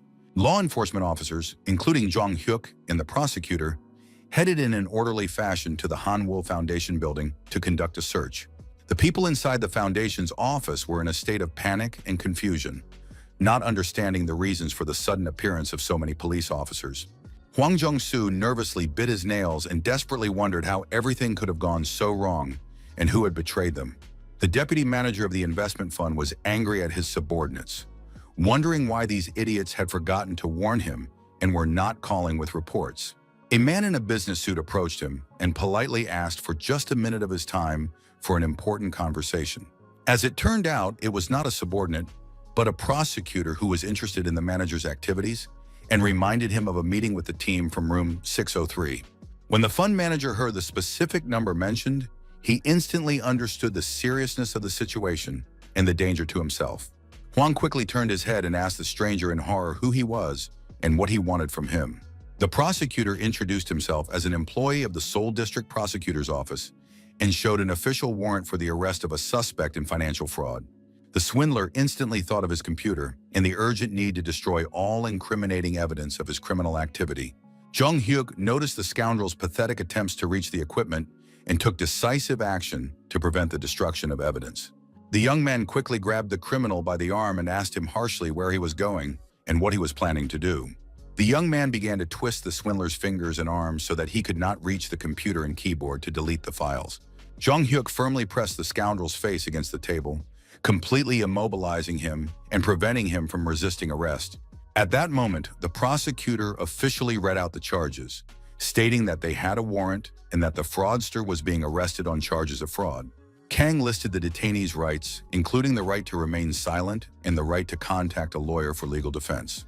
The prosecutor warned that absolutely everything the suspect said could and would be used against him in court as evidence of his guilt. The criminal began to scream hysterically and demand to be released, threatening law enforcement officers and refusing to acknowledge the legality of the arrest. In the interrogation room, investigators explained to the detainee that it was in his own best interest to cooperate with law enforcement. The prosecutor offered a deal. If the suspect provided all the necessary information about the criminal scheme, he would be able to avoid the maximum punishment. Kang asked the fraudster if he understood what was being discussed and if he was ready to cooperate constructively to mitigate his sentence. Hwang Jong-soo smiled insolently as he thought of his father's friend, the chief regional prosecutor, and decided to remain silent and wait for his release through influential connections. Therefore, the fraudster did not respond at all to Prosecutor Kang's questions and offers to cooperate with the investigation. Seeing the suspect's insolent attitude, The prosecutor demonstratively closed the folder with the case documents and put it aside. Khan stated that people like the arrested man think they have real power and immunity in society. The prosecutor added that the fraudster was hoping to be saved by influential patrons, but that silence would certainly not help him in the current situation. The man explained that in the current climate, the authorities simply ignore petty criminals, such as the detained financial fraudster. Kang firmly stated that he would not sit idly by and approached the table, picking up a heavy katana. The prosecutor raised this huge weapon and meaningfully remarked that the world would definitely be a better place without such criminals in it. Kang, with a predatory expression on his face, promised that this time he would not back down and would see how long the suspect would remain silent. Hearing the threats with a weapon, the fund owner, in shock, asked to wait and declared his readiness to talk and tell absolutely everything. Jong-hyuk and Kosalapi, who heard the screams from the interrogation room, noted among themselves that it seemed the case had finally moved forward. The guy suddenly heard a strange sound from the side, which caught his attention and made him wary. The head of the department appeared and noted with surprise that all the employees had already gathered here to discuss the results of the operation. The head asked about the current state of affairs and how the financial fraud investigation was progressing in general. Kosalapi reported that the prosecutor was currently busy with questioning. The situation had become more complicated, but they had managed to detain the criminals before they committed the main crime. Jong-hyuk added that if the fraudsters had succeeded, it would have been a disaster for the country's economy and ordinary investors. After listening to the explanation, the chief acknowledged his understanding of the situation, but reminded them that they were still representatives of the police, not the prosecutor's office. The chief noted that he had heard about Jong-hyuk's huge investment in this operation, which made him feel uncomfortable and anxious. The young man assured his boss that everything was fine, and there was no need to worry, as he was pleased to know that his efforts had not been in vain. Jong-hyuk explained that the fund manager who managed his assets had warned about the stock market overheating recently. The young man understood the need to act, as inaction could have dire consequences for the entire financial system. The chief agreed with the need to counteract speculators and fraudsters, so law enforcement officers are obliged to act as quickly as possible. The man thought to himself that he himself had noticed strange fluctuations in stock prices on the stock market recently. Kosalapi noted that the most important thing now was to wait for the fraudster's testimony in the case and get a complete picture of the criminal scheme. The employee noted that the suspect looked like a tough nut to crack, so it would not be easy for the investigation to break his resistance. At that moment, the fraudster shouted that he was ready to tell everything he knew, but asked for the physical pressure on him to stop. The prosecutor replied that they were still far from completing the case and would not stop until they had obtained information about all the participants in the scheme. The female employee confidently stated that it would actually be very easy to get the necessary information from the detainee and would not take much time. At that moment, workers were standing in a garage, realizing that it was time to finish their dirty work. A young man was trembling with fear, holding a control panel with a single red button to start the press. The young man was extremely agitated, and beads of cold sweat from nervous tension and horror appeared on his pale face. The workers asked him why he still couldn't press the red button and finish the job. His colleagues wondered if he really wanted to be punished for refusing to press the button as ordered by his superiors. The poor young man, trembling with fear and tears in his eyes, replied fearfully that of course he didn't want any problems with management. The huge man rudely told the trembling young man that if he wanted to eat today, he had to finish the job as soon as possible. The boss also ordered the other workers to hurry up, as they needed to wrap up the operation and get out of there immediately. The poor young man, holding the button in his trembling hands, felt deep regret about what was happening and his involvement in it. His hand trembled violently as he brought his finger closer and closer to the fateful red launch button. The guy closed his eyes and tears of despair rolled down his cheeks at the impossibility of avoiding this terrible act. Finally, he pressed the button. The press began to move slowly and was about to crush the car inside. The car, which was standing in this powerful press, was completely deformed under the monstrous pressure of the industrial equipment. The young man looked away so as not to see the horrific sight of the car and its contents being destroyed. A thick black liquid, similar to motor oil, began to slowly leak from the destroyed car onto the floor. After completing this gruesome task, all the workers sat down at the table, offering drinks and discussing plans for the afternoon. The team leader said he would think about what to do next after the lunch break in the garage. The poor skinny guy who pressed the button on the press also got himself some simple food to snack on with his colleagues. He sat down at the table with the other workers, who complained about the monotony of their diet and dreamed of home-cooked meals. The unhappy young man thought with tears in his eyes about how much he missed his loving mother. If he had known that things would turn out this way, he would never have run away from home. It was a big mistake. Suddenly, the boy heard shouts that, "Damn it!" They hadn't been able to reach Hwang Jong-soo for several hours. An elderly man arrived at the scene and said on the phone that the president was already on his way, but first they needed to find someone. The old man continued talking on the phone, demanding that the situation at the airport be dealt with first before anything else. At this critical moment, Ko Solapi, Prosecutor Kang, and Jung-hyuk entered the garage to search the premises. The prosecutor's first question to those present was whether a certain Kim Deok-soo, who was wanted in connection with the case, was there. The huge worker replied that he worked there, but today was supposedly his day off and he was not there. They approached the huge, insolent guy and put their hands on his shoulders, preparing to take decisive action against him if he resisted. It was Jung-hyuk who began to squeeze the man's collarbone very hard with his hand, calmly saying that everything was fine and would be over soon. The other workers quickly jumped up from their seats, indignantly asking what this guy was doing to their comrade and brother. Jung-hyuk threatened that if they interfered, they would find out why he had come here and what he was capable of.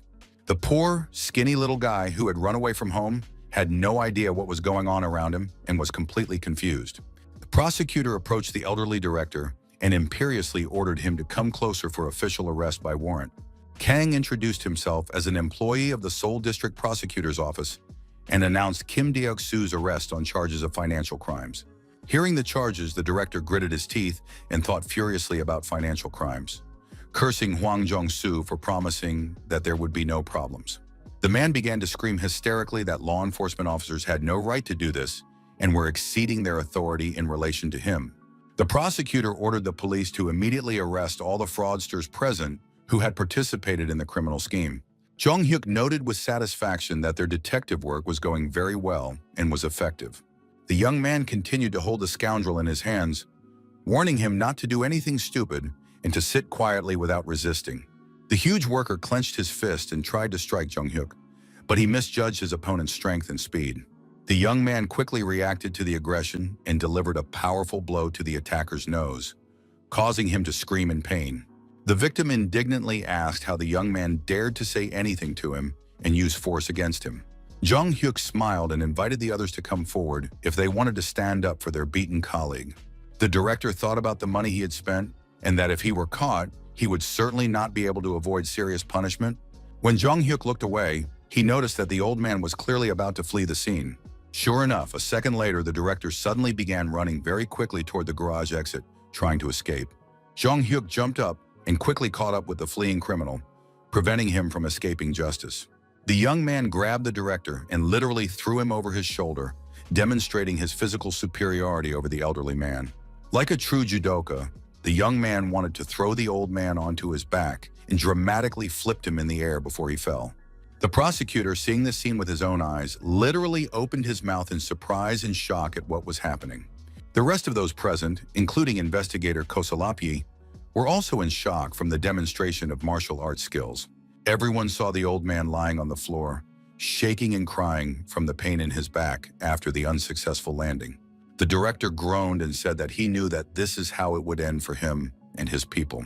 Jung-hyuk was worried that he had hit the old man too hard and that he had died from his injuries. The prosecutor warned the young man that if he used force again, he would have to call his superiors. Kang noted that the young man seemed to have broken the old man's spine as he could no longer move normally. The prosecutor decided that the only thing to do now was to call an ambulance so that the medics could take care of the victim. The prosecutor scolded the young man, saying that he had asked him to be careful and not to use excessive force against suspects. When Jung-hyuk looked ahead, he noticed something in the warehouse that surprised him greatly and drew his attention to the details. The young man saw 3 boys who looked too young for this place and wondered why the children were here. The young man approached the teenagers and cautiously asked if they also worked here alongside the adult men. Jung-hyuk noticed that the children were shaking with fear, and one of them asked fearfully if they lived here permanently. Noticing the condition of these kids, he realized that they all looked completely exhausted and frightened by what was happening. So the young man asked a question that greatly surprised the teenagers. He asked if they had run away from home. The poor kids replied that yes, they had, confirming the young investigators' guesses about their origins. Jung Hyuk suggested that they had been brought here and promised good money for work at the train station or bus terminal. Hearing these words, one of the young men was shocked, as the investigator had hit the nail on the head with the circumstances. Jung Hyuk said that everything was clear from the expressions on their faces, and that he did not need any further explanation of what was happening. The young man explained that brokers simply sold people to those who could pay, and at that time it was not considered unusual. The young man added that everyone had their own circumstances, so life was clearly not easy for teenagers. With a warm smile, he told the children that they were actually very brave for their resilience and survival. Jung Hyuk noted that not everyone would have the strength to escape and survive the whole nightmare they had to go through. When the young boys heard these words of support, they couldn't hold back and cried with relief and gratitude. All these days had been very difficult for them.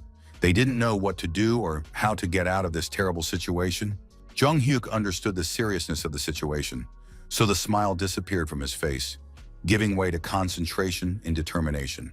He asked the young men to tell him absolutely everything that had happened here during their stay. Jung Hyuk took the young boys to the police station and cautiously asked if they were very frightened by what had happened. The guy thought to himself that the children were definitely not to blame for anything, that this was a mistake and a crime committed only by adults. One of the teenagers in a green jacket looked particularly pale and exhausted from the ordeal. Jung Hyuk reassured the children, advising them not to pay attention to the stern prosecutor and to just relax during the conversation. The boy in the green jacket began to stutter a little and struggled to find the words to tell his story. He admitted that he thought the same people had come back, and he was afraid that it would all start again and they would be sold again.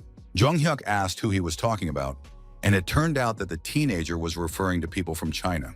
The investigator asked the boy to tell him a little more about these people and their activities in relation to children. Then they got some info that this place was pretty much like a regular auto repair shop, or more accurately, it was just a cover for it. The teenager recalled how his bosses yelled at them in Chinese to hurry up and go there, and how people from China brought him and his brothers to this place. He said that the boss told them to go home, but it was a lie to calm the children and their parents. Kim Dik-soo then asked the children about the house where their new families were supposedly waiting for them, misleading them about his true intentions. The boy recounted how he was grabbed and tied to a chair when he failed to complete the task, and how he shouted that he was only doing what he was told. The teenager desperately shouted that he had never stolen anything, never informed on others, and never done anything against the will of the criminals.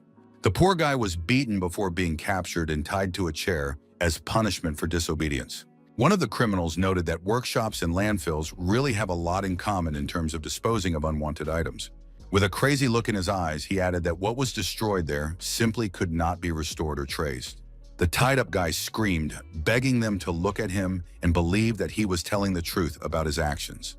He asked them to wait and give him some time to figure out the situation and correct his mistakes. But the criminals replied that it was too late, and one of them swung a hammer, holding it over the victim's head. The huge hammer was almost touching the face of the poor man, who had already been through so much in this terrible place. The next day, the criminals discussed how the entire conflict had been completely resolved by their radical methods. The teenager recalled how he was there at the time and was called upon to witness the punishment of his friend. A thug approached him and said that he had done a good job, so now it was his responsibility. The poor guy, looking guilty, just slumped down, realizing that he had become an accomplice to the crimes. The teenager told everything that had happened and shared his feelings about the experience. After listening to the story, Jung Hyuk thought about how the criminals had destroyed the evidence while disposing of the cars. The boy, looking guilty, said that perhaps he shouldn't have told anyone about these terrible events. Finally, the teenager gave his name, Han So-ho, and tried to remember the faces of his accomplices. He admitted that he didn't really remember them well because they wore hats and sunglasses to hide their identities. Jung Hyuk asked for any details that might come to mind to help identify the criminals. The pale teenager tried to remember at least the voice of one of the thugs he had seen in the workshop. Suddenly, Han So-ho remembered that one of the criminals had a distinctive tattoo on his arm. The boy clarified that, if he was not mistaken, the tattoo was not simple, but depicted a snake. Upon hearing about the snake tattoo, Jung Hyuk was shocked, as it was very familiar to him from his past life. Jung-hyuk thought that the man with the snake tattoo was clearly not the only one of his kind, and that it was not worth jumping to conclusions. The teenager continued his story, saying that there was a car they had been working on that night, and it was still there. When investigators arrived at the scene, the boy pointed out that the car was at the top of a pile of scrap metal. The prosecutor noted that the criminals seemed to have flattened the car into a pancake using an industrial press. It became clear that this gangster was not just playing with money, but was a much more vicious and dangerous criminal. The investigators summoned Kozulapi to coordinate further actions to examine the crime scene. The prosecutor ordered a call to the police to ask them to thoroughly examine the white car for evidence. Kang explained that the criminals had been working with this car tonight, so there could be fingerprints or other traces left behind. Jung-hyuk understood that it would be quite difficult to find usable evidence due to the large amount of dust and dirt at the landfill. But if they managed to find something, it would be a real stroke of luck for the investigation.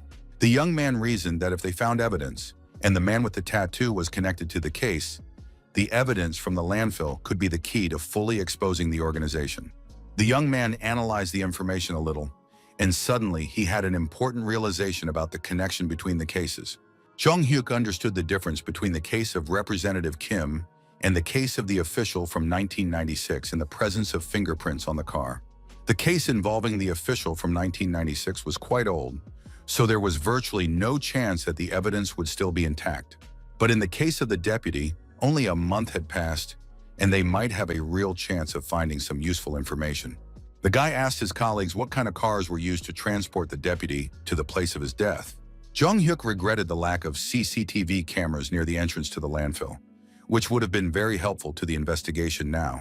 Prosecutor Kang addressed the teenagers, saying that the case was closed, and suggested conducting an identity check before sending them home. The poor kids looked at each other, and it was clear that they didn't really want to go home. Even the prosecutor noticed their reluctance and was surprised, asking why they didn't want to go home, since their parents were surely worried. Jung-hyuk understood that everyone had their own reasons, and that the children were simply afraid to return to their previous circumstances. So he decided to ask the kids directly if he was right in thinking that they were simply afraid to go home. The young man suggested that the teenagers needed time to feel safe, otherwise they might run away again.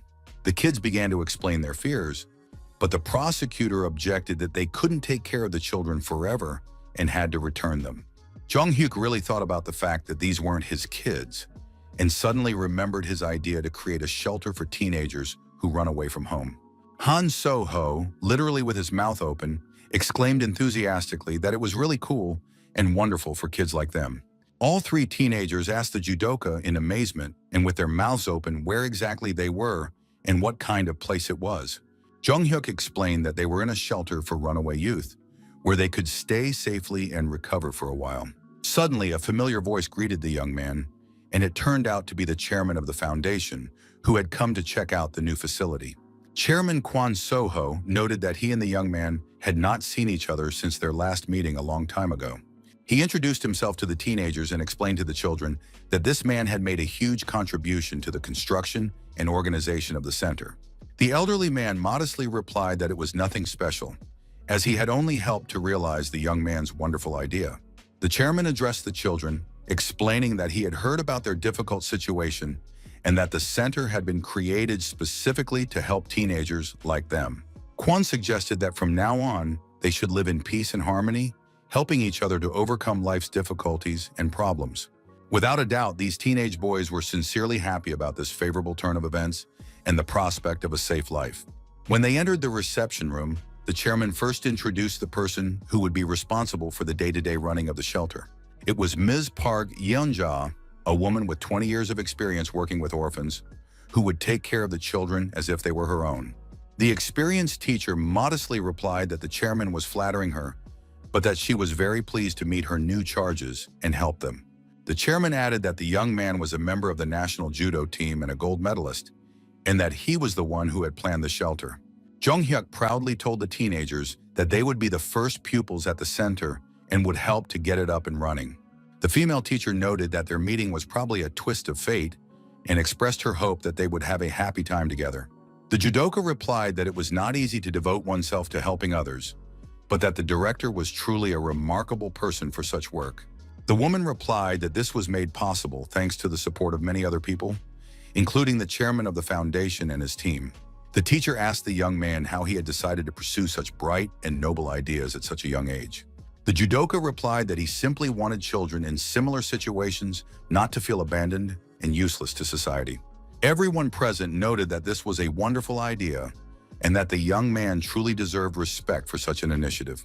Jong-hyuk admitted that he had also run away from home in the past, as everyone goes through difficult periods in their lives. The young man understood that this was a period before his regression, but he felt lost and useless after suffering a serious injury to his arm. Therefore, the young man sincerely thanked the chairman, noting that he was truly surprised by the scale of the contribution he had made to the implementation of the shelter project. Jong-hyuk admitted that he had no idea that the chairman would buy such a huge building and expressed his deep gratitude for such generosity. The young man noted that it seemed they were truly in the same boat and offered another idea for the development of the shelter. He suggested setting up a free shop and cafe on the first floor for children and visitors to the center. Jong-hyuk explained that in such a place, children could eat normal, high-quality food without financial restrictions. The young man believed that teenagers could run the shop themselves under adult supervision, which would help develop their independent skills. Upon hearing this idea, the chairman paused to think, scratching his gray beard thoughtfully as he considered the proposal. Jong-hyuk turned to the runaway Sunho and asked him what he liked to do in his free time. The teenager sighed heavily and said that he didn't do anything special, like most kids his age. The boy clarified that he didn't play computer games, but that he liked programming and creating various programs the most. Sunho asked sadly if the judoka also thought it was a useless and impractical activity for a teenager. Jong-hyuk assured him that he did not think so at all, but rather held the opposite opinion about programming. The guy expressed surprise that the teenager had found himself in this field and wanted to do such a difficult job. The judoka explained that computers are becoming more prevalent every day, and the entire computer system is constantly developing and improving. Jong-hyuk predicted that phones would soon become full-fledged computers and asked him to believe his prediction. The director of the orphanage suggested creating a computer room and finding qualified teachers to teach the children programming. The other teenagers shared their dreams. One loved soccer and wanted to become a professional player, while another liked to draw comics. The chairman expressed his joy that all the children had set themselves great goals and promised to support them in realizing their dreams. Jong-hyuk looked at the happy children and thought how wonderful it was that such a great idea had come to him. At the same time that the shelter for runaway teenagers was completed, the construction of a new home for the family was also completed. The boy brought his mother to their new home, and the woman's eyes literally lit up with delight and surprise. The mother turned to her son and said that it was too luxurious for them and that she thought it was too expensive. The woman kissed her son and said that he was truly the best son in the world and thanked him for his care. The mother added that she thought how nice it would be if her husband could also see this happiness and prosperity. The boy noticed the tears on his mother's face and gently told her not to cry, but to smile and enjoy the moment. Jong-hyuk understood that his mother had probably remembered his late father again and was feeling sad about the past. The young man said he had prepared a little surprise and took a small box out of his pocket for his mother. The woman was delighted to see another gift and asked her son in surprise what else he had come up with for her. When his mother opened the elegant jewelry box, she saw a beautiful ring that made her heart skip a beat with happiness. This ring was very similar to the one his mother had previously donated during a fundraiser for family needs. The woman asked in surprise if it was the wedding ring they had donated during the charity fundraiser. Her mother replied that it was an important day and that her father would like to see them happy today in their new home. She continued to wonder how this could have happened, since she had personally donated the ring to help other people. The son explained to his mother that he had managed to get the ring back, so he asked her not to worry and let him help her put it on. Jong-hyuk carefully took the ring in his hands and gently put it on his mother's ring finger, returning the family heirloom. The young man said there was no need to thank him for this and asked his mother to always wear the ring with her now. The young man understood that he wanted to fill this new home with joyful moments and happy memories for the family. Investigator Kasalapi turned to the judoka with a joking demand to confess why he was leaving their prosecution team. The man continued, saying that there was no need to avoid the question because without Jong-hyuk, it would be difficult for him to enjoy his work. His adult colleagues noted that thanks to the young man, it was easy for everyone to adapt to the new department, and he would soon graduate from school. Sam Jong-hyuk expressed his immense gratitude for the invaluable experience and emphasized that he greatly appreciated the time spent at the prosecutor's office. Prosecutor Kang asked the young man to wait for him outside, as he wanted to say something important in private. Outside, the prosecutor asked him to convey his gratitude to Mr. Kwon, the company representative, for supporting their activities. Kang also said that he had learned that Jong-hyuk was interested in the investigation of the car used by Kim In-won. From that moment on, the young man's eyes lit up with interest, and he became curious about what had been discovered during the examination. The young man stood waiting and asked hopefully if there were any fingerprints on the car. Jong-hyuk continued to ask about why they had taken the car for examination and what they planned to do next. His colleagues reported that it was the same make of car that the deputy had been driving before his tragic death. The prosecutor explained that their specialists had carefully examined and completely dismantled the car to search for evidence. The experts found only one fingerprint, which appeared to consist of several overlapping marks. The young man inquired about the possibility of separating these overlapping prints, if such a technical possibility existed. The prosecutor ironically remarked that they were not in a detective movie and reminded him of the real limitations of forensics. Jong-hyuk seriously understood that without modern technology, they could not separate the prints, and there would always be difficulties in analysis. The young man asked the prosecutor what was needed to invent new technologies in the field of forensic research. The man explained that a qualified developer was the most important thing, but time and a sufficient budget played an equally important role in creating innovations. Therefore, with a smile, Jong-hyuk remarked that if the developer is truly talented, then you couldn't ask for better conditions, right?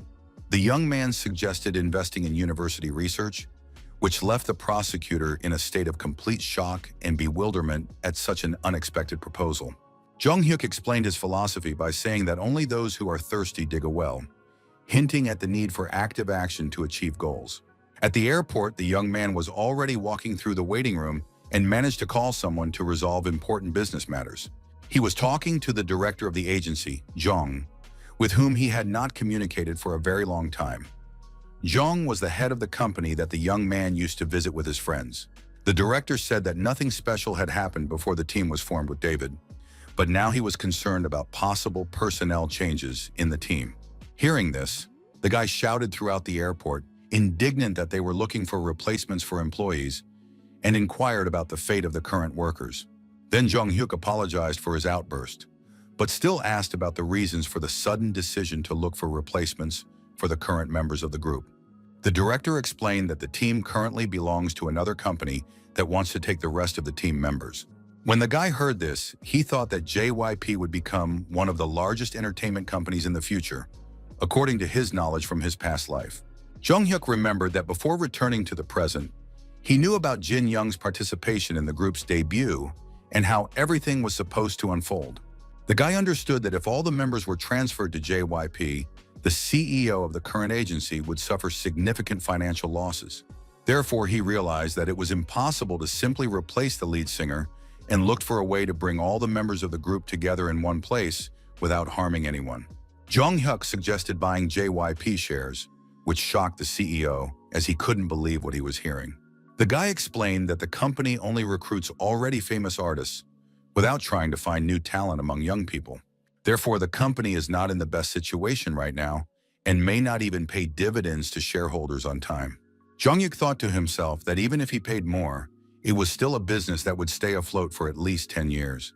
Even if he ended up in the red, the guy saw no other way out, as he wanted to see all 5 guys together. The young man found it unfair to separate his friends after their joint creative journey and many years of collaboration in the entertainment industry. Therefore, Jong-hyuk emphasized that he had known these guys since they worked under the previous management of the agency. The young man asked the director to do absolutely everything in his power to preserve the integrity of the music group. After this conversation, the judoka thought that if everything went according to plan, the director would no longer have any reason to refuse investment offers. Thinking that it was already time for the meeting, he noticed someone approaching him at the airport. Jong-hyuk smiled and addressed the approaching people, noting that they had arrived right on time as agreed. They were his classmates, including a female friend and a guy with whom he planned to spend time during the school holidays. Suho said that they wanted to congratulate Jong-hyuk, noting that he was truly a great guy and deserved recognition for his achievements. Jung-hyuk replied with a sincere smile on his face that he was very pleased to hear such warm words from his close friends. Soo-ho added that he had prepared a celebratory dance in honor of the occasion, predicting that the guy would one day become a very popular person. But the guys didn't even have time to watch the dance performance, as they and their girlfriend were in a hurry, saying they were late for their flight. When they arrived at the hotel in Japan, the friends admired the beauty of the place and how incredibly cool it was decorated. Jung-hyuk thought his mother was against the trip to Japan, considering it dangerous, so he took his classmates with him for safety. The guy noticed that the place hadn't changed at all, and suddenly his friends asked if he had been here before. Jung-hyuk remembered his past life when he had to fly to Tokyo to capture the leader of a Busan smuggling organization who was hiding in this hotel. He stayed overnight and took the opportunity to enjoy the hot springs, fortunately resting without any problems the next day. So the guy lied to his friends, explaining that he had been here several times for international judo competitions. So Yun asked about the cost of a taxi, but the guy admitted that he didn't know the local transportation rates. The girl waved her hand dismissively and jokingly said that she would no longer travel with him because of his disorganization. Jung-hyuk thought he had done well to think about who would sponsor the trip in advance, as he couldn't bring himself to ask his friends to pay for his entertainment. The guy asked about plans for tomorrow, and his friends replied that they wanted to visit the famous hot springs. Jung-hyuk agreed, but honestly admitted that there was someone in Japan he absolutely had to see before his vacation. The guys were curious about this person, and the guy replied that his name was the Forgotten Programming Genius. Hearing such an unusual nickname, his friends were surprised and asked what the term Forgotten Genius meant. At that moment, the Japanese man known as the Forgotten Genius woke up late at night in his apartment in Tokyo. He thought about the previous day, remembering that he had gotten too carried away with alcohol at a party celebrating the end of the university semester. When the guy looked at his bed, he was surprised to see an unfamiliar girl lying next to him. The Japanese man was very frightened and shuddered, screaming in surprise and confusion at the unexpected discovery. He literally fell out of bed in shock when he saw a completely unfamiliar woman right in his bed. The young man was puzzled as to what strange situation had occurred and what it all meant for him. The girl smiled and asked if he had a habit of waking up with such a dramatic effect every morning. The guy was literally shaking with excitement, and cold sweat appeared on his pale face from intense stress and fear. It was Minami, a girl the guy managed to recognize despite his hangover and general confusion about the situation. The professor repeated in a panic that this couldn't be happening and asked himself what he should do in such a situation. Minami, hearing the guy's frightened reaction to her presence, began to laugh loudly throughout the small dorm room. The girl asked why he was asking such a banal question, since they were both supposedly adults and reasonable people. She showed him a photo she had taken while he was asleep, a normal selfie next to him, and asked if he would take responsibility as an adult. The professor continued to nervously bite his nails out of fear, not knowing how to react to such an unexpected situation. He kept remembering the girl's words about taking responsibility and was afraid that other colleagues and students would find out about the incident. Now the man was sitting at his desk at the university and heard someone approaching the door of his office. The professor tensed up and wondered who would decide to visit him at such an inappropriate time. Jung-hyuk entered the office, greeted him politely, and addressed the man with the words, "Hello, Professor Ichiro." Upon entering the room, the young man immediately began to carefully examine the office, assessing the environment and working conditions. The young man thought about the small amount of space, only 4 meters wide, without even a storage room for belongings and documents. The professor apologized for the mess in the office, explaining that he had not been cleaning it often lately due to his heavy workload. Jung-hyuk assured him that it was not worth worrying about, as he was not the type of person to pay attention to such trifles. The young man noticed that the man looked overly tense, which seemed very strange to him for a normal business meeting. The professor asked if the guest was really an investment consultant, noting his youthful appearance and knowledge of Japanese. Jung-hyuk smiled and replied that the professor, at 30 years old, was also young enough for science.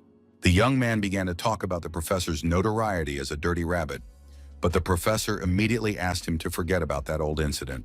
In 1991, all of the Japanese government's financial systems were hacked simultaneously, and threatening messages signed "Dirty Rabbit" appeared. The Japanese government, realizing the power and danger of the criminal, offered him a professorship and a job working on cybersecurity programs.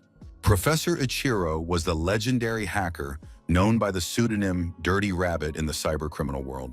Jung-hyuk knew that the professor had developed the foundations of digital forensics at this university over the years. Except for a very small circle of people in the know, his real name is unknown to anyone, but he has left a significant mark on forensics. It was to meet this genius of programming and cybersecurity that Jung-hyuk flew to Tokyo, as he desperately needed the professor's help. The judoka noted that the Japanese government had acted in its own interests, but the position of professor for a former hacker was truly delightful. Jung-hyuk understood that professors like this are not liked in any country, be it Korea or Japan, because of their past. Someone who was famous for hacking and breaking into systems is unlikely to be able to easily read other people's feelings and emotions in normal communication. The guy realized that the professor felt lonely, and when he was in Japan, it must have been especially difficult for him to adapt. So, Jung-hyuk noticed the professor was lost in thought and started talking to him to bring him back to reality a little. Minami arrived at that very moment and entered the office, causing the professor to immediately startle with surprise. The guy thought in surprise, is she really a university student? But why is she dressed in such a provocative and inappropriate manner? The girl politely said that she would not disturb them in that case, and promised to come back to the professor a little later for a conversation. Jung-hyuk noticed that since he had arrived, the professor had seemed extremely preoccupied with some personal problems. Now the man became even more anxious, explaining that she was his student, who sometimes appeared unexpectedly at the most inopportune moments. Jung-hyuk suggested continuing the conversation as he had an important topic to discuss.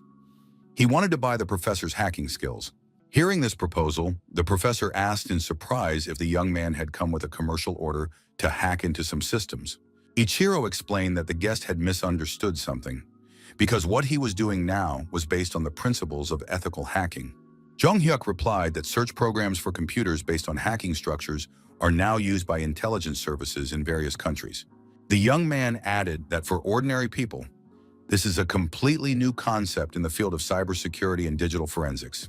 The judoka believed that the professor's skills could solve many serious problems in law enforcement. Although Ichiro is considered a former criminal, Jung-hyuk wanted to help him do what he really enjoys and what is useful. After talking to the professor, the guy returned to his friends and suggested that he treat everyone to dinner at a restaurant that evening. They entered the restaurant and immediately noticed the pleasant smell of grilled meat, assuming that the food here must be incredibly delicious. When Jung-hyuk entered the restaurant, he immediately noticed a girl he had seen before at the university. The young man remembered that she was definitely the same student who had come to Professor Ichiro's office earlier that day. The young man even managed to remember the name of this mysterious girl. Her name was Manami, as he had heard in conversation. The student was sitting with her friends and suggesting they go to Hawaii together, and they were interested in who the client was this time. Minami admitted slyly that she had tried to hide it, but she had confidential information about the new client. Jung-hyuk, passing by their table, heard the girl say that her client was actually a professor from their university. Jung-hyuk thought he hadn't misheard. The girl had definitely said the word professor in her conversation with her friends. The guy understood that the restaurant was quite noisy due to the large number of visitors, so it was difficult to make out the exact words of the conversation. The young man decided that in this case, he needed to check this important information more carefully and in more detail. Jung-hyuk told his friends that they could take their seats at the table while he went to the restroom for a few minutes. Minami confirmed to her friends that it was indeed true, that it was the same professor from the university. Jung-hyuk approached their table and asked if he had imagined it or if he had really heard the name Professor Ichiro.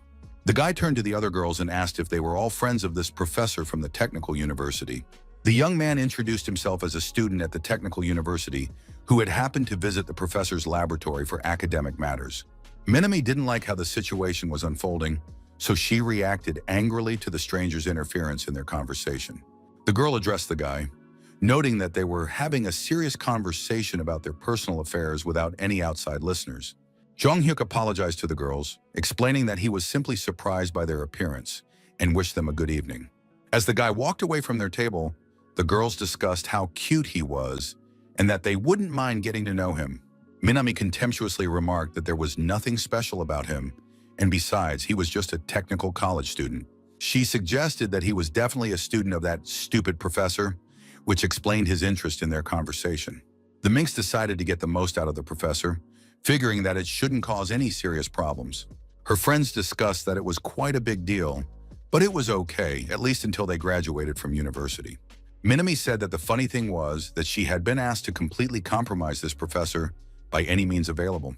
The girl explained that the client had warned her about the professor's possible dismissal, but she had signed a contract with payment until graduation. Minami decided to whisper the confidential information, warning that it should remain between them. She began to share the secret information very quietly, speaking almost inaudibly to the other restaurant patrons. Jung-hyuk staged this whole performance specifically to discreetly place a recording device under their table to record the conversation. After listening to the recording, the guy heard the girl admit that initially she was only supposed to observe the professor. It turned out that the university dean had personally asked Minami to take on this delicate matter against the professor.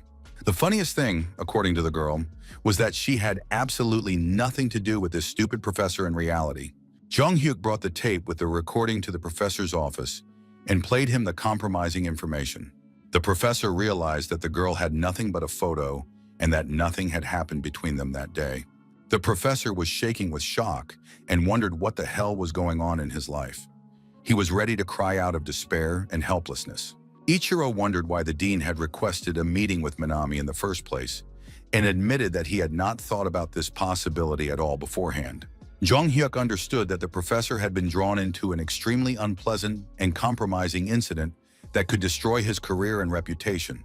Perhaps that was why the man had been so anxious during their first meeting in the university office. Or perhaps the professor had already encountered something similar before and feared a repeat of unpleasant events in his life. So, Jung-hyuk asked directly why the dean needed to follow the professor and ask a student to do such nasty things. The man admitted that he had absolutely no idea about this and did not even understand what the problem could be.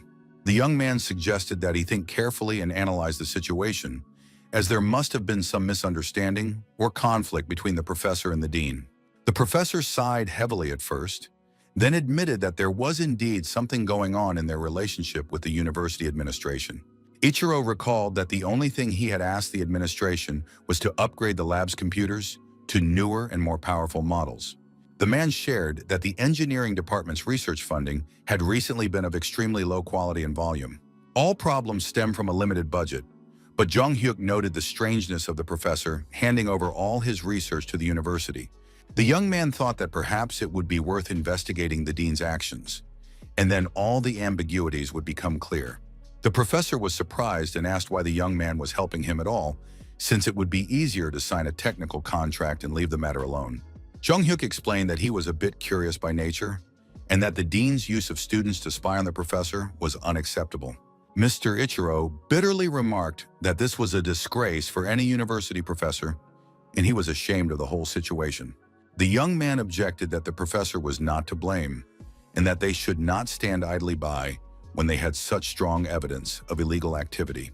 Therefore, the professor asked hopefully if the young man had any specific ideas for solving the problem. Jung-hyuk pointed to himself and confidently stated that he was an expert in such complex and delicate matters. The next day, the young man was again walking with his friends through the beautiful streets of Tokyo, discussing the picturesque Japanese architecture and atmosphere. Suho noted the really good weather and suggested that they all go to a sushi restaurant to get acquainted with Japanese cuisine. His friends asked Jung-hyuk what he thought of the idea, and he enthusiastically supported the suggestion to spend time at the restaurant. Suddenly, a stranger appeared behind them, who had clearly been eavesdropping on their conversation, and noticed that everyone looked so happy and carefree. This man addressed Jung-hyuk directly, calling him by name, which surprised and alarmed the young Korean. Jung-hyuk was taken aback, not understanding who had addressed him on the street in Japan, as he did not expect to meet anyone he knew in a foreign country. The stranger introduced himself as Yoshida and explained the reasons for his appearance and interest in Korean tourists in this area of Tokyo. The courier handed over the documents and said that they were the materials requested by his boss, as agreed in advance. Jung-hyuk knew that before returning, he had obtained information through his acquaintance with the Japanese police, having arranged a meeting in advance. The guy used the services of a Korean courier center to obtain confidential information about this university dean. Jung-hyuk read the materials and was surprised that the detectives had managed to gather so much information in just half a day. They were true professionals.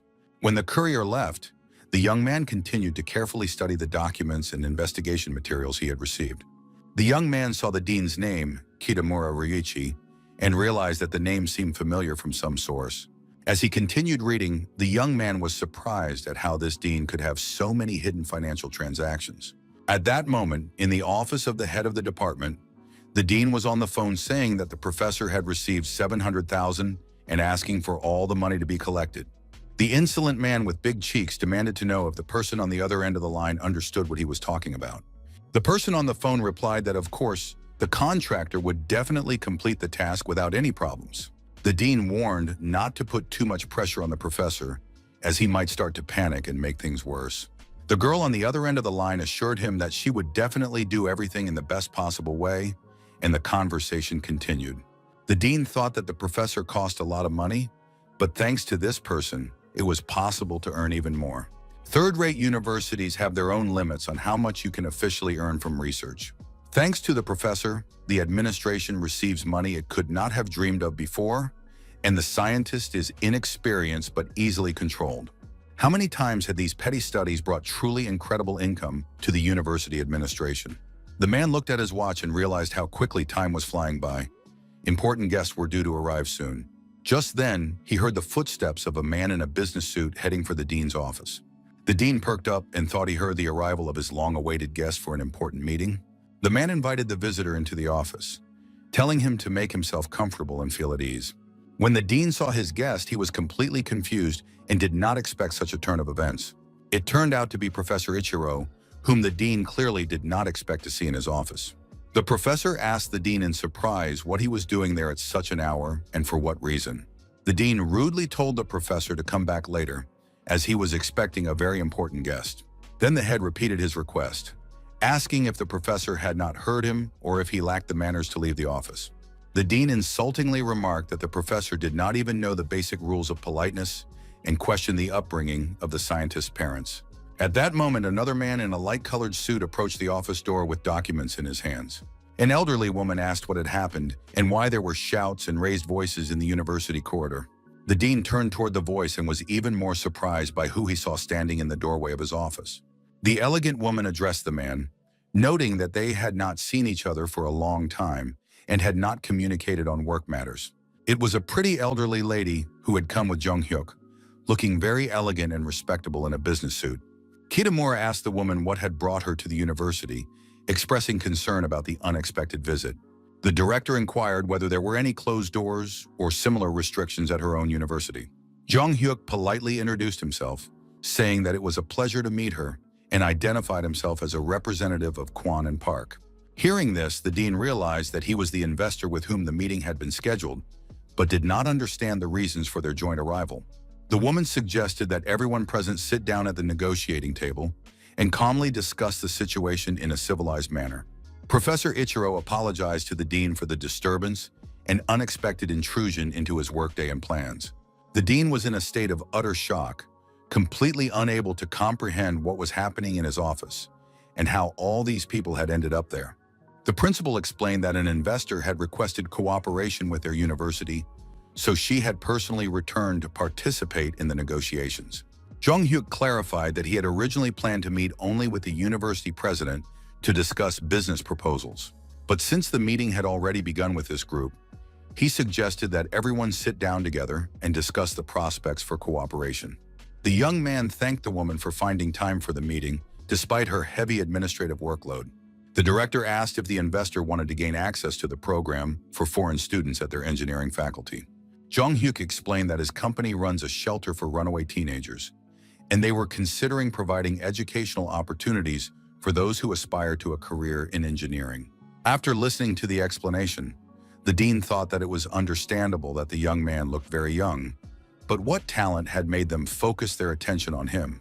The principal asked what principle the investors had used to choose their university among many other educational institutions. The judoka replied that he had personal connections with Professor Ichiro, and that was why they chose this university. Ichiro talked about the development of a program capable of researching and restoring data on calls and messages that had long been deleted from mobile phones. The investors' offer to finance this particular project was indeed of great interest to the university and the scientific community. If the development was successfully completed, it would truly be a huge technological breakthrough for the entire global community. The dean thought that he also had a similar idea for commercializing research, but for some reason the professor did not tell him anything. Jong-hyuk expressed his delight that everyone was interested in the project and asked about the possibility of demonstrating the program right in the office. The director confirmed her readiness for the demonstration and noted that the developers had already prepared a file with the program to show its capabilities. Jong-hyuk politely apologized for the disturbance and asked the dean to lend him his cell phone to demonstrate the program. The young man explained that as investors and developers, they had to be as unbiased and objective as possible in their work. The dean, upon hearing the request, thought it looked suspicious but still decided to give his phone for the demonstration. Suddenly, the man's pupils narrowed as he realized the danger. The program could restore all deleted messages and calls from the device. Jong-hyuk noted that mobile phones are connected to people's personal lives, so it is probably not a good idea to use them for testing. The young man suggested an alternative, using a desktop computer instead of a mobile phone to demonstrate the program's capabilities. At this point, the dean became even more nervous, realizing the risks involved in checking a computer with his data on it. The man realized that he had stored hidden bank accounts and stolen research data on this very computer. Therefore, the dean objected that the computer was used for official work files, and if important documents disappeared, serious problems would arise. The director insisted on trying, noting that such an opportunity to evaluate technology was very rare. The woman assured him that if anything went wrong, she would take full responsibility, so she asked to give it a try. The principal continued to insist that all important documents were stored on the university server, so everything should be fine. Ichiro intervened in the dialogue and suggested that he had an idea why the dean did not want to share the computer for demonstration purposes. The professor suggested that it was quite possible that the dean was simply hiding something from his colleagues and superiors. Hearing the accusation, the man indignantly asked the professor what he was talking about and on what he based his suspicions. The headmistress noticed that the dean was clearly frightened by the accusations and asked what had happened to him recently. Jong-hyuk added that if the dean continued to refuse to give a demonstration, it would look even more suspicious. Therefore, the elderly lady resolutely suggested that, in that case, they should simply try to run the demonstration on the dean's computer. The man realized that the situation was really bad for him and that there was practically no way out.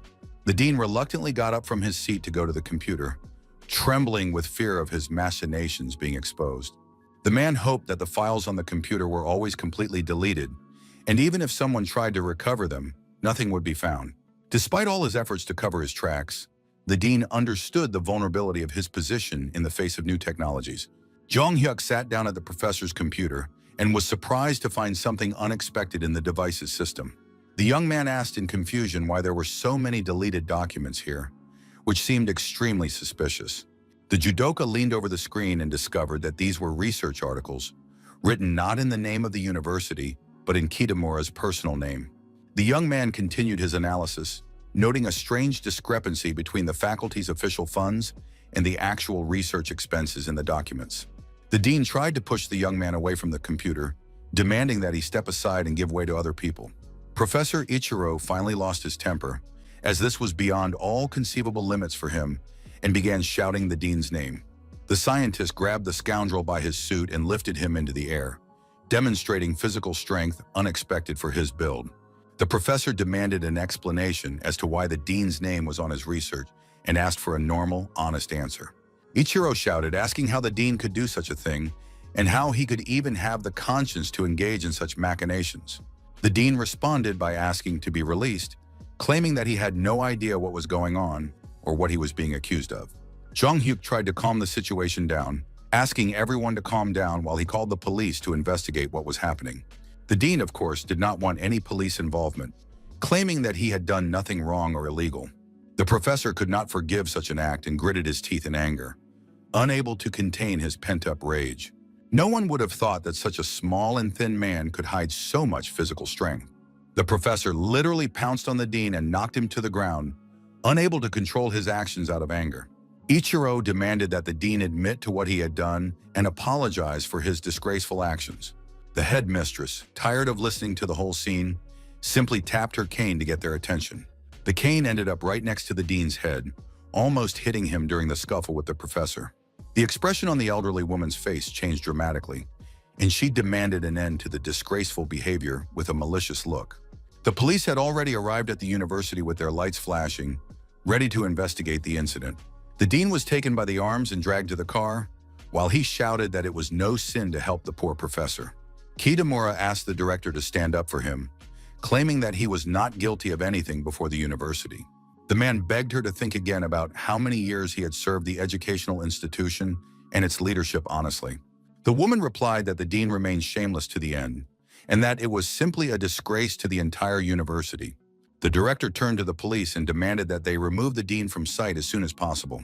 The dean continued to shout, asking for at least one more chance to redeem himself and begging for mercy. Jung-hyuk informed the professor that since the dean had been arrested, his student Minami would soon be caught as well. The principal approached the guests and apologized for them having to witness this shameful spectacle. The woman suggested continuing the discussion about the study abroad program for the shelter's wards. The director also informed the professor that she had some important information regarding his future work at the university. The woman bowed deeply to Ichiro, sincerely apologizing for not paying him enough attention all this time. Jung-hyuk asked the director what measures she intended to take against the scoundrel of a dean after his exposure. The woman assured him with a determined smile that the criminal would be punished to the full extent of the law, using all available connections to ensure justice was served. The director tactfully withdrew, leaving the guests alone for a private conversation, wishing them all the best in their further negotiations. The judoka invited the professor to sit down on a university bench to calmly discuss the events that had taken place and further plans for cooperation. Sitting in the shade of the trees, Ichiro expressed his immense gratitude, admitting that without the young man's help, he would have remained a puppet in the hands of the swindlers. The young man modestly replied that he had not done anything special and that the evidence had been found solely thanks to the professor's outstanding technical skills. Jung-hyuk gently reminded his interlocutor that the story was not over yet, as there were many important issues ahead. The young man noted that they had not yet finished discussing the rights to commercially sell the professor's revolutionary forensic technology. The young man asked him not to be surprised, as he wanted to make a rather unexpected and serious proposal regarding further cooperation. Jung-hyuk asked the professor directly if he would like to move to Korea with him to continue his scientific work. The man was even more shocked, puzzled by such a sudden and unexpected proposal to radically change his life. The judoka explained his concern that staying in Japan would limit the professor geographically, whereas moving would open up new horizons. The young man argued that this would allow the scientist to focus entirely on his research without external distractions, while taking an interest in his interlocutor's opinion. It was clear that the professor understood the appeal of the idea, but he was clearly hesitant and felt some internal resistance to the proposal. Ichiro honestly admitted to the young man that despite his desire to do so, he probably would not be able to decide to move to another country. Jung-hyuk was surprised by this answer, as he was absolutely sure that the man would agree to such a lucrative offer. The professor explained his desire to recover all his stolen research, stating that he no longer intended to run away from his problems. The young man noted with understanding that their intervention had indeed changed the course of events compared to what had happened in his past life. Jung-hyuk admitted his desire to obtain the forensic technology, but expressed his willingness to support the professor from a distance if necessary. Ichiro hastened to clear up the misunderstanding, clarifying that he would not go to Korea, but was willing to sell the developed technology to an interested party. Jung-hyuk was so delighted to hear this that at first he couldn't believe his ears, thinking it was too good to be true. The professor firmly stated that it was here in Japan that he would complete the development of innovative technology for forensic research and law enforcement agencies. The young man thanked the professor, assuring him that their company would provide him with comprehensive and unlimited support in his further research. The professor asked if it would be possible to support another person who found himself in a similar situation to his own. Ichiro told him about a friend who was in a very similar situation and needed help to continue his scientific work. This man had immigrated to Japan with his parents 12 years ago and was now working alone on developing a car video recorder. Jung-hyuk thought about it as the mention of a car video recorder brought back vague memories from his past life. The professor noticed the young man's strange reaction and was surprised by the sudden change in his expression when the development was mentioned.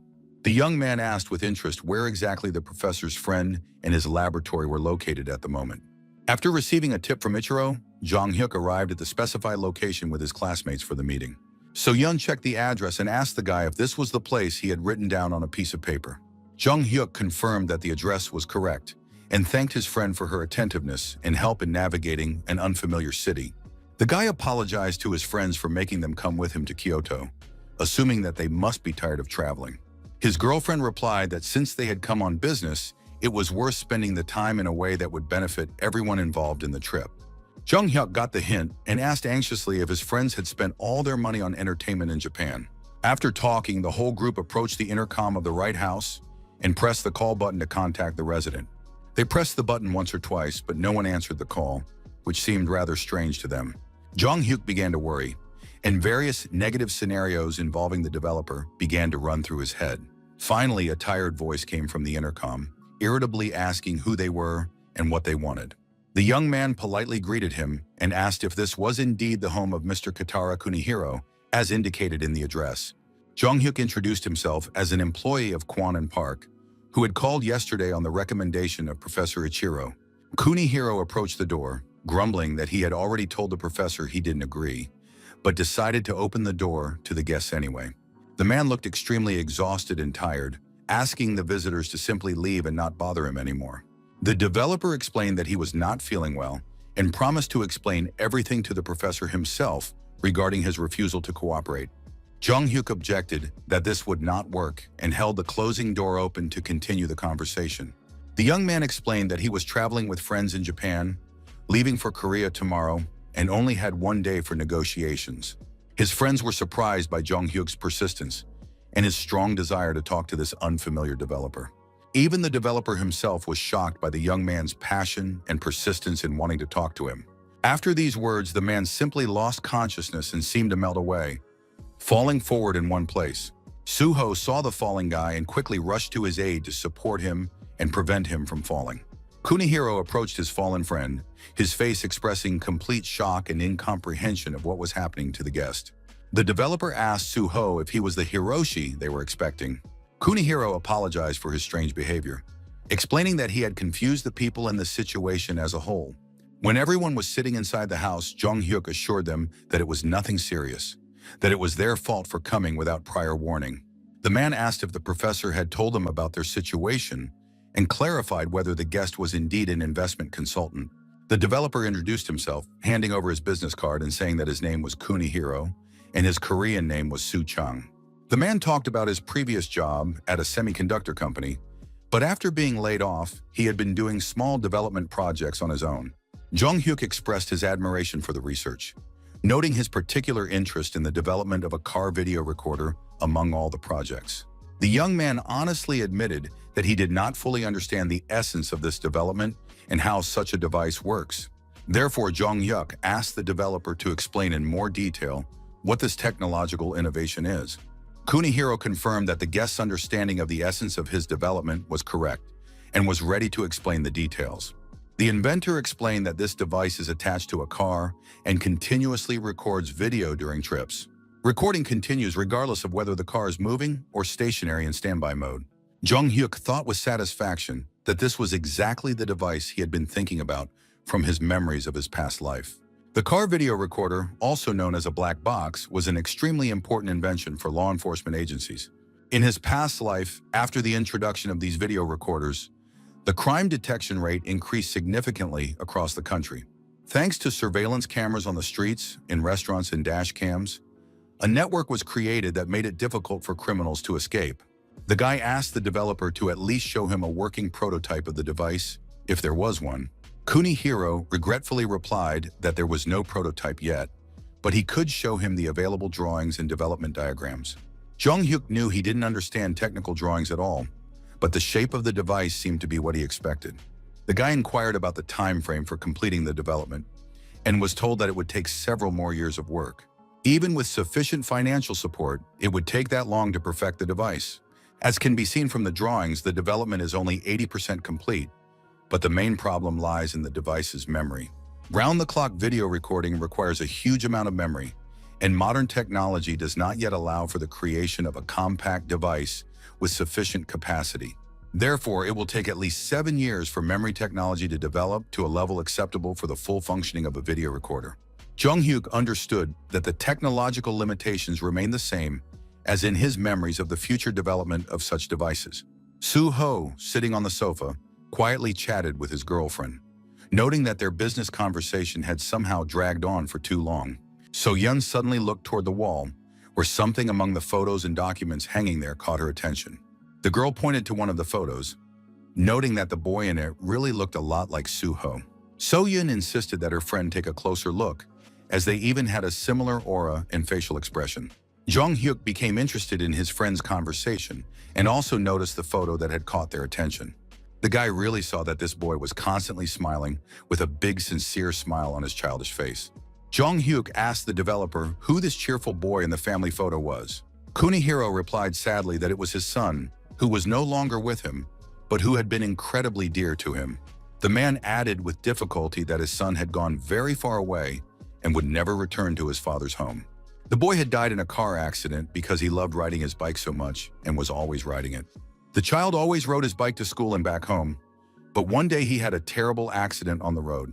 The father still cannot come to terms with the loss of his only son and is tormented by guilt over his inability to protect his child. Every time he sees a car, the man remembers the tragedy, so he even sold his own car on purpose. Kunihiro is tormented by the thought that if he had been there, things might have turned out differently, and with witnesses present, his son would have survived. These painful thoughts give the father no peace, and he constantly replays the tragic events in his head. The man lost his only son, but he does not want a similar tragedy to happen to other families. Therefore, the developer looked at Soo-ho with particular interest, noting the incredible resemblance to the deceased child. Everyone present looked at Kunihiro with deep compassion, understanding the scale of his personal tragedy and pain. The developer admitted that Soo-ho really did look a lot like his son, and if the boy had lived to high school age, he would probably have looked exactly the same. Wiping away his tears, the man apologized for showing the guests this painful side of life and asked them to forget what they had seen. Jong-hyuk now understood what personal circumstances the professor had been referring to earlier, and it became clear why the developer had reacted that way in the first place. Kunihiro was shocked to see Jong-hyuk's friend, who resembled his dead son so much in appearance and mannerisms. Jong-hyuk abruptly rose from his seat and solemnly addressed the grieving father with an important proposal. With a sincere smile, the young man suggested that the developer go with him to Korea to continue his work and start a new life. Kunihiro was very surprised by this proposal, as it sounded so abrupt and unexpected in this situation. Jong-hyuk confirmed the invitation to Korea with a sincere smile, mentioning the existence of a shelter for homeless teenagers in their country. The guy suggested that the developer continue his research there and sometimes help the children, which might help him cope with the pain of losing his son.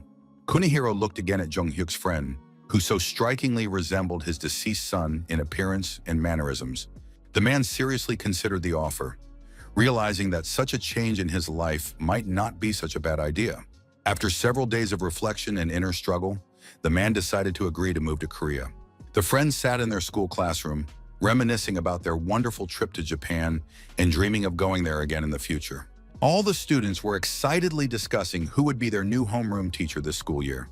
A stern-looking man entered the classroom, causing all the students to literally open their mouths in surprise and greeted the class. The new teacher wrote his name on the board and announced that he would be teaching English, assuming that they had heard of him. The teacher warned the class to be prepared for his strictness, as any mistake would be severely punished. Jong-hyuk thought that if he was not mistaken, this teacher's nickname was Viper because of his harsh character and teaching methods. The English teacher added that they shouldn't get too excited, as he had something else for the class. The man invited someone to come in, and a pair of slender legs and school shoes crossed the classroom threshold. A new classmate with beautiful red hair entered the classroom, and all the boys opened their mouths in admiration at the sight of her. The students immediately realized that they were looking at the most famous and beautiful girl, who was the subject of legends at the school. Even the judoist himself could not contain his surprise when he saw this stunning beauty in their ordinary school classroom. The girl smiled sweetly, and the teacher announced to the class that they would now have a new classmate to study with. It was the same cute girl from the winter resort who waved her hand and greeted everyone in English. The beautiful foreigner's name was Irina, and she was indeed an incredibly attractive and charming young lady. Irina and Jong-hyuk were already walking together down the school corridor when the girl noticed that they hadn't seen each other in ages. The guy agreed that they really hadn't seen each other in a long time and expressed surprise at such an unexpected meeting at school. So-yeon joined the conversation, noting how incredible it was that they would all be studying at the same school and even in the same class. Irina explained that she hadn't told anyone about her move because her classmates weren't interested in her future education plans. Jung-hyuk recalled that when they met at the ski resort, he didn't expect the girl to have such a style, but now he was happy to have a new friend. As far as Jung-hyuk could remember, he had never had any real close friends to talk to and support him in his past life. At that moment, the business-minded guy received another call on his cell phone, interrupting his school conversations with his classmates. Jung-hyuk picked up the phone and heard a familiar voice. It was his friend from the band calling. As always, it was David, the American singer from their band, jokingly reminding him that he was calling a real pop star. The musician explained that thanks to Jung-hyuk, he was busy and was currently in the dressing room before a performance. So the guy curiously asked his friend why he was calling him at such a time. David reported a serious problem. They had run out of rice and other food supplies in their dormitory. Jung-hyuk asked in bewilderment why his friend was telling him this and what he thought the singer should do. David explained that the agency director had said that the musicians would go hungry because of excessive spending on food, and now he was starving. The other members of the group also complained of unbearable hunger and a lack of proper nutrition in recent days. The singers said that they were indeed no longer provided with adequate meals, with their rations reduced to a minimum. However, the musicians spent over 100 million won on food in a short period of time, which was really hard to believe. Jung-hyuk was surprised by this amount, noting that 100 million won was spent on food alone, when they had been rehearsing as a group for less than 2 months. The guys explained that this was why all their bank cards had been taken away and they were forbidden from buying food on credit. The musicians apologized for the trouble, but asked for permission to eat at Jung-hyuk's mother's restaurant, if possible. The guy, of course, agreed to help his friends, but he understood that they really did eat too much for ordinary people. After the phone call ended, Jung-hyuk's school friends approached him, curious about the content of the conversation. His classmates asked what David had said and what they had just talked about on the phone. The guy explained that the musicians wanted to come to his house to just hang out and spend time together. Jung-hyuk, not noticing his friend's reaction, suggested that they join the party too, if they were interested. His friends were delighted with the invitation, saying that they had been waiting for this for a long time, so they asked him to be sure to invite them to the meeting. So-yeon suggested introducing the musicians to Irina to expand their social circle and make the party more interesting. Irina asked in surprise who exactly they were going to introduce her to, not understanding who they were talking about. When the group arrived at the building, Jung-hyuk explained that technically, the building belonged to his mother for business purposes. So-yeon noted with admiration that Irina really spoke Korean beautifully, wondering when she had learned it. Entering the building, Jung-hyuk thought it was very strange to see a new flower pot that hadn't been there before, probably placed there by his mother to decorate the interior. Irina said that she had learned Korean by watching various Korean shows, family gatherings, game rooms, and parenting diaries. She particularly noted the parenting show where idols take care of babies, calling it an amazing and informative program. At that moment, Jung-hyuk became interested in a flower pot standing in the corner and moved a little closer to examine it. The young man began to examine the plant closely with his eyes, trying to understand what was bothering him about this interior item. The young man thought it was strange to see another identical pot, which surprised him with its unexpected appearance in the house. Jung-hyuk explained to his friends that he had simply noticed these pots, which he had never seen in this room before. His classmates suggested that perhaps his mother had bought them for decoration, or that they were a gift from acquaintances. The guy thought about his professional deformation. He was constantly suspicious of something, and he needed to get rid of this habit. However, Jung-hyuk realized that these pots looked too suspicious, and he didn't like this situation at all. Seeing something alarming, the guy's expression changed dramatically, becoming extremely anxious and tense with worry. The young man crouched down and began to examine the pots in detail, and his friends also became interested in his strange behavior. Inside one of the pots, Jung-hyuk noticed something hidden that seemed extremely strange and suspicious to him. The guy quickly ran away after this discovery, heading for the stairs leading to the apartment. He began to climb up to his home, shouting loudly and asking his mother if everything was all right and if anything had happened. After climbing upstairs, the young man was completely stunned by the unexpected sight that met his eyes. His friends didn't understand what was going on and asked him in bewilderment what was wrong with him, suggesting that he just go about his business. When he went upstairs, the guy saw a pop group busy filming some kind of TV show in their house. The musicians greeted him cheerfully, explaining that it was a surprise for their friend and an unexpected gift. Jung Hyuk just laughed with relief, but thought to himself what pranksters and jokers they all were. The guy asked the guys what was going on and why one of them was holding a small child. His friends explained that this was their partner on the popular show Father's Diary, where celebrities take care of children. The girls, upon hearing the name of the program, excitedly noted that it was indeed a very popular and trendy show right now. The friends apologized, explaining that they had told the director about their acquaintance, and he really wanted Jung Hyuk to participate as well. Jung Hyuk thought that the musicians had collected money for the rental, but the guys assured him that everything had been organized in a completely honest way. Soo-ho approached the actress on the set and confessed that he was a huge fan of hers and her work. The actress was extremely embarrassed by the compliment and modestly thanked him for his support and kind words. Jung Hyuk asked his friend what this girl was doing there, whether she was a host, a guest, or a participant in the show. The guy began to try hard to remember who this familiar girl was and where he might have seen or met her before. Jung Hyuk analyzed the actress's behavior, realizing that she looked awkward and was very nervous for no apparent reason. The guy hoped that it was just fatigue from filming and not a premonition of something bad or dangerous. At that moment, the actress was indeed being watched through binoculars from a safe distance from the set. An unknown man was watching the girl's every move from afar, not missing a single detail. The actress really did feel that she was being brazenly watched, and this caused her great anxiety. The director announced the end of filming, praising everyone for their good work, especially noting that David was on top form today. So Yeon and Soo-ho enjoyed playing with the little child, who was also participating in this interesting family show. The friends eagerly called the baby over to them, inviting him to come to his older brother or older sister.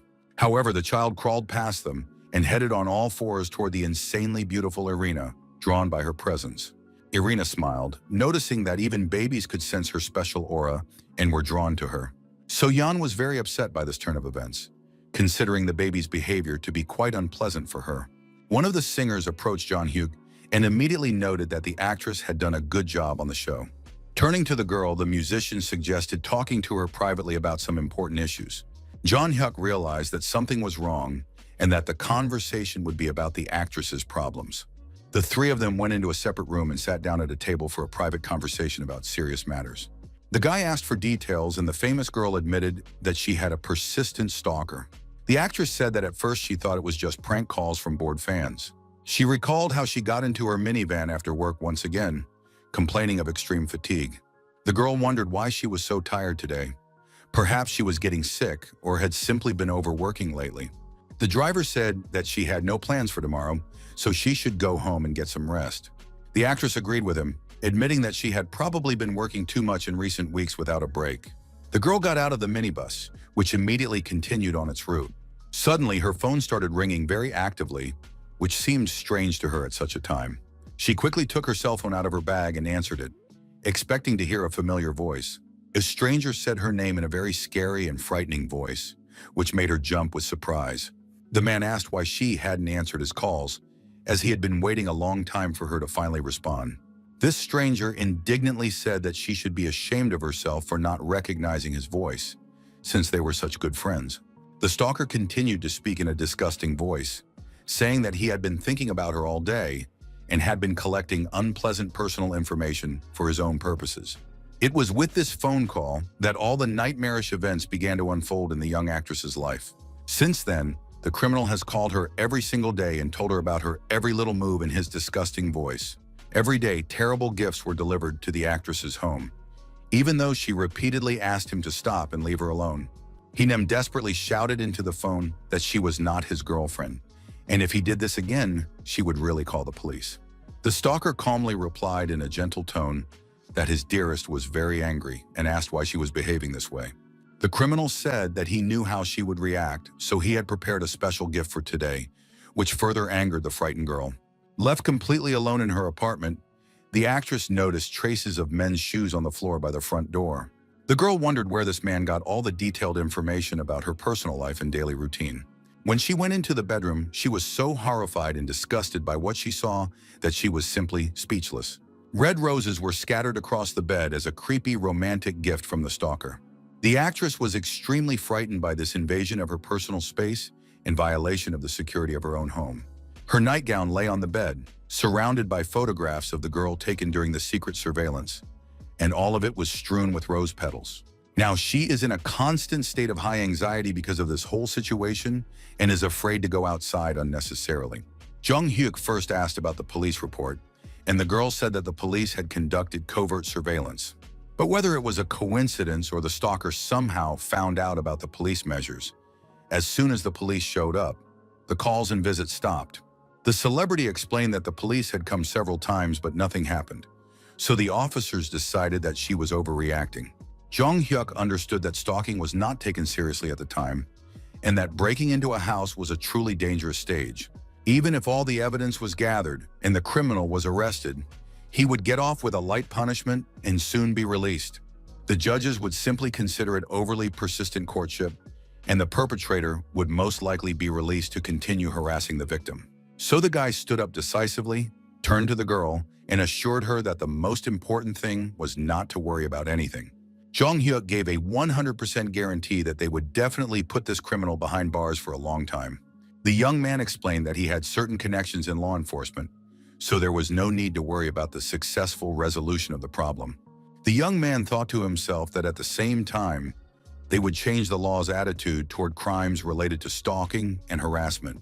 In the evening, local children were happily playing soccer near the house, unaware of the danger lurking nearby. At that moment, the stalker was already patiently waiting for his victim under the staircase, choosing a convenient position for observation. The criminal carefully hid behind a thick tree trunk in tall grass, from where he could discreetly follow the actress's every move and plan his next steps. As if behind him, the criminal heard the security guard ask him what he was doing there so late at night. The security guard asked what the stranger was doing there, as he had never seen him before, and he clearly did not live in the building. The stalker, realizing he had been discovered, immediately jumped to his feet and ran forward, trying to escape pursuit. A woman standing at the entrance exclaimed in surprise, but it was obvious that this man had come to spy on a celebrity living in the building.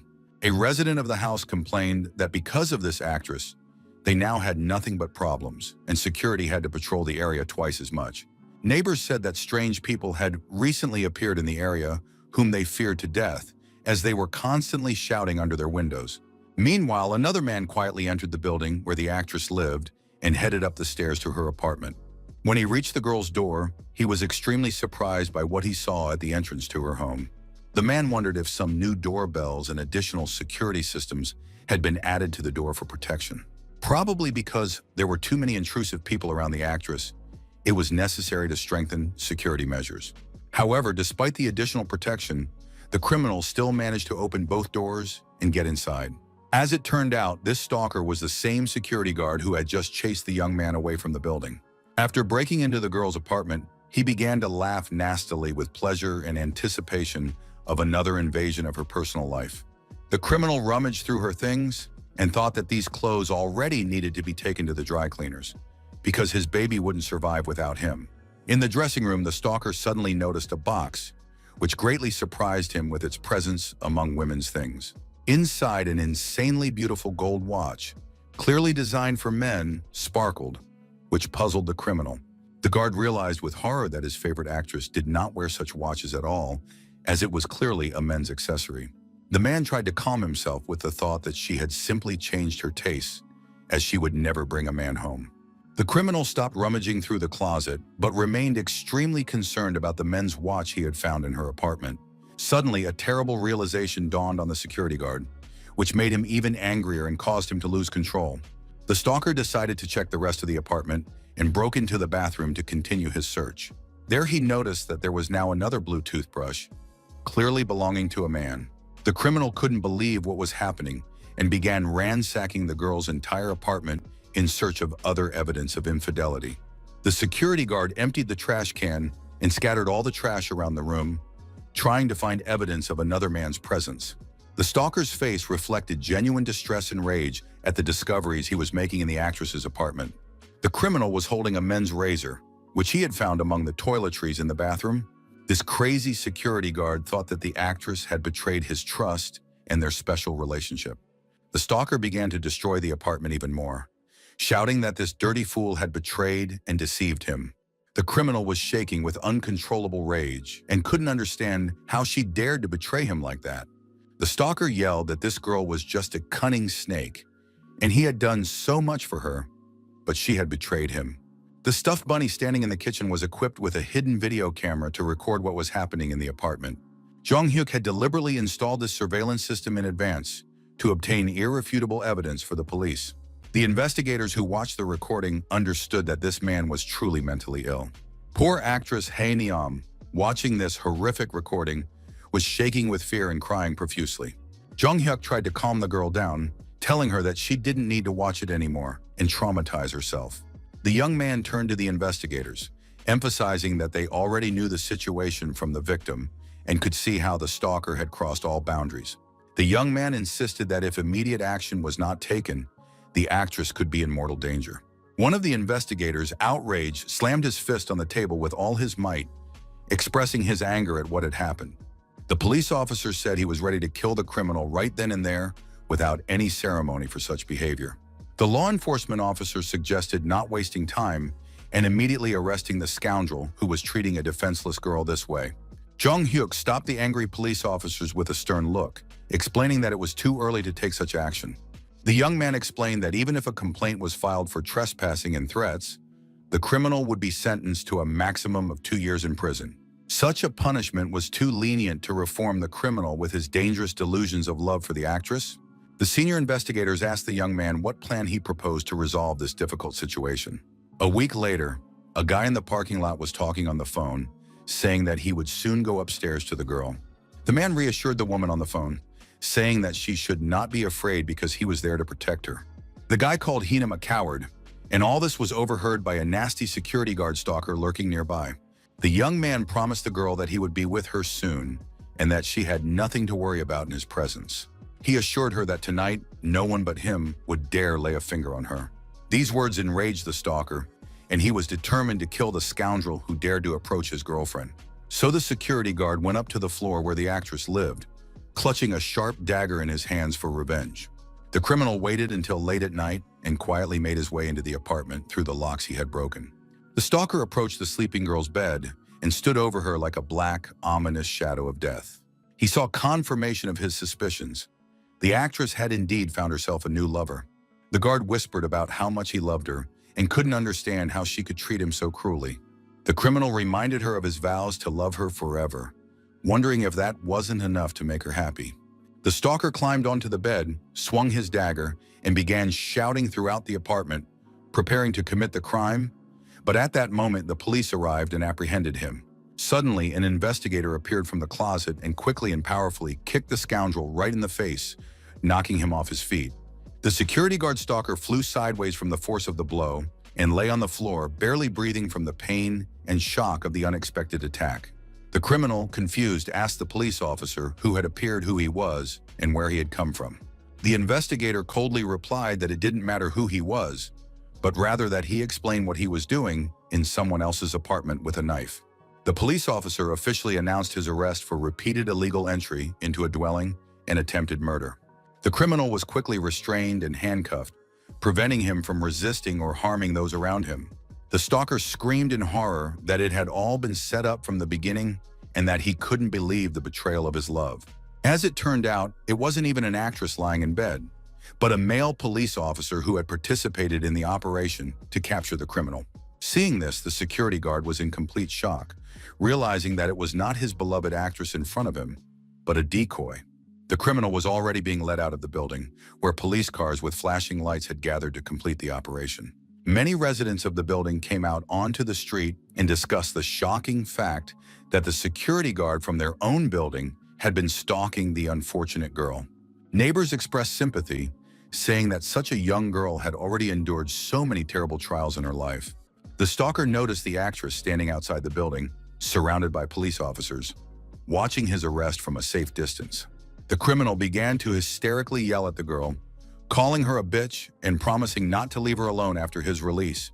The security guard threatened that as soon as he got out of prison, the first thing he would do would be to kill her for deceiving him. The stalker confidently stated that this was not the first time he had been caught and that he would serve a maximum of only 1 year for such acts. Therefore, the criminal promised to take revenge on the actress 1,000 times more severely so that she would know how to treat him in the future. Jung Hyuk approached the scoundrel and put his hand on the arrested man's shoulder, looking him straight in the eye.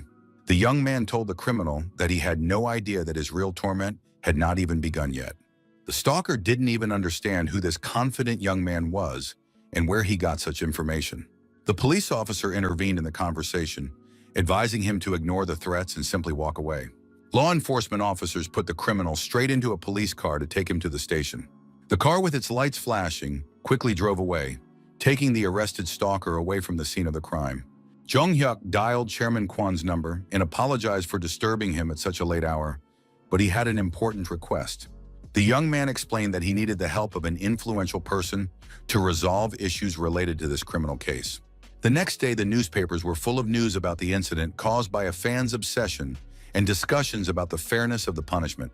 Ordinary people read about the incident and were outraged by the mentally ill man's behavior toward the young woman. Many felt that arrest was not a severe enough punishment for the criminal's perverse pursuit of the actress. In the courtroom, the judge announced to the defendant, Kang Moon-chik, that he would be given the last word before sentencing in the stalking case. The stalker cowered in fear, crying and shaking, realizing the seriousness of his situation in the courtroom before the face of justice. The criminal said he deeply regretted what had happened, admitting that he loved the girl too much and had made a terrible mistake. Kang Moon-chik addressed the judge, saying that while in detention, he had repented of his actions and written a letter of apology to the victim. The stalker swore that nothing like this would ever happen again and begged for another chance to reform and become a normal person. Listening to these words, Jung Hyuk thought about what hypocrisy and a terrible attempt to manipulate the court it was. Even through the criminal's tears, one could sense his hidden, terrible smile and confidence that he would receive a light punishment.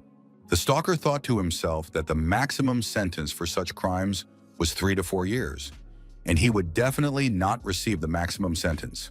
The judge's assistant announced to everyone present to prepare for the sentencing in the case of stalking and attempted murder. Everyone sat in tense anticipation of a fair court decision, hoping for an adequate punishment for the criminal. The judge began by stating that the defendant's crimes remained at the attempt stage, which was taken into account when passing sentence. The court took into account his ostensible remorse and desire to reconcile with the victim in order to mitigate the punishment.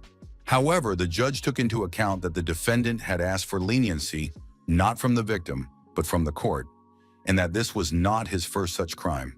Furthermore, the high probability of reoffending makes it necessary to isolate the defendant from society for a long period of time. Therefore, Kang Moon-chik is sentenced to 22 years imprisonment in a strict regime correctional colony. The sound of the judge's gavel striking the table was heard in the courtroom, officially concluding the sentencing. The criminal was in shock, as he had expected any sentence, but certainly not 22 years in prison. Stalker began to scream hysterically at the entire courtroom, saying that it was ridiculous and that such a thing could not even be possible in theory. He reminded everyone of the 100 pages he had written about his remorse and that he had been intoxicated at the time. No one wanted to listen to his excuses, so the guards quickly grabbed him by the head and pinned him to the table to calm him down. The stalker continued to protest, not understanding how he could be given such a sentence for simply courting a girl. Jung Hyuk was pleased with the outcome and smiled contentedly, seeing justice prevail. The criminal was led away in handcuffs, and he continued to shout that such a sentence simply could not be real. Someone approached the young man and asked if he now felt relieved after the fair sentence had been handed down.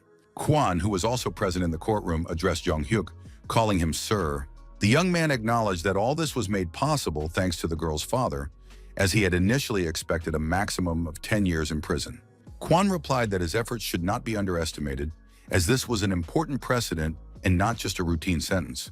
As a woman who deeply understood the fear experienced by the actress, she noted that until now, the penalties for stalking had been too lenient. Jung Hyuk understood that now that there is a precedent of a 22-year sentence, victims who have endured similar horrors will finally have the courage to turn to law enforcement for protection.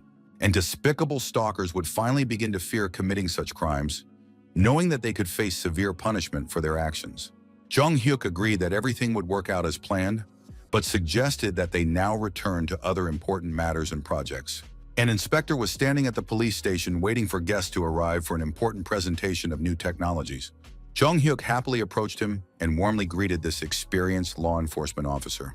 The young man remarked admiringly that the inspector looked simply stunning and very respectable in his uniform.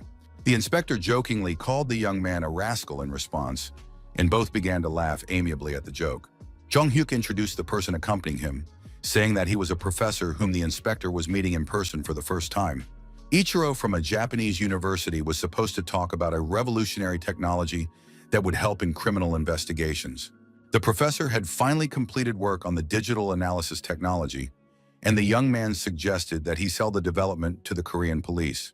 Of course, the Japanese scientist was interested in this offer and the possibility of commercializing his invention. The inspector leaned over to Jong-hyuk and asked if he was going to become a police officer and what he was doing now, and he replied that he had become a translator. The guy replied that he just knew Japanese well, nothing more, and added that he had prepared everything the inspector had asked for.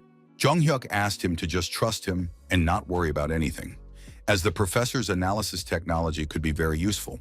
The young man was not sure that everything would go smoothly, as the officers present today were known for their skepticism toward innovations. Therefore, he hoped that they would at least be able to more or less convince the skeptical audience today. After finishing the presentation of the new technology, the professor asked if anyone had any questions. The chief inspector was very nervous, fearing that they would now ask some tricky and difficult questions. He decided to support the presentation, stating that he considered this technology to be very innovative and promising for the police. One of the managers noted that the theory was remarkable, but he was not sure about the feasibility of the technology and was skeptical. The professor explained that if the work was done on a computer, recovery was possible, and the same applied to deleted phone data. The chief apologized and asked if the program had been used in real-world conditions, as it was not possible to invest in untested technology. He talked about the huge amount of money spent on a contract for data recovery technology that was supposed to be vital. The development turned out to be useless, and this was not the first such case, and the budget for the contract was quite substantial. Jong-hyuk asked Inspector Kim Jong-do to get what he had asked him to prepare in advance for the demonstration. The guy reminded him that it had been said that it was impossible to invest in technology that had not been properly tested. Jong-hyuk declared his readiness to demonstrate the effectiveness of the digital forensics program right now. He promised to show the technology working in real time to convince the skeptical audience. The guy began demonstrating the program's capabilities using pre-prepared materials and equipment for a convincing presentation of the latest technologies. All the police officers immediately leaned in and began to watch the demonstration closely, literally opening their mouths in amazement at what was happening on the screen. Law enforcement officers thought with disbelief, could the technology really work as effectively as the developer promised? They exclaimed joyfully that the data had indeed been recovered, including information on the case of a serial killer who could not be stopped due to a lack of evidence. The police realized that with this revolutionary technology, they would be able to catch almost any criminal who was covering their tracks. The deputy chief cautiously noted that additional tests were needed before making a final decision on purchasing the equipment. Kim Dong-chu couldn't hold back and turned to the deputy chief, insisting that they had to get this tech for their work. The inspector explained that with this program, they would be able to convict all the criminals who could not be convicted due to lack of evidence. Therefore, all employees unanimously agreed that they definitely needed to purchase this technology to improve the department's work. After the successful presentation, Jong-hyuk walked with the professor, praising him for his excellent work and professional presentation of the material. The professor gratefully noted the sum of 200 million yen, admitting that he could not have imagined the possibility of signing a contract for such an amount. The scientist began to cry with happiness, saying that without the young man's help, he would never have had such a unique opportunity. Jong-hyuk thanked the professor for introducing him to Son Se-chan, expressing his deep gratitude for this important acquaintance. The young man noted the developer's truly great talent, so he was glad that the professor had introduced them for further cooperation. Jong-hyuk assured him that Son Se-chan was currently working on research with a team that had come from Japan specifically for this project. The young man explained that the black box the developer was working on was a technology that, once completed, would be of great help to police investigations. The professor thought that this young man was truly rare, with a desire to serve society and the ability to realize his ambitions. This is truly a unique case and a unique person, so it is worth looking forward to his future outstanding achievements. At the awards ceremony, it was announced that the winner had made a significant contribution to the capture of dangerous criminals and the solving of complex cases. The organizers noted that the award winner provided the necessary equipment for investigations and thus contributed to effective police work. His mother also came to support her son and shouted from the audience how wonderful he was and how proud she was of his achievements. Jong-hyuk thought that it had been so long since he had been in the auditorium of the main office, and this was the first time he had received an award for his service to society. The host solemnly announced that for his courage and outstanding contribution to law enforcement, the young man was being awarded the honorary title of police officer. Jong-hyuk placed his hand on his heart like a true soldier and solemnly declared that he was ready to serve the people and defend justice.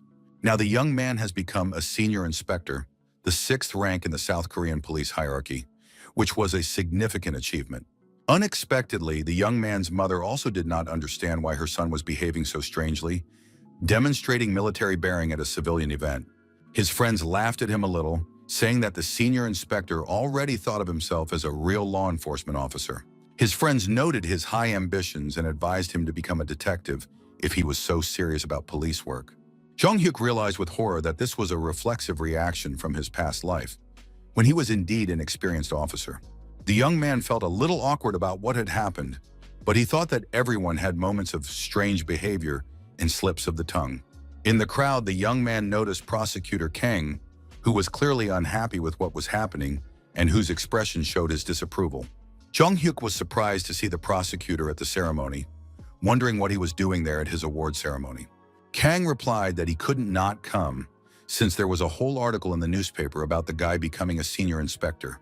The prosecutor noted that lately the young man had been spending a lot of time with the police instead of studying. Kang asked if the young man really wanted to become a police officer and how his grades were not suffering with such a lifestyle, since he was supposed to become a prosecutor. Jong-hyuk assured him that there was no need to worry, as he had received good grades this time and was going to a competition in a few days. The young man planned to buy his mother her favorite pastries as a gift for her support and understanding. The young man had a strange expression on his face, which the attentive and experienced prosecutor immediately noticed. Kang said that the young man was born to be a prosecutor and seemed to have strayed from the right path, as there was no job more convenient than that of a prosecutor. Jong-hyuk thought that it was certainly enviable that prosecutors had a much easier job than police officers. If he had become a prosecutor instead of a police officer, he could have investigated many crimes differently than in his previous life. Unlike the police, a prosecutor could have a more direct influence on the sentencing of criminals in the course of trials. But how to respond to crimes that had not yet occurred in the present remained a mystery. So the young man once again addressed the prosecutor with respect, calling him his mentor. Jong-hyuk asked what prosecutors would do if they knew a crime was about to happen. The man thought about the question, wondering what kind of crime should happen, as it was a strange and silly question. The young man asked him to imagine a situation where he knew for sure about a future crime and could prevent it in advance. The prosecutor understood that this was an extremely rare event in law enforcement practice and did not happen very often. Kang admitted that even he, as an experienced prosecutor, honestly did not know how to answer such a hypothetical question. Meanwhile, at the construction site, young children were talking among themselves, noting how scary the place looked. The children grabbed their friend San-min's hand and suggested that he avoid this dangerous place. One of the children explained that his mother had told him not to go to such dangerous places without adults and parental permission. San-min argued with his friends that there was nothing dangerous here, no one was around, and this was the fastest way home. His friends said they would not go there, because if they went without permission and got caught, they would be in big trouble. The boys said that it was somehow eerie and scary here, but the boy did not like his friend's cowardly reaction. San-min contemptuously said that they should stay behind, calling them pathetic cowards who weren't ready for adventure. The boy went alone, thinking that his friends were fools. What were they afraid of? He had been there so many times. As the child was walking through the construction site once again, an unfamiliar voice suddenly called his name. It was an adult man who leaned very close to him, but his face could not be seen because of his mask. The little boy asked the stranger fearfully who he was and what he wanted from him. The man confirmed that he had the boy's name right by repeating, "You are San-min," in a threatening tone. The boy's eyes reflected real fear. He didn't know what to say or how to react to the situation. The child saw the stranger take a knife out of his pocket and prepare to swing it in an attack. The criminal was already swinging his huge weapon to kill the defenseless 7-year-old boy at the construction site. Suddenly, someone shouted, "Hey, you bastard!" causing the stranger to tremble with surprise. Jung-hyuk arrived in time and was able to prevent this horrific murder of an innocent child. The guy started yelling at the criminal that he was now under arrest and had to surrender to law enforcement. In the original timeline, at 4 o'clock this afternoon, the body of a 7-year-old boy was found at the construction site, badly damaged. The examination showed that someone tried to destroy the body with a chemical solvent. This happened on May 20th, 1999. The 7-year-old child was stabbed to death, sustaining multiple wounds all over his body. After the murder, the perpetrator also burned the body. It was found too late. It was a brutal crime that shocked society. The case became known as the child case and caused a huge stir, but due to imperfect technology, the criminal was not caught. 14 years later, just before the statute of limitations expired, a television program about the crime was broadcast. The program sparked a powerful wave of protest, which led to the statute of limitations for murder being abolished in legislation. Thanks to the change in the law, many criminals who had been hiding, waiting for the statute of limitations to expire, were arrested. Jung-hyuk understood the tragic irony that in order to change the statute of limitations law, an innocent child had to die. That's why he remembered this poor boy from his past life as an unsolved case. But now he couldn't just leave this defenseless child at the mercy of fate and a cruel murderer. So, while at the construction site, Jung-hyuk quickly ran to help the boy when he heard his cries. The guy clenched his fist and realized that if there was a chance to save a life, he had to take it at any cost. Jung-hyuk swung his fist and hit his opponent, but the latter managed to block the blow with his hands. The young man yelled at the child to run away quickly while he dealt with the dangerous criminal. The little boy was in shock, not understanding what was happening around him at the construction site. After a few seconds of reflection and realizing the danger, Sang-min quickly began to run away from the scene. A fierce battle began on the construction site between the young judoka and the dangerous armed criminal. Jung-hyuk took a fighting stance, realizing that he was facing a real monster, ready to kill an innocent child. The fact that the killer knew the boy's name and was not at all embarrassed by the presence of a witness spoke volumes. This clearly indicated that this criminal was far from being a simple mentally ill person acting spontaneously. In his previous life, the guy thought that the case of the child was a random crime committed by an ordinary psychopath.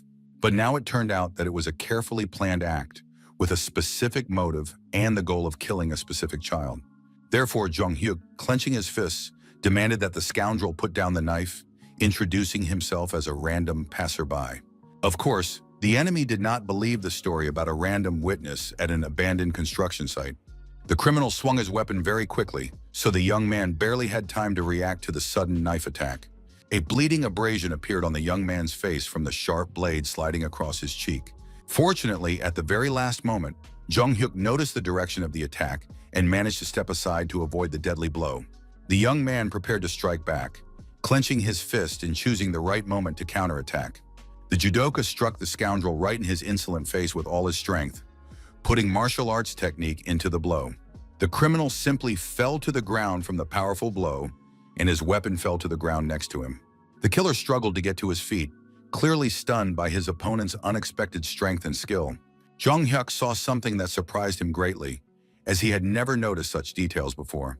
The young man saw the same distinctive snake tattoo on the criminal's arm that he had seen before on other suspects. The young man wondered why the snake tattoo had appeared here too. It was difficult to call it a mere coincidence. The scoundrel noted with malice that the young man was a good fighter for an ordinary passerby, but today he was unlucky to meet him. With a terribly malicious expression on his face, the criminal promised that today the young man would die here on the construction site. The killer began to run very quickly towards Jung-hyuk, preparing for a decisive attack with a cold weapon. From behind his back, the man took out another sharp dagger, demonstrating his serious preparation for murder. When the young man saw the second knife, his pupils narrowed as he realized the danger and knew he had to act as accurately and quickly as possible. The sharp dagger cut through the air again as the criminal swung to deliver a fatal blow to vital organs. Jung-hyuk quickly managed to dodge to the side so that the blade of the knife would not hit him and cause serious damage. After missing, the opponent said that the guy was seriously mistaken if he thought he would survive this fight. The judoka replied that the criminal had picked the wrong company to mess with. The scoundrel mockingly remarked that the milk was not yet dry on his lips, and the youngster was already behaving so arrogantly. The killer swung his weapon again, but the guy managed to grab his hand, preventing him from completing the knife attack. Jung Hyuk, using a judo technique, grabbed the criminal's arm and prepared to throw him over his shoulder with a classic move. The judoka succeeded, throwing his opponent onto his back with great force. There was a very loud crack in the shoulder, and it was clear that the bone had been broken by the impact with the hard surface. The criminal was in shock, thinking about his injured shoulder, unable to believe in such incredible strength from an ordinary schoolboy. The defeated killer began to shout for surrender, admitting defeat and surrendering to the mercy of the victor in this unequal battle. The criminal pleaded that he had already put the knife on the ground, so it was time to stop the fight, and promised to do absolutely everything the victor said. Jung Hyuk, hearing these words of surrender, realized that this was complete nonsense and an attempt to distract attention. The young man decided to take his word for it and agreed to a temporary truce, hoping to get information from the prisoner. The cunning opponent was not a fool. He grabbed a handful of sand from the ground and threw it directly into the judoka's eyes to blind him. While the criminal had a few precious seconds to think, he quickly jumped up and ran away. The judoka quickly set off in pursuit of the fleeing killer, shouting at him to stop and surrender. Unexpectedly, the criminal ahead simply fell to the ground for no apparent reason, as if he had tripped over an invisible obstacle. Two serious-looking men with pistols appeared near the defeated scoundrel and began threatening the detainee with their weapons. There was also the distinctive sound of women's heels, someone approaching the scene at a measured pace. A familiar voice addressed the young man, noting that they had not seen each other for a long time, speaking to him as if he were a dear friend. It was Natalia, the Russian Secret Service agent, who had arrived at the scene with her team. The girl asked ironically if her dramatic entrance was too dramatic for the situation. Jung Hyuk was surprised to see her there and asked her what she was doing on Korean territory. The guy noticed the guns in the hands of the special forces and how the barrels were aimed at the criminal lying on the ground. The enemy himself wondered about the identity of these professionals, not understanding what was happening, but realizing the organization of the operation. The criminal understood the need for caution so as not to accidentally reveal his criminal organization under the pressure of interrogation. The killer realized the hopelessness of the situation, so he said goodbye and took a red stone out of his ring, intending to swallow it. Natalia tried to stop the scoundrel, shouting at him to freeze in place and not take any action. The criminal still managed to swallow the poisonous substance, not wanting to fall into the hands of law enforcement alive. Jung Hyuk grabbed the dying man by his clothes and demanded an explanation for what he was doing. The judoka turned to the poisoner and demanded an answer as soon as possible, while there was still time to get information. Literally a second later, the criminal's face was covered with purple veins, and foam from the strong poison began to pour from his mouth. The killer was clearly unable to answer any of the investigators' questions, and he died in a matter of seconds. The judoka was indignant, realizing that he had missed such an important clue to uncovering the activities of the criminal organization. Natalia and the guy stood together after the incident, thinking about what had happened at the construction site. Jung Hyuk sighed heavily, realizing that he had acted too rashly at the critical moment of the criminal's arrest. The guy thought that, in theory, the police should have solved the case through interrogation, but the killer had committed suicide. Now there was a risk that the case would simply be closed, and it was definitely the work of organized crime. This organization undoubtedly uses the image of a snake as its distinctive symbol and emblem. The guy clutched the ring in his hands and thought that he had finally found the first clue that would help him find those who wanted to kill him. Natalia turned to the guy and said confidently that he shouldn't worry, because they would take care of the criminal's body and remove all traces. Even though such a serious incident had occurred, the girl still had a slight smile on her face and seemed completely confident in her actions. The KGB agent wondered if the young man would ask boring questions about the reasons for her presence, but suggested that they meet officially first. Natalia briefly explained that Russia had decided to take Jung Hyuk under state protection and patronage. The girl mentioned the artifacts provided by Victor as proof of the guy's ability to foresee future events and disasters. The agent added that considering all of the young man's other talents, it was necessary to establish a close cooperative relationship with him. When the young man heard this proposal, he literally stood and listened to the information with his mouth wide open in surprise. Still, he liked this information, so a slight smile of satisfaction appeared on Jong-hyuk's face. The judoka admitted that the offer was too generous, but protection would definitely come in handy, so why not agree to cooperate? Natalia inquired about the identity of the killer the guy had just fought at the abandoned construction site. The agent noted that the criminal had not fought by chance, and the poison for suicide indicated that this was no ordinary hired killer. The girl explained that such methods were characteristic of professional espionage, so she asked who exactly the guy was looking for. Jong-hyuk honestly admitted that he did not know exactly who was behind the attacks, but he was sure that there was an organized group. After hearing his answer, Natalia thought for a moment, realizing that the guy didn't want to tell her everything and preferred that she find out the details herself. The agent reflected on the mysterious nature of the young man. The more she learned about him, the more intriguing questions arose. The girl said that she could not allow her friend to deal with such a serious danger alone. Therefore, Natalia offered the KGB's help in solving the problems associated with the persecution of the guy by unknown criminals. Jong-hyuk agreed to the proposal and admitted that he did indeed have one small request for the Russian Special Services. Meanwhile, in the secret office of the criminal organization, they were discussing the progress of a mysterious project codenamed D. The gang leader sat at the table and rubbed his temples wearily, suffering from a headache due to the difficulties of the case. A subordinate approached the leader and inquired about the whereabouts of Park Dae-ri, who had not yet returned from his assignment. The gangster noted that the hitman had left half an hour ago and was already half an hour late, which was strange for such a responsible operative. The leader picked up the phone and asked his informants about the current situation in the controlled territory. Information came in that Kim Se-chan's son had returned home safely after the incident at the construction site. The most surprising thing was that the little boy was completely unharmed. There was no contact with Park, and the police were not taking any action. Hearing this news, the leader was shocked and asked if there had been any reports of an unidentified body in the area. The criminals thought that Park must still be alive and somewhere near the scene of the accident. In principle, killing a defenseless child is not a difficult task, so it was unlikely that an experienced killer could fail at such a simple job. But the mission failed. There is no contact with the perpetrator, and the police have not yet found his body. The gang leader realized that something was clearly wrong here, and he didn't like the way things were going at all. A disturbing thought crossed the criminal's mind. It seemed that someone outside the gang had interfered with their operation. The boss quickly got up from his seat and ordered all observers to be withdrawn so that all traces could be erased as quickly as possible. The leader demanded that the entire branch in the city be shut down within an hour. Everything be packed up, and everyone moved to the training camp. Gritting his teeth aggressively, he thought that they should have taken control of Kim Se-chan himself first, not his son. The criminal remembered that a few months ago in Seoul, they had almost been caught, so they had to be much more careful. At that time, they had been accidentally discovered by some prosecutor, but now the situation was completely different, and the boss didn't know what to think, while a ring with a snake adorned his finger. At night, a man cautiously peered around the corner of a building, checking the safety of the escape route. With him was a little boy who, half asleep, asked his dad where they were going at this hour. The father turned to his son and explained that San-ming wanted to go to the sea, so now they were going to fly on an airplane to admire the water. Walking beside them was his wife with a small child who slept peacefully in her arms during their hasty departure.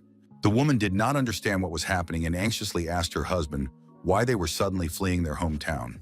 Suddenly, they heard the sound of sneakers approaching on the asphalt. Someone was heading toward the frightened family in the darkness. The whole family turned around in fear and wondered in horror who could be approaching them at such a late hour. A masked stranger approached them and addressed the head of the family, identifying him as Mr. Kim Kwon-chul. The man trembled with fear, and his wife anxiously asked who this suspicious man in a mask was. Kwon-chul thought with horror that the criminals had decided to destroy his entire family and had sent a professional killer.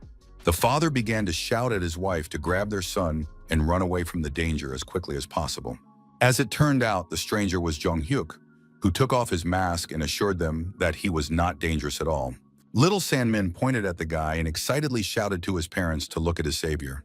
The boy explained that this was the same guy who had driven away the scary man with a single blow and saved him from the killer. His father couldn't believe his son's words and asked again if this was really the hero who had saved him. Jong-hyuk blushed awkwardly and laughed sheepishly, unaccustomed to such gratitude for his actions. The man bowed low in respect and began to apologize for mistaking the savior for a criminal in the dark.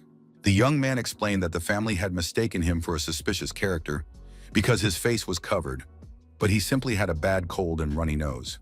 Although in reality, Jong-hyuk understood that he was hiding his face on purpose so that he would not be recognized by members of a criminal organization. The judoka recalled that in his past life, this family had not particularly insisted on an active investigation into the assassination attempt. Apparently, the parents had decided to keep quiet about the details of the incident in order to protect their little daughter from possible revenge. The young man assured them that there was no need to thank him, but he would like to know more about the man who attacked his son. Jong-hyuk politely asked if the father of the family could tell him who he was or what he did for a living. The man nervously replied that he knew nothing about the attacker and that they really needed to leave urgently, judging by the anxious expression on his face. Jong-hyuk tried to stop the family, explaining that every little detail was important, so he asked them to share what information they had. The young man reported that the attacker had committed suicide by taking poison as soon as he realized he had been captured alive. The judoka emphasized that the criminals were extremely dangerous, and in order to prevent new victims, he needed the help of witnesses. Hearing these serious words, the man turned to the young man, realizing that there was probably a lot of truth in what he was saying. The father of the family admitted that he only knew the attacker's name and remembered his appearance, but could not say anything else. Kwang Chul added that the name was probably fake, and he didn't have a photo, so he wasn't sure he could really help. Jong-hyuk assured him with a confident smile that there was no need to worry about this, as he had reliable connections for the job. After a while, they got into a black minibus to continue their conversation in a safer environment. Jong-hyuk sat with various documents and papers, which he studied carefully in search of important details and connections.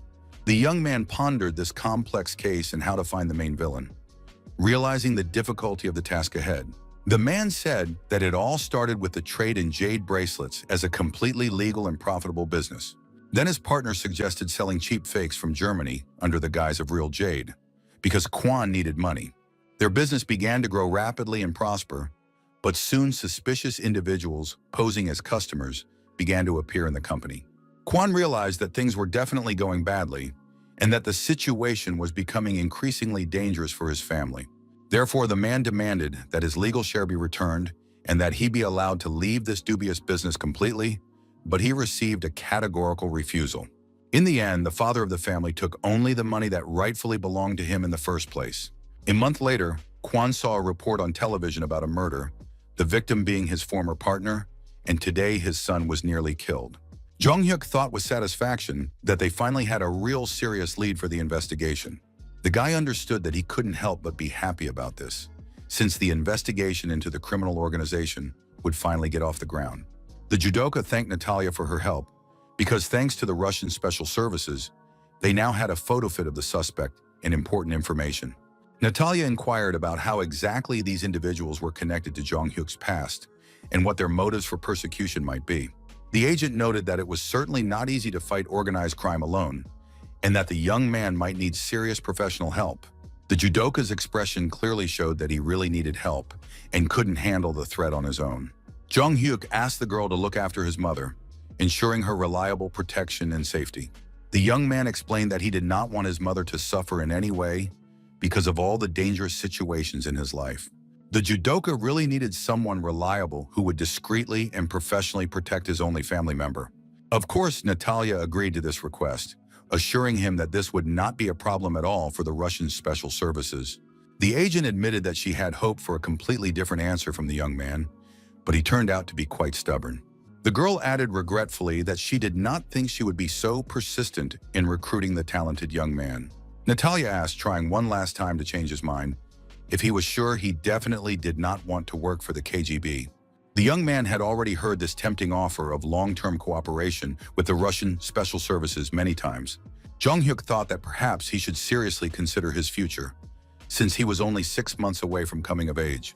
He needed to make a final decision about where to study or work in order to find a criminal organization and fight it.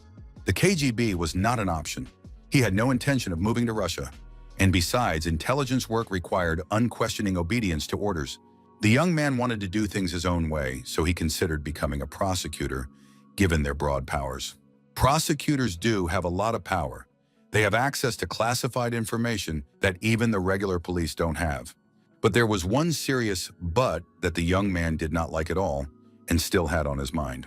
It was Prosecutor Kana's answer to the question of preventing crimes. Even knowing more than others, you cannot stop something that has not yet happened. After all, prosecutors are not involved in active fieldwork and the direct apprehension of criminals. After thinking for a moment, the young man apologized again to Natalia for being forced to refuse to cooperate.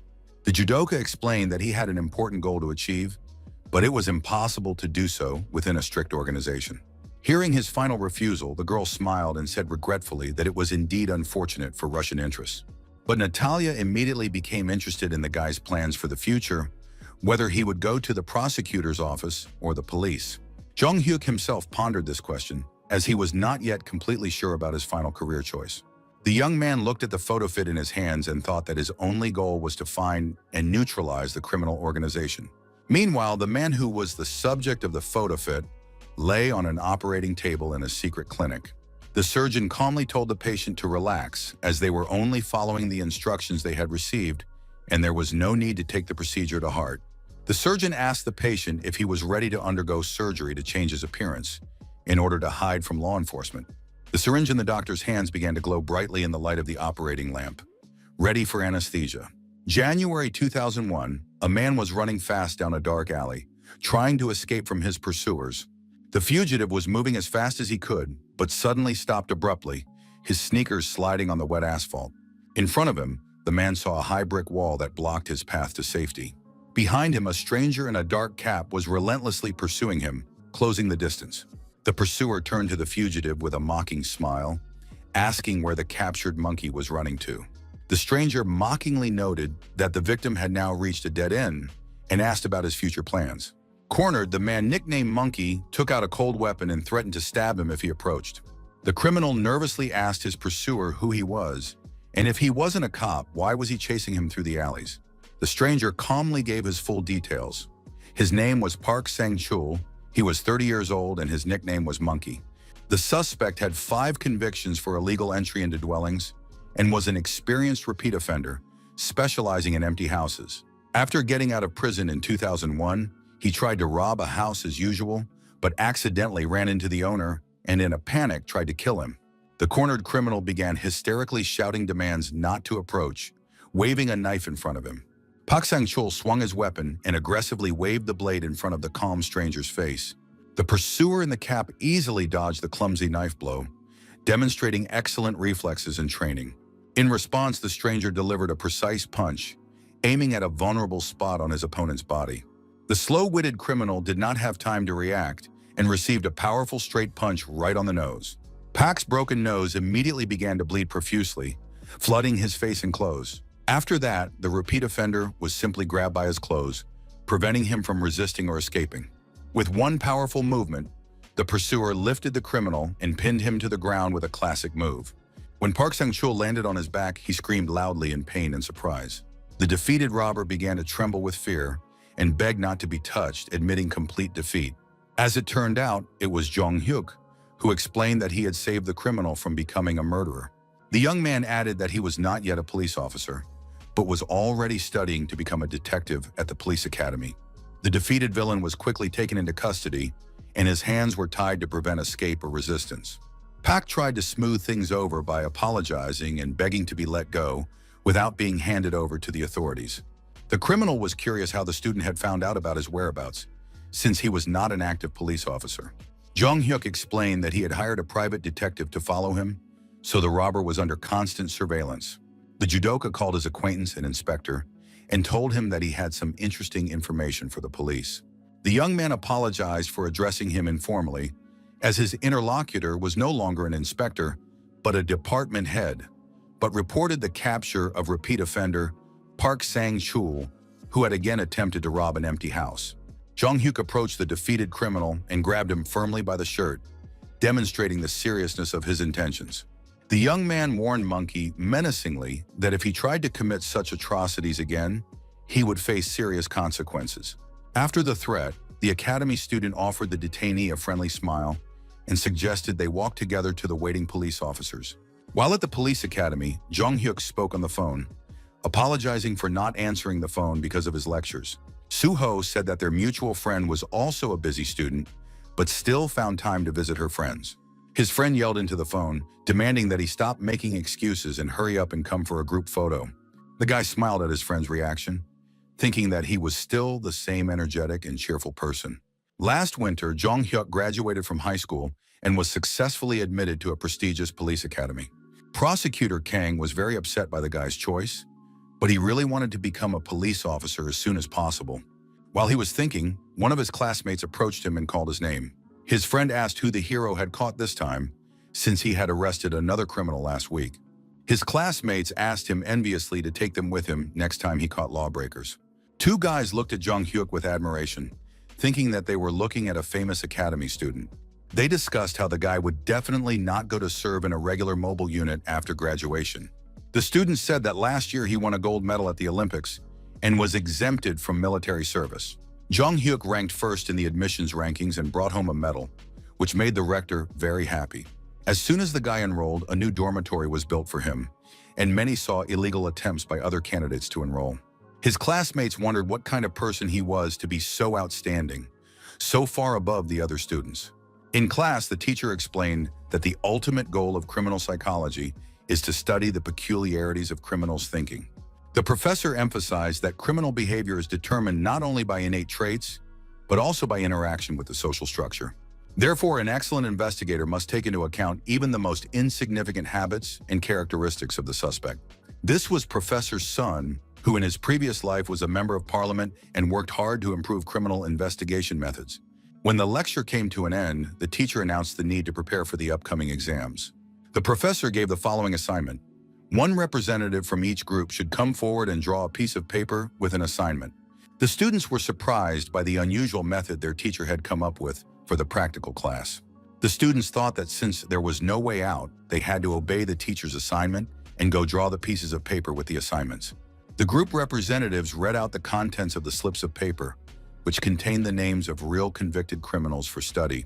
The professor explained the task: to find out where, how, and why the criminal committed the crime, and to analyze the motives behind his actions. It was also necessary to determine the presence of mitigating circumstances and to record everything in the form of a detailed interview with the prisoner. After reading his assignment, Jong-hyuk realized that the upcoming work would be quite difficult and responsible. His teammates were curious to know which criminal their group had been assigned to study. An announcement was made in the prison calling prisoner number 105 to quickly get up to meet with visitors. The guards approached the prisoner and informed him that students from the academy had come to visit him. Jong-hyuk and his classmates waited in the prison cafeteria for prisoner number 105 to appear. The young man thought it was his first time in prison and wondered why the meeting was taking place in the dining room, rather than in a special visiting room. His friend noticed the tense expression on Jong-hyuk's face and asked why he was so nervous. The academy student admitted that he had some unpleasant memories from the past with this prisoner. His friend asked in surprise what kind of bad memories they were talking about. The guy didn't have time to answer his friend's question because at that moment, defendant number 105 appeared. It was Han Sang-won, who immediately recognized his former classmate by his distinctive facial features. It had been almost 2 years since they last met in the school corridors. The prisoner gritted his teeth in rage when he saw Jong-hyuk in front of him in his police academy uniform. Han Sang-won became extremely angry and began shouting, calling his former classmate a real monster and a traitor. The guards quickly restrained the violent prisoner, warning him that he would be sent to solitary confinement if he continued to disturb the peace. Upon hearing the threat, prisoner number 105 only laughed maliciously, making no attempt to hide his hatred for the visitor. Jong-hyuk moved closer to the prisoner's head and said ironically that he had not thought about the possibility of a new meeting. The student added that he did not expect such violent joy from his former classmate, who could not control his emotional outbursts. The young man hinted that he could break the prisoner's arms and legs in prison, and no one would object to such treatment. The criminal realized that the situation was not going in his favor, and that it was better not to provoke a conflict. The future police officer enjoyed psychologically pressuring the former school bully, demonstrating the change in the balance of power, and the prisoner immediately began to apologize. The students' friends asked in surprise if they really knew each other and what Jong-hyuk had done to this man. The guy replied with a satisfied smile that he had put Han Sang-won behind bars, so he suggested interviewing him as soon as possible. The students prepared paper and pens to write down all the important information they were going to get from the prisoner during the interrogation. Jung Hyuk explained to the prisoner that he probably understood the general purpose of their visit to the prison for an academic assignment. The student demanded that the criminal tell him in detail about his entire life and the circumstances of the crime. The young man noticed that Han Sung-won was not listening to the explanations at all and rudely sent the students away. The prisoner frankly stated that it was unpleasant for both of them to see each other after everything that had happened between them. The future police officer said with a sly smile that he knew how he would react, so he brought something really interesting. When the criminal saw what the student took out of his bag, he was truly shocked by the unexpected gift. In front of the prisoner lay an appetizing meal, a delicious fried chicken in golden breadcrumbs with aromatic spices. Jung Hyuk explained the terms of the deal. If the interview was informative and useful, the prisoner could eat the food before it got cold. Although Han Sung-won was initially interested in the offer, he then turned his head away and asked contemptuously if the student thought he would be bribed. The prisoner reminded him that Jung Hyuk's girlfriend was also in prison, so the young man should not even dream of getting any help. The student added that the criminal had no money in his account either, so during that time he had only eaten tasteless prison food. These words hurt Han Sang-won even more, and he could barely contain his boiling emotions and rage. After that, the prisoner opened his mouth and began to shout to the entire dining room what a despicable monster and manipulator Jung Hyuk was. When the chicken was eaten down to the last crumb, the student noted with satisfaction that with such material, the group would definitely get a high grade. The guy thanked the defendant for his unexpected cooperation and for providing information for the academic project. Then Jung Hyuk turned to his friends who were surprised by the guy's sudden desire to talk to them alone. The student asked his friends to leave the dining room for a moment, as they needed to discuss something important with the prisoner. His classmates understood the hint perfectly and decided to quickly leave the prison cafeteria, leaving the two alone. The criminal suspiciously asked what the student really wanted to hear from him in a private conversation. Jung Hyuk showed the prisoner a piece of paper and asked him to look closely at the face depicted on it. The young man showed him the same photo fit that had been compiled in Natalia's car after the incident at the construction site. The student made an unexpected proposal to the criminal to work together on a very interesting and important case. When Jung Hyuk left the prison, his friends joyfully greeted their comrade and began to ask him about the results of the conversation. His classmates noted that he had been gone for a long time and asked about the content of his private conversation with the prisoner. Jung Hyuk did not want to tell his friends all the details of the negotiations, but he thought to himself that the criminal also did not know about the organization, but they had obtained valuable results for further investigation. Strange as it may seem, there are few places where crimes are planned more often than within prison walls among prisoners. His friend thanked Jung Hyuk, saying that thanks to his help, he would definitely get an excellent grade on the upcoming exam. Suddenly, the guy's cell phone began to vibrate violently from an incoming call, interrupting the conversation with his friends. The student apologized to his friends, explaining that he urgently needed to answer this important call. Jung Hyuk stepped aside while his friends continued to chat among themselves on various topics. The first thing the guy heard from the phone was an impressive sum of $3.5 billion US. His economist colleague reported that at least $1.5 billion was their net profit from operations. In early 2000, when the shares of internet companies soared to abnormal heights, the bubble burst sharply with the rise in interest rates. The employees foresaw the crash, so they sold all their shares before the fall and then invested in short sales to make a profit. Jung Hyuk admitted that the crash did indeed begin as predicted, but he did not think that everything would be so accurately predicted. The young man agreed with the economist that he would monitor the situation on the financial markets as closely as possible. When the conversation ended, the student thought anxiously that the main thing was that their activities should not be disclosed to the authorities. If their company came under close scrutiny, they had created fictitious companies several years ago with Natalia's help. This was done to conceal stock transactions, but he could not completely trust Russia and did not want to attract attention. Therefore, it was necessary to further obscure the financial routes so that they would not be exposed by law enforcement agencies. After thinking it over, the guy returned to his friends, who were discussing the possibility of going to a Chinese restaurant to eat again.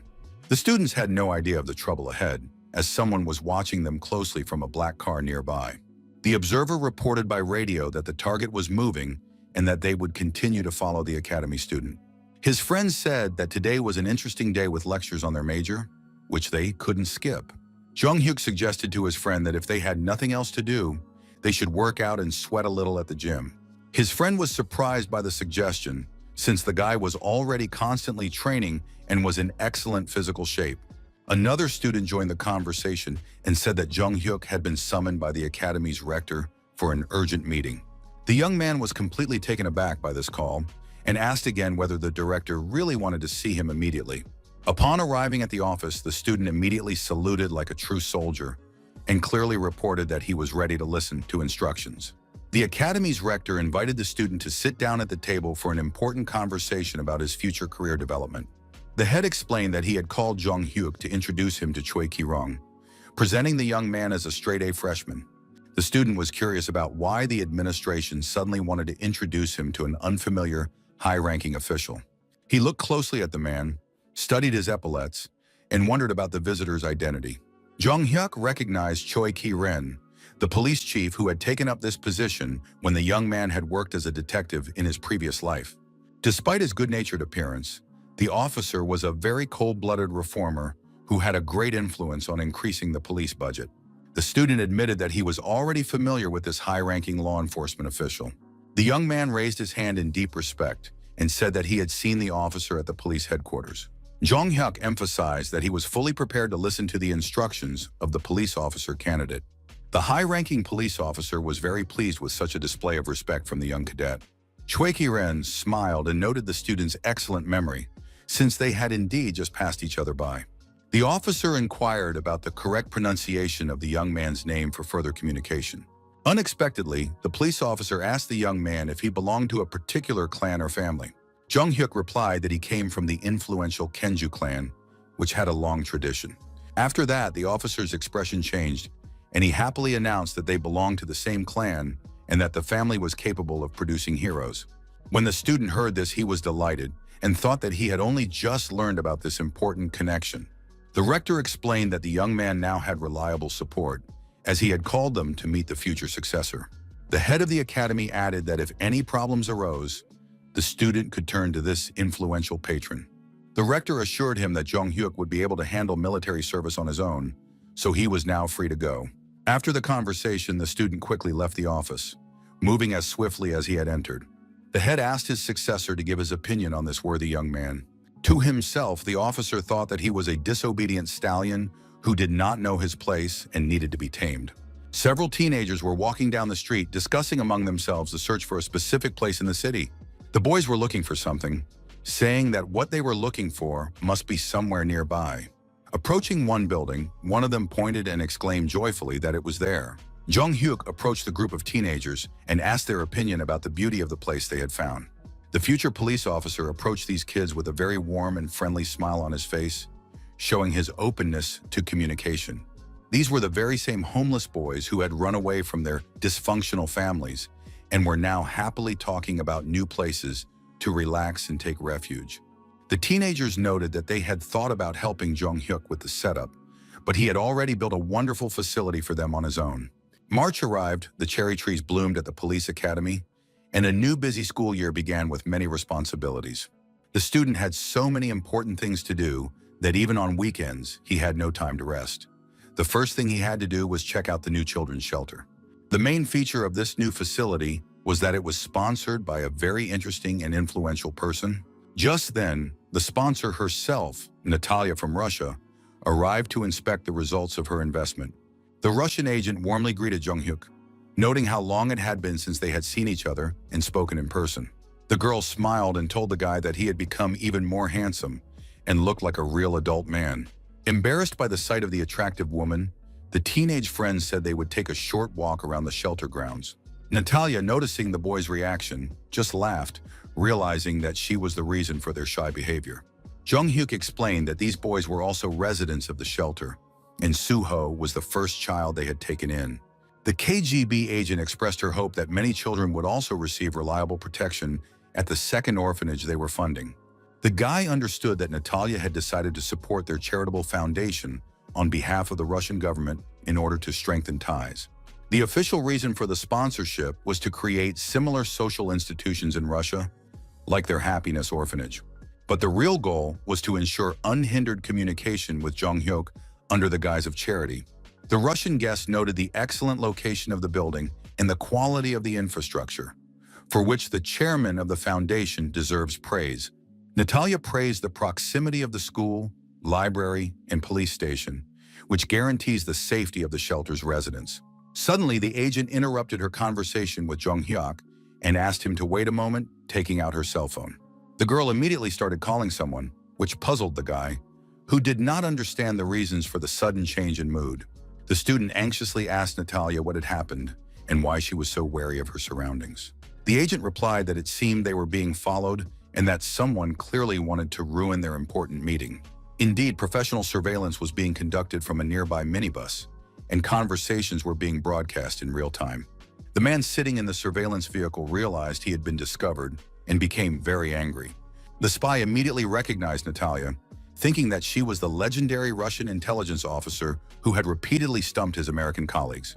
The observer wondered what such a high-ranking person was doing in Korea and why she was involved in local affairs.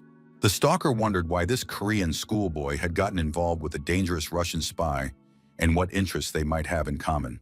Another agent suggested that the Russian intelligence representative had come to study the workings of the Happiness Orphanage in order to implement it in Russia. The observer dismissed his colleague's explanation with disbelief, saying that he did not believe such nonsense and considered it to be clearly untrue. Suddenly, the listening system's headphones began to emit very loud interference, disrupting the sound quality. The agent quickly ripped the headphones off his head and threw them aside, nearly deafened by the sharp sound. Natalia resolutely approached the surveillance van and began knocking, asking what was going on inside. The Russian agent suggested that the observers join her for a cup of coffee, since they were watching her so closely. In fact, the group did not go to a coffee shop at all, but to some abandoned construction site for a confidential conversation. The stalker noticed that this place was not very suitable for a friendly conversation over a cup of coffee in a relaxed atmosphere. Natalia apologized and explained that she was only interested in quiet places without outside observers. The agent added that it was also more comfortable for the interlocutors to communicate when there were no extra eyes watching their every move. The man suggested skipping the preliminary conversation and getting straight to the point to save time. The stalker immediately asked a direct question about what Natalia had forgotten in Korea and what the goals of her mission were. The Russian agent replied that it was cherry blossom season, so she was just a regular office worker on a business trip. Natalia explained that she had been sent by Russia to support the Happiness Orphanage, as Russia had similar problems with young people. According to the agent, the president had instructed her to take care of these children and study the experience of her Korean colleagues. Of course, the stalker did not believe this version and advised her to tell such stories to someone else.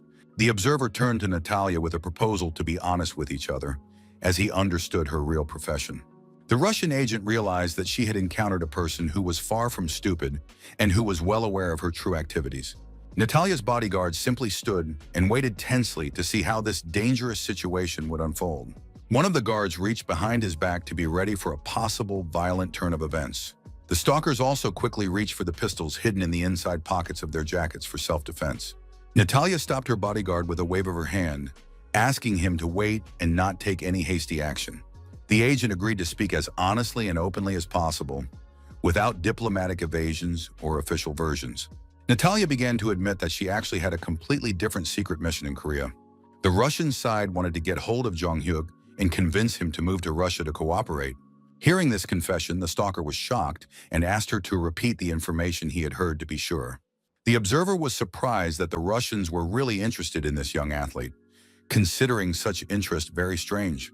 Natalia laughed and noted that even if the Koreans learned of Russia's true intentions, they would not be able to effectively counteract them.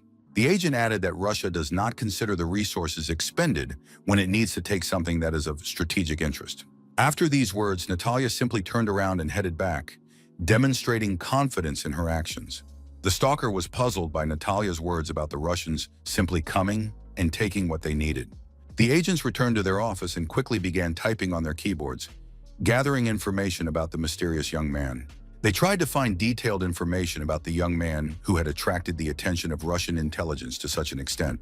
All the scoundrels could find was his name, 2 gold Olympic medals, and his status as the best student at the police university. Jong-hyuk had a very impressive track record, But that wasn't enough to understand why Natalia was so interested in him. Even the support of the influential Kwan and Park for the Foundation did not seem like something to be afraid of or wary of. The stalker understood that there must be some deeper scale of this guy's enormous potential, hidden from prying eyes. The man realized that there must be something very special and unique about the academy student's personality or abilities. The agent then found additional information and ordered his subordinates to contact the Judo Association for data.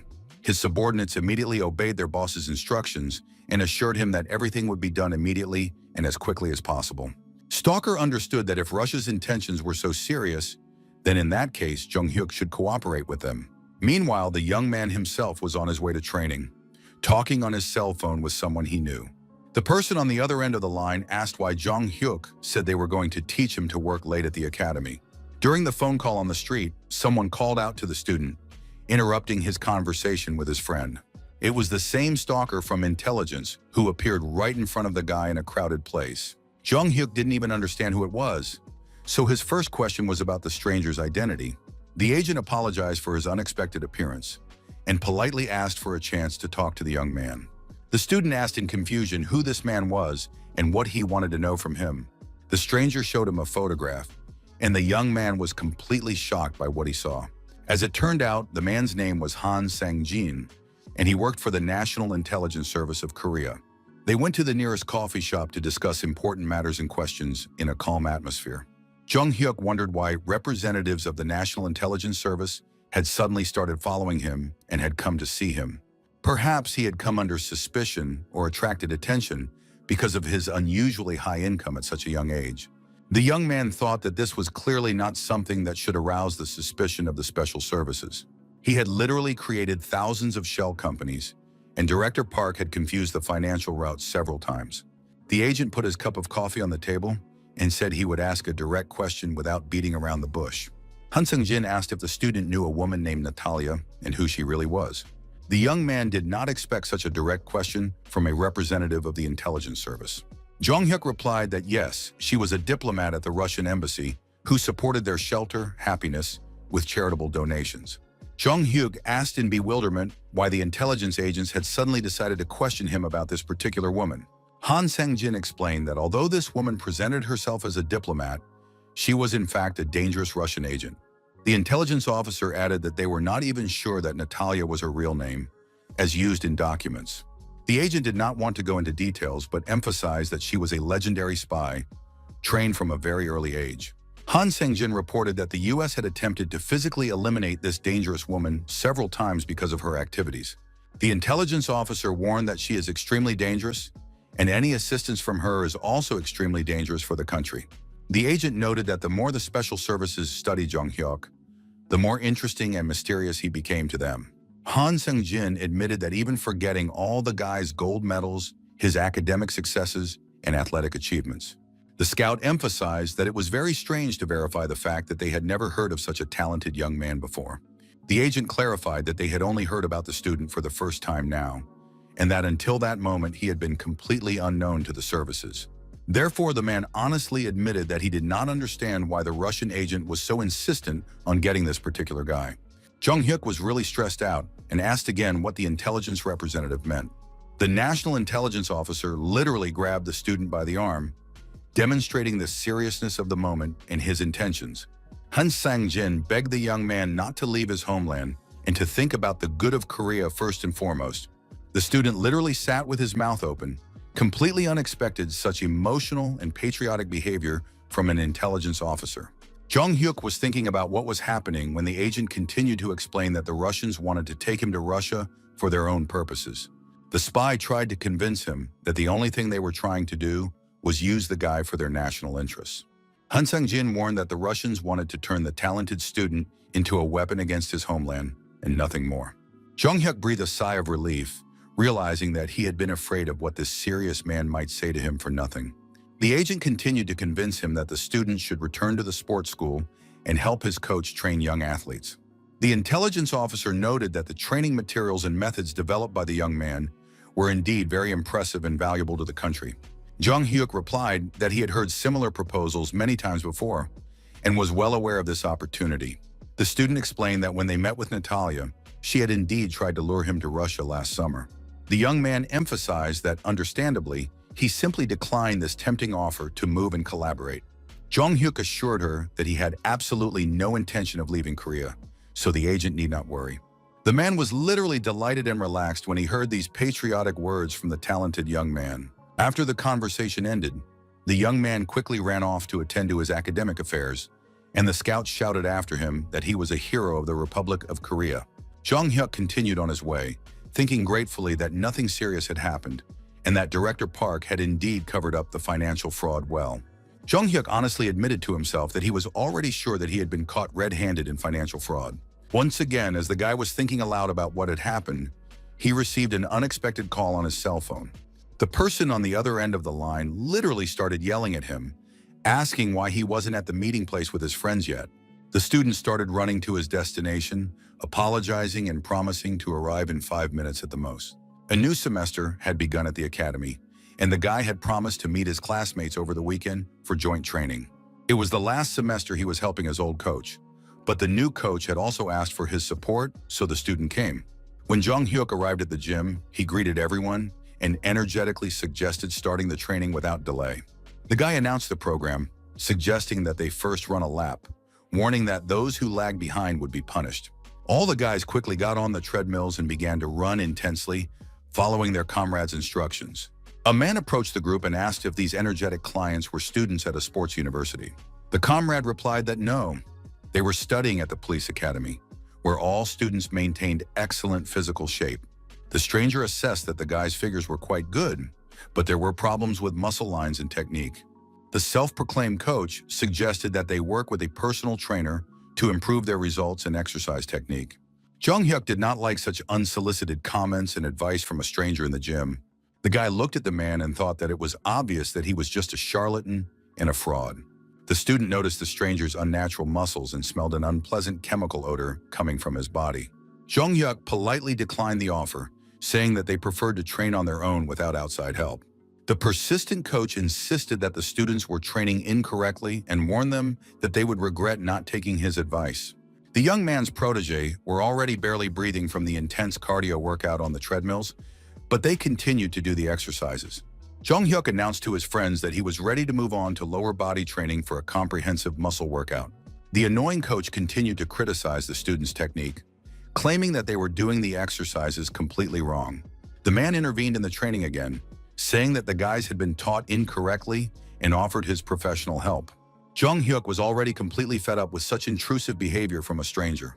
The pseudo-trainer continued to insist that they sign up for personal training sessions with him, claiming that he rarely offered such an opportunity to anyone. The young man asked his friends to leave their sports equipment behind and finish their workout in this gym. The intrusive instructor inquired about the cost of their monthly membership, continuing to pursue potential clients. The personal trainer continued to smile and insist, calling the students his future clients. Jong-hyuk said that today would be his last workout and that he would no longer be attending this gym, demanding a refund. Hearing the demand for a refund, the male athlete was shocked and began to explain the rules for refunds. Jong-hyuk calmly told the owners that he was not going to cause any trouble. Suddenly, another muscular man entered the gym and aggressively inquired about the cause of the noise and commotion in his establishment. The voice of this new character immediately betrayed his outright hostility. The huge bald thug with tattoos indignantly asked why there was so much noise when there were other paying customers in the gym. Jong-hyuk instantly understood from the atmosphere and the behavior of the staff that the situation was not going to develop very well. The young man patiently explained the essence of the conflict. The trainer was too insistent on selling expensive personal training sessions, so the student was willing to pay for the day and get a refund for the remaining funds. Hearing the unexpected demand for a refund, the chief gangster, with undisguised surprise and anger, asked again about the seriousness of the young people's intentions to return the money they had paid. Unable to contain his boiling rage at his subordinate, the angry leader abruptly approached the annoying coach and slapped him hard in front of everyone. The three student friends were completely stunned and shocked by such openly aggressive and violent behavior on the part of the sports facility's management. The chief thug angrily reminded his subordinate of the categorical prohibition on imposing expensive personal training sessions on clients. The beaten instructor plaintively justified himself by saying that he had been directly instructed by his superior to meet a strict minimum quota for attracting customers to additional paid services. The bald thug formally and insincerely apologized to the students, routinely explaining it away as the inexperience and incompetence of a new unqualified employee. Then the man showed his true criminal nature, demonstratively rolling up his shirt sleeves and showing off numerous tattoos from the criminal world on his muscular arms. The threatening thug bluntly and categorically told the students that there would be no refunds under any circumstances at their institution. Jong-hyuk's friends were literally speechless from the unexpected shock, beginning to realize that they had accidentally stumbled into a real den of thieves. The frightened comrades turned to their more experienced friend with an anxious question about the safest course of action in the critical situation that had arisen. The young man noted with sincere surprise the complete madness of the modern world. Hearing the offensive word bandit spoken aloud, the bald man indignantly and aggressively asked the young upstart what he meant by such a bold accusation. Finally enraged, the massive thug quickly grabbed a heavy metal weight and contemptuously called the insolent guy a petty, pathetic freak. The dangerous gangster held the huge, heavy weight threateningly directly above the defenseless student's head. The enraged criminal grabbed Jong-hyuk firmly by his clothes with one hand and pulled him close to him. The police academy student was not afraid at all in this situation, thanks to his full awareness of his own exceptional physical strength and excellent combat skills. The dangerous bandit with a heavy dumbbell in his muscular hand swung very quickly and sharply to deliver a crushing, deadly blow to his victim's head. Jong-hyuk unexpectedly shouted standard military commands to his comrades, acting like a real experienced police officer in a critical situation. The bald gangster completely misunderstood the meaning of this strange performance and suspected that the young man was having a serious nervous breakdown or mental disorder. All of the academy students' loyal friends instantly picked up on the game and began to repeat the military commands in unison with their leader. The young people began to greet each other in a strict military manner. At the most critical and tense moment of the confrontation, the massive Hulk suddenly noticed the appearance of a completely new, unknown visitor in the hall. Concerned, the friends quietly and cautiously asked their leader, Jong-hyuk, about the possible identity and intentions of the new mysterious man.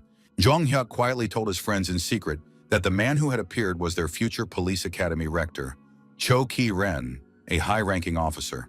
Choi Ki-ren praised the student's keen observation and explained that he had come specifically to see how young people cope with crisis situations. The bald gangster was shocked to realize that a representative of the police high command was now in his illegal establishment. Jong-hyuk explained the essence of the conflict to the officer in detail. They politely asked for a refund for the membership, but the owners began to threaten physical violence. The officer candidate asked with interest whether this was really all that had happened at the sports facility. The student added that the criminals might be part of an organized group because they had distinctive tattoos and were very confident in threatening to use force. Upon hearing this additional information, the future rector of the academy began to laugh loudly. Then the officer's expression turned serious, and he offered the students his help in resolving the conflict with the criminal elements. Jong-hyuk, seeing such a favorable reaction from his high-ranking patron, also began to smile, thinking that now everything would go smoothly. However, the student politely declined the offer of help, assuring him that they would be able to deal with the problems themselves without interference. The officer candidate was pleasantly surprised by the young people's independence and confidence in their own abilities. Choi Ki-ran agreed that in this case, the young people should deal with the situation themselves in order to gain experience. The high-ranking man said that he would go take a shower after training and see them later in a more relaxed atmosphere. The bald gangster watched with disbelief as the influential man calmly left the hall, leaving the students alone with the criminals. With an ironic smile on his face, Jong-hyuk reminded the gangsters that he had heard about the no-refund policy at their wonderful establishment. The leader hissed viciously with irritation, realizing that this insolent young man was not as simple as he initially seemed. The student continued to taunt them, suggesting that the gangsters find other visitors and beg them on their knees to return the money for their services. Hearing such insolence, the criminal began to smile maliciously, noticing that the youngster did not even fully understand how dangerous the situation was. The enraged thug turned to his subordinates, declaring that this insolent youngster needed to be taught a harsh and painful lesson that would last a lifetime. The leader called two of his assistants and ordered them to come out of the back room to help deal with the insolent customers by force. The subordinates quickly came to the rescue and were told that these customers were now causing a disturbance in the establishment, so they needed to be shown their place. Jong Hyuk assessed the thugs who had appeared. They were quite large and unrealistically serious men with criminal experience. The gangsters who had arrived asked the students to go to the back room quietly, without making any unnecessary noise, so as not to disturb the other customers who were training peacefully. The criminals approached each of the friends and warned them that if they continued to resist, they could be seriously injured. One of Jong Hyuk's friends indignantly asked who gave these jerks the right to kick people out, thinking that he didn't know how to fight. Jong Hyuk reminded his friend that they were not police officers yet, so they could not get involved in fights. However, the student assured his friend not to worry, as he had a very interesting and effective plan to get out of the situation. Jong Hyuk did not explain his plan when the bald thug approached and grabbed another heavy dumbbell to intimidate the students. The criminal raised the sports equipment into the air again and aggressively asked the young men why they were still standing there and not listening to his commands. Suddenly, the bald thug was very surprised by the unexpected sight he saw right in front of him at that moment. A fresh bruise suddenly appeared on Jong Hyuk's cheek, which the student cautiously touched with his hand to check the damage. After discovering the injury, the guy took out his cell phone and prepared to call someone to resolve the situation. The student first dialed the number of the local police station, which greatly surprised and frightened the gangsters present. Jong Hyuk told the officer on duty in detail about the attack, explaining that they had simply asked politely for their money back for the services. Kieran secretly watched everything from around the corner, thinking about what the student had said about solving the problem on his own, but he didn't cross the line and settled everything. The officer noted his good self-control for his age, as young people usually have a heightened sense of justice at this age. Now the bald gangster was lying with his head on the cold floor, and they were explaining to him the need for separate negotiations with the victim and the closure of the establishment for 15 days. The director of the criminal group said that thanks to his influential connections, the case had ended this way, and his subordinate was very lucky. The man in the expensive blue suit reminded him to be careful with the police, who no longer turn a blind eye to bribes. The boss emphasized that law enforcement agencies were now actively cracking down on illegal businesses all over the city. The boss expressed his bewilderment that his subordinate was well aware of the changed situation, but continued to behave irresponsibly. The boss was outraged that as soon as he was entrusted with the management of the gym, his subordinate was immediately caught by the police for illegal activities. The boss reminded him that they had started a legal business specifically to avoid raids, and that the subordinate had brought trouble upon himself. The boss asked if the subordinate wanted to go back to the days when he was shaking loose change near the slot machines. The boss threatened to kill him if he couldn't make up for the financial losses the organization had suffered from the incident. A brutal showdown took place in the gym with all the employees, and a bald thug handed out painful slaps to each trainer. The enraged manager asked his subordinates if they knew the reason for the emptiness in the gym's cash register. One of the trainers explained that the compensation paid to the victims of extortion was large, which led to rumors and visitors stopped coming. The bald thug did not stop at slapping him and punched the employee hard in the chest for giving the wrong answer. The manager said that this was a completely wrong explanation for the financial problems at the establishment. The thug continued his accusations, stating that all the trouble was caused by the carelessness of the subordinate who had set them up. The bald gangster thought bitterly about how long and hard he had climbed the criminal hierarchy to reach a managerial position. All his years of hard work and achievements had been lost in a single day because of a conflict with an insolent young student. One of the subordinates approached the manager with an alarming message that he had to see for himself what was happening outside the window of the establishment.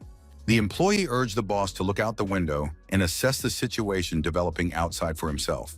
The manager, his pupils narrowed with a sense of impending doom and fear, quickly ran to the designated window to survey the area. Looking outside, the gangster saw a bright advertising sign opposite and wondered what it could be. The sign read "Fitness Center, all sports in one place." This new building had opened right across from their gym.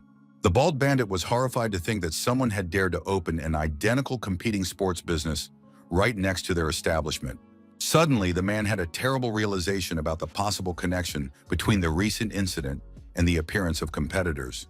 The manager saw Jong Hyuk standing under the neighboring building, happily handing out flyers to passers-by. The student's face was adorned with a sincere smile and an expression of complete happiness at the successful implementation of his plan for revenge. The conflict resulted in a 15-day suspension of the establishment's activities and separate agreements with the victims on compensation. Jong-hyuk's friends walked with him after the gym and were surprised that the thugs had threatened and tried to attack them, yet received such a lenient punishment. His friends understood that the criminal's source of income was clearly illegal, but law enforcement simply turned a blind eye to it. Jong-hyuk listened to his friends' opinions and agreed that there might indeed be some truth in their reasoning. The guy casually mentioned that there was a nice vacant building across from the ill-fated fitness center. The student turned to his friends and said that they needed to come up with something truly grand and ambitious. The girl asked what else he had in mind, considering that the gangsters had already been sentenced by the court. Jong-hyuk explained that he just wanted to start another profitable business. The guy bought the building opposite his competitors, which greatly surprised his perplexed friends. The student understood that if there was no good gym in the area, he would create his own and kill two birds with one stone. Despite the high cost of the project, he spared no expense on the most modern and high-quality sports equipment. Jong-hyuk realized that the most important thing in this case was not money at all, but the principle of fair retribution. On the day of the grand opening of his gym, the young man saw a huge crowd of interested people in front of the entrance. Potential customers were eagerly waiting for the owner to arrive and open the doors. Visitors thanked Jong-hyuk for giving them a decent place to train in the area. The student admitted with embarrassment that he was surprised by the number of people, as he had set a fairly high price and did not expect it to be so popular. A female customer explained that nowhere else could you find such service, the latest equipment, and perfect cleanliness. Suddenly, a muscular gym employee ran up to the owner and excitedly told him that he needed to talk to him urgently. The gym employee reported a suspicious visitor wearing strange clothes who was not training, but was constantly looking around. One of the experienced guys confidently stated that he understood the situation and even knew who this mysterious observer was. The employee explained that the suspicious visitor was from the criminal fitness center across the street, which had been sending spies since yesterday to try to harm its competitors. The gym employees immediately realized that he was referring to the very same gangster fitness center with which they had had a serious conflict. His friends tried to stop the judoka and convince him not to approach the suspicious man, as he clearly posed a threat to their safety. However, as a responsible owner of the establishment, the guy could not act otherwise and decided to personally approach this suspicious visitor. With a friendly smile on his face, Jong-hyuk politely addressed the stranger, asking permission to ask one important question. The student asked directly about the real purpose of this person's visit to their sports facility at such a time. The disguised bandit nervously replied that the purpose was obvious. He had come to work out like a regular customer. Jong-hyuk asked a direct question, suggesting that he was a spy from a rival company. The suspect trembled with indignation, angrily asking how the owner dared to suspect him of espionage. The guy offered a simple solution. If the visitor was innocent, he should take off his sunglasses and mask. The masked bandit categorically refused to reveal his face, so the owner decided to use physical force to expose him. Jong-hyuk logically pointed out the absurdity of the situation. Who trains in a mask and dark glasses in a closed room? When the guy tore off the mask, he was very surprised to see the true identity of the secret observer. The student immediately remembered this man. It was the very same agent from the Korean National Intelligence Service. Jong-hyuk was puzzled as to why the agent had forgotten about this, since they had already discussed everything and he had no intention of leaving his homeland. Han Sang-jin felt completely ashamed that he had been caught and exposed while carrying out a secret mission. Meanwhile, in the neighboring criminal fitness center, the general manager was aggressively beating a punching bag out of anger. The bald gangster was trembling with rage because he really didn't like the whole situation with a complete lack of customers. Suddenly, the man heard a cell phone ring, interrupting his furious workout on the equipment. Seeing the name of his boss on the display, the manager realized that things were very bad for the organization. Despite his premonition of trouble, he cheerfully picked up the phone and respectfully informed his boss that he was ready to listen attentively. The boss got straight to the point, categorically ordering him to leave the gym immediately and cease operations. The bald gangster did not immediately understand the meaning of the order and turned pale with surprise at such a radical decision. The manager implored his brother to give him a chance to explain the whole situation and correct his mistakes. However, the boss did not even want to hear any excuses and immediately hung up rudely, ending the conversation. The rejected subordinate was in a state of deep shock from the unexpected turn of events, completely not expecting such an outcome. The bald gangster thought bitterly about how he had worked loyally for this organization for 20 years like a faithful dog. His entire long career had been destroyed because of one small mistake, which led to the complete collapse of his life. In a fit of uncontrollable rage, the man smashed his cell phone against the wall, unable to come to terms with the injustice. The former manager could not accept the fact that circumstances had turned out so disastrously for his future. Therefore, with a malicious and vengeful look, the enraged gangster slowly turned around and stared intently at the neighboring, prosperous building. The rejected manager decided that he would now take a completely different approach, using radical methods, and sat down at his computer to make plans. The bald gangster thought about his first steps, starting with selling all his shares and his stake in the gym to get some cash. The man planned to buy plane tickets to another country and disappear forever. A subordinate trainer entered the office and reported that another client was demanding a refund for services not rendered.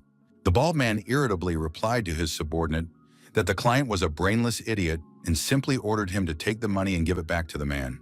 However, immediately after saying this, the man stopped abruptly, as if something important had suddenly dawned on him. The manager stopped the departing coach and asked him to wait, as he had a new plan of action.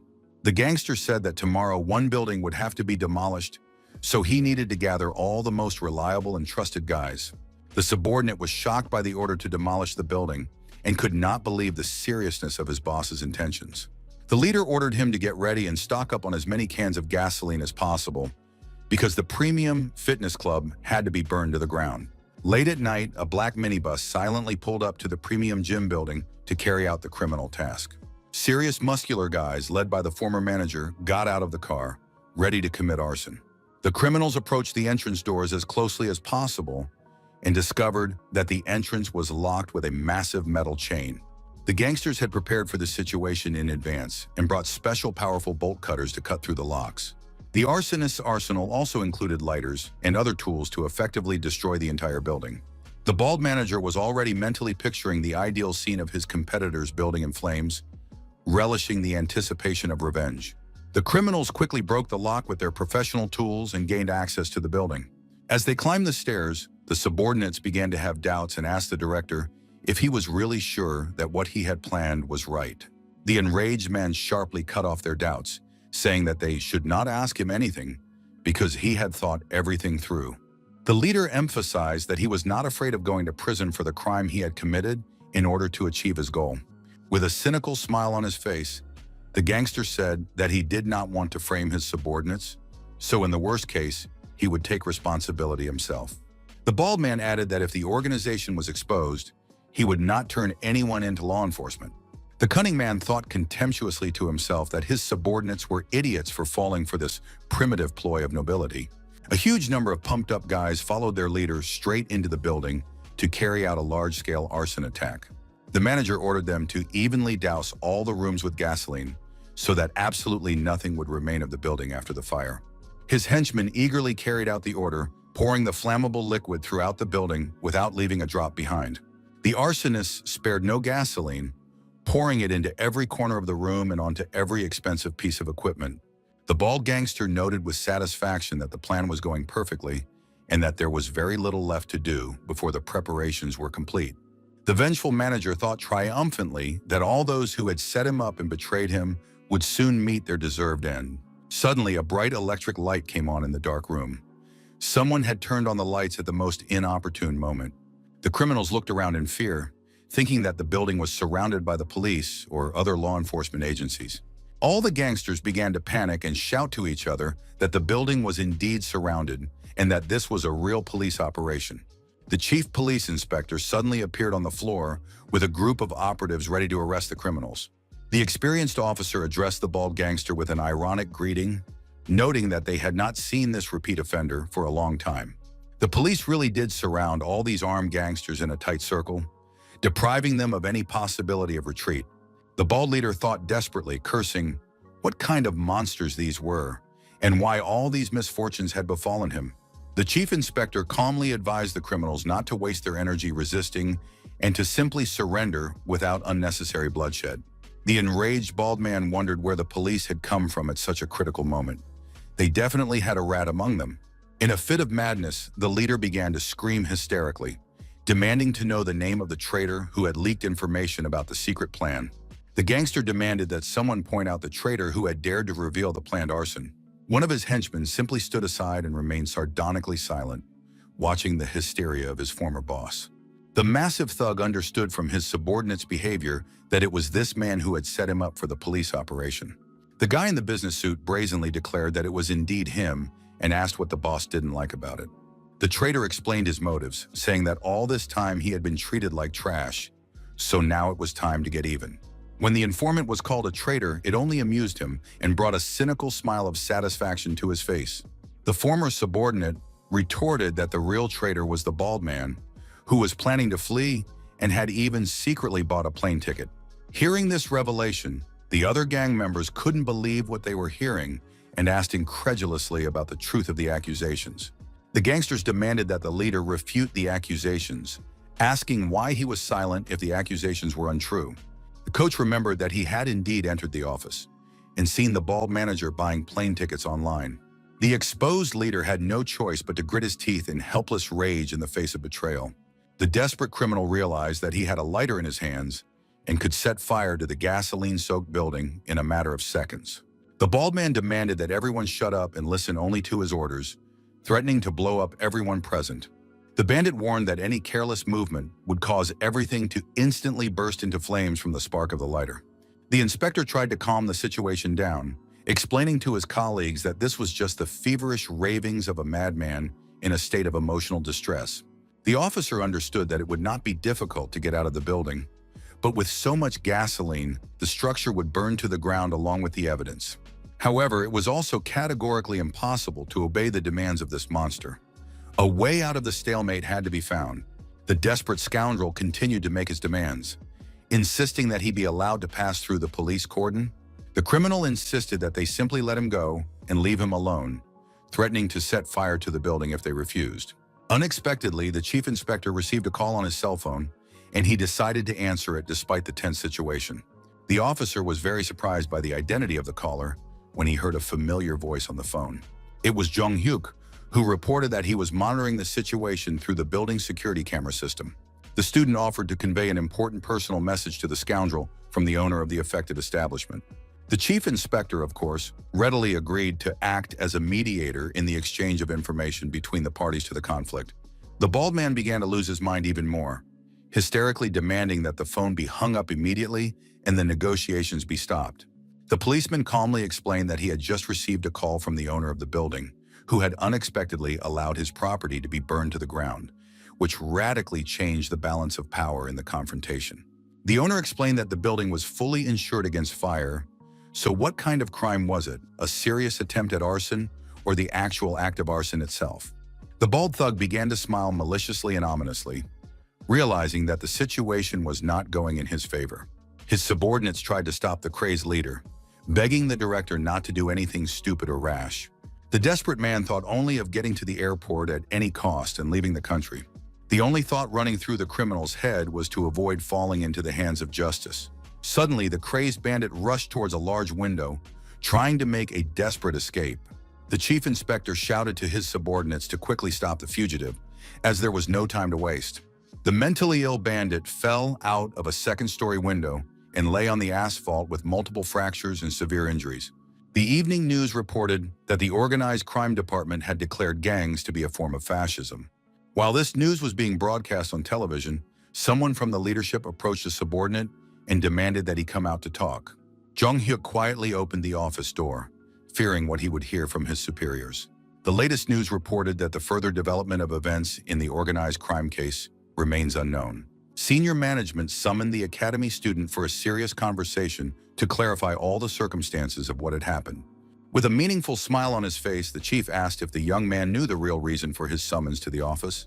With an understanding smile, Jung Hyuk thought that this was indeed the case, that his activities had been fully exposed. The head informed him about the investigation into the criminal gym owned by organized crime. During the investigation, it was discovered that a competing gym had been opened nearby by this very police academy student. The chief asked seriously if the young man wanted to take the law into his own hands, or if he thought he was a real police officer. The young man honestly replied that he had not acted like a future police officer at all, but had been guided by other motives. The student explained that he had first tried to seek justice through the official police, but had suffered a huge setback due to the lenient punishment. The rector asked if the young man thought that this somehow justified his arbitrary actions against the criminals. Jung Hyuk replied that in a civilized society, there is a moral line that cannot be crossed under any circumstances. The student emphasized that he could not allow those who cross that line to escape punishment because of the limitations of the investigation. The young man explained that he could not remain inactive, as he was not only a future police officer, but first and foremost, a person with a conscience. Jung Hyuk told his superiors that he was ready to be punished and promised to accept any fair punishment peacefully. Upon hearing these words, the chief slightly opened his mouth in surprise and began to smile understandingly. After a pause, the chief began to laugh very loudly and sincerely, noting what an honest and straightforward answer he had heard. The boss asked how many people would be willing to spend tens of millions of dollars solely for moral reasons. The boss said that in that case, he would simply turn a blind eye to this unusual case involving the student. The young man expressed surprise at the unexpected reaction and asked about the reasons for such a lenient attitude towards his actions. The manager replied that the reason lay elsewhere and asked why the student had set such high prices at his gym. Jung Hyuk explained the logic behind the pricing. If he wanted to lure away competitors' customers, he would have to set prices significantly lower so as not to give his rivals any chance. The young man pointed to strategic considerations, as there were other fitness centers with honest business practices a little further away in the area. The student explained that if he started an aggressive price war, it would ultimately cause serious damage to his reputable competitors. The academy director approvingly noted that this was precisely why he would not punish such a far-sighted student, asking if the young man was satisfied with this outcome. Relieved, Jung Hyuk beamed with joy, and a slight blush of embarrassment appeared on his satisfied face. Left alone in his office, the academy's rector sipped hot tea and mentally digested all the events of the day. The headmaster reflected that if there was a chance to prevent a crime, this student would even buy a building and open a gym for the sake of justice. The director understood that this was one of the most outstanding examples of moral behavior he had encountered in his recent work. Even more surprising was the realization that something more valuable than they had initially thought about the student's abilities had come to their academy. While the man was deep in thought about the young man's future, someone knocked politely on his office door. A subordinate entered the office and reported that an official letter had been received from the Japanese National Police University. The subordinate handed the document to the rector, who noted that, by all indications, the time had come for important decisions. It concerned a special cadet training program in which the 9 best students of the academy were to participate this time. The administration had already prepared a list of 9 candidates selected from among the students with the highest academic grades. The rector decided to carefully review who exactly had been selected to participate in the prestigious international program. The director noted that when it came to training, all participants should be 4th-year students. However, his subordinate explained that there were no strict regulations, recalling that even last year, 3rd-year students participated. The head asked about the theoretical possibility of sending a talented sophomore to Japan. The employee gave an evasive answer, saying that there had simply been no such precedence with 2nd-year students in the history of the program. Meanwhile, at the airport, a group of students who were supposed to fly to Japan for training were getting ready. Jung Hyuk stood with his luggage and thought that it had been a long time since he had been at the airport for international travel. The guy wasn't sure if he would be accepted into the program as a 2nd-year student, but in any case, it seemed like an interesting opportunity. Suddenly, one of the senior students' huge, heavy backpack literally flew into the student's face. The guy addressed Jung Hyuk with contempt, asking what a sophomore was doing among the chosen ones. The senior arrogantly declared that if the younger student was already in their group, then he should at least carry their heavy things. Jung Hyuk reluctantly agreed to carry out the orders, understanding the need to avoid conflict before an important trip. The chief rector of the academy approached the group of students and asked if everyone was ready to fly to Japan to begin the training program. Another student approached Jung Hyuk and suggested that he was the one everyone at the academy was talking about after recent events. His friend advised him not to pay attention to the envy of those around him, as the sophomore had become the center of attention of the entire educational institution thanks to his actions. A top student named Kang Ik-woon expressed the opinion that the Japanese would most likely admit the young man to the program because they would fear him. At that moment, the latest news about the criminal situation in the region was being broadcast on television at the airport. The announcer reported that 5 days had passed since the Yamada gang of criminals had made their daring escape from a maximum security prison. The news emphasized that the police had not yet achieved any positive results in their search for the fugitives. Meanwhile, a suspicious man was walking quickly down a deserted city street in the pouring rain. Ahead of him, a woman was running with her dog, which kept breaking free from its owner's grasp and pulling on the leash. The tired lady complained to her pet that if it continued to pull like that, she would get very tired from the walk. The woman with the dog noticed the suspicious stranger approaching and felt an instinctive sense of alarm. She tried to call her pet back, suggesting that they quickly leave the area to get away from the potential danger. The suspicious man in the hood showed an unhealthy interest in this woman and began to follow her. The stranger's face was thin and emaciated, and his features were completely hidden by his deep hood. At the Japanese Police Academy, the new students were met by a guide who introduced himself as Saito and promised to be their mentor. The chief representative of the Korean side, Song Won-so, asked his Japanese colleagues to take care of their students during their training. The Japanese director warned the guests that most of the local students were experienced detectives with practical experience. The program curator suggested heading to the venue for the first classes according to the schedule. The Japanese mentor also announced changes to the program and asked if the Korean guests had any objections. The group arrived at the gym, where Japanese students were already waiting for them with openly unfriendly looks. The organizers explained that in order to strengthen friendly relations between the students, the schedule had been changed to something more interesting. Instead of lectures, it was decided to hold a friendly judo tournament between representatives of the two academies. The Japanese students stood waiting for the opportunity to test their strength against the Koreans, casting openly provocative glances at them. Jung-hyuk reflected that although they were called experienced detectives, the Japanese had an animalistic look in their eyes, and he had a guess as to why. One of the Korean students asked the organizers about the real reason for such a sudden change in the academic schedule. The Japanese instructor explained that there was one Korean student who had particularly attracted the attention of their university and teaching staff. Therefore, after receiving news of the Olympic champions' visit, Japanese students literally flooded the organizers with requests to spar with the medalist. Jung-hyuk understood that the Japanese still wanted revenge on the Koreans for taking Japan's gold medals at the last Olympics. The program guide, now acting as the referee for the matches, announced to both sides that they needed to prepare for the competition. The first to be called was a representative of the Japanese team, a fourth-year student and top student at their police academy. Kang Ik-woon stepped onto the tatami mat against this huge Japanese man, who defiantly asked about his Korean opponent's readiness. The Japanese judoka said that the Korean had nothing to worry about and suggested that he simply call his famous friend Yang for a real fight. The top Korean student did not immediately understand what his self-confident Japanese opponent meant by his words. The sparring referee gave the command start, and an intense fight between the representatives of the two academies began instantly. The Japanese guy literally grabbed the Korean guy and in a second flipped him onto his back with a masterful technical move. Kang Ik-woon did not even have time to fully comprehend what was happening due to the lightning speed of his opponent's attack.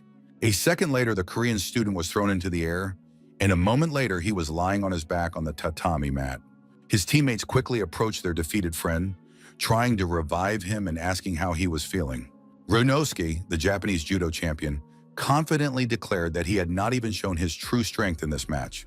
Jung-hyuk carefully analyzed his opponents, wondering who they were and why they looked like such formidable rivals. The referee called the next player from the Korean team to continue the tournament between the academies. Jung-hyuk said he would go out himself, asking his seniors not to worry about the outcome of the match. With a confident smile, he promised his comrades that he would do everything in his power to win. The second-year student faced an experienced fourth-year student from the Japanese Police Academy. Ryunosuke immediately recognized the Korean guy, as he had heard a lot of talk and rumors about him. The Japanese man stated outright that he had heard many rumors that this was the very same guy who had become famous at the Japanese Olympic Games. The referee asked the fighters if they were ready and asked them to raise their hands in confirmation. After checking their readiness, the referee abruptly lowered his hand and announced that the match had officially begun. The confident Japanese fighter promised his Korean opponent that he would show him what real traditional Japanese judo was all about. However, immediately after these boastful words, the gold medalist simply took hold of the Japanese fighter and instantly threw him to the ground. Jung-hyuk masterfully defeated his opponent in a second, pinning him to the mat with a classic technical move. Seeing the result of the match, the referee was in complete shock and began to slowly count to the winning score. The referee counted a clean victory, announcing that Korea would receive 1 point for a technical victory. The Japanese students were shocked by what they saw, wondering how their best fighter could have lost so quickly. However, the defeat only strengthened the Japanese desire to defend the honor of their country, and everyone wanted to fight the Korean champion. Jong Hyuk faced his second opponent and also quickly grabbed him, pinning him to the ground. All the Japanese present were in a state of shock, literally opening their mouths and gnashing their teeth in helplessness. The students of the Japanese Academy admitted with horror that this Korean guy was a real judo monster. The Korean team won a crushing victory, winning 4 consecutive matches against the tournament hosts. The Japanese students admitted that they knew about the strength of this Korean guy, but he turned out to be too powerful an opponent for all of their fighters. Jong Hyuk continued to methodically defeat all the Japanese guys, who one by one found themselves on their backs after his moves. With a satisfied smile on his face, the guy turned to his last remaining opponent, confirming that he was indeed the final opponent. Suddenly, another person entered the gym door, interrupting the tournament between the academies. This stranger said that he found what was happening quite amusing, so he also wanted to join the competition. Mr. Miroy, already a grown man, regretted that the Korean champion had not even given him time to change into his special judo uniform. When Jong Hyuk saw this man, he was truly shocked and concerned about the appearance of such an opponent. The young man knew from his memories of the future that this was the youngest leader of an elite Tokyo police unit. Miroy had worked with Jong Hyuk on an investigation in his past life, and now he had returned to participate in the tournament. The Japanese officer asked if the Korean champion would mind fighting him as the final and strongest opponent. Jong Hyuk agreed to the duel with a confident smile, saying that if his opponent so desired, he would of course accept the challenge. The Japanese man also smiled slyly, realizing that a truly interesting and exciting high-level match was about to take place. The referee gave the command to start, and the young Olympic champion began to attack his opponent very quickly. The Korean quickly closed in on his opponent and grabbed the Japanese man by the collar of his kimono to throw him. Jong Hyuk thought he could easily pin his opponent with his signature move. However, unexpectedly, the young man saw the Japanese athlete's hand in front of his face, reaching for his throat to grab him. Miroy grabbed the Korean by the collar, which he did not expect at all from a seemingly ordinary instructor. Jong Hyuk saw a serious Japanese opponent in front of him, who really grabbed his kimono tightly. The young man realized that this fight would not be as easy as he had expected, and his face showed his surprise. The Korean champion tried to stay on his feet and make his stance more stable in order to resist. The Japanese officer was surprised that his young opponent was able to effectively counter his technical moves. Jong Hyuk realized that this Japanese guy was his final boss after all his previous easy wins. Miroy advised the Korean to gather his strength and not embarrass himself. But another person suddenly ran into the gym with urgent news. The stranger moved so quickly that even the experienced tournament referee was surprised by his speed. The messenger approached the referee and began to quickly whisper some extremely important information into his ear. After receiving the message, the referee began shouting at the participants to stop the fight immediately. The organizer explained that very urgent information had been received, requiring the immediate cessation of the competition. All participants were asked to quickly change into their regular clothes and gather in 10 minutes to receive instructions. The judokas were completely baffled as to what was going on and why the tournament had been interrupted. Japanese officer Miroy asked the organizers what had happened so suddenly and seriously. Jong Hyuk overheard someone talking about receiving an important tip regarding the Yamada gang, which had been spotted near the academy. During lunch, as the boy was walking through the cafeteria with a tray of food, he heard one of the Japanese students ask him to come to their table for a chat. A friend approached Jong Hyuk and kindly advised him to eat much more in order to continue growing and gaining weight for sports. Sang Won-so smiled contentedly and remarked that it would have been even better if the guy had saved their faces yesterday by standing up for the seniors. The older students admired how coolly Jong Hyuk had methodically pinned all of his Japanese opponents to the mat. His Korean comrades suggested that the Japanese had probably decided to leave in disgrace and had made up the story about Yamada, even though it was clearly untrue. Jong Hyuk thought that Yamada really existed. He remembered from his past life that this criminal had been convicted of kidnapping and looting.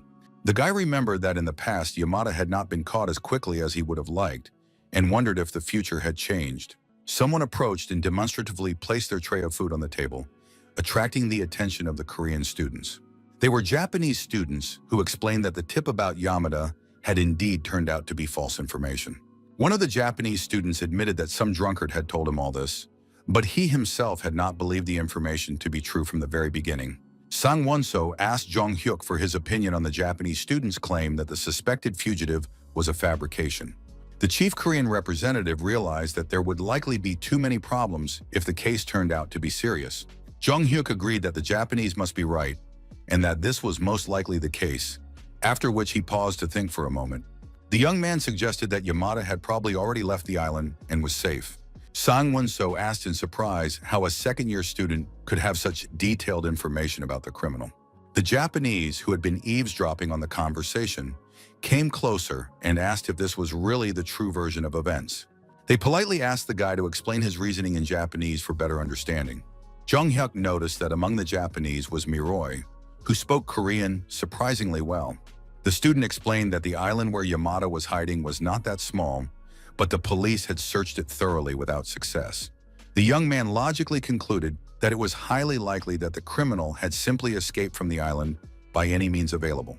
The Japanese objected that all routes to the mainland were blocked, but agreed that he could have escaped somehow.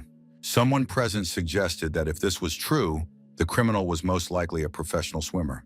The students discussed that the closest distance from the island to the mainland was only 250 meters, which even children who could swim could cover. A Japanese student objected that in that case, there would already have been reports about Yamada, since his identity had been revealed in the media throughout the country.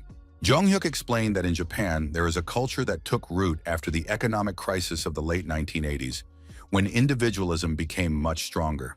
The student noted that this is part of the unique Japanese culture, where people are especially careful not to cause inconvenience to others in society.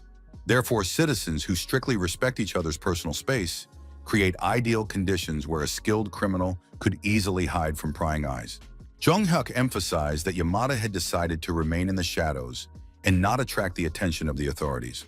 When Japanese students heard this analysis, they were truly amazed at such a deep understanding of their culture. One of the Japanese students remarked admiringly that such a multifaceted approach to analysis showed that the young man was indeed a born detective.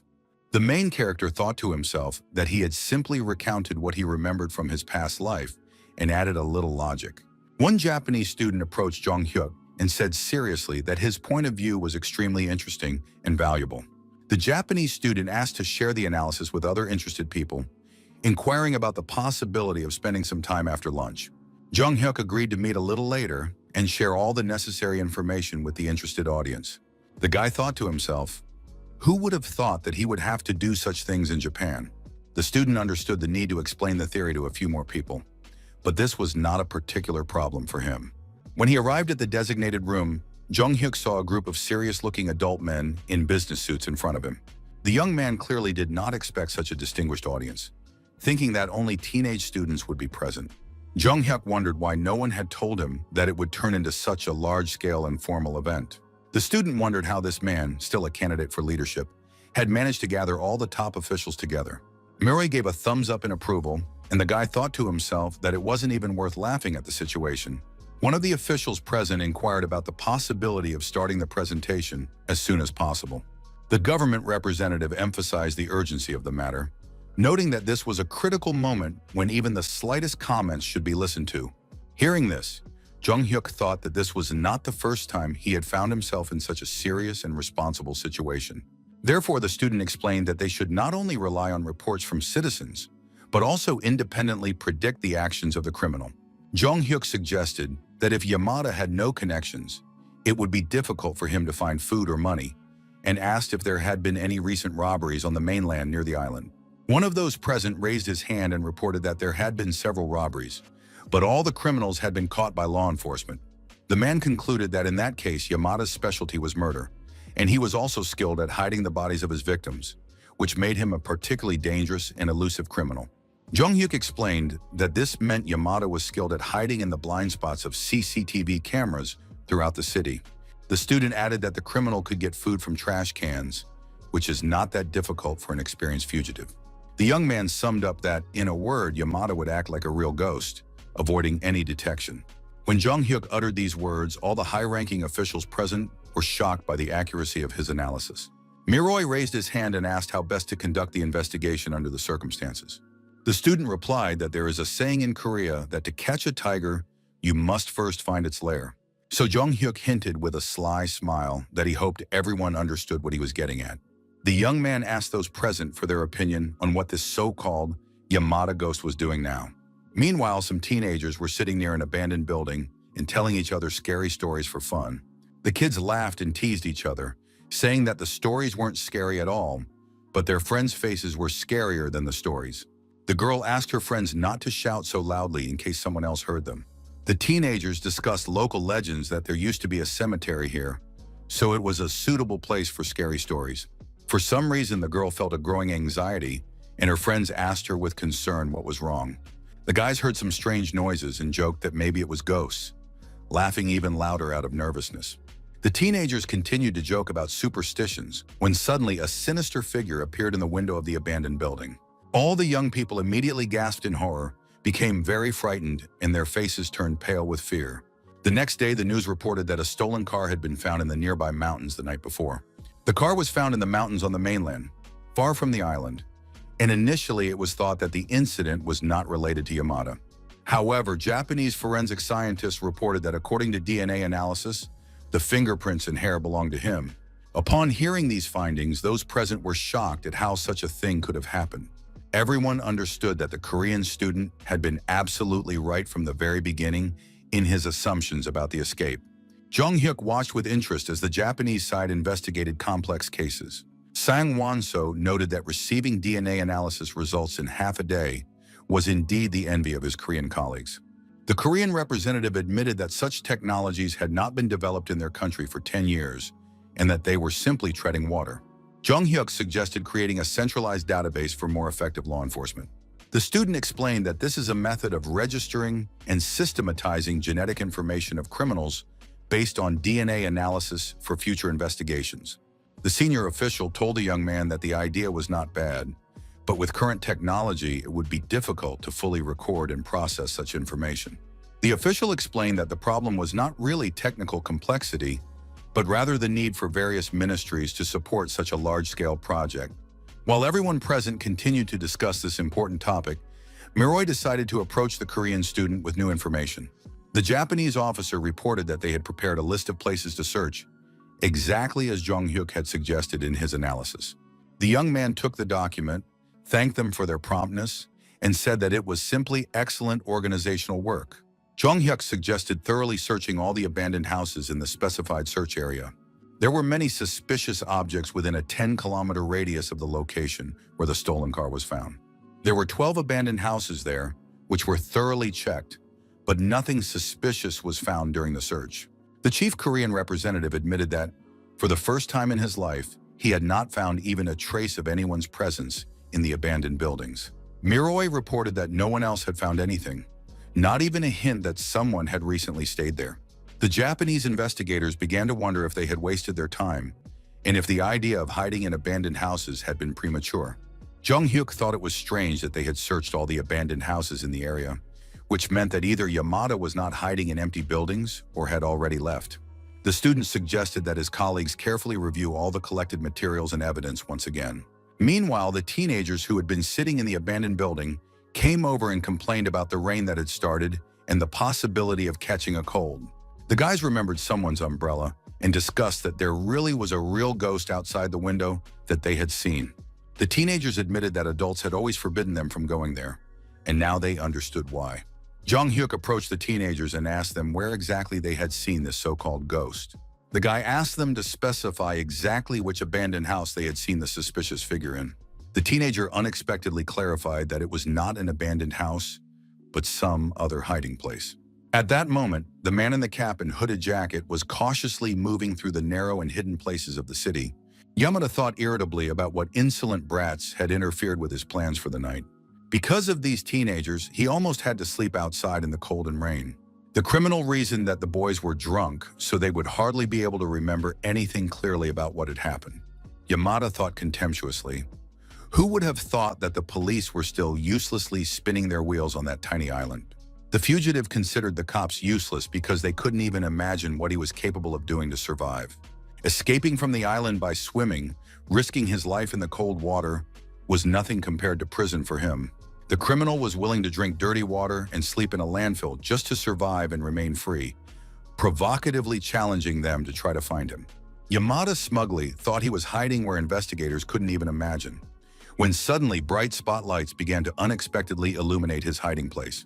A man with a powerful flashlight loudly asked who was in this place at such a late hour. The Japanese police reported via radio that a suspicious person had been found and relayed his current location to the task force. Yamada immediately became angry at the surprise and gritted his teeth viciously, realizing that his hiding place had been discovered.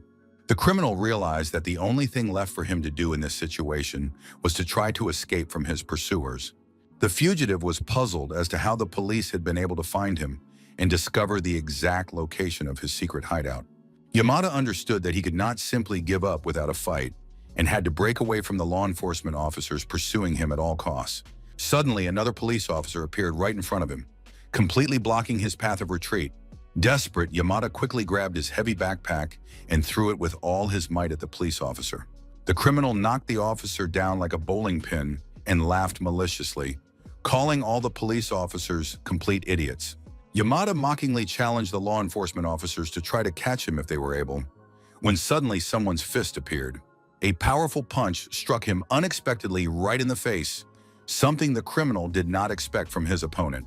Blood began to flow from his broken nose, and Yamada tried to see who had dared to hit him. The criminal lost his footing and fell hard to the ground from the powerful blow. Jung-hyuk told the defeated man that he had not expected to find him hiding in an abandoned factory building, but had thought he would be in an abandoned house. The student added that they had run around the neighborhood a lot today to find this dangerous scoundrel. Yamada quickly grabbed a sharp piece of glass instead of a knife and swung it, threatening to kill his opponent if he didn't back off. The other students ran to help their friend, shouting that the dangerous criminal was there. However, the Japanese students stopped abruptly, froze with their mouths open, and began to watch the events unfold. With a single swift movement, Jung-hyuk knocked the armed opponent to the ground. With a malicious expression on his face, the student told the defeated criminal that it was the end for him. The captured criminal, his eyes rolled back, was put in a police car to be taken to the station. The Japanese colleagues apologized to their Korean guests for not only involving them in the investigation, but also asking for their help in the arrest. The Japanese representatives emphasized that even the hint about the direction of the investigation was actually a great help. Jung-hyuk thought that they were thanking him so much that he himself felt uncomfortable with such attention. Therefore, the student suggested that instead of expressing gratitude, he would do something truly useful for the Korean police. His Japanese colleagues thought about what exactly they could do for the Korean law enforcement agencies. Jung-hyuk suggested reporting the whereabouts of Korean criminals in Japan or organizing technology exchange between the countries. Sang-won-so reminded the young man that he was only a candidate for leadership and did not have such broad powers. The Japanese representative began to speak enthusiastically about the prospects for cooperation between the academies. Miroy respectfully noted that if the Korean Police Academy had such talented students, it was indeed a reason for deep professional respect and further cooperation. Jung-hyuk concluded that he had done absolutely everything in his power to bring the matter to a successful conclusion, so all that remained was to see what the results would be. His Japanese colleague said that he also had a personal request for the Korean student. Miroy explained that there was a person who would very much like to meet Jung-hyuk in person and asked if he could spare some time for a meeting. The young man agreed that there was nothing complicated about it, but asked curiously who exactly wanted to see him. The Japanese officer explained that it was a relative of the victim who was insisting on meeting the person who had helped catch the criminal. It was a relative of the young girl who had been brutally murdered by the dangerous maniac Yamada during his escape. Jung-hyuk put on a business suit, realizing that he hadn't worn formal attire for important meetings in a long time. The student reflected that he couldn't say it was easy for him. As a future police officer, he had to get used to such situations. Meetings with relatives of crime victims are always an extremely difficult ordeal for law enforcement officers. Miroy noticed that the Korean guest spoke as if he had already gone through such painful meetings many times before. The Japanese man added that the relative he is going to meet is a close acquaintance of his father.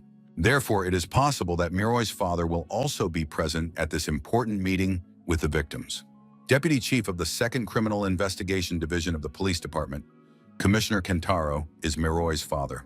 While inside the building, Miroi inquired about the whereabouts of Mr. Nijimura, whom they were expecting. The son introduced his father to the Korean guest, explaining that he was a high-ranking police commissioner. Jong-hyuk thought that now he understood why this young man had such broad powers in the investigation. The commissioner told the student that he had noticed his outstanding personality and analytical abilities during the briefing. The high-ranking officer emphasized that the Japanese police owed a great deal to the Korean guest, who had truly proven himself to be a great asset. Jong-hyuk noted that as far as he knew, the relatives of the victims they were expecting today were personally acquainted with the commissioner. Kentaro confirmed that he was a close friend, although they initially met in a working relationship, as he was a suspect and the commissioner was investigating the case. Upon hearing this information, Jong-hyuk was very surprised by such an unexpected background to their acquaintance. An employee approached the group and announced that the visitors they were expecting had arrived. A huge man with a distinctive scar on his face appeared, clearly having a criminal past. Jong-hyuk was shocked, wondering if these imposing men were really acquaintances of the respected police commissioner.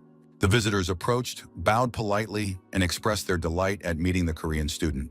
The man with glasses apologized for being late and introduced himself as Nijura, thanking them for their patience. The commissioner warmly greeted his old acquaintance, expressing his joy at meeting him after such a long time. Jong-hyuk asked his new acquaintance directly if it was true that he had previously been involved in criminal activity, as his appearance and behavior clearly indicated a difficult past. Nijimura asked not to be misunderstood, but admitted that he had indeed once been involved in fraudulent activities, although he had long since given up this activity. The former criminal introduced his burly companion, explaining that this guy was his younger friend, who had also given up crime and now helped out at the bar. Hearing this story, Jong-hyuk felt relieved and glad to see people who had severed all ties with the criminal world. The student noted that it is often very difficult to get out of the criminal world, and not everyone succeeds. Nijimura explained that his radical change came about thanks to the birth of his daughter, who changed his whole life. The man recalled how his daughter started elementary school and asked him what his profession was. Then his father firmly decided to become a worthy example for his daughter and wanted to teach her everything he knew. Nijimura wanted to provide his child with a good education and believed that he was doing everything right for her future. Jong-hyuk painfully realized that it was this man's daughter who had been brutally murdered by the terrible criminal Yamada. The commissioner's son could not withstand the emotional strain and burst into tears at this heartbreaking story of a father's love. With tears in his eyes, Miroi apologized, saying that if they had arrived at the crime scene earlier, everything could have turned out differently. The commissioner apologized and took his emotionally shaken son away, explaining that he simply couldn't cope with his feelings. Jong-hyuk and Nijimura remained alone together at the bar for a private conversation. The father of the deceased girl expressed his desire to thank the Korean student for his help in catching his daughter's killer. Nijimura said he had a special gift he would like to give as a token of his gratitude. Jong-hyuk politely declined, assuring him that there was no need and that it was not necessary. The man explained that he had heard from his friend, the police commissioner, that the guest was a student at the police academy. Nijimura wanted to thank him financially, but understood that the young man would not accept money on principle. Therefore, he offered materials that might help the student in some important future case or investigation. Jong-hyuk realized that these were descriptions of fraudulent schemes that this man had used in the past, including methods that would be used in the future. The student thought that he personally did not need this, but such information could be useful to a future detective in his work. Jong-hyuk admitted that he did not know whether to accept the gift, but expressed his gratitude and joy at meeting the commissioner. Nijimura casually mentioned that he had heard that some people even come from Korea to study in Japan. Jong-hyuk suddenly interrupted his interlocutor and asked him to wait a minute, as this information interested him. The student asked if Nizura could provide a list of Koreans who come to Japan for study or other purposes.